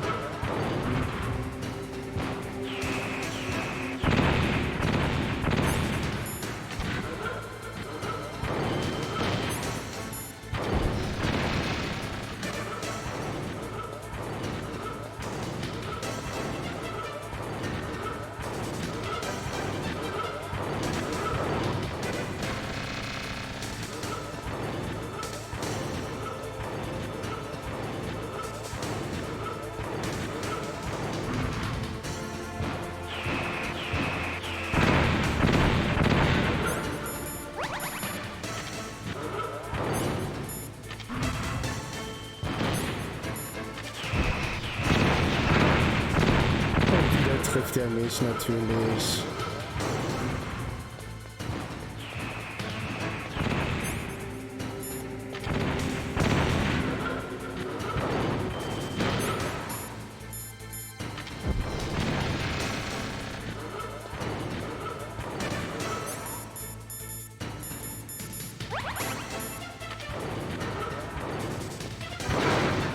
Ich sehe nichts. Ich sehe gerade gar nichts.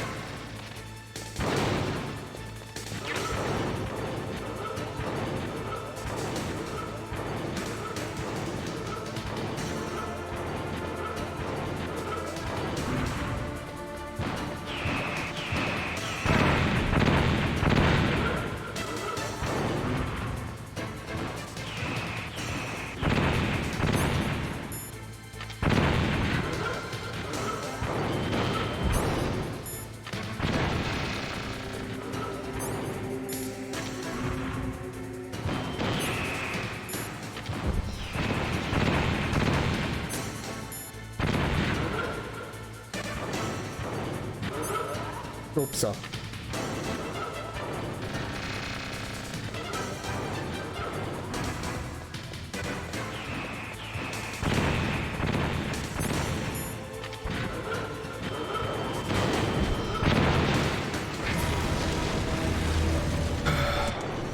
Now, in front of you, I can finally die. After Zanzibar, I was taken from the battle. Kann nichts anderes machen, als abwarten jetzt. An undying shadow in a world of light. But soon, soon, it will finally end.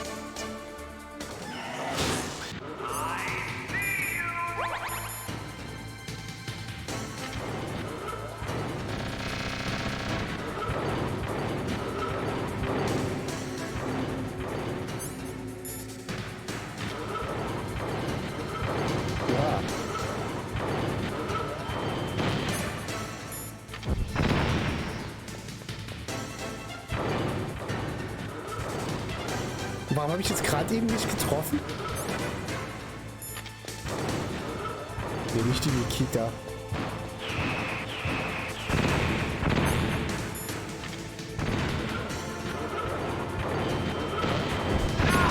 Jetzt habe ich getroffen, okay.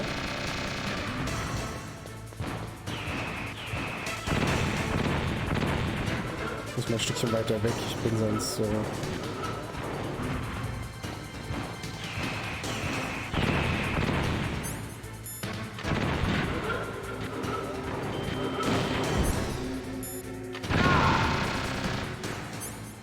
Ja, schießt nochmal. Nein, nein, nein, nein, nein, nein. Nein, so.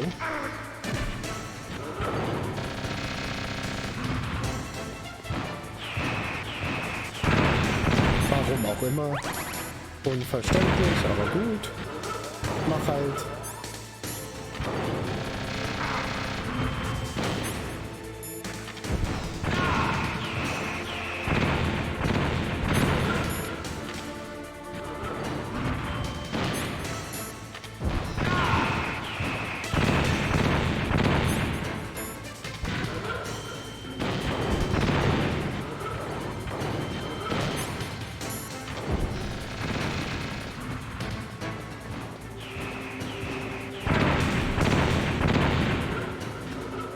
Lauf, Junge!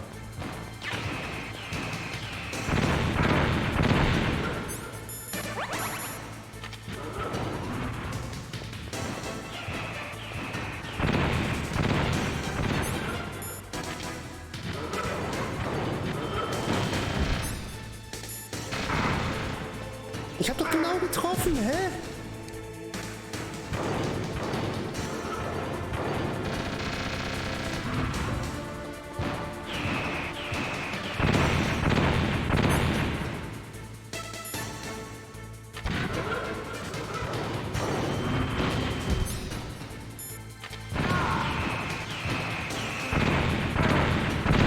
Warum auch immer. Ey, ich check's langsam nicht mehr. Ich hab's noch gar nicht gecheckt.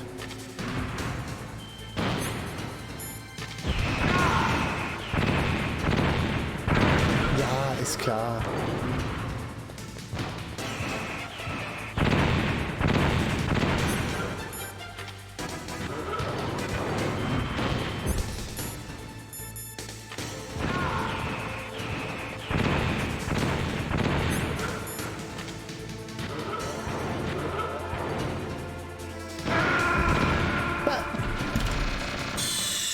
Ich war doch genau drauf.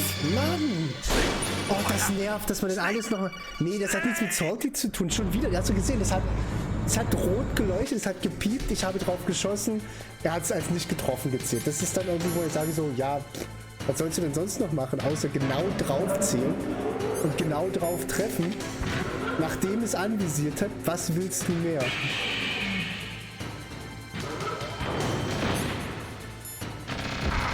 Ich mag es halt nicht, wenn es sinnlos ist, ne? Wenn es halt eben nicht nachvollziehbar ist, warum etwas nicht funktioniert. Es ist halt sinnbefreit. Wenn es dieses Geräusch gibt, dann muss es auch treffen. Das heißt ja das Geräusch basically, dass du triffst.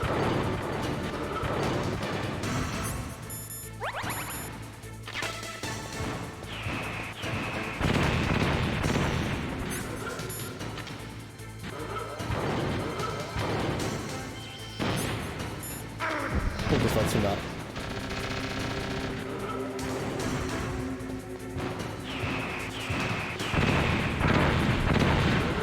Und das nervt halt auch, aber das ist halt eher, weil du nichts dagegen machen kannst. Die Treffer ergeben dann schon Sinn, aber du kannst halt echt nichts dagegen machen, getroffen zu werden dann.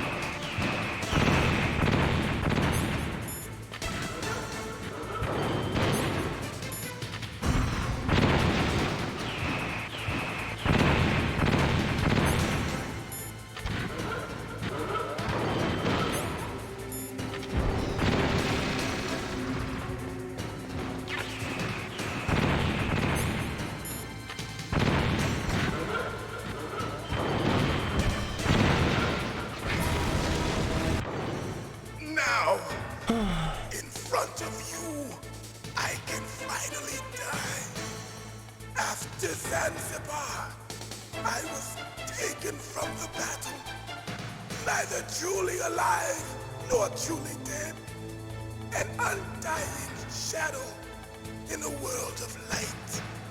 But soon, soon, it will finally end. There you are.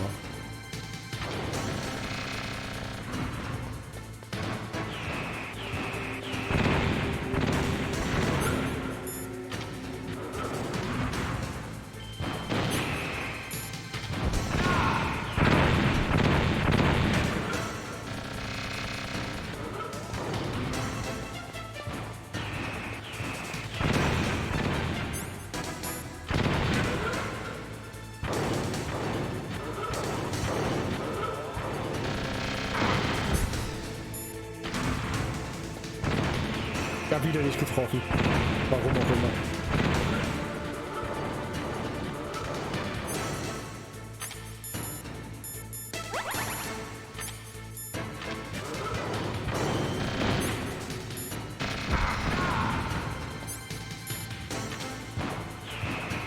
Oh, das war dumm, das war dumm, das war dumm, das trifft. Ja.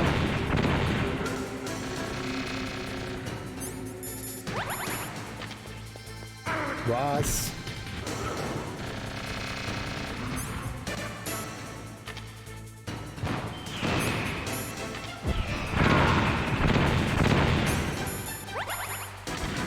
Darf nicht übermütig werden.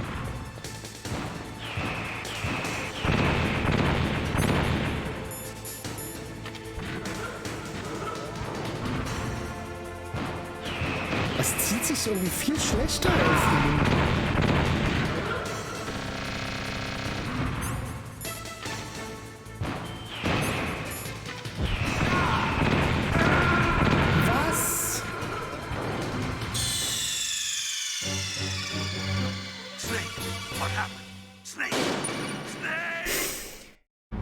Oh Gott, das nervt mich gerade aufs Übelste, dass du jedes Mal die Stelle hier noch vorher mitmachen musst.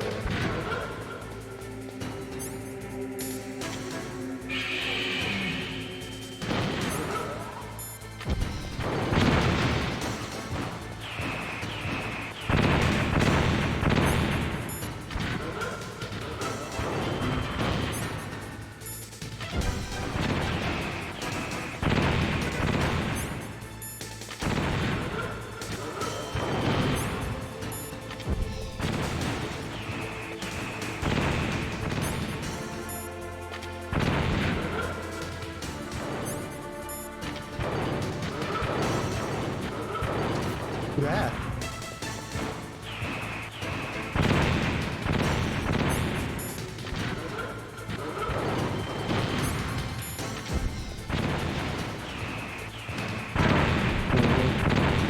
Einmal kurz in die falsche Richtung geblinzelt.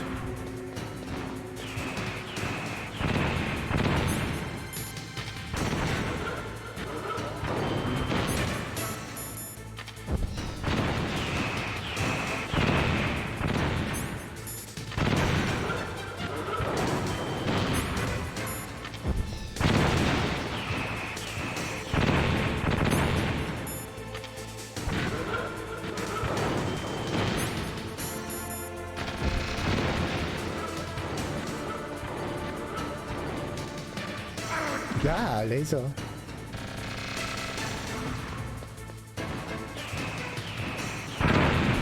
Links lang geht das echt gar nicht, ne? Komm, Pop.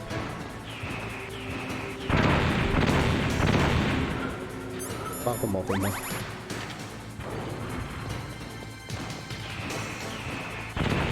Jetzt aber. Feierabend hier. Jetzt läuft er nicht verkehrt rum.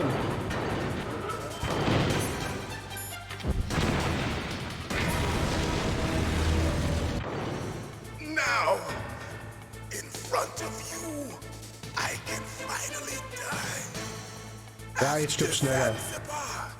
I was taken from the battle, neither truly alive nor truly dead. An undying shadow in a world of light. But soon, soon, it will finally end. Hä? Konnte ich gerade eben auf... Hä? Nein! Okay, jetzt sind wir schon mal drin. Beim ersten Mal konnte ich nicht auf Liquid zielen. Warum konnte ich denn gerade eben auf Liquid zielen?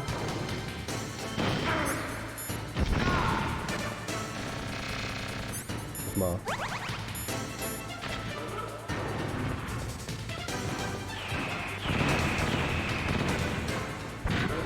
So, ich brauche mal kurz hier hinten die Heilung. Ja.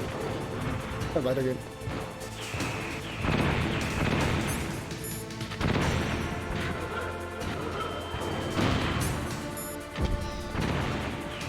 Ja, habe ich natürlich nicht getroffen. Warum auch immer nicht. Muss ja nicht, ne?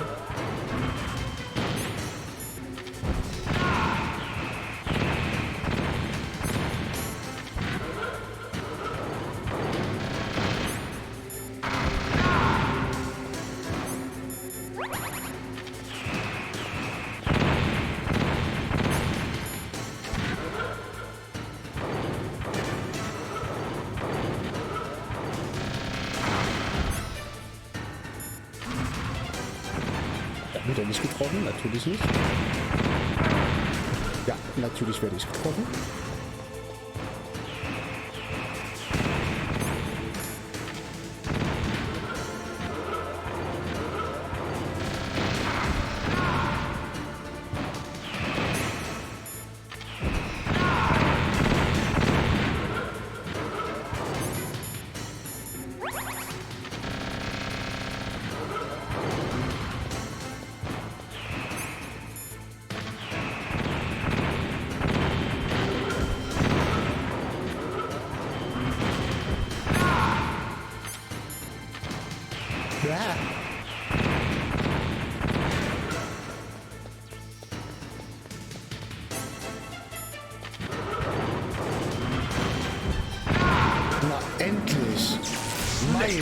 bitte.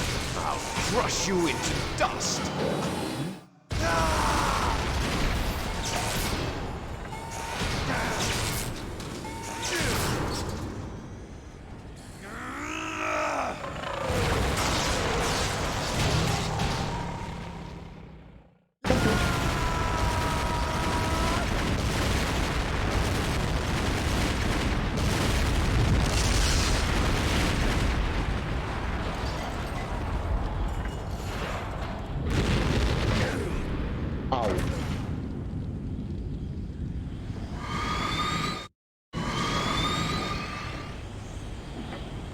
Und Liquid steht noch.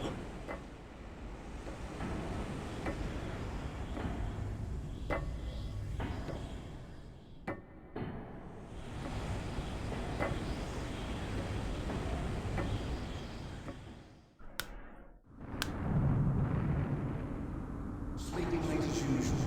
A snake. Liquid. You're still alive. I won't die. As long as you still live. Too bad. It looks like your revolution was a failure. Just because you've destroyed Metal Gear doesn't mean I'm done fighting. Fighting?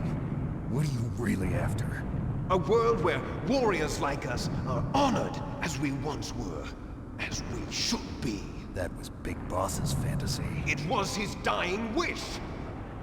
When he was young, during the Cold War, the world needed men like us. We were valued then. We were desired. But things are different now. With all the liars and hypocrites running the world, war isn't what it used to be. We're losing our place in a world that no longer needs us. A world that now spurns our very existence. You should know that as well as I do. After I launch this weapon and get $1 billion, we'll be able to bring chaos and honor back to this world gone soft. Conflict will breed conflict. New hatreds will arise. Then, we'll steadily expand our sphere of influence. But as long as there are people, there will always be war. But the problem is balance. Father knew what type of a balance was best. Is that the only reason? Isn't it reason enough for warriors such as us? I don't want that kind of world. Ha! You lie! So why are you here then? Why do you continue to follow your orders while your superiors betray you? Why did you come here? Well, I'll tell you then. You enjoy all the killing. That's why. What? Are you denying it? Haven't you already killed most of my comrades? That was... I watched your face when you did it. It was filled with the joy of battle. You're wrong. There's a killer inside you. You don't have to deny it. We were created to be that way. Created? Les enfants terribles. The terrible children. That's what the project was called. It started in the 1970s. Their plan was to artificially create the most powerful soldier possible. The person that they chose as the model was the man known then as the greatest living soldier in the world. Big Boss. But Father was wounded in combat and already in a coma when they brought him in. So they created us from his cells, with a combination of 20th century analog cloning and the super baby method.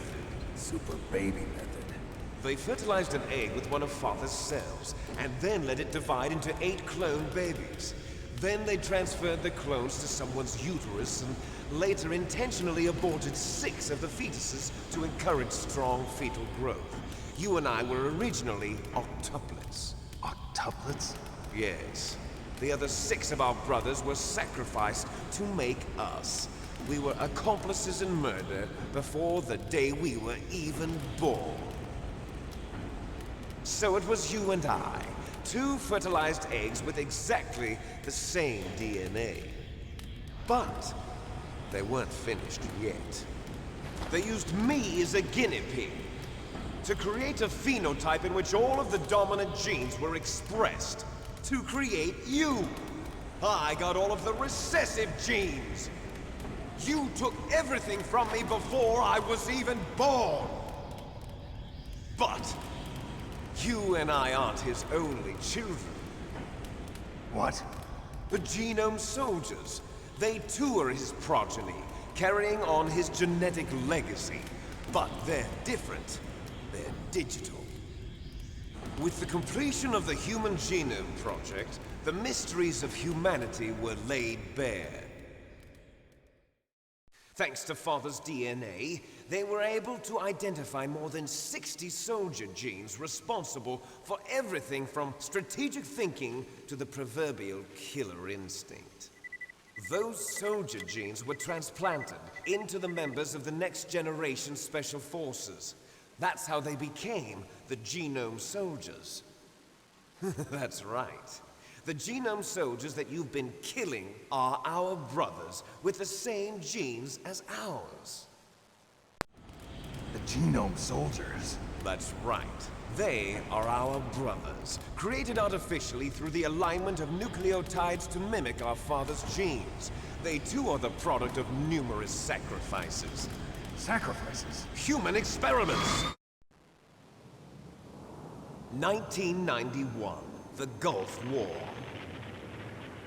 The military secretly injected soldiers with the soldier genes. The Gulf War syndrome that hundreds of thousands of returning soldiers complained about was a side effect of it. Ha! Everyone knows that the Gulf War syndrome was caused by exposure to depleted uranium used in the anti-tank rounds. That was just a cover story issued by the Pentagon.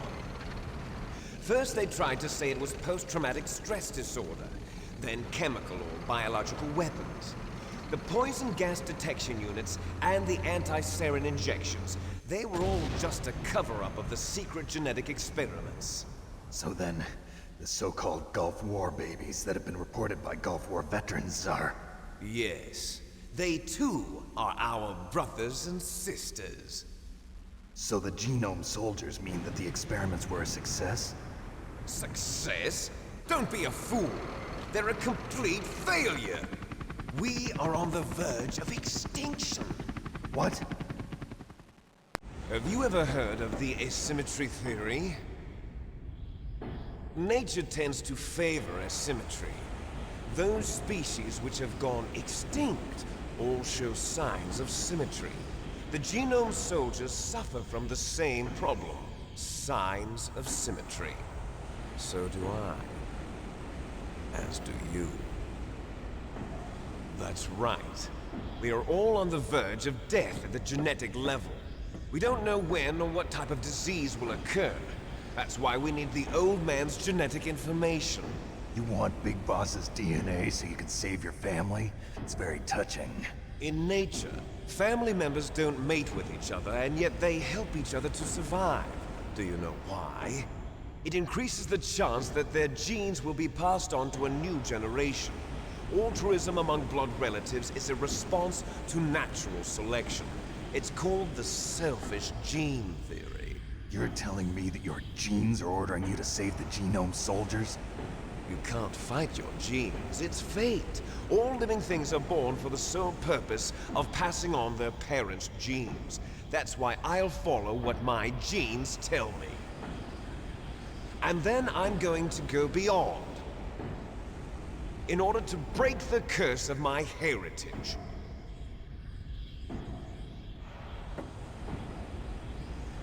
Deine Weltsicht ist echt sehr flach. And to do that, first, I will kill you.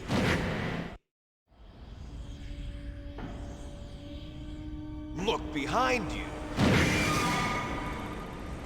Meryl! Is she alive? I'm not sure. She was alive a few hours ago. Poor girl kept calling your name. Meryl. Stupid woman. Falling in love with a man who doesn't even have a name. I have a name. No! We have no past, no future, and even if we did, it wouldn't be truly ours. You and I are just copies of our father, Big Boss. Let Meryl go. As soon as we've finished our business, We're almost out of time. You're talking about Fox Die. No. It seems now that the Pentagon knows that Metal Gear is destroyed, they've arrived at a decision. They won't even need a BDA. If you want the details, why don't you ask your precious Colonel Campbell? Colonel, can you hear me?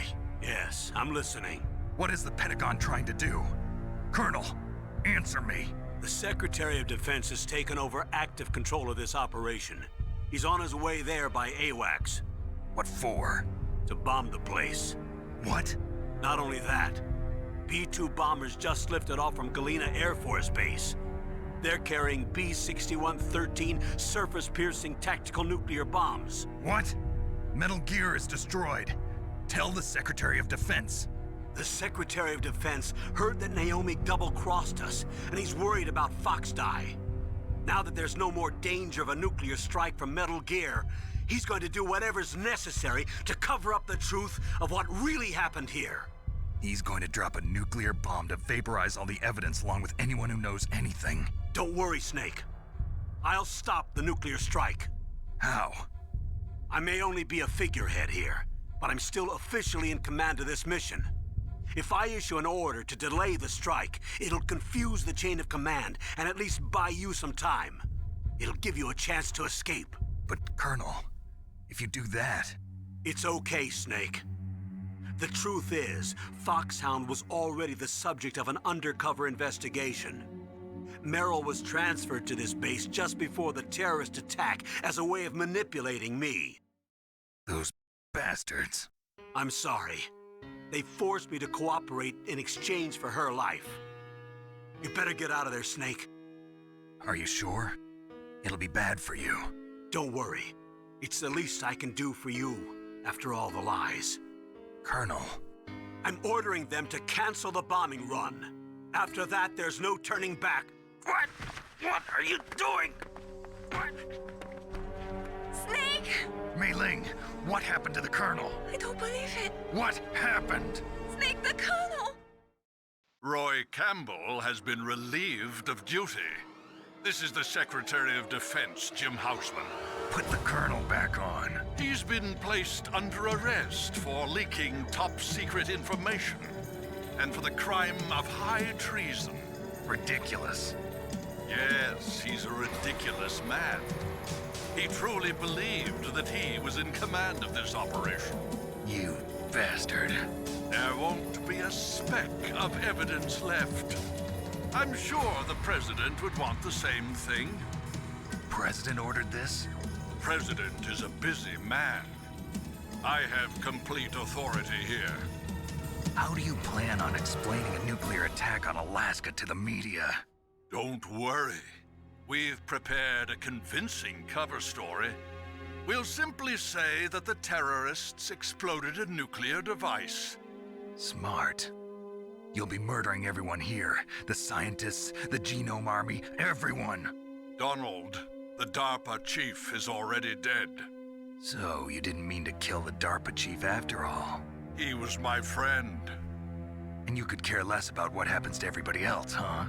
Well, if you give me the optic disc, I might consider saving them. What are you talking about? Metal Gear's test data. Donald was supposed to bring it back. I don't have it. I see.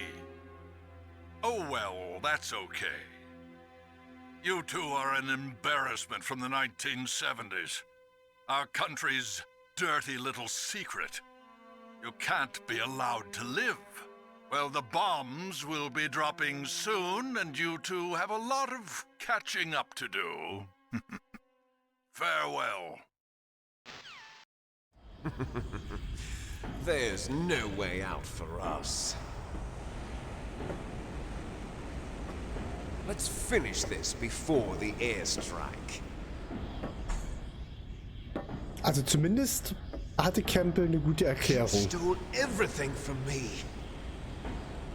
Only your death can satisfy me. Only your death can return to me what is rightly mine. Dann lass uns tanzen, Junge. You'll make a beautiful sacrifice for our final battle. Do you see this? it will be the time limit for our final battle. This nuclear module is set to detonate at the precise moment of her death. If you win, you might still be able to save her. You could enjoy one brief moment of love before the end. If you cross this line, you'll fall. At this height, it will kill even you.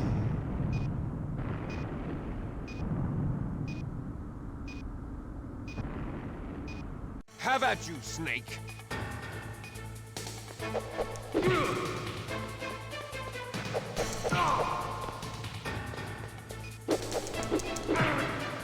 Der tritt aber auch nicht zu.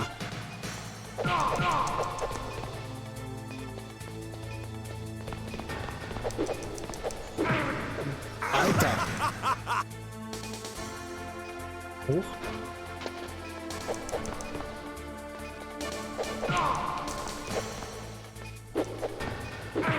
Sag mal. What's wrong, Snake?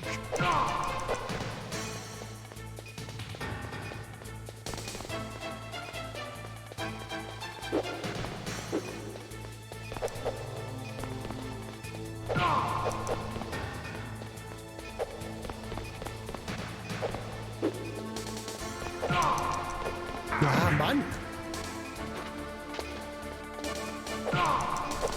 Kriegt keine Kombos hin mit dem Controller gerade, ey.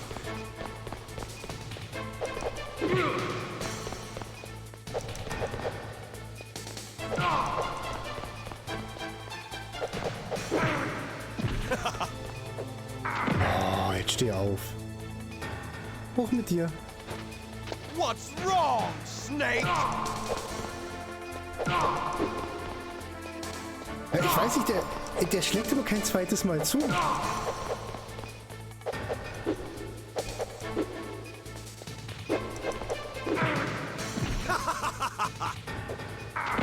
Alter, jetzt.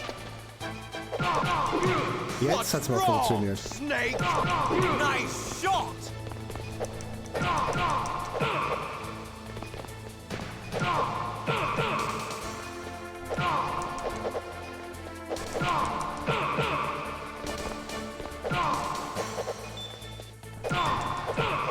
Kann schon wieder nicht zuhauen, ey. Ich weiß auch nicht, keine Ahnung. Da jetzt.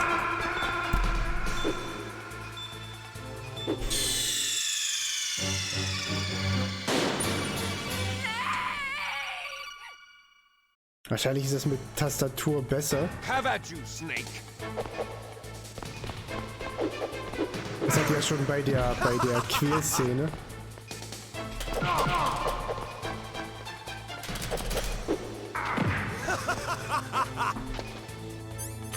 Nee, wie waren hier bewegen? So.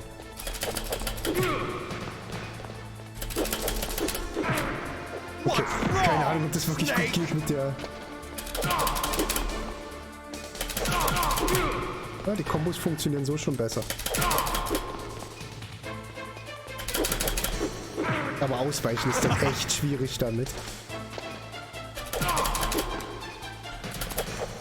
Ja, okay, der Input-Lag vom Controller fehlt zwar, aber es ist echt kompliziert zu steuern.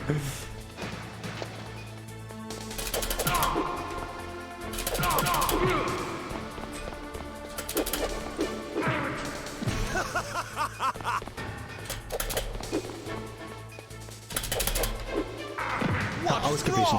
Snake.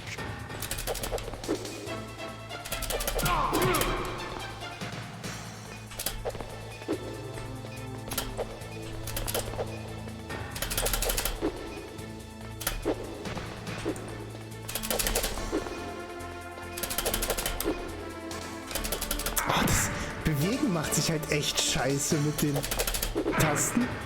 Aber ich kann halt nicht hier mit bewegen und dann... Obwohl, das könnte ich auch hinkriegen. Das könnte ich hinkriegen. What's wrong, Snake? Nice shot. Das ist eine gute Kombi so rum. Aber, ey, Spear Tackle? Da macht er einfach einen Spear Tackle.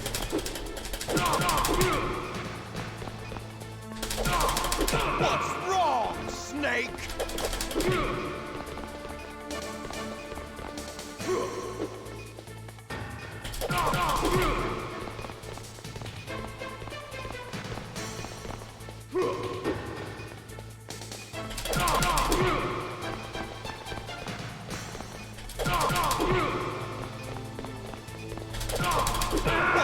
Geil! Okay, ich glaube, so funktioniert es ganz gut, wenn ich schlage mit der Leertaste, mich aber bewege mit den Pfeiltasten.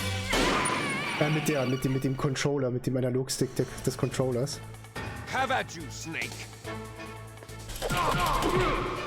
Das funktioniert relativ gut. Jetzt. Weg da. Genau.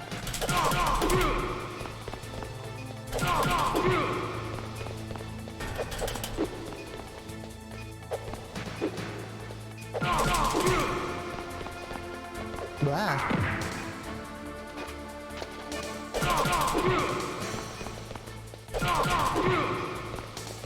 Nice shot!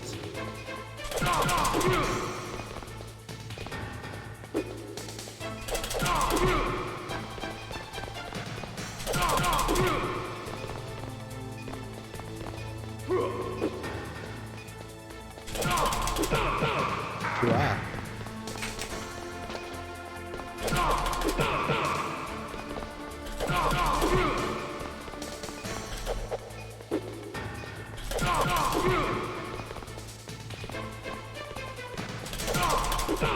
Manchmal fängt er nach dem ersten Treffer schon an zu blinken. Ne? It's going to blow!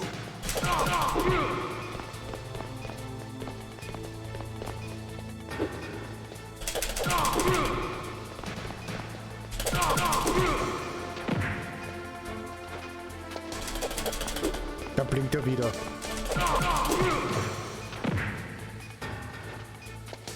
Und blinkt er wieder. Warum sind die immer unangreifbar, die Gegner, ey?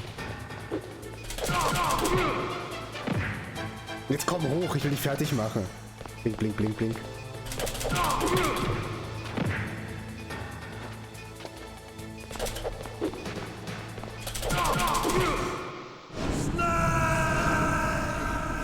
Okay, wenn man weiß, wie man die Steuerung hinbekommt, dann geht's.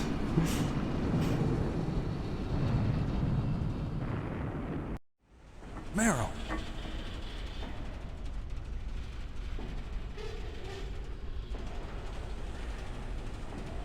Meryl? Endsequenz genießen. Snake, is that you? Snake, oh, you're alive. Thank God. Meryl. Meryl, are you okay? Are you okay? Is that all you can say? Meryl, it must have been terrible. Oh, it wasn't that bad. I didn't give in to the torture. Torture? And things even worse than that. I was fighting too. Just like you. You're a strong woman. Fighting them made me feel closer to you. I felt like you were there with me. It gave me the strength to go on. But I was scared. I'm sorry. Don't say that. But it made me realize something. During all the pain and shame, there was one thing I was sure of. A single hope that I held on to. And that hope kept me alive. Snake, I wanted to see you again. Meryl. That's my Kodak. Snake, it's me. Otacon, good news. Meryl's okay. All right. You saved her, man. Good job. I got some bad news, too. We're about to be bombed. Oh, boy. I guess we're considered expendable. Is there a way out of here? A way out? Yeah. You can take the loading tunnel to the surface. There's a parking garage right next to you. The tunnel leads from there to the surface. The door in front? No. It's a small entrance to the west of that door. How about the security? I just unlocked it. Who do you think you're talking to? I'll take care of security along your escape route, too. What are you going to do? Me? I'll stay here. Are you crazy? I need a little more time to take care of your escape route. But... unlocking the security doors is difficult work. Only I can do it. Otacon. Don't worry. I'm staying here. It's my own decision. Otacon, this is a hardened shelter, but they're going to use a surface-piercing nuclear bomb. It won't hold. I'm through regretting the past. Life isn't all about loss, you know. Snake, I'm a complete person now. I've found a reason to live. Good. Don't die on me. Same to you. Take care of Meryl, okay? I will. Okay, I gotta go. I promise I'll do something about your escape route. Thanks. Thanks? Well, that sounds nice. I believe in you. Thanks, Snake. Let's get the hell out of here. What about him? Where's Otacon? He's fighting right now. With his old self. To be the man he wants to be. He's fighting for us too? Yeah. And I don't want it to be in vain. Me too.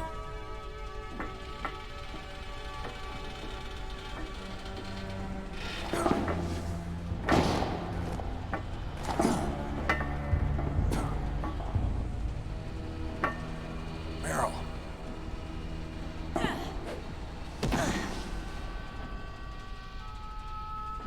Snake. Meryl.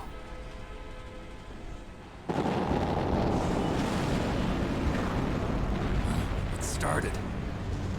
I must be heavy. Looks like we're not gonna have a love scene after all. Looks that way. Too bad. Let's get out of here. Snake, it's freezing outside. You need some clothes. There's my sneaking suit. Hurry up. Und sie braucht keine? Man, das ist ja warm angezogen, ne? Was? Hurry! Achso. Ich hätte die Weste gefunden. Looking good, Snake.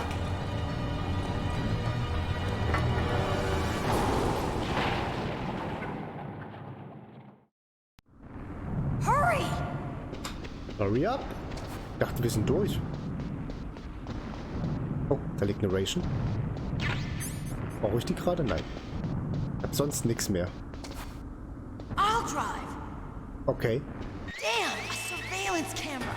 Toll. Cleveres Mädchen. Damn, no keys.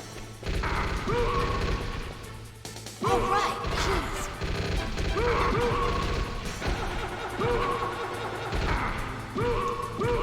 I got it, Snake. Jump in.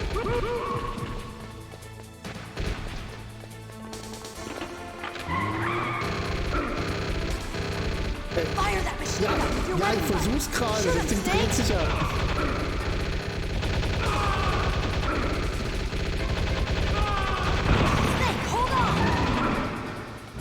Wie lange willst du dich drehen, das Maschinengewehr so? Ja.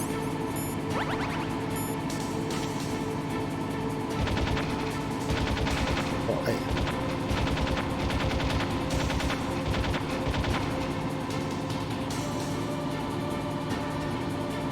Warum? Warum muss ich das nochmal drehen? We'll never make it. Snake, clear a path.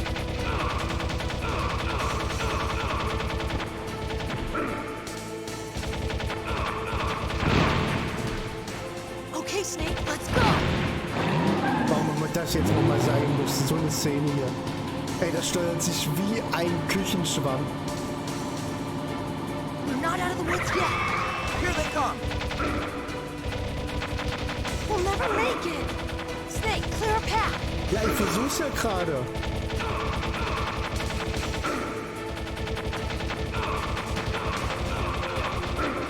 Oh, ey, das... Warum fährt sie nicht eigentlich einfach durch? Und jedes Mal verschiebt sich denn das Ding, ey, wenn ich getroffen werde. Alter. Ich bin gleich tot, ne?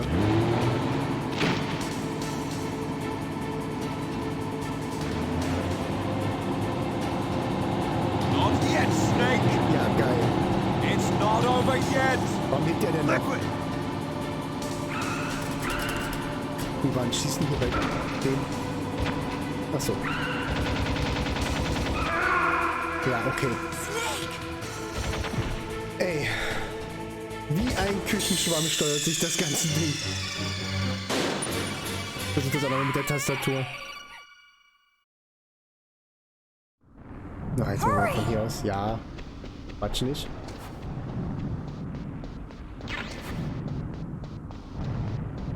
I'll drive. Damn, a surveillance camera. Damn, no keys. All right, keys.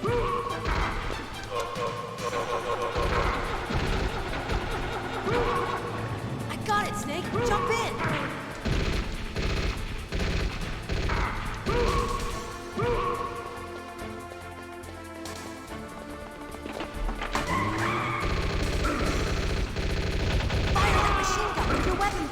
Shoot him, Snake! Ey, jetzt. Ey, sag mal. Snake, hold on! Alter. Unmöglich.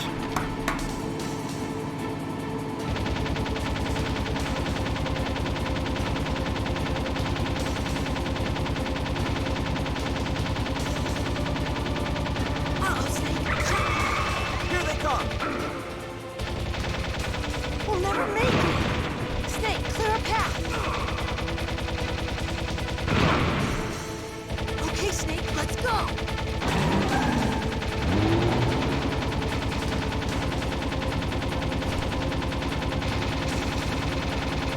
We're not out of the woods yet!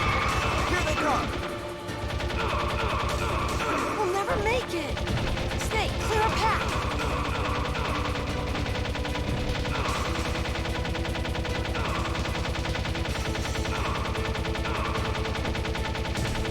You did it, Snake!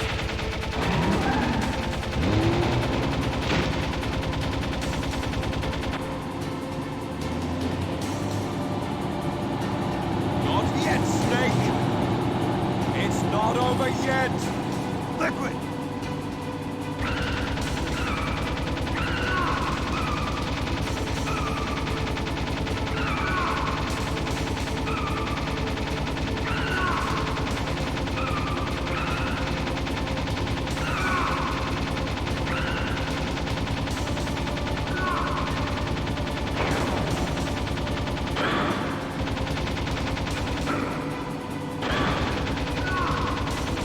Bin voll ins Gesicht geschossen, ey.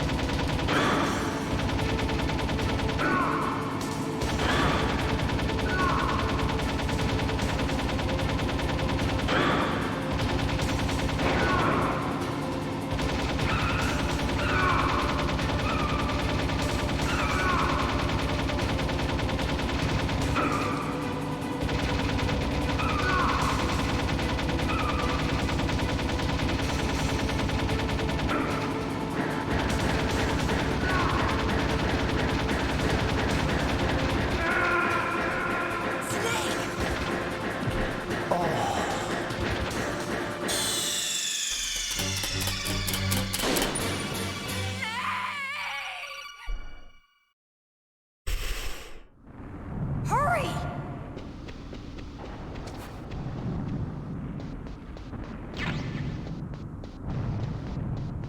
I'll drive! Damn, a surveillance camera!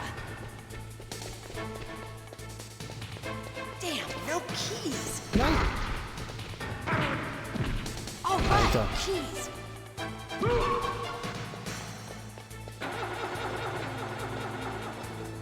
I got it, Snake! Jump in!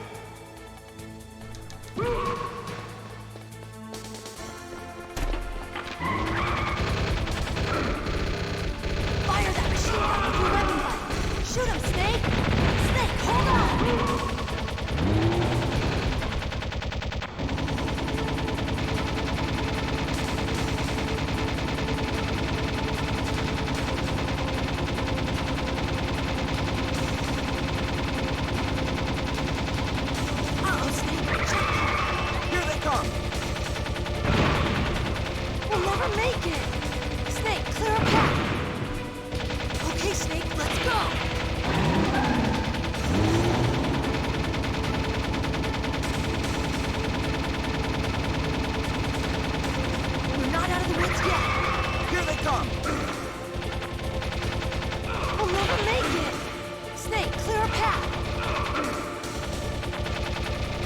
Jetzt schieß doch mal. Trifft ihr nicht? Trifft ihr nicht?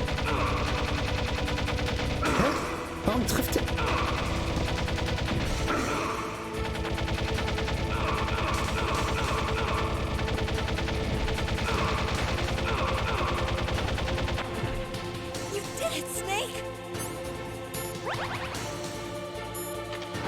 Schon mal besser aus als beim letzten Durchgang.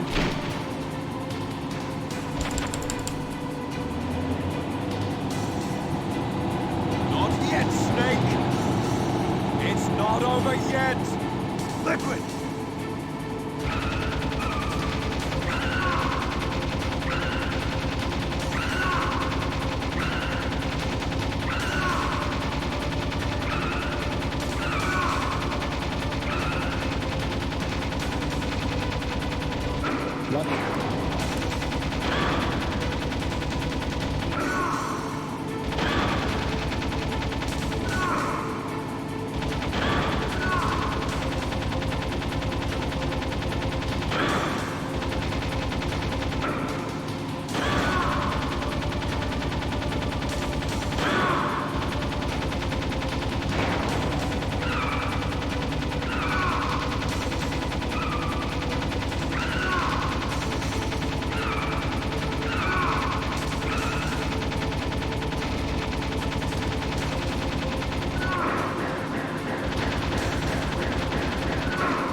Sag mal, warum trifft ihr ihn jetzt nicht mehr?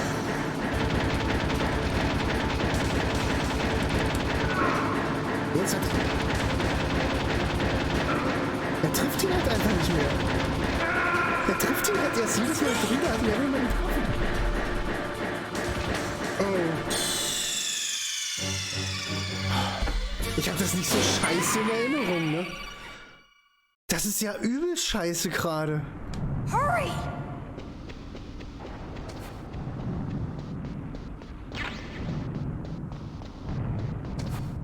I'll drive. Ach, halt doch mal die Klappe. Damn, a surveillance camera. Damn, no keys. All right, keys.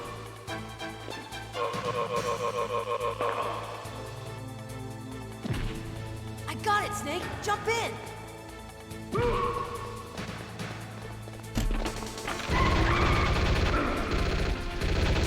Fire that machine gun with your weapon rifle. Shoot him, Snake. Snake, hold on.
jetzt trifft er wieder nicht hier.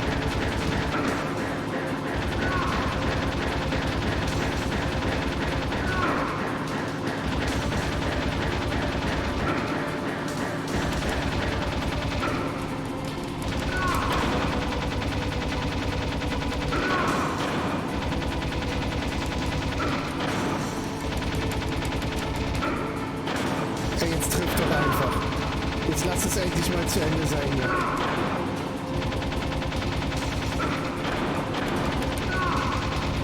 Look, Snake, daylight. We're gonna crash. Oh, endlich, Alter.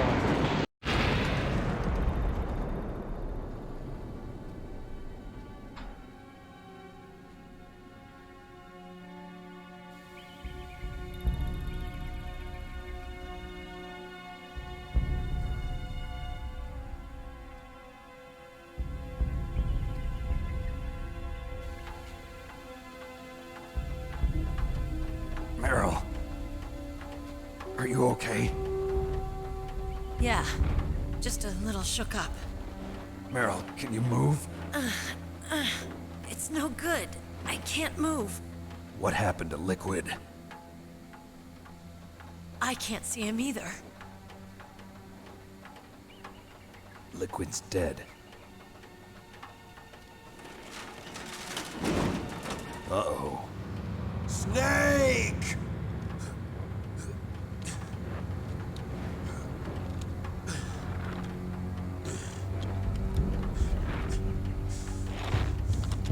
Snake!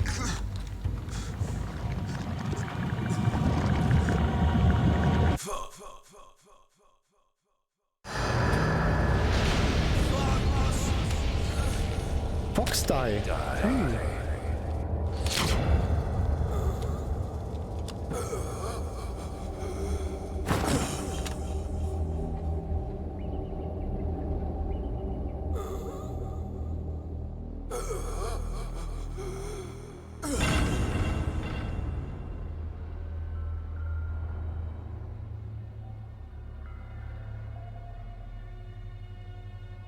If he's dead, that means...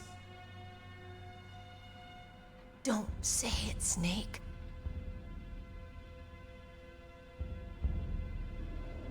What happened to the air raid? No stealth bombers in sight.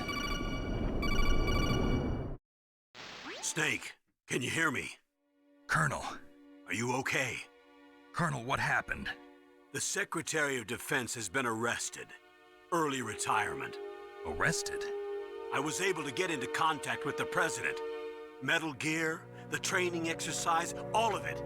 It was all the Secretary of Defense acting alone. Acting alone?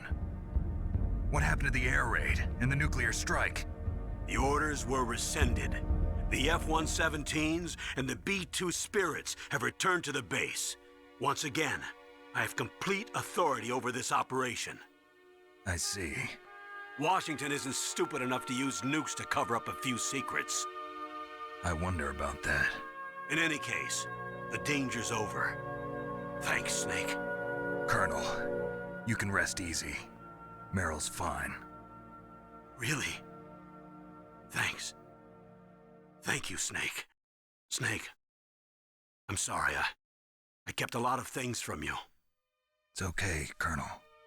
Snake, I'm not a colonel. Oh, that's right. I've got a present for you. There's a snowmobile close to you. Mei Ling saw it on the satellite photos. This time of year, the glaciers are pretty calm. You should be able to ride right out of there. I'll bet the boys at the DIA and the NSA never expected you to come home alive. Me neither. I better not show my face around here. No danger of that. You two officially died after your Jeep sank into the ocean. That's not too far from the truth. Also, there's a helicopter waiting for you on Fox Island. Dr. Hal Emmerich should be somewhere on the base. I want someone to bring him in. I understand. Leave it to me. Okay, Roy. Are you gonna be okay? Don't worry. I've got an insurance policy. A hard copy of all Mei Ling's data. As long as I've got that, you, me, and Mei Ling will be fine. The battery on these nanomachines will run out soon. They won't be able to follow us. I guess we won't meet again. Don't worry. I'll pay you a visit sometime. Really? I look forward to that. Roy, just tell me one thing. What? About Fox Die. Meryl will be fine. She wasn't included in its programming. What about me? It killed Liquid. Naomi said that she wants to talk to you face to face about that. How is she? Don't worry. Mei Ling is with her right now. I'm switching over to Naomi. Snake, it's me. Naomi. I heard about my brother. I'm sorry. But he had one last message he wanted to say to you. What? He told me to tell you to forget about him and to go on with your own life. Frankie said that? Yeah. He also said he'll always love you. Naomi, your brother just saved you, me, and the whole world. He fought with every ounce of strength in his body. Maybe. Maybe now he's finally found some peace. He wasn't really my brother anymore. Ever since he fought with you in Zanzibar, he's been like a ghost. Da hat er jetzt aber ein bisschen was unterschlagen an A Informationen, ghost ne? looking for a place to die.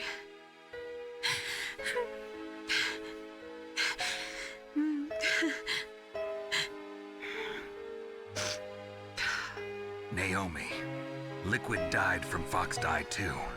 What about me? When am I gonna go? That's up to you. What do you mean? Everybody dies when their time is up. Yeah, so when's mine up? It's up to you how you use the time left to you. Live, Snake. That's all I can say to you.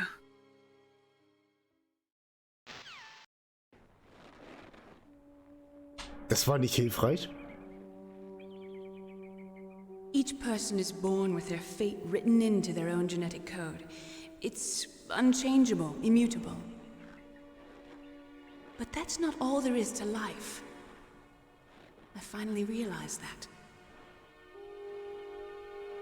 I told you before the reason that I was interested in genes and DNA. Because I wanted to know who I was, where I came from.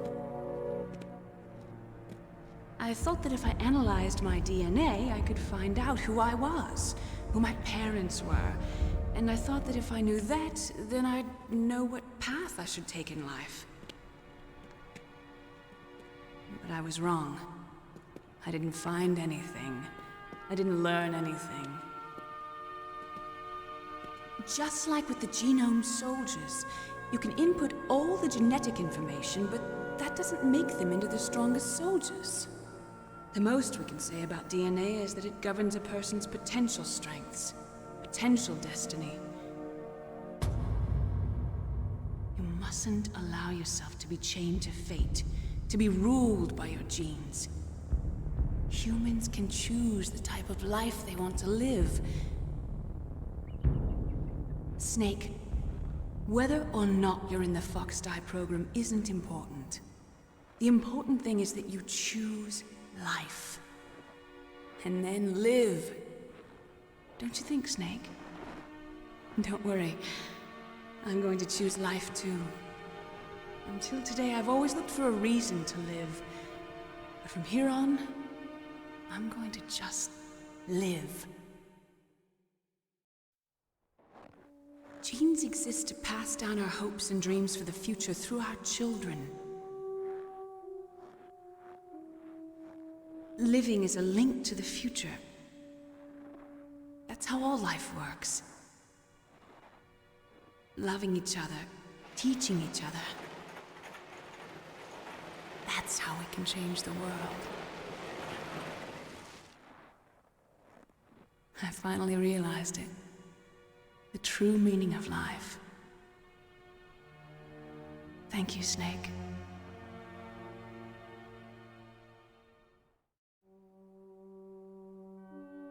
Look, I found this.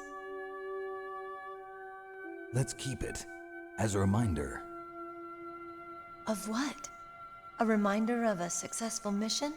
Or the first time we met? A reminder of how to live. Huh? Until today, I've lived only for myself. Survival has been the only thing I cared about in my life. That's not just you. That's how everyone is. I only felt truly alive when I was staring death in the face. I don't know. Maybe it's written into my genes. What about now?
dazwischen hat. Aber so ist das halt. Das ist halt echt. Das ist halt umgesetzt von GOG irgendwie da reingebracht, dass man es überhaupt auf dem PC spielen kann. Ne? Ich glaube, wenn ich wieder eingespielt bin und wir dann auf Very Easy spielen und ich einen Ninja Run mache, also auch nicht entdeckt werden will, dann sind halt, wie gesagt, 2,5 Stunden sind machbar. 2,5 Stunden sind durchaus möglich. Es sind, glaube ich, eine Dreiviertelstunde sowas, Filmsequenzen und Sprachsequenzen drin. In der Woche holst du dann einfach World Record Annie Pussy. Aktuell 33 Minuten, ja, 33, das ist also ja 2,5 traue ich mir zu. Das ist ja dann, wir wollen ja mit Videosequenzen. Und es sind ja schon, ich glaube es sind so 45 Minuten Video- und Sprachsequenzen dazwischen, ne? Wir wollen ja, wenn wir einen Story-Run machen wollen, dann wollen wir es ja mit Story haben, ne? Wir können natürlich auch noch mal einen Quick-Run machen ohne Story, dann brauche ich die deutsche Version dafür nicht zu besorgen.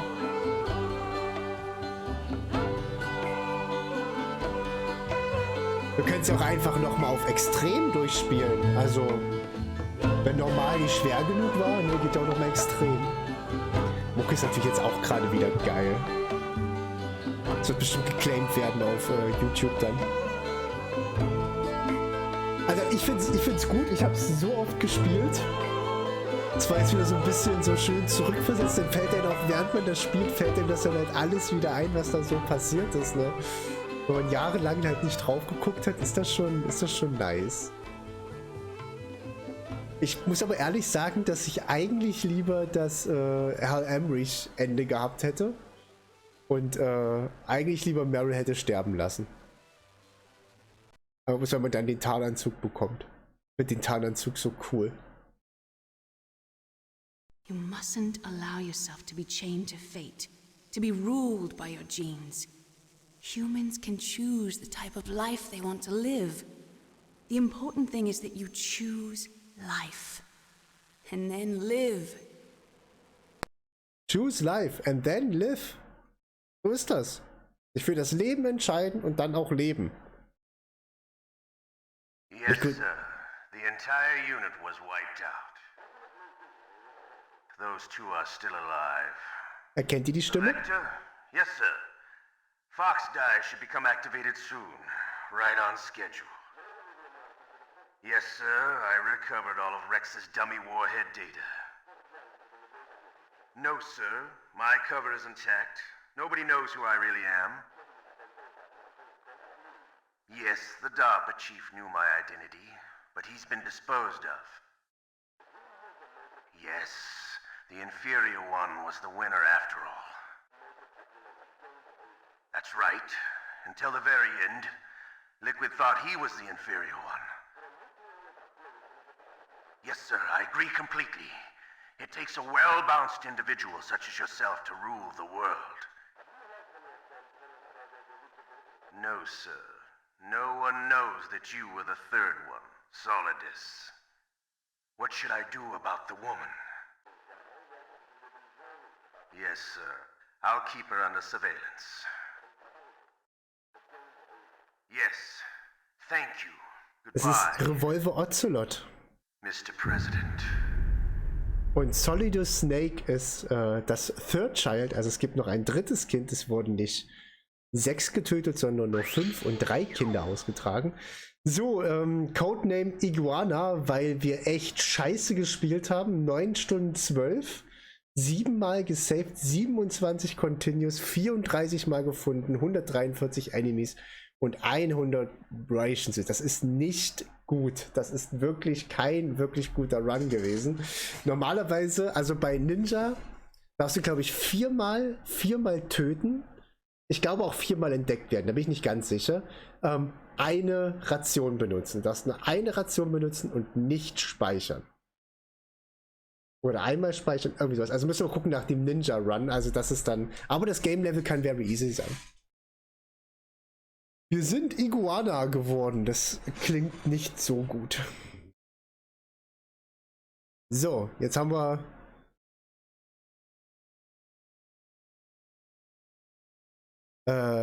Please reload the saved game to replay with special items. Okay.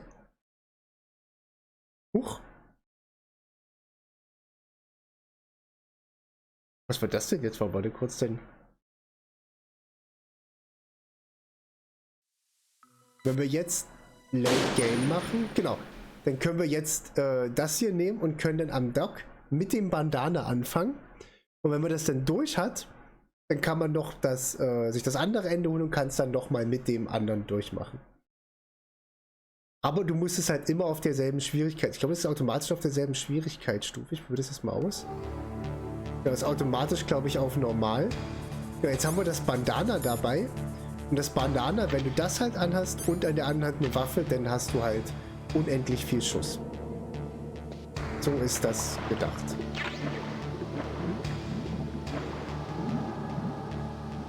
Ja. Das war... Wir laufen durchs Wasser. Hä? Wir laufen voll durchs tiefe Wasser. Lol. Da oben liegt was. Das ist witzig, wie er da durchstapft, ne? Ja, man kann das ganze Spiel halt auch wirklich ohne entdeckt zu werden durchspielen, ne? Nein, ich will doch jetzt hier nicht irgendwen anrufen. Nein, ist immer noch die falsche Taste. Die hier wollte ich drücken. Return to Main Menu. Ja, nee, brauchst du jetzt nicht speichern, weil wir drücken jetzt hier auf Exit. Tada! Das war's. Das war das Spiel. Wie gesagt, ich find's großartig. Wenn euch das nicht gefällt, Pech gehabt, würde ich sagen. Ganz großes Pech gehabt. Das tut mir sehr leid. Ich finde es wirklich gut. So, ich gucke mal, ob irgendwer... Das wird bestimmt keine deutsche Version davon spielen, ne? Top 5 Kanäle und keiner spielt. Nein, keiner spielt. Doch, es gibt einen, es gibt noch einen, der spielt Metal Gear. Spielt der auch? Tatsache. Welches ist auf Englisch? War ganz okay. Okay. Macht er denn den Boss? Kommt, wir gucken uns den dann einfach. Ich schicke euch einfach mal zu dem hin und wir gucken uns mal an. Er ist auch kurz vorm Ende, wie er sich so am Ende anstellt. Wahrscheinlich besser als ich. Gut, wir sehen uns dann morgen wieder. Mir fallen da noch ein paar witzige Sachen ein, die wir morgen machen können. Schauen wir mal, was morgen so abgeht.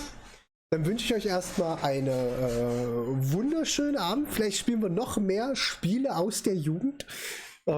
Ich habe da noch eine oder andere im Petto, was ich selber noch nie gespielt habe. Vielleicht fangen wir damit morgen mal an. Dazu zählt zum Beispiel... Egal, wir gucken mal morgen mal drauf. Ich mache euch morgen mal einen Vorschlag. Ich danke euch für die Aufmerksamkeit, für die Anwesenheit, für das Durchhalten. Das ist nicht jedem sein Fall, aber gut. Ich wünsche euch einen richtig schönen Abend. Schlaft gut, träumt was Schönes vor allen Dingen. Wir sehen uns, wenn ihr wollt, morgen 18 Uhr wieder. Dann geht es weiter mit den nächsten Runden lustige Sachen hier. Schönen Abend, schlaf gut, bis dann, macht's gut, bis bald und Cheerio. Mal gucken, wie er so abschließt.